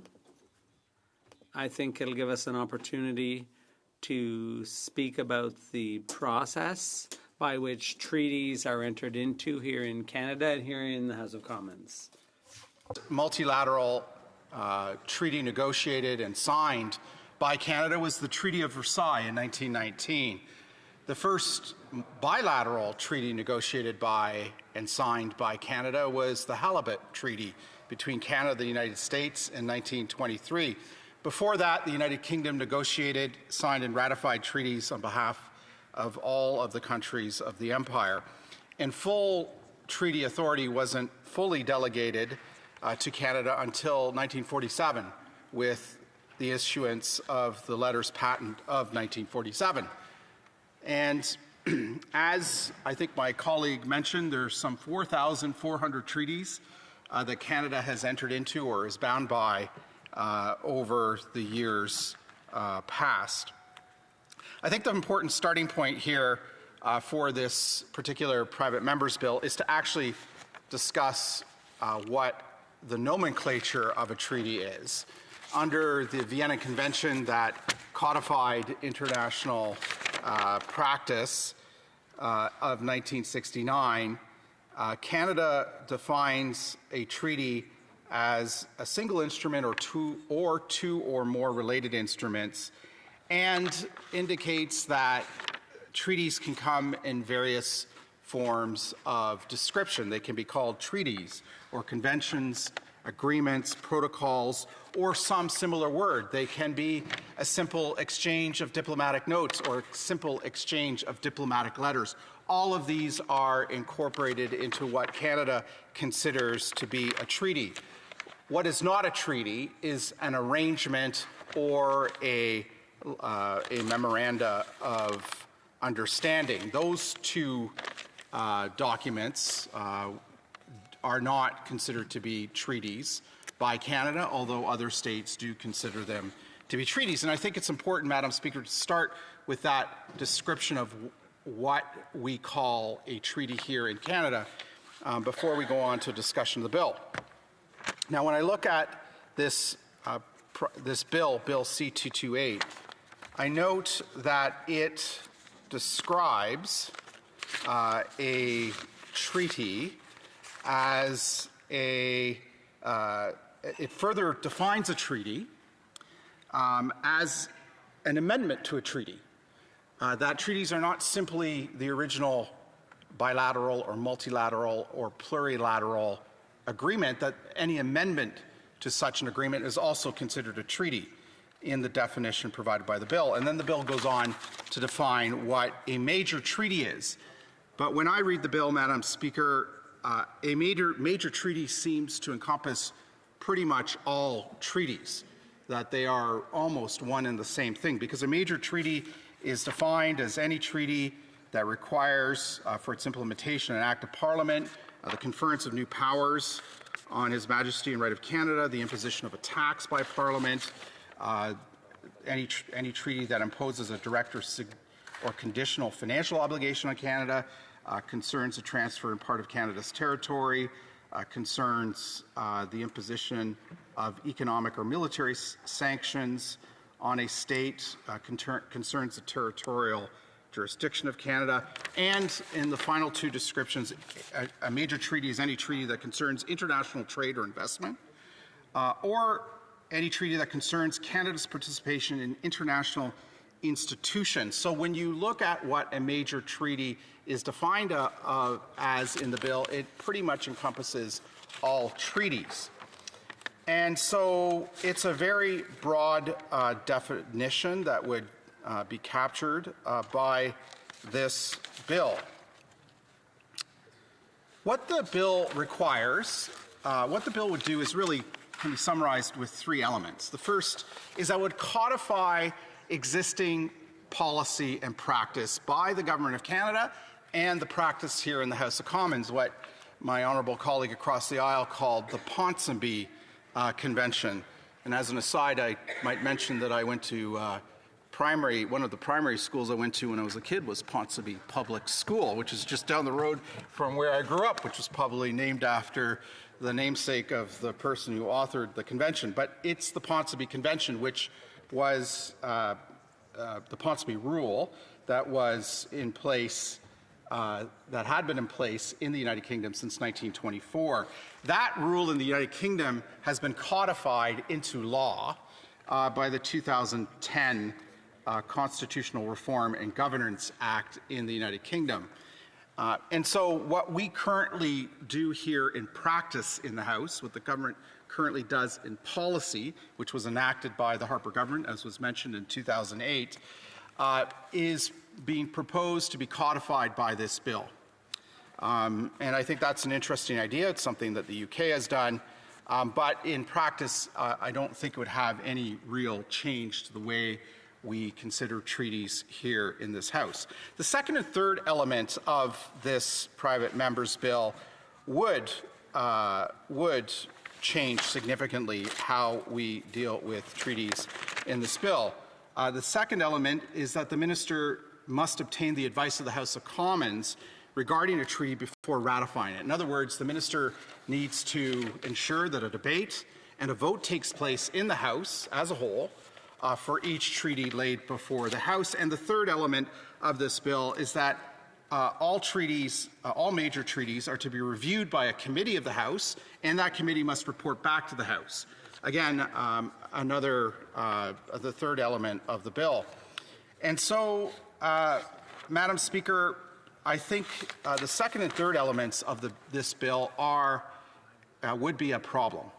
And I want to explain why. As my honourable colleague mentioned, there are some 4,400 treaties that Canada is party to.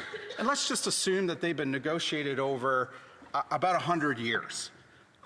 We're looking at about 44 treaties a year. That is a lot of treaties for the House to debate and to vote on each and every time. It's a lot of work for a committee to review and report back to the House each and every time, seeing that we only sit typically 26 or 27 weeks a year. We would be looking at voting, having a day of debate and a vote in the House pretty much 3 days out of every 2 weeks the House is sitting. And committees of the House would also be tasked 3 times every 10 sitting days with reviewing and reporting back on a treaty. And I looked at the statistics, Madam Speaker, for the last 5 parliaments, beginning with the 41st Parliament, about the number of treaties that have been laid before the House. In the 41st Parliament, which lasted about 4 years, there was 142 treaties that were laid in front of the House, roughly 110 a year. In the 42nd Parliament, which sat for 4 years, there were roughly 91 treaties that were laid in front of the House, roughly a rate of about 22 treaties each sitting year. And then the 43rd Parliament, which was the pandemic Parliament, where arguably, even though it lasted for a year and a half, we really only sat for about a year. 32 treaties were negotiated during the roughly 20 to 30 weeks that the House sat that year, that Parliament. And in the 44th Parliament, over 3 years, 62 treaties were laid in front of the House. And then just in the first 8 weeks of this Parliament, I counted ministers laying before the House 17 treaties at roughly a rate of more than 2 a week. So when I look at what this bill proposes, Madam Speaker, I think it would be an undue burden on the House and its committees with 3 treaties every 10 sitting days being laid before the House, triggering a debate with a commensurate vote, with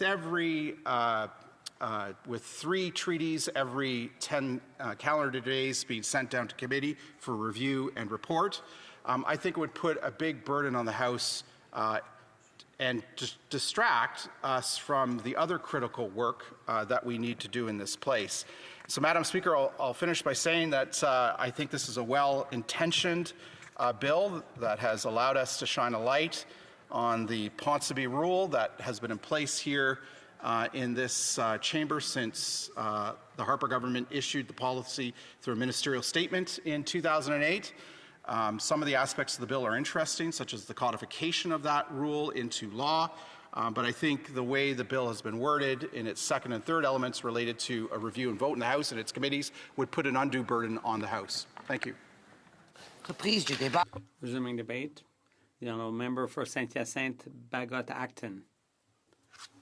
Merci. Thank you, Madam Speaker. It's a pleasure to speak tonight as the Bloc Québécois critic on international trade and on Bill C-228, which is very important. It would bolster transparency and parliamentary oversight of trade deals. Ottawa has been completely non-transparent on this issue. It's monarchical in its approach. I've been here for 6 years, and not once have we been called upon to vote on a trade deal. Not once. We have been called upon to vote on implementation acts, but that's not something that's amendable, and it's always done on a very tight time frame. So it's a bit ironic to hear someone earlier saying that, yes, we have a policy around ratifying treaties, but that doesn't mean that all's well and good. So that policy has been violated even just a few days ago, most recently.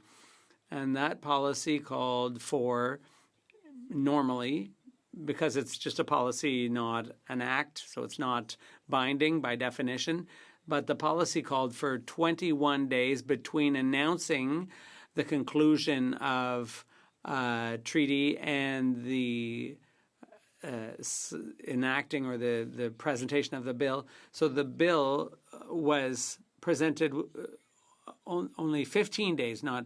So it's very surprising that anyone would argue that that policy is a solution when it was just violated a few days ago. Please try to come up with better arguments. Obviously, through you, Madam Speaker, I'm not criticizing you, but please convey the message. Now, regardless of the issue and the political stripes of the government of the day, Ottawa doesn't appreciate its opponents scrutinizing its actions too closely. And when it comes to trade deals, secrecy is the order of the day. Canada has a long-standing monarchical tradition of keeping the agreements it signs in the shadows for fear that they will perish like vampires in the sunlight. As a member of Parliament, I unfortunately experienced this firsthand when in November and December of 2020, the International Trade Committee was forced to study the Canada-UK Free Trade Agreement without having a copy of it. Can you imagine that, Madam Speaker?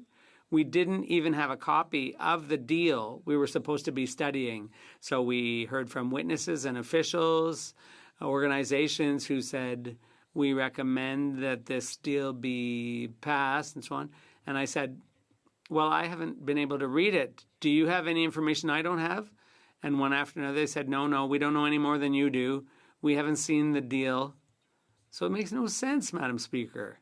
It makes absolutely no sense.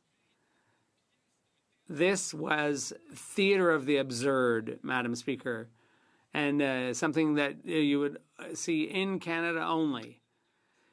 Historically, when the Canadian Department of Foreign Affairs was created in 1909, it was stipulated that the minister would report annually to Parliament on the department's activities. So logically, this included an overview of Canada's international discussions and commitments.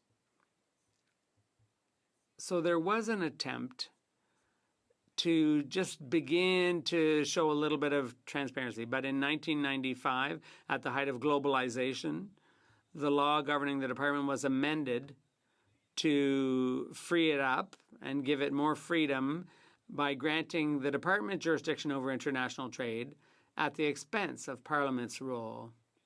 The annual reporting requirement from 1909 in 1995 was eliminated.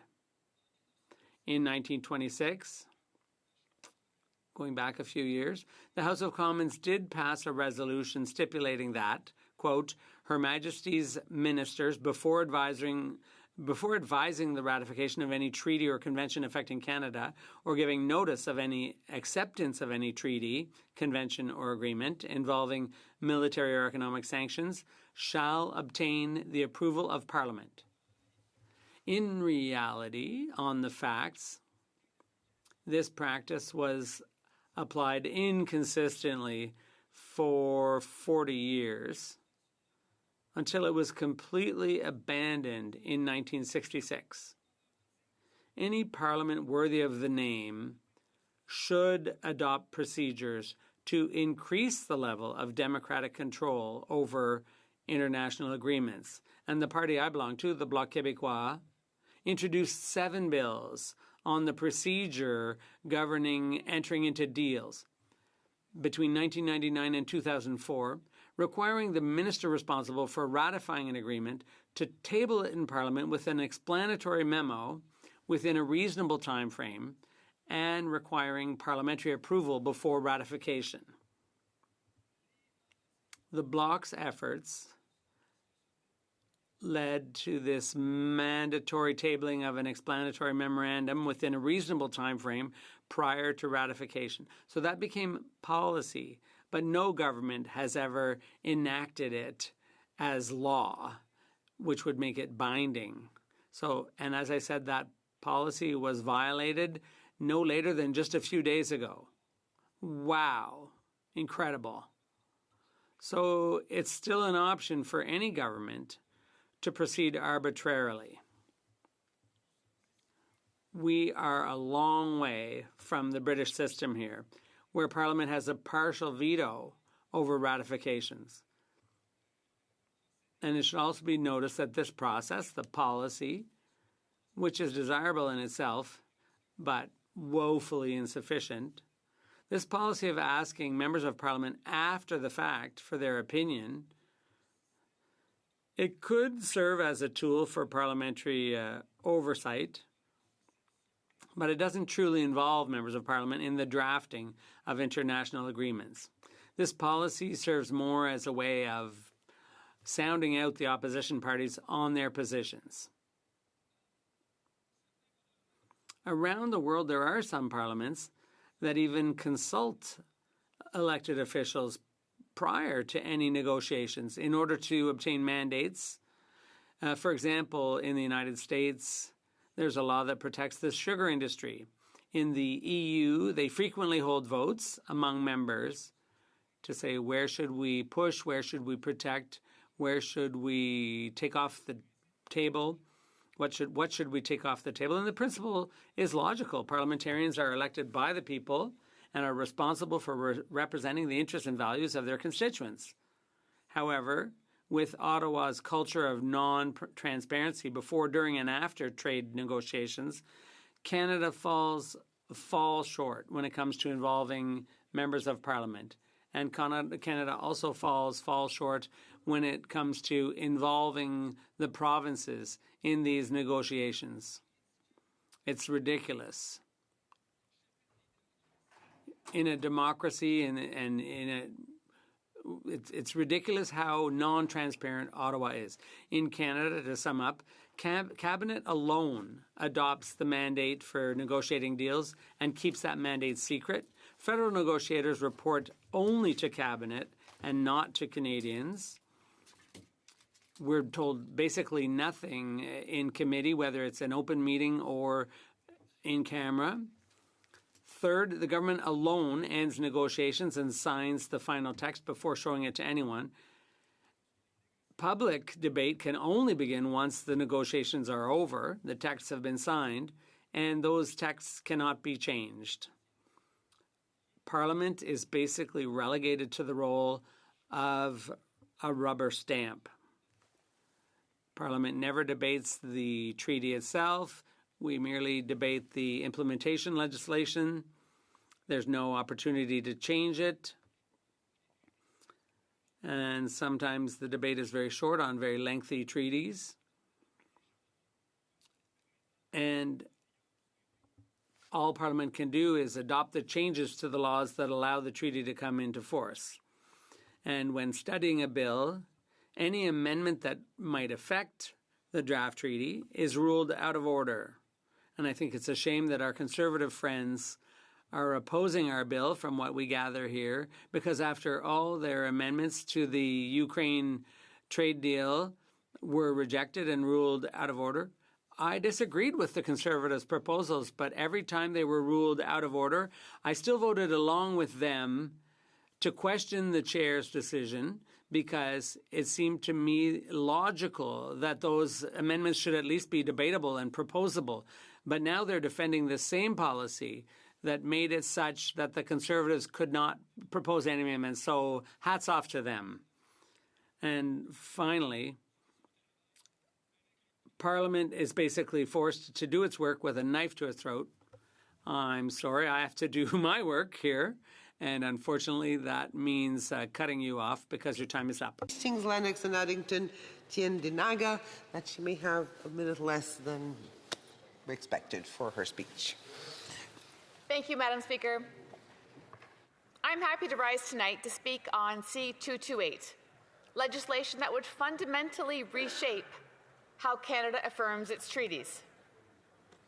Now, I'll admit, this isn't quite the agreement I hoped to be speaking about after more than 5 months of trade negotiations with the U.S. Still, Bill C-228 raises issues that goes to the very heart of how Parliament exercises its constitutional role. The intent behind this private member's bill is commendable. It seeks to give Parliament a stronger voice in the treaty process, to make approval and adoption of agreements more transparent and accountable. Those are principles I support. But while the goal is worthy, I believe the way this bill goes about achieving it is flawed. At the risk of echoing some of the thoughtful concerns by my colleague from Wellington Halton Hills, I would like to briefly outline the key provisions of this legislation. As written, the legislation would do three things. First, it would formalize the practice of ministers tabling major treaties in this place prior to ratification, along with an explanatory note. Second, it would require a committee of the House to review any proposed treaty and report it back to the House. Third, it would require the minister to obtain the advice of the House before ratification. While I am all for giving this place a bigger voice in the machinations of government, I'm concerned about the second aspect of this bill, namely the requirement of a committee of the House to review and report back. My concerns, Madam Speaker, are threefold. Firstly, what is the purpose of sending proposed treaties to committee? Secondly, can the committees as they are currently constituted actually carry out the massive increase in workload C228 would necessitate? And of perhaps the largest importance, I'm really concerned about a potential chilling effect it may have in a negotiating process. To be clear, this isn't a question of effort. The reality is that there just aren't simply enough hours in a day, a week, a month for parliamentarians to thoroughly scrutinize the dozens, if not hundreds, of additional documents that could be sent to the relevant House committees. To provide some context, Madam Speaker, since 2008, 467 treaties have been tabled in the House. By my napkin math, during that same period, 341 pieces of government legislation have passed committee and received royal assent. We already face severe limitations on our ability to analyze legislation and conduct studies at our committees. With the addition of proposed treaties being sent into the room, the very few hours we have will be reduced even further. This means less legislation passed, less treaties approved, less private members' legislation agreed to, and less studies in committee. For a microcosm, in the 41st Parliament, Prime Minister Stephen Harper and his strong, stable, national majority government tabled 142 treaties in this House. If this bill was a law, that means that Parliament would have had 142 additional study topics, 142 other very important committee meetings that were not occurring. And this is assuming the absolute best case scenario where each treaty is approved by all parties with little or no debate. Who knows how long a treaty may require at committee? This leads into my second concern with the proposal to send this to committee. The simple question is, why? Parliamentarians do not have the capacity to amend or change the wording of a proposed treaty. We are simply there to say yay or nay. We are not involved in the negotiation process. The government is. Ministers and skilled public servants, subject matter experts, and diplomats hammering out minutia after minutia. So I'm curious as to what members would envision the committee process look like. Do we treat the treaty like legislation? Almost everyone in this place has done line-by-line consideration of legislation before. We know how tedious but necessary it is. Let's engage in a bit of a thought experiment. Tomorrow, this legislation achieves royal assent, and additionally, the government announces we have a renegotiated CUSMA. It's a trilateral trade deal with revisions and additions. CUSMA gets sent to International Trade Committee. The agreement is about as long as the previous, ringing in at just under 1,900 pages. But then what happens next? Do they do line-by-line consideration, clause by clause? How are the offices expected to do diligence in understanding each and every single clause in the little time that we have? Does the committee supply simply a yay or nay? Does this end the deal? How much time is given to the committee and its members to consider the document? Does a 10-page treaty get the same amount of time for MPs to familiarize themselves as a 2,000-page behemoth? Does rejecting the treaty mean trade talks collapse? Madam Speaker, this highlights an unfortunate reality that this legislation cannot meet. Either the process is fulsome and done with the attention to detail and due process that it deserves, in which case it quite possibly cripples the workload of the relevant committee, or it turns into a rubber stamping process, in which case it is irrelevant and not needed. This is, of course, ignoring the other elephants in the room. It provides all parties with another legislative process that can be politically weaponized, further delaying the process. All of this leads into a third issue that, in my opinion, is by far the most serious. This may be the first time, Madam Speaker, that you will ever hear a Tory say in this House, but this legislation's most worrisome aspect is the potential effect this will have on limiting the authority for the current government to do its job. But this legislation will have a massive chilling effect on the government's ability to negotiate in good faith with other governments. Simply put, why would the nations of the world put any faith or effort in the treaty negotiation processes if the entire process can be derailed or held up in Parliament? This is particularly poignant given what is happening right now in Washington. To be clear, the Conservatives wish nothing but total success to the government in their negotiating efforts with the U.S. We all want as best for Canada and the U.S. We may disagree on how we're going to get there, but our goal is the same. And I would like to take this opportunity to place on parliamentary record my continued commitment that of my team and myself to extend our cooperation and support to the government negotiating team in any way we can. Through you, Madam Speaker, I reiterate to the Minister of Canada-U.S. Trade, the Minister of Finance, the Minister of Foreign Affairs, and the Prime Minister directly that my door remains open and my commitment to constructive cooperation and engagement with our U.S. neighbors is unwavering. However, let me be clear. Understand that the willingness to cooperate does not exempt the government from rightful scrutiny and criticism where it is warranted. It also means the government needs to signal its intent to actually engage with the opposition to get the best deal possible for Canada and end this unjust and unprovoked trade dispute. Bringing this back to C228, the last thing I would like to do during any negotiating process is to signal any potential treaty partners that the government does not have the agency to negotiate on behalf of the government. Closing, Madam Speaker, Bill C-228 is guided by good intentions to strengthen Parliament's role in treaty approval.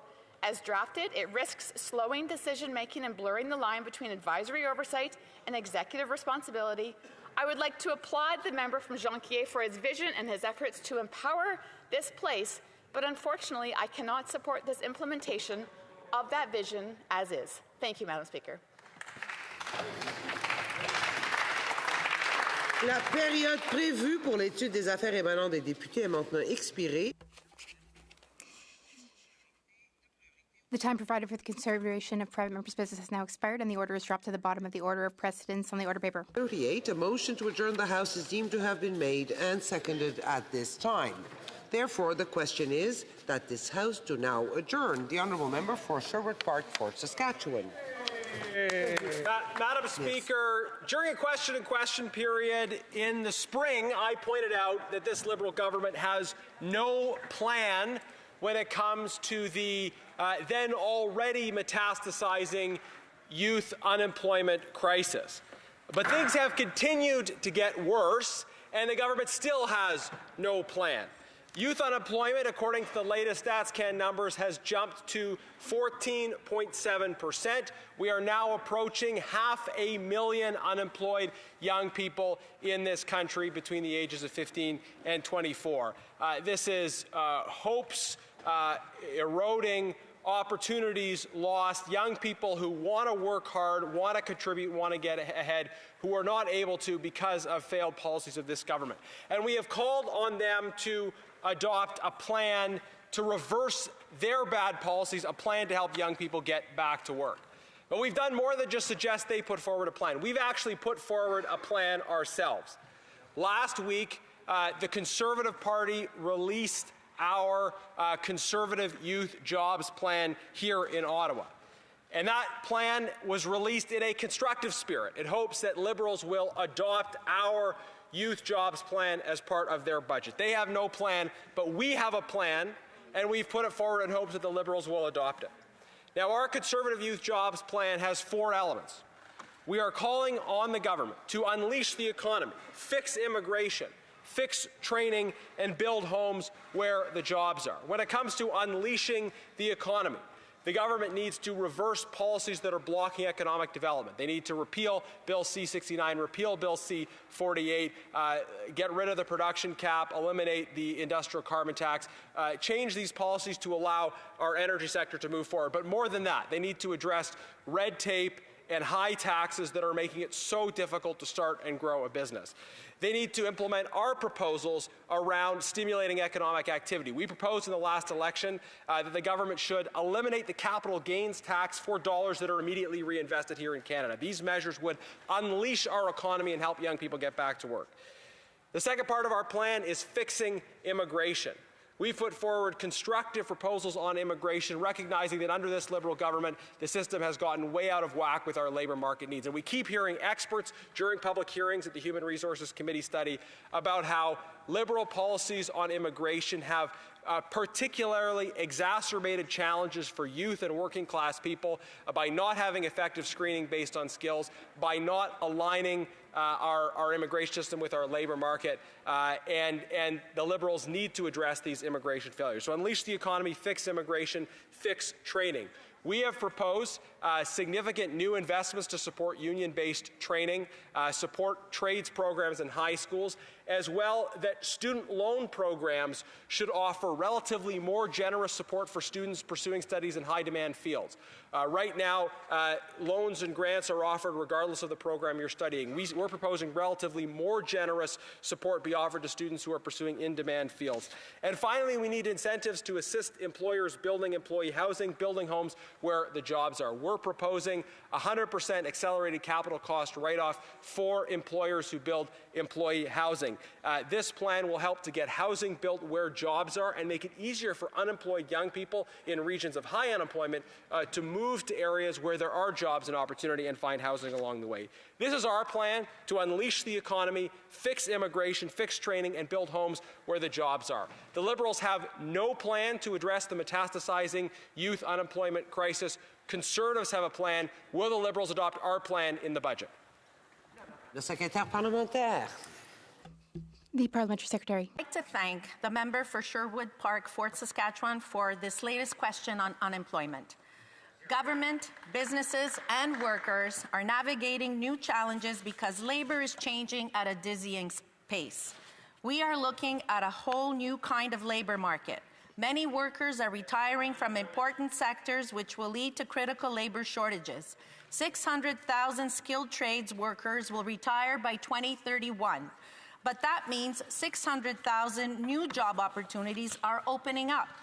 And on top of that, we expect 400,000 new jobs to be created by the end of this decade alone. So Canada's workforce has a generational opportunity to renew. And that's why we have a plan to help Canadians gain a foothold in the job market. It starts with youth employment. The Canada Summer Jobs Program has a proven track record of providing many young Canadians with their first job. Since 2019, more than 460,000 young people have been helped by the program. 70,000 jobs were initially created for the summer of 2025, and this spring we added 6,000 more opportunities for young people. That one program is working year after year to set young people up for a lifetime of success. And in fact, we supported over 138,000 opportunities for youth under the Youth Employment and Skills Strategy, which includes Canada Summer Jobs, the Canada Service Corps, and the Student Work Placement Program. Notre objectif est clair. Our goal is clear. We want to help young people develop skills and gain the necessary experience to join the workforce as adults. Thus far, I've mostly talked about young people's employment because young people are our economic future. We need to help people join the labor force. Invests nearly $1 billion annually in apprenticeship support through grants, loans, tax credits, and employment insurance benefits. The skilled trades are one of the most important areas of job growth in Canada. Canada needs more homes for people, and in Budget 2024, the government unveiled an ambitious plan to build 3.87 million new homes by 2031. But we can't build houses without the skilled trades. So we need to train thousands of new skilled tradespeople right now. Et de nombreux métiers spécialisés. Many skilled trades currently have a high demand. For instance, auto repair technician, electrical lines technician, truck drivers. Those are just a few. Each of these jobs directly contributes to building a more prosperous Canada. The member opposite for his question. We are working hard to strengthen Canada's economy. We're investing in this country's very deep pool of made in Canada talent because we will always support Canadian workers and their families. The Government of Canada is delivering for Canadians and providing opportunities so this country can grow the workforce of tomorrow. Thank you. For Sherwood Park for Saskatchewan. Madam Speaker, respectfully, the Parliamentary Secretary's response generally proved my point. She said there's changes in the workforce coming, and then she highlighted as their response to those changes the continuation of a program, the Canada Summer Jobs Program, which has existed since the 1990s. I had barely been born when this program started, Madam Speaker. The continuation of a program that provides on average 8-week-long summer paid employment is not a response to this metastasizing crisis, where now close to 500,000 young people are employed. And they're not looking for 8-week jobs, they're looking for permanent jobs. That's why we need to unleash our economy, fix immigration, fix training, and build homes where the jobs are. Madam Speaker, on trades, we need to support the trades, and the tone matters. This government has spent 10 years running down trades workers and the sectors they work in by attacking the natural resource sector, by attacking the forestry sector, and by undermining the value of trades work. When will they get a plan? The Honourable Parliamentary Secretary. Madam Speaker, I'm quite happy the member from Sherwood Park, Fort Saskatchewan, repeatedly asks questions about our plans to get Canadians into good jobs. It gives us the opportunity to talk about our great array of programs supporting our boundless ambition to create a skilled workforce for the future. And Canada Summer Jobs is not just about 8 weeks. Everywhere in my riding, when I go and I visit those employers who hire young summer students through that program, they all are asking for more positions and more money and longer time, so it must be making a difference. Notre plan consiste à investir dans la Our plan is to invest in training because that is the key to a prosperous economic future. Ce plan? Our plan? Honourable Parliamentary Secretary, this is adjournment debate. We do not heckle during adjournment debate. Please, the Honourable Parliamentary Secretary. Thank you, Madam Speaker. Notre plan consiste à...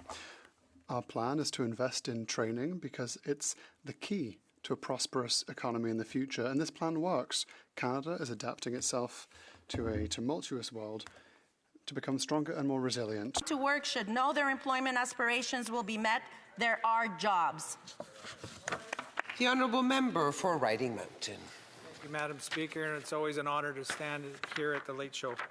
Madam Speaker, on August 12, 2025, the Globe and Mail published an article with the following headline, and I quote, "Spanish drug maker using Canadian donated blood plasma for products sold abroad," end quote.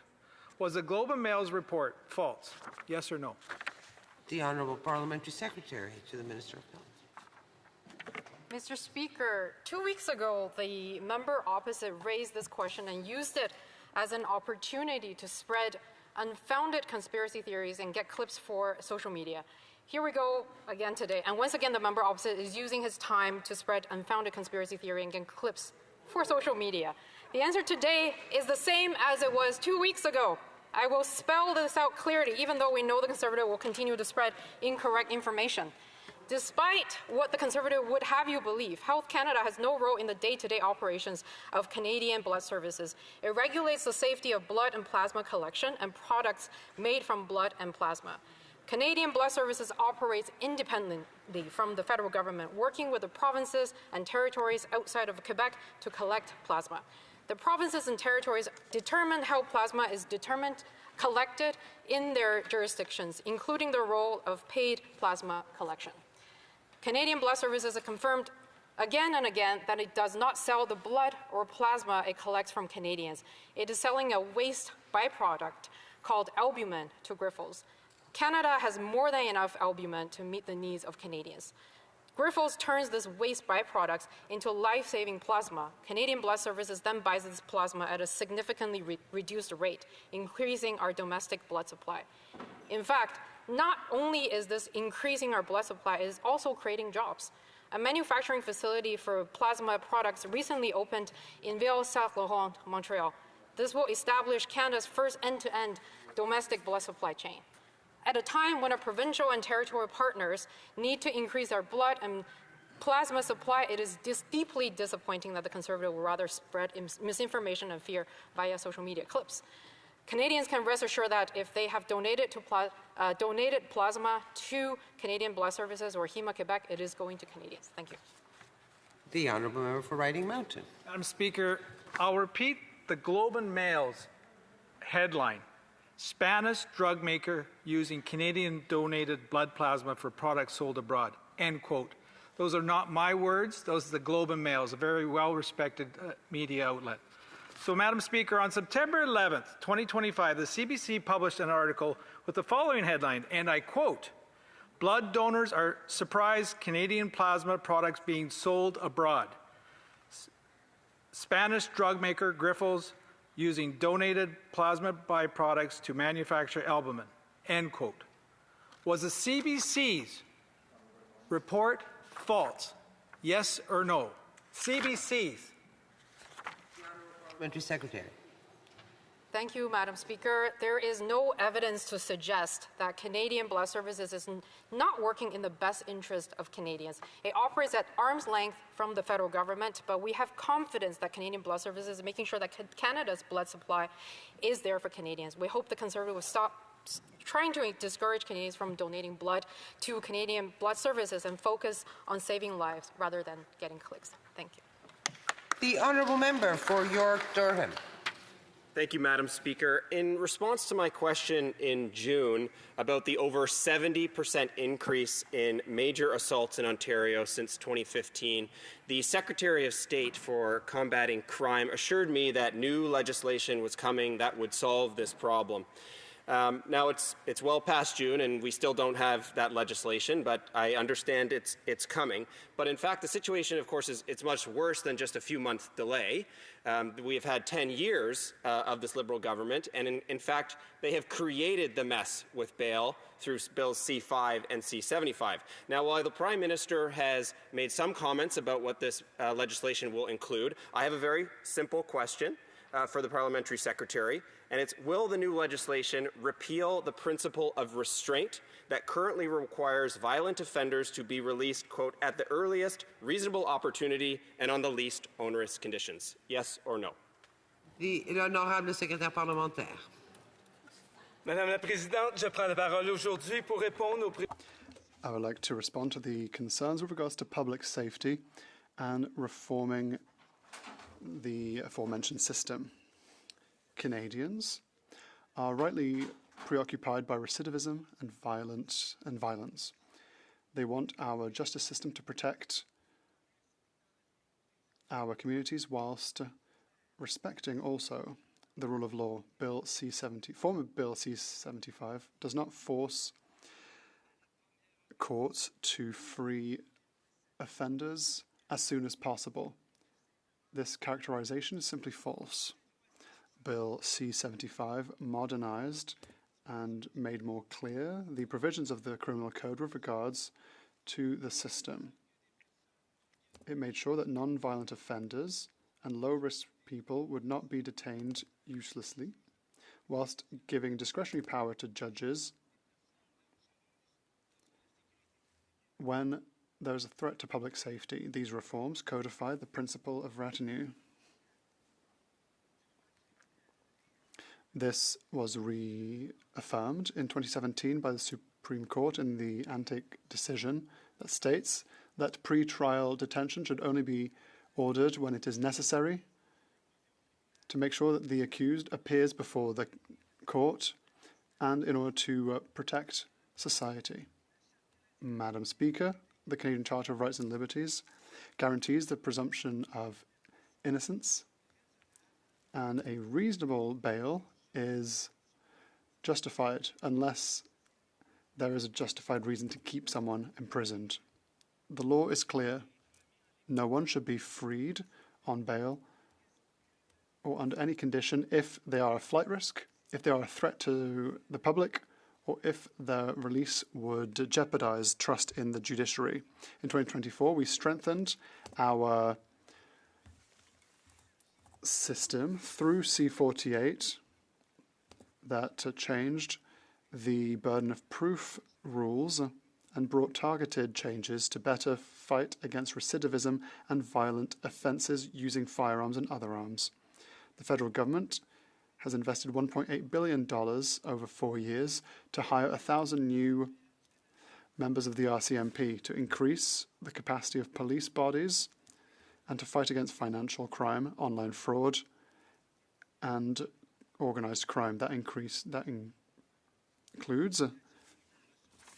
more recruitment and recouping illicitly gained goods. We're working with provinces and municipalities in order to tackle the deep causes of criminality, investing in mental health, in housing, in addiction help, and with youth at risk. Strict federal regulations is only one part of the equation. This is a shared responsibility. Provinces and territories must make sure that courts have the resources necessary, that justices of the peace are well trained, and that follow-ups are conducted. Even the most solid federal acts can succeed on their own. That's why we want the collaboration, a collaboration between various administrations. We need coordination, we need investment, and we need solutions that are based on facts and not on slogans or red herrings. Madam Speaker, Canadians deserve safe communities and an equitable justice system. So let's move towards together with targeted and practical solutions. With practical solutions, let us reject fear and division. For York Durham. Thank you, Madam Speaker. When a member makes an accusation that another member is engaging in misinformation, I believe it is incumbent on that member to back that up with fact. And so when I quote from their very legislation and it is accused that it is misinformation, that's simply not true. So despite his response, I did not hear an answer to my very simple question, which is, will the new bail legislation that the Liberal government has promised repeal the principle of restraint? Thank you.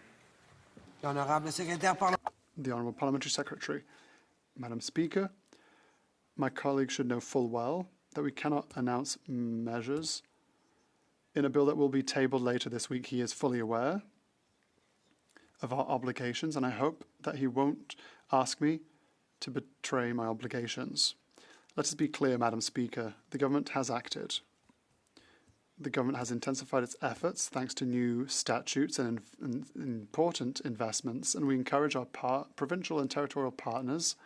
We are working as a team, and we will continue to fund courts, train justices of the peace, and broaden community-based solutions to have a better and more trustworthy bill for the future.